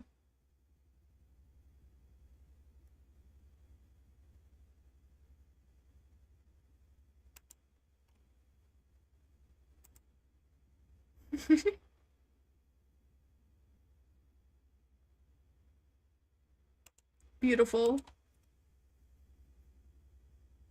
Beautiful.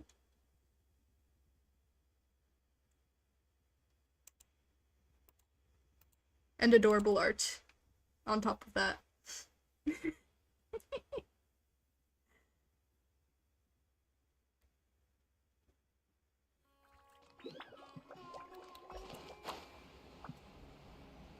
Bro, that story was so sad.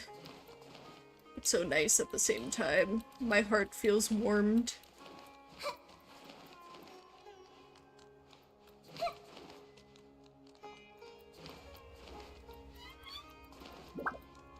No.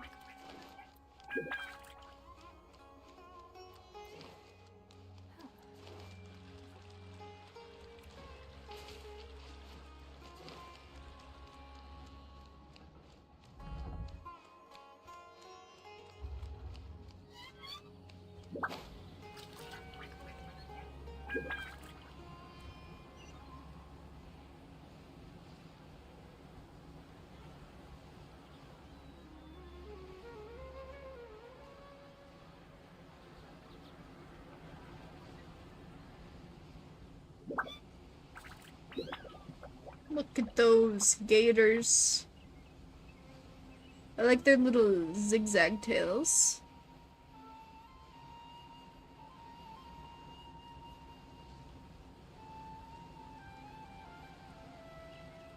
Let me up.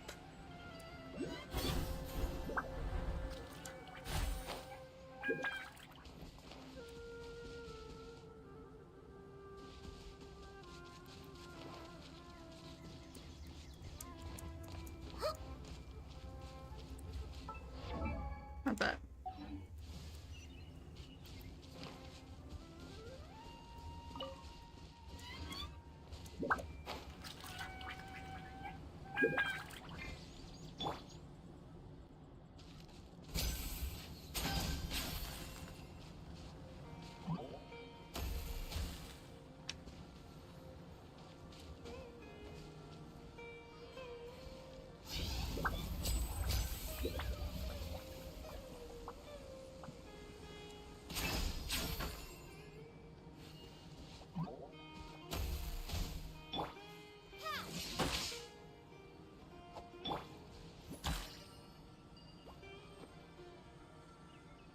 Oh, I forgot how to do this.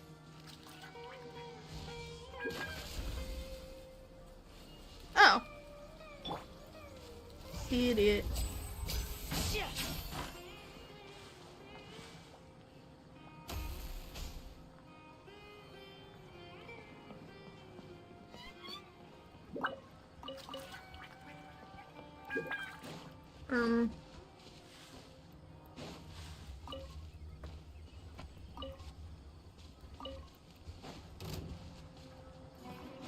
I'm good.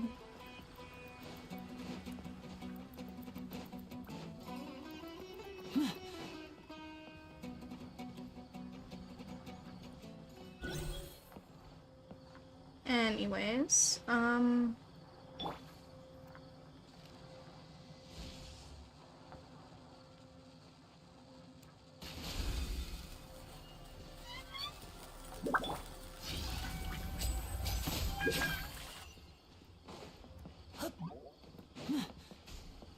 fun fact, there's a Desert and Sumeru quest that involves fighting a giant version of Sumeru animals. One of them is a gator. Ooh, fun.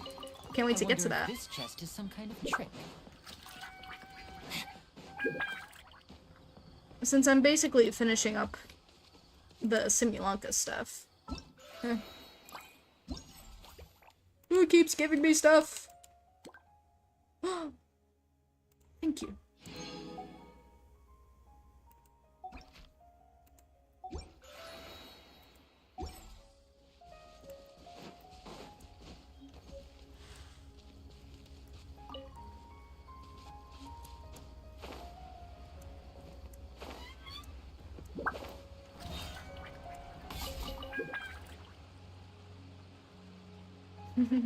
Zombie.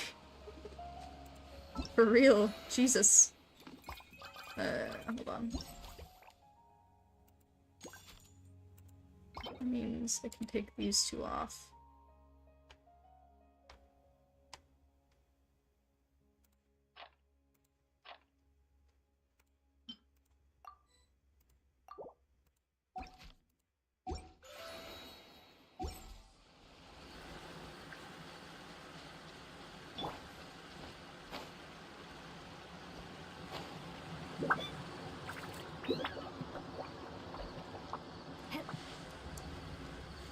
Huh? Where am I? Oh, is that Dory, Sino, and Sethos? Oh, one I haven't met yet. But I know of you. You hold your bow correctly. Ah, darn you, General Mahamatra. Entrapment isn't going to work. You can't do that. Hey, what do you mean by entrapment? Sethos.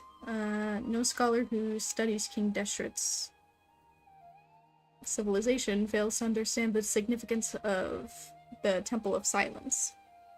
And Sethos is none other than the heir to this ancient organization and its history over 1,000 years. After arriving in Sumeru City, he did not wish to be too conspicuous, so he chose to live in anonymity by crafting an ordinary identity. With his friendly smile and enthusiasm, this skilled conversationalist became part of the community almost as soon as he arrived. If you run into him on the street by chance, it wouldn't hurt to strike up a conversation. Perhaps he'll share a mysterious desert tale, long lost amidst the sands. You were the one who said you had the book. I said I wanted to read it.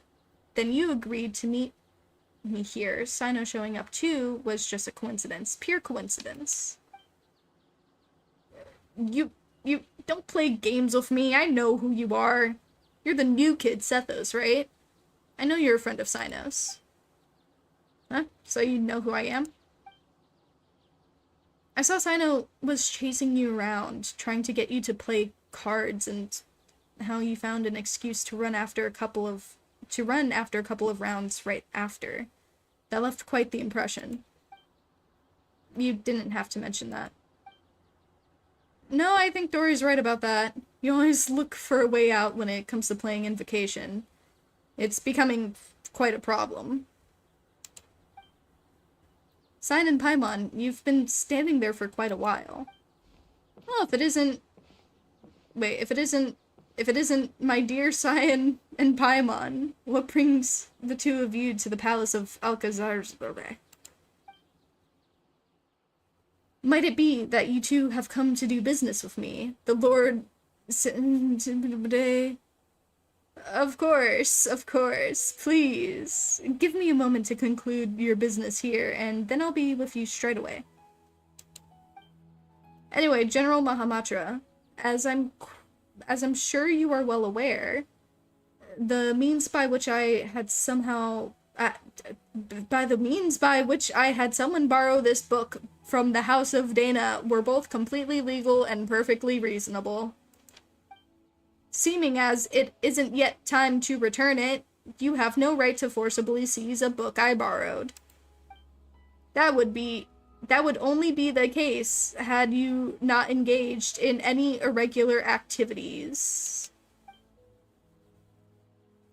Yet, just now, a buyer, Sethos, came to the palace of Alcazar on the basis of a mysterious message to meet a seller, hoping in vain to purchase a detective novel. What do you mean, buyer? He's one of your people. You sent him here deliberately to try to buy it to entrap me. Listen. I keep messing up. I might as well. That is not something I can acknowledge. What I can tell you is that I've had my eyes on this book for some time. Remember, it is forbidden to transfer or sell books from the House of Dana without explicit approval from the relevant authorities. I'm not selling anything. Just to be clear, I'm just making the most of an opportunity. If someone pays me a little something on the side, I lent them this mysterious little novel to browse for a bit. If you don't believe me, just ask any of my curious readers. Yes, that's right. Your readers. Anyways, I was just showing him the book. Is that so? And here I was thinking that you really were going to go through with an illegal transaction like this, Sethos. Huh? Wait, what? You two really aren't together? I was just curious about this book. I finally managed to track it down, but Sino. It's true that Dory never actually said she wanted to sell the book. So, she isn't the mastermind who started all this. The mastermind? So, by your own account, it looks like you might have jumped the gun a little bit, General Mahamatra. I'm not handing the book over. You may think you've played an A story, but when you opened the book just now, I saw the truth revealed before me. The book's return date is today. That Sino sure got sharp eyes. That's right, I do have good vision.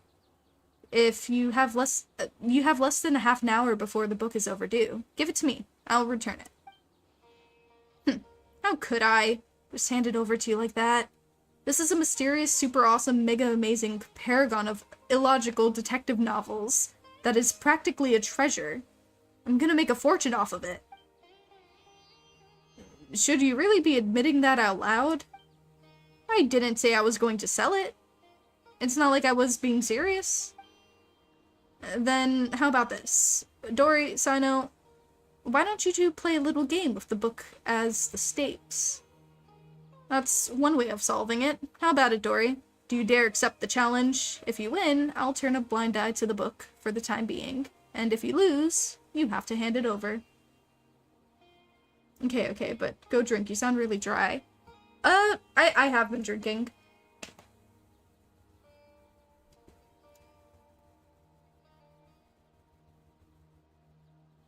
Oh, the time on my stream is 9:11.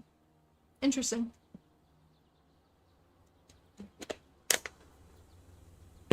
And I just finished a bottle. Honestly, actually, I'll be right back. I'm just gonna grab another drink.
Welcome to the stream, Neffy. Hope you enjoy your stay. And I just got myself a soda. I had a soda earlier, drank a thing of water. Now, mainly because bubbles keep me awake. They're crisp.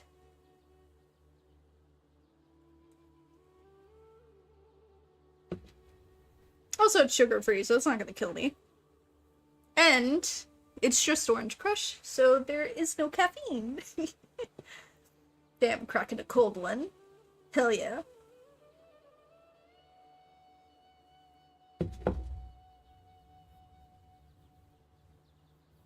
Anyways, that is one way of solving it. How about it, Dory? Do you dare accept the challenge? If you win, I'll turn a blind eye to the book for the time being, and if you lose, you have to hand it over. Oh, sounds interesting. Very well, I'm in. What's the contest? Are both of you confident in your powers of mental recall? My memory's not bad. Yes. And you have both read the contents of this book, correct?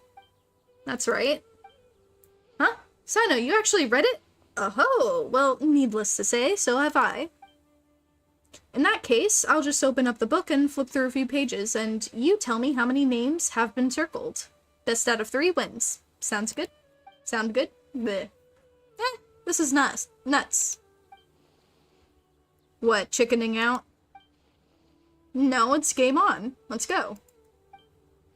Good. In that case, the first page... 6. Both correct. Next, the second page. I think it was 4. I'd say 4.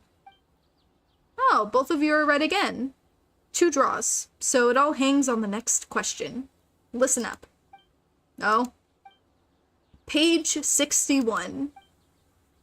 What? That, I don't quite remember. 7? I know the answer. 5. Absolutely correct. The number is 5. Sino, is your memory really that good? I'm not buying it. How did you do that? It's not actually because I have good memory, but because of the circling of the names left a deep impression on me. After I borrowed it, I noticed the names on the first few pages had been selectively circled by different people. Each person's penmanship was different, and moreover, I recognized 3 of the circles as having been drawn by Tignari. Few others use the same color of ink as he does, so it was instantly recognizable. Wanna bet he lied? That would be funny. You even know that? Turns out they were in cahoots the entire time! Yes, I learned of that habit. Yes, I learned of that habit of his long ago. At the time, I had just been promoted to General Mahamatra, and would go to a secret base where I wanted to get through all the trivial tasks in my entray at once with minimal disturbances. I would often find Tignari hidden away on a tree there, doing his homework. Noticing the writing implements he favored wasn't exactly detective work. In all these years, he's never once changed the ink he uses. Back to that book. Anyone who reads it knows that the first name circled is the real murderer. Perhaps Tignari did not want the plot to be spoiled for anyone else, so he circled the other names. Annotating or marking a book is not in itself a violation of book borrowing regulations, but why are all the other marks there? Is there some conspiracy behind them? What do they have to do with Tignari? I want to get to the bottom of this, even if it's just for the sake of my friend, and to uncover the secret, you must become part of the conspiracy. So I circled all the other names that were left in the book. Bro, no! Everyone's confused now! Everyone thinks there's some kind of treasure. Why would you do this? What? To think you'd do such a thing. There's no treasure at all. It was just you guys all along. That's right. Should you wish to hide a grain of sand buried in a desert, and in that grain of sand, I can catch a glimpse of the truth. And so you were drawn to it, making your plans, yet in a twist of fate, were discovered by me. No matter how vast this world is, you cannot run from the long arm of the law. Wow, you're making a meal out of this, aren't you? Really have way too much time on your hands. Okay, I give up, you win. This is the equivalent to a child borrowing a graph for a meeting while the child is holding a crayon. Come on. That's enough for today. It is time for the Lord Sangnama Bay to return to her room for some repose. Farewell all. So, do you intend to take this book back to the Temple of Silence? I'd heard there was treasure hidden inside, and thought it might have something to do with the temple. I'd never thought that was the real story behind it. But when you agreed to compete, I had already surmised you were familiar with this book. That's why I chose that particular format. Brilliant move, bro. What's with that look? We were just thinking, there had to have been more twists and turns in the story behind the book than in the actual story itself. Well, as long as you got it back, I'll leave uncovering the rest of the secrets to you and take my leave for now. See you later, everyone. Can I borrow the book? Hold on. Of course. After Sino hands you the book, you and Paimon quickly thumb through it. Though you weren't reading very carefully, you could tell that something's not quite right. The plot is wildly imaginative. And just as everyone says, though most of the names in the book seem familiar, on closer inspection you realize that they aren't actually names of the historical figures you thought they were at first. Not only that, but every name has been circled. Thinking back to the course of the events, you fall silent. Then you explain the full story. How unexpected, but still, it does make sense, and it is far better than the existence of an actual conspiracy. In that case, I still have other plans. Last time I was at Caravan Rebot, I promised I'd meet Dia and Candace for drinks. Cyan, could I trouble you to return the book for me? Sure, leave that to me. Thanks, friend. That was one hell of a adventure. Huh.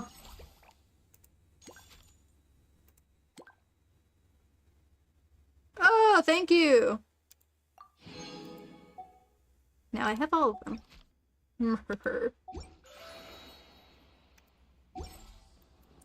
No one will stop me.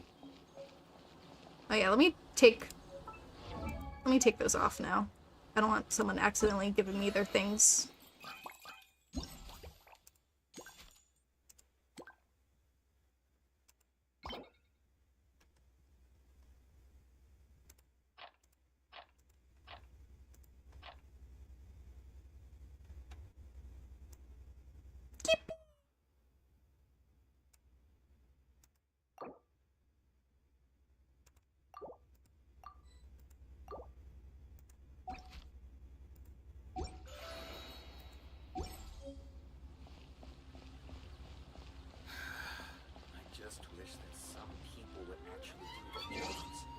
Me too.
Where?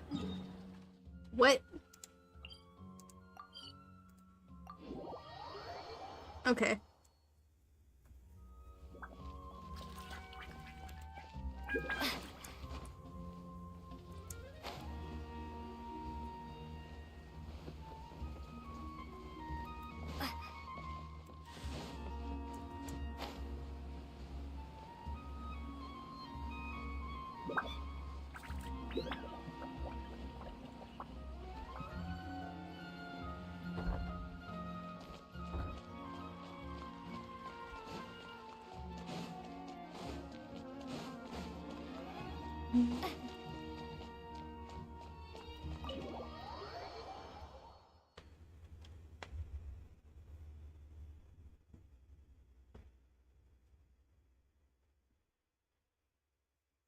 This was such an interesting quest.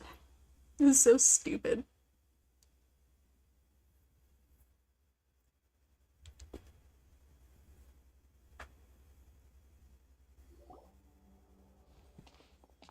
We're finally back. Now, let's return this book.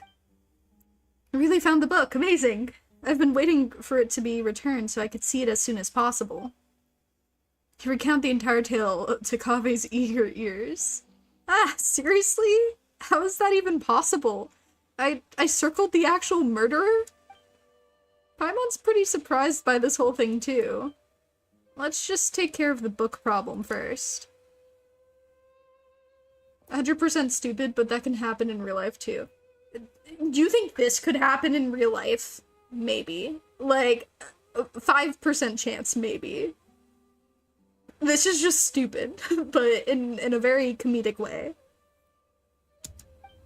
Hello, this book is, it's probably all my fault for using permanent ink on permanent ink to mark a page, since that caused a whole mess for other things to happen. Now that it's all marked up like this, and there's even a risk of those marks spoiling the story, I'd like to buy it. The whole issue should be avoidable if the Academia uses the money to buy a new copy. Would you please consider my proposal? Mr. Kave, your idea has merit, and it is indeed a good way to resolve this situation. I'll confirm the book's price now, and then you can pay over there. That's great. Thank you so much. Shortly afterwards, Kave accompanies the Academia staff to the register to purchase the book and pays the full amount. The staff member carefully wraps up the thoroughly marked up old book and gives it to him. What a blunder. Regardless, thank you so much for all of your help. Hello, welcome to the stream, Kakarot. I hope you enjoy your stay. Dude, you're still streaming? Yeah, it's only been 9 hours. What do you mean? If you want, I can send you a video. Sure.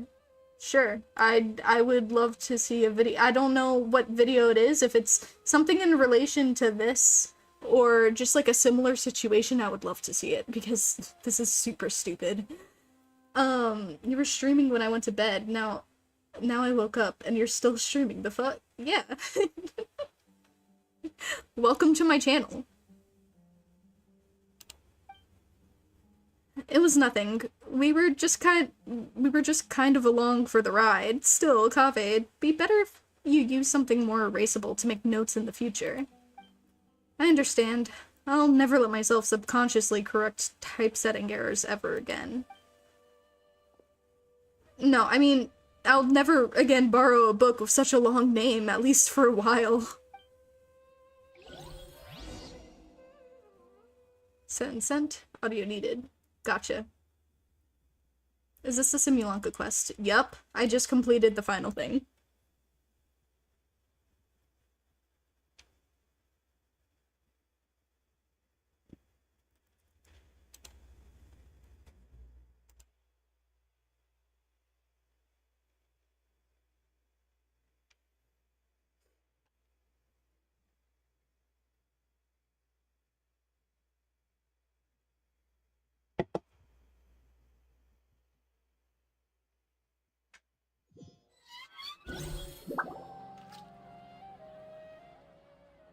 Oh, Hatham, you're here. I was looking everywhere for you. What is it? Guess what I've got in this little bag here? If I had to guess, a young man's tears of regret. And what would you know? Its reasoning knows not time of day, but suspense always follows a blizzard. You actually bothered to memorize a ridiculous and boring name like that? That's just because when I was filling out the paperwork to buy it back at the Academia's office, I had to write it out over and over. Then it looks like this book has a new owner. Only because I subconsciously marked up the book with ink. Did you know that Tignari, Dia, and Sino all circled names in the book? And it all started because the name I circled was the real killer. To be perfectly honest, the moment I first saw the murderer's name circled, I knew this would happen. Wait a second! How come you've read the book too? I had the pleasure of reading it in the house of Dana. The logic is a mess, and it's just poorly written. And you left the book out in the study. So, you knew I circled the killer. Then did you circle any names in the book? What do you think? So you did? The second one is mine. Why? The best way to avoid spoilers is to add a red herring. The fighting event? Not the fighting event. Yeah. I didn't do the fighting event, so... I mean, I don't have to do it now, I guess. Got just about everything. I'm gonna fucking lose my mind with these people. They're all so stupid. Then why just one? Tignari circled 3! I already significantly reduced the probability of the murderer's identity being spoiled for the next reader. That's more than enough. No need to worry about things that are beyond saving. Then why isn't it necessary? Using permanent ink to circle a name on the first page, that's obviously beyond saving. What kind of logic is that? I bet you just drew your circle for fun. If I must say so, then it's because the circling of the names is far more interesting than the book itself. Fair point. In the end, I have only myself to blame for using up all of my pencils. I need to go buy some more. Congratulations! This one-of-a-kind, out-of-print book, personally penned by the hands of so many, is now yours. Do you think I look happy about it? I don't even want it. If it was Paimon, she wouldn't want it either. That's a no from me, too.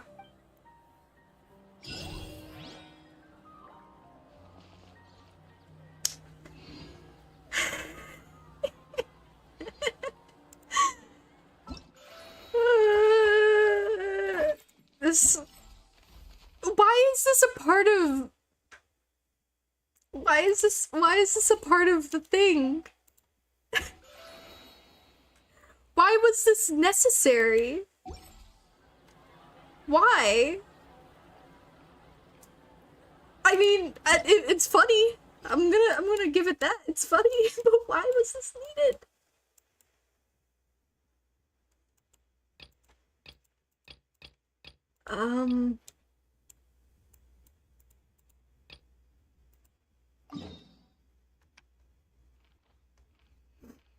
Anyways.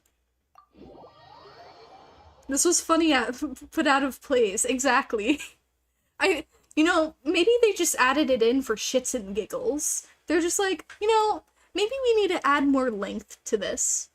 But we don't have any more story for Simulanka left. Let's just make something completely not necessary. But funny. Oh wait, no, I'm not gonna do this guy's thing. I'm gonna go do the Blackcliff thing.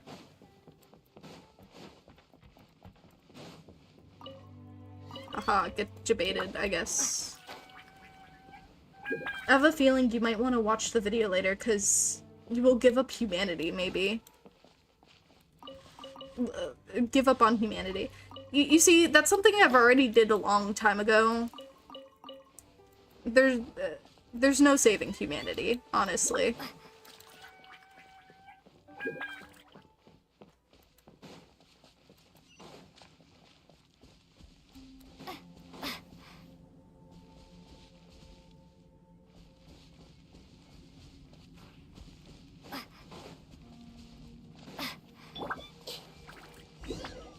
Yep. As you wish, Maid Fräulein. Bellowing thunder! Lightning flash!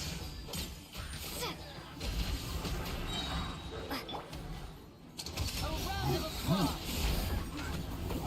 What is it with leeway and lagging? And voila!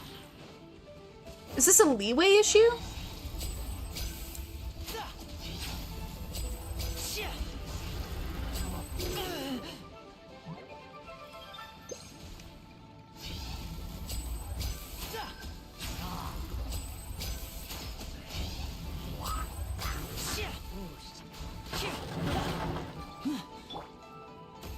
Everyone hold hands!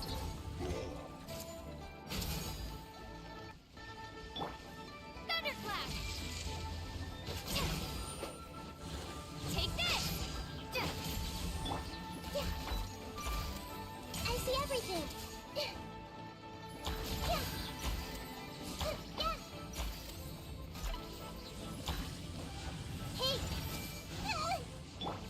Shadow Raven, let night fall!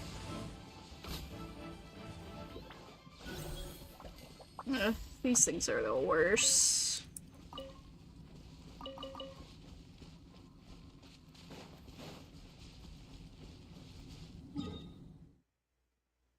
I'm gonna go right ahead, because this might be down your alley. Gotcha. I'm gonna head to Leeway to see if I'm the same. Yeah, I don't know what it is. It's weird.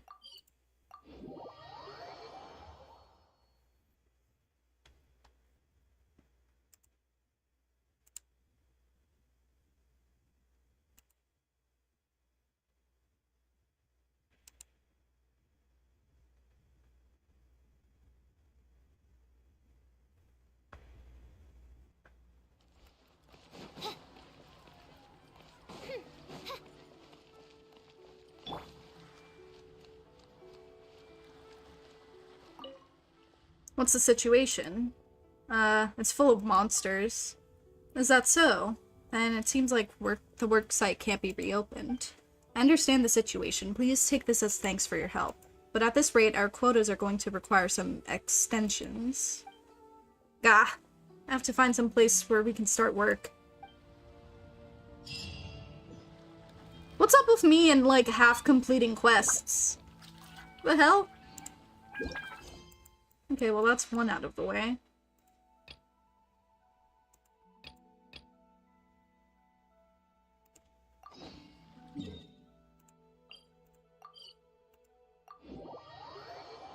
Yeah, doing world quests now. Just getting them out of the way.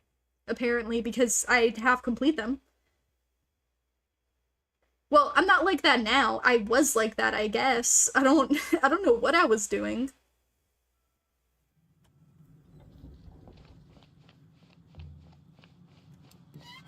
That's fair.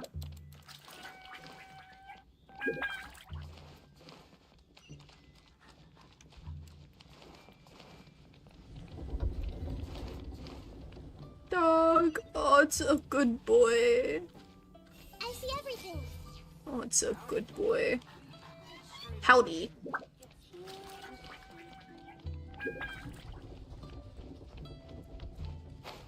Yeah, I finished all the ones I currently have for Mondstadt, but I know there are more for Mondstadt that I just haven't gotten. So, I need to figure that out.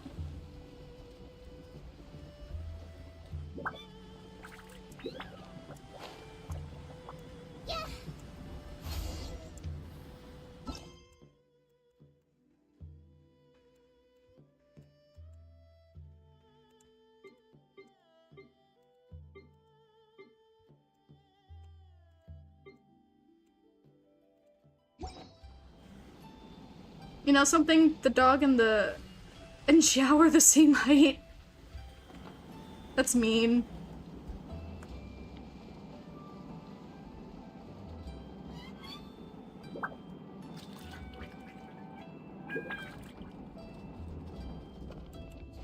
Wait, isn't like Sino shorter than Xiao? Hold on. Wait. I know there was a thing someone did that confirmed who was the shortest one out of all of them. And it might have been Sino.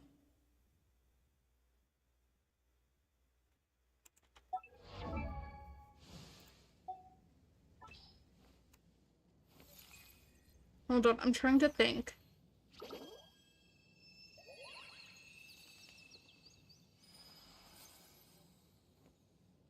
Yeah, with the head thing, Sano's the shortest. Okay. Awesome. By the way, I wouldn't try to complete 100% Inazuma because majority of it is commissions are locked by actual time. Yeah, I'll do that. I'll do that over time. For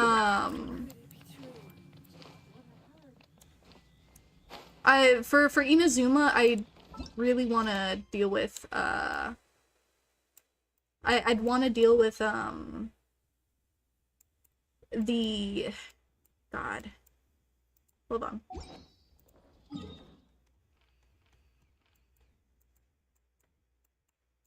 This nonsense.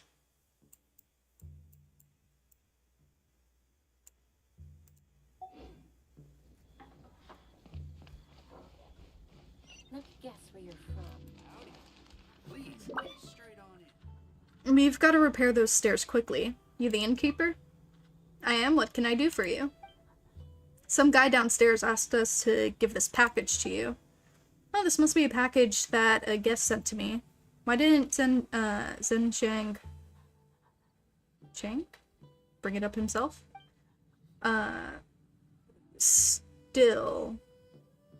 Still had goods to pick up, didn't he? I bet it was lazy.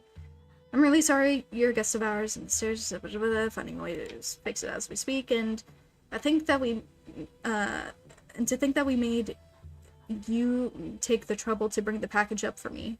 Here, take this as a token of my appreciation. Turns out me trying to read through this quickly ended up making it longer. Exploration. And the ones you need for Mondstadt, some not all, are story quests like Venti, Diluc, Jean, and others as well. I already did those, though. I already did their story quests!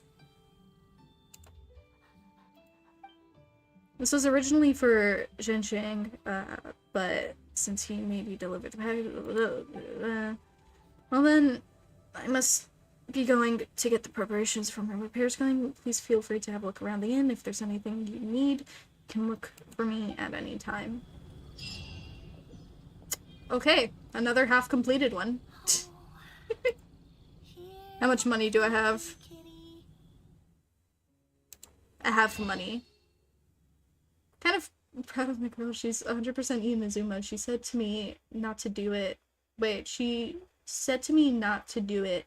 She was only able to do it because she likes Inazuma a lot. Well, I mean, I want to complete the game. Like, I don't, it's not that I don't like Inazuma, I just haven't really had time to exist in it. I really like the different areas, though. They're nice. 41 wishes. Nice.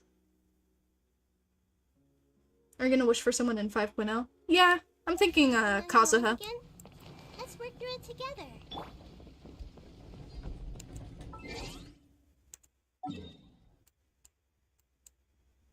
Like, hold on.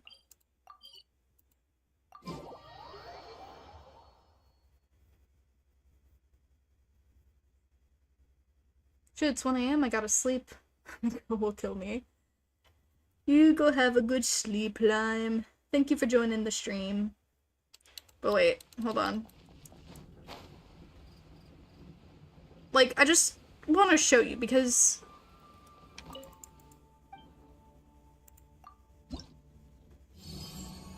Night, take care, have fun, stay hydrated, and eat if needed.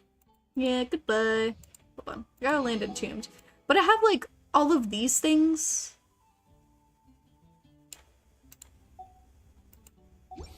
Like Mondstadt and its Archon, but like I don't have anything here. I've done all of the Mondstadt story quests. Do I need to do hangout quests? Is that what I need? Because hold on. Wait. What am I? These are different names. See? So like what is it? Alright, thank you. Because I am completely clueless on that.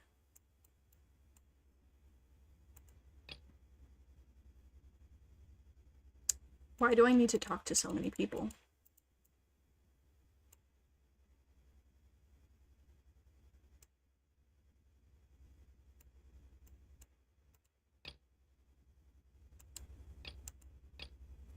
What's with all these ships?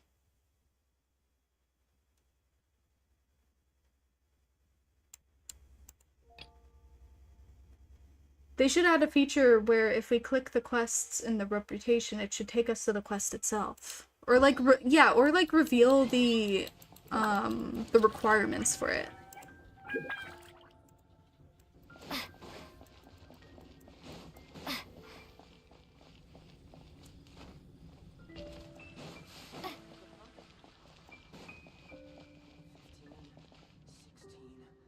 Hold on, there is something I want to do.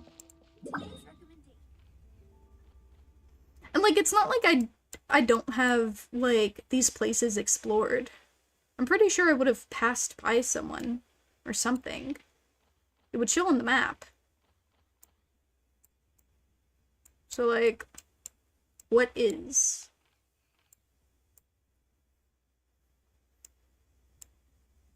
Guess we'll get that when Damn Stuff comes out.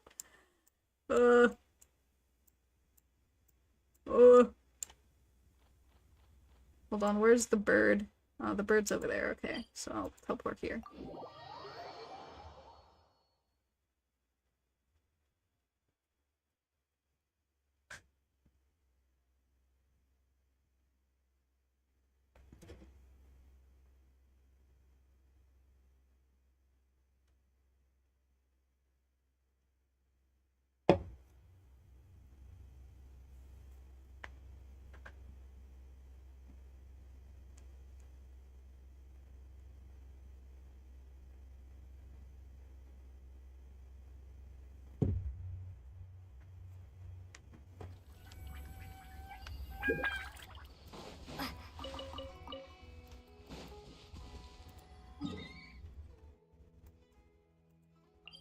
Oh, no. No, not what I wanted to do. Heal. Heal, bastard, heal. Shut up, birds!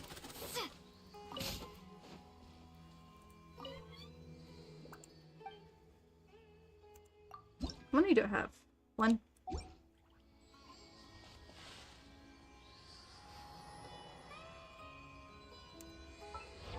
Yeah, I'm getting Mona.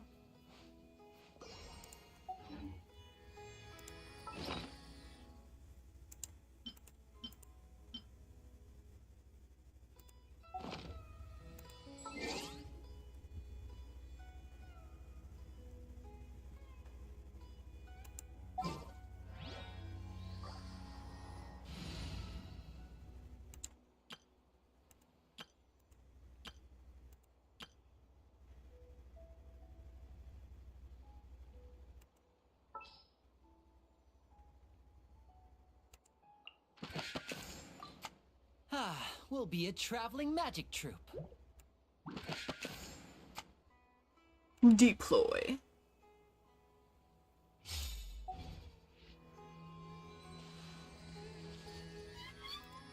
I'm gonna get Jean. Need a good healer for my Frina. Oh, wait. Does Frina not heal herself? I don't know. I don't have Frina. Oh, Electric Traveler. Haven't seen that in a while. Yeah, I just ended up running Electric Traveler for today. Mainly because I was using Electric Traveler to farm the other night. I just keep forgetting to... I mean, I didn't really need to swap it out for anything. But it was partially just me forgetting to swap to Hydro. And I was getting lazy.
Did I start climbing the wall?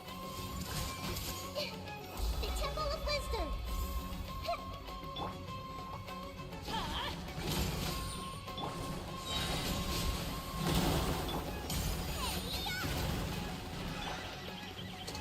Here comes the finale.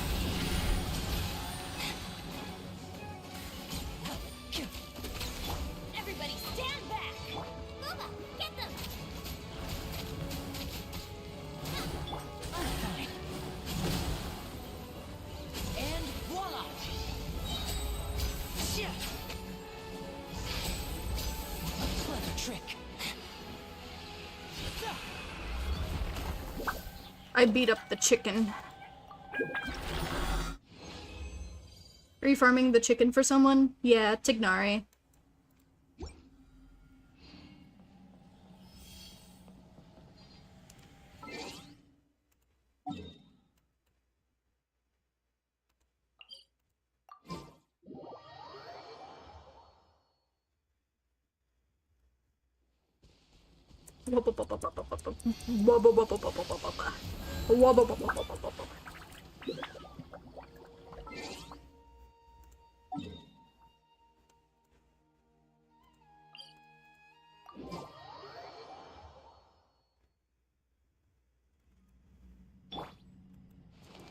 I'm so happy with this new update where I don't have to wait like 5 minutes or something for something to respawn.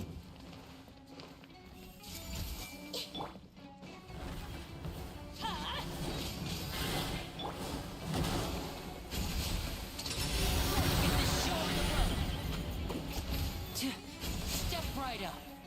I'm going in. You're toast. Right, man.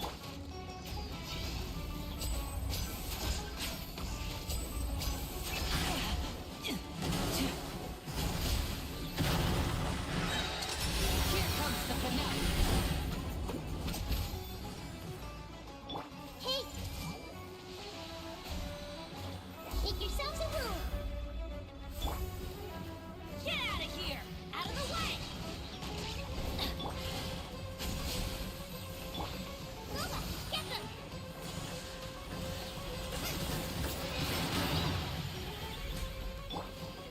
Teamwork is dreamwork! I'm fine. And voila!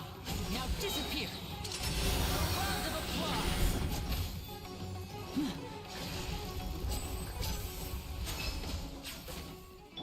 I see everything.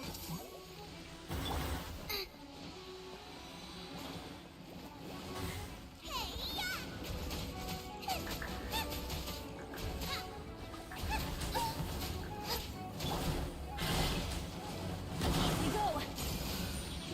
Why do they never miss? Everybody stand up. And voila! Here comes the finale.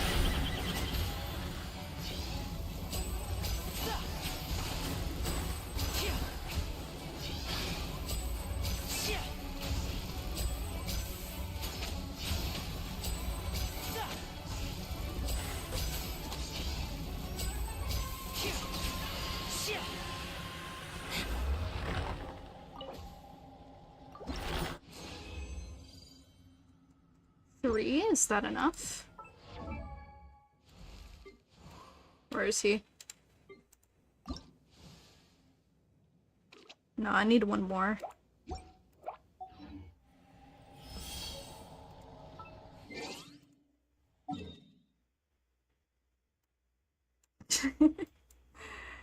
Good night. Thank you so much, Lime. You have a good night.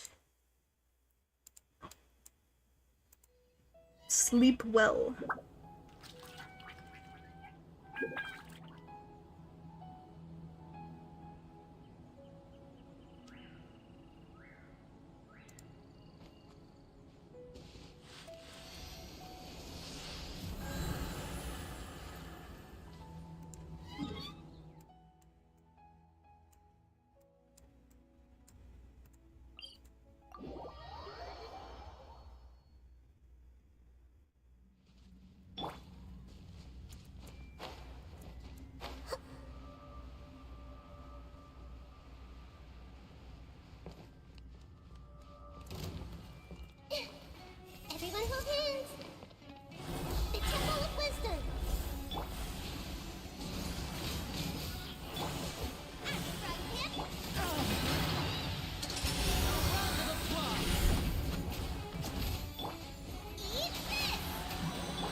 Ow.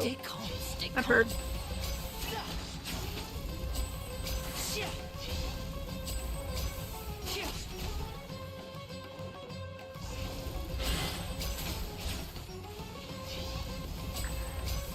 Now disappear. Let's get this show on the road.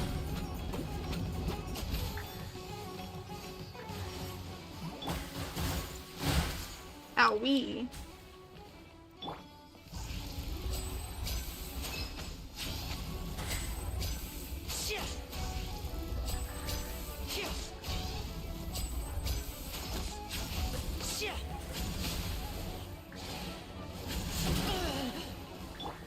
Everybody stand up.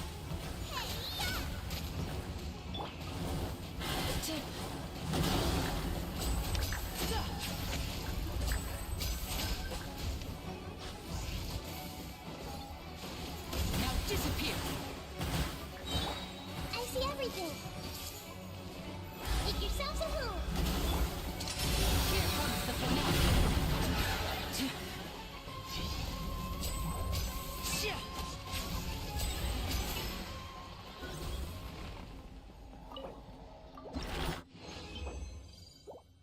Chicken.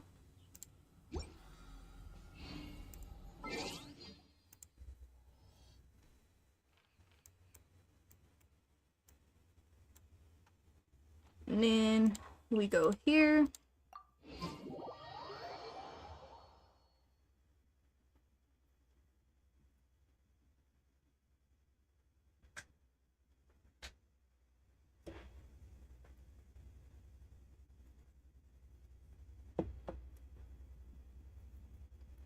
Lime sent me something very helpful, and I feel ever so slightly dumb, but What my dear sister I also Annette don't. is doing right now. Missing me to death, I'm sure.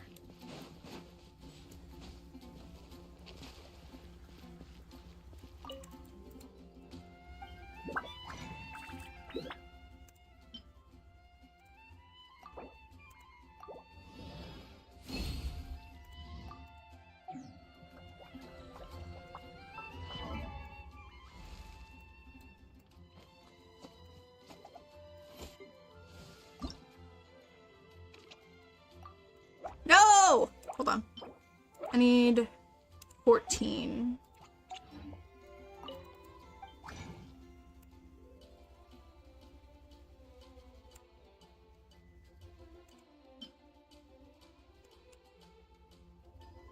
Oh god. I do not have the materials for this. Help! Why do you two need- why do you need the same things? Gotta pull out the big guns. The big guns being, Shop, I need you!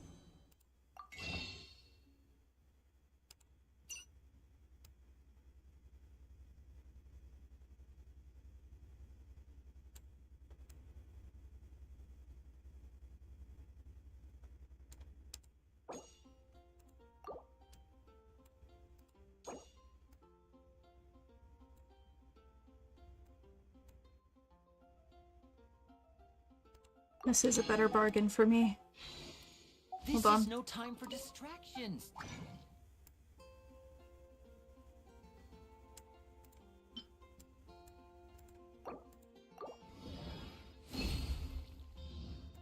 I didn't get anything back!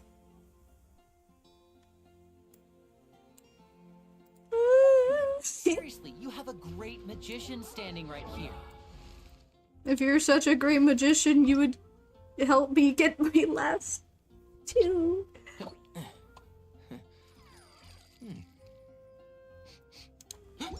Oh well, whatever. I'll deal with it later. I'm not that desperate.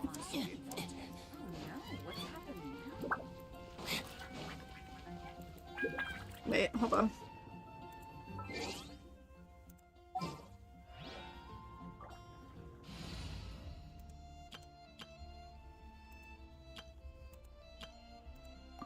Deploy.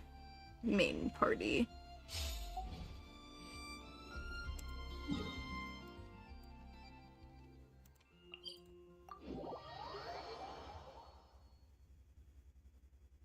Gotcha, gotcha. Don't worry, I would have just looked everywhere. I know there are mushrooms right under the chicken, I just don't feel like fighting them right now. Princess and very too long. I can't say it.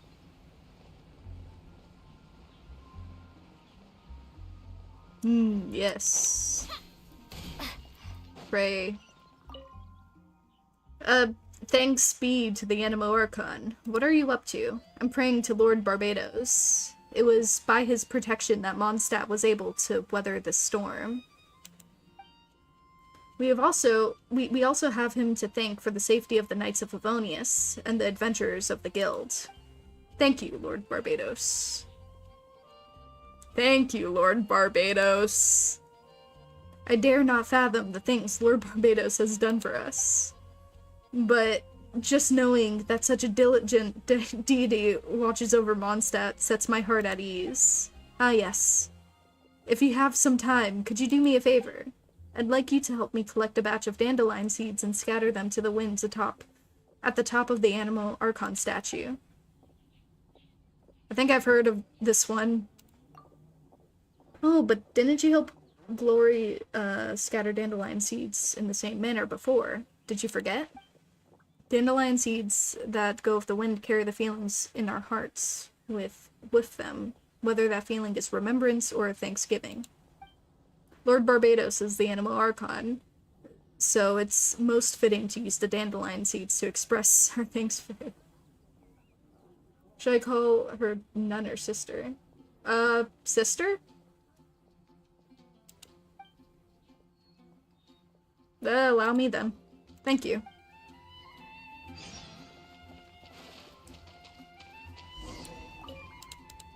I have them right here. Lord Barbados, please hear me. Wow, she's so devout, so many words.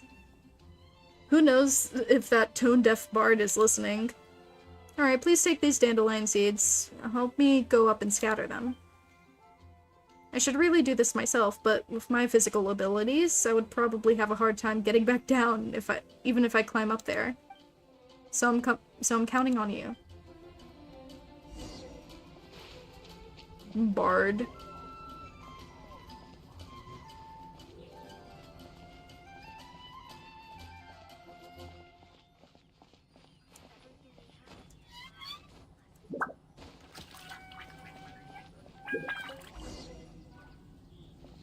Whee! Have you scattered? Yep. The wind will carry them far abroad. That's wonderful. It should be easy for Lord Barbados to notice. Regardless, I do hope that Lord Barbados will be able to hear my voice. Thank you for your willingness to help. Please take this for your troubles, and may the Animo Archon protect you. Animo. Oh, that's what you sound like? Damn.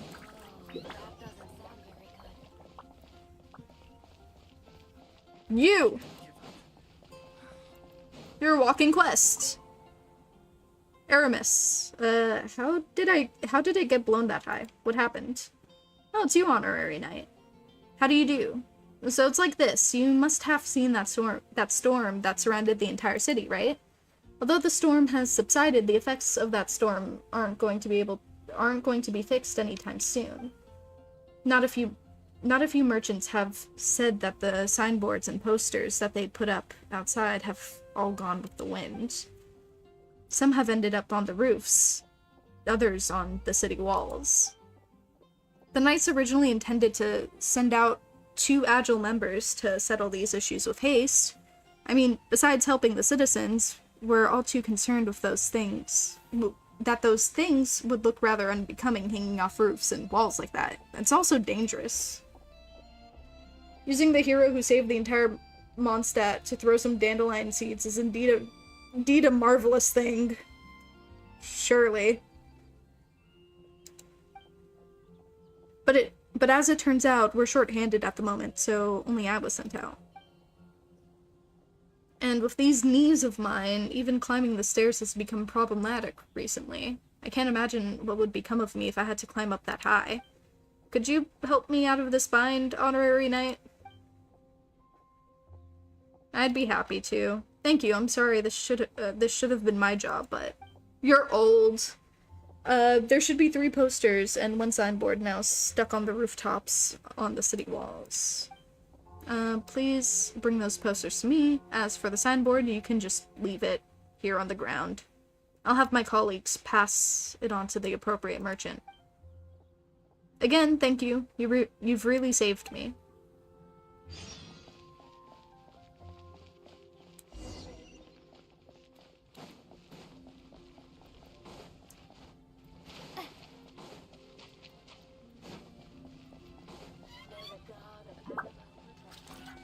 Are you particularly excited for any character in Natlin?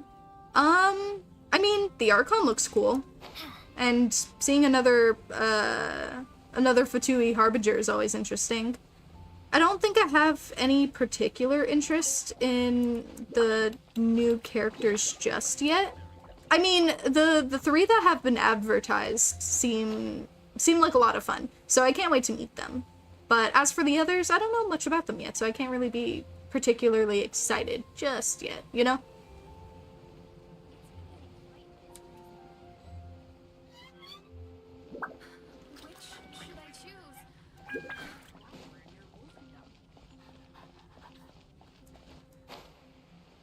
Hold on. This seems like the job for the god of Animo himself.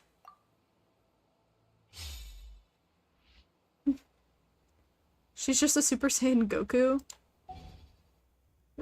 I guess? I don't know. I really like her design. Here we go. She screams fire.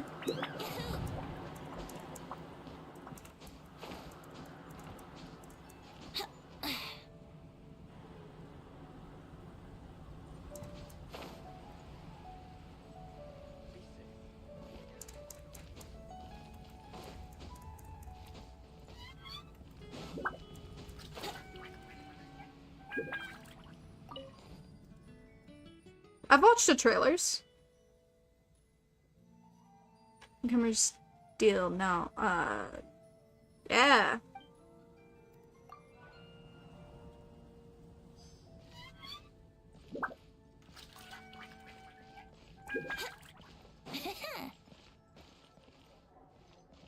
Brace yourself.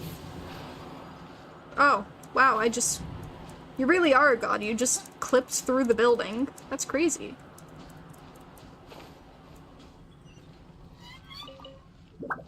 Egg.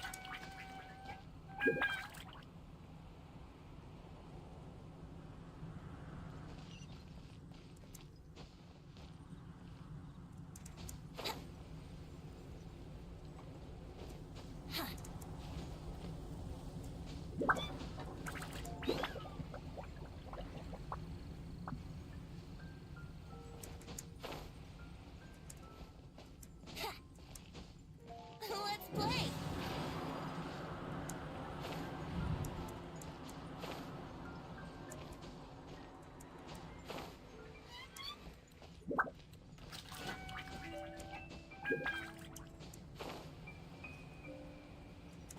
Huh?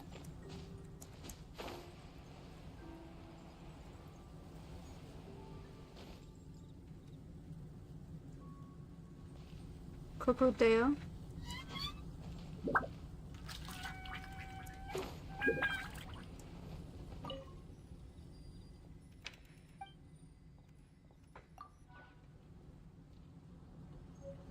Here we go.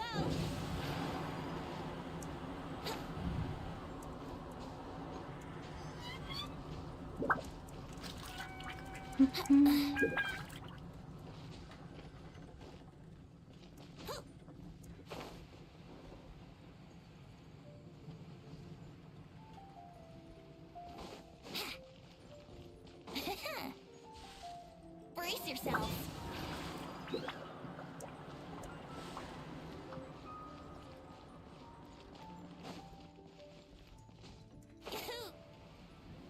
You got the stuff on the walls. I gotta look everywhere else.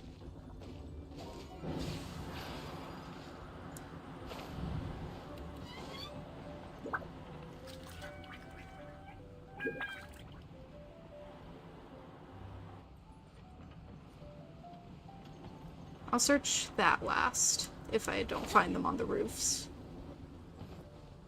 Yahoo!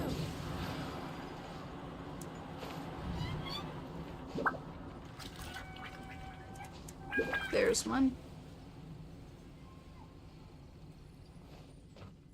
Welcome. How can I help you?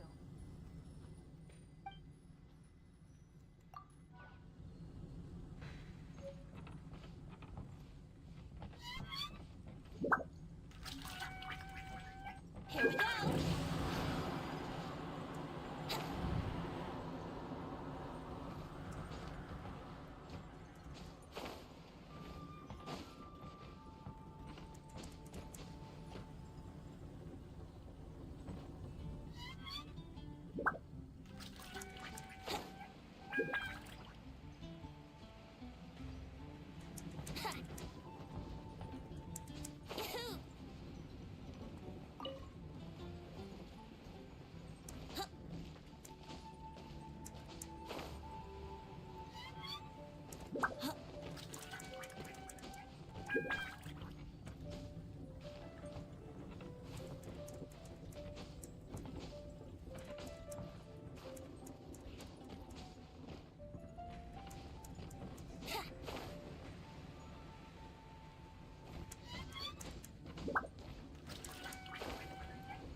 Yeah, the view is nice. You want to know what would be nicer? If I could find this poster. Wonder if elemental sight helps. Of course not.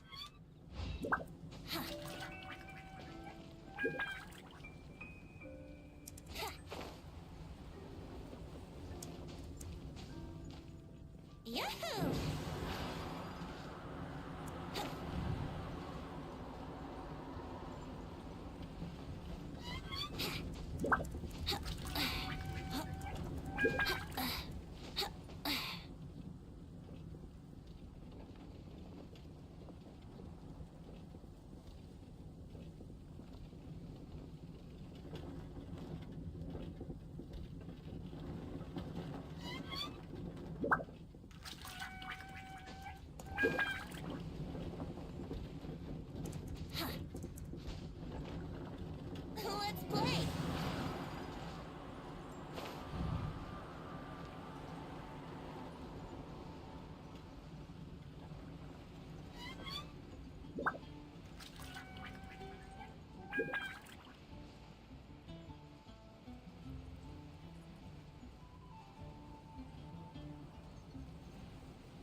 What poster?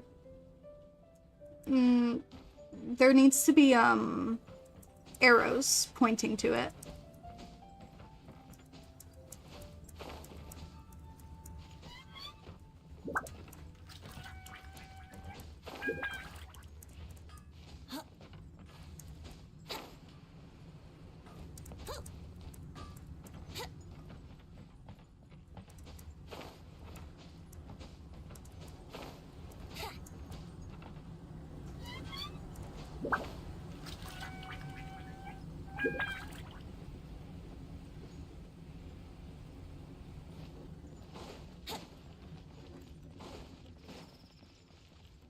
Wouldn't gliding be faster? Yahoo!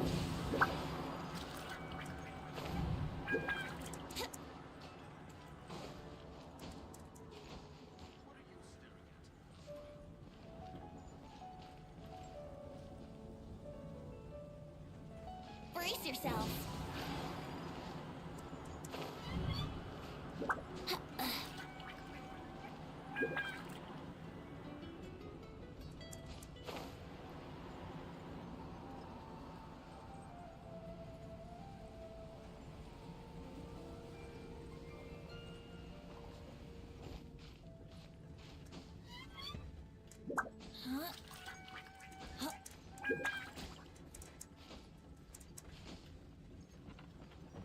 Yahoo!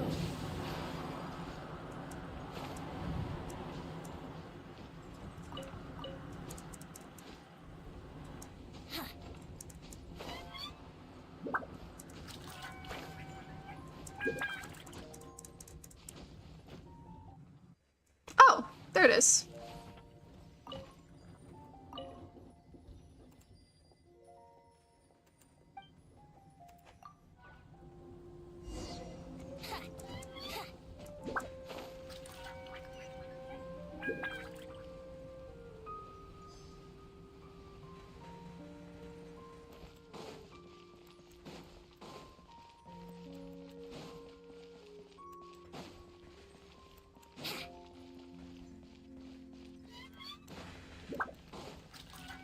Wouldn't gliding be faster? Hello. Signboard. It's from Angel Share. I've already notified Charles. He'll send someone over to take it back. Here's a little remuneration for your help. Please take it. As for me, I need to move on to do other tasks. Though the storm has ceased, its effects will remain with us for a while. Bleh. Money.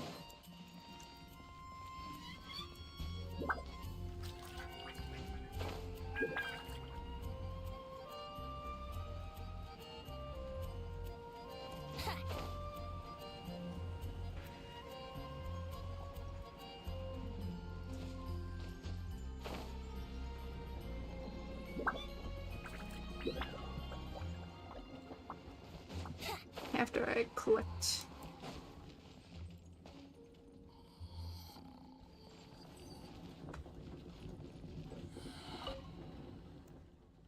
Father, please give me a real fight. Who are you? Goodbye. Okay, whatever.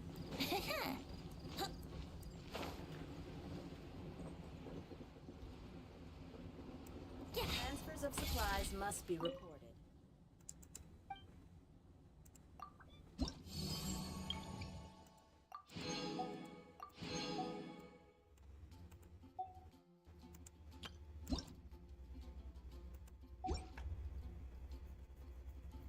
Okay. I think for now I'm gonna go. I need to sleep.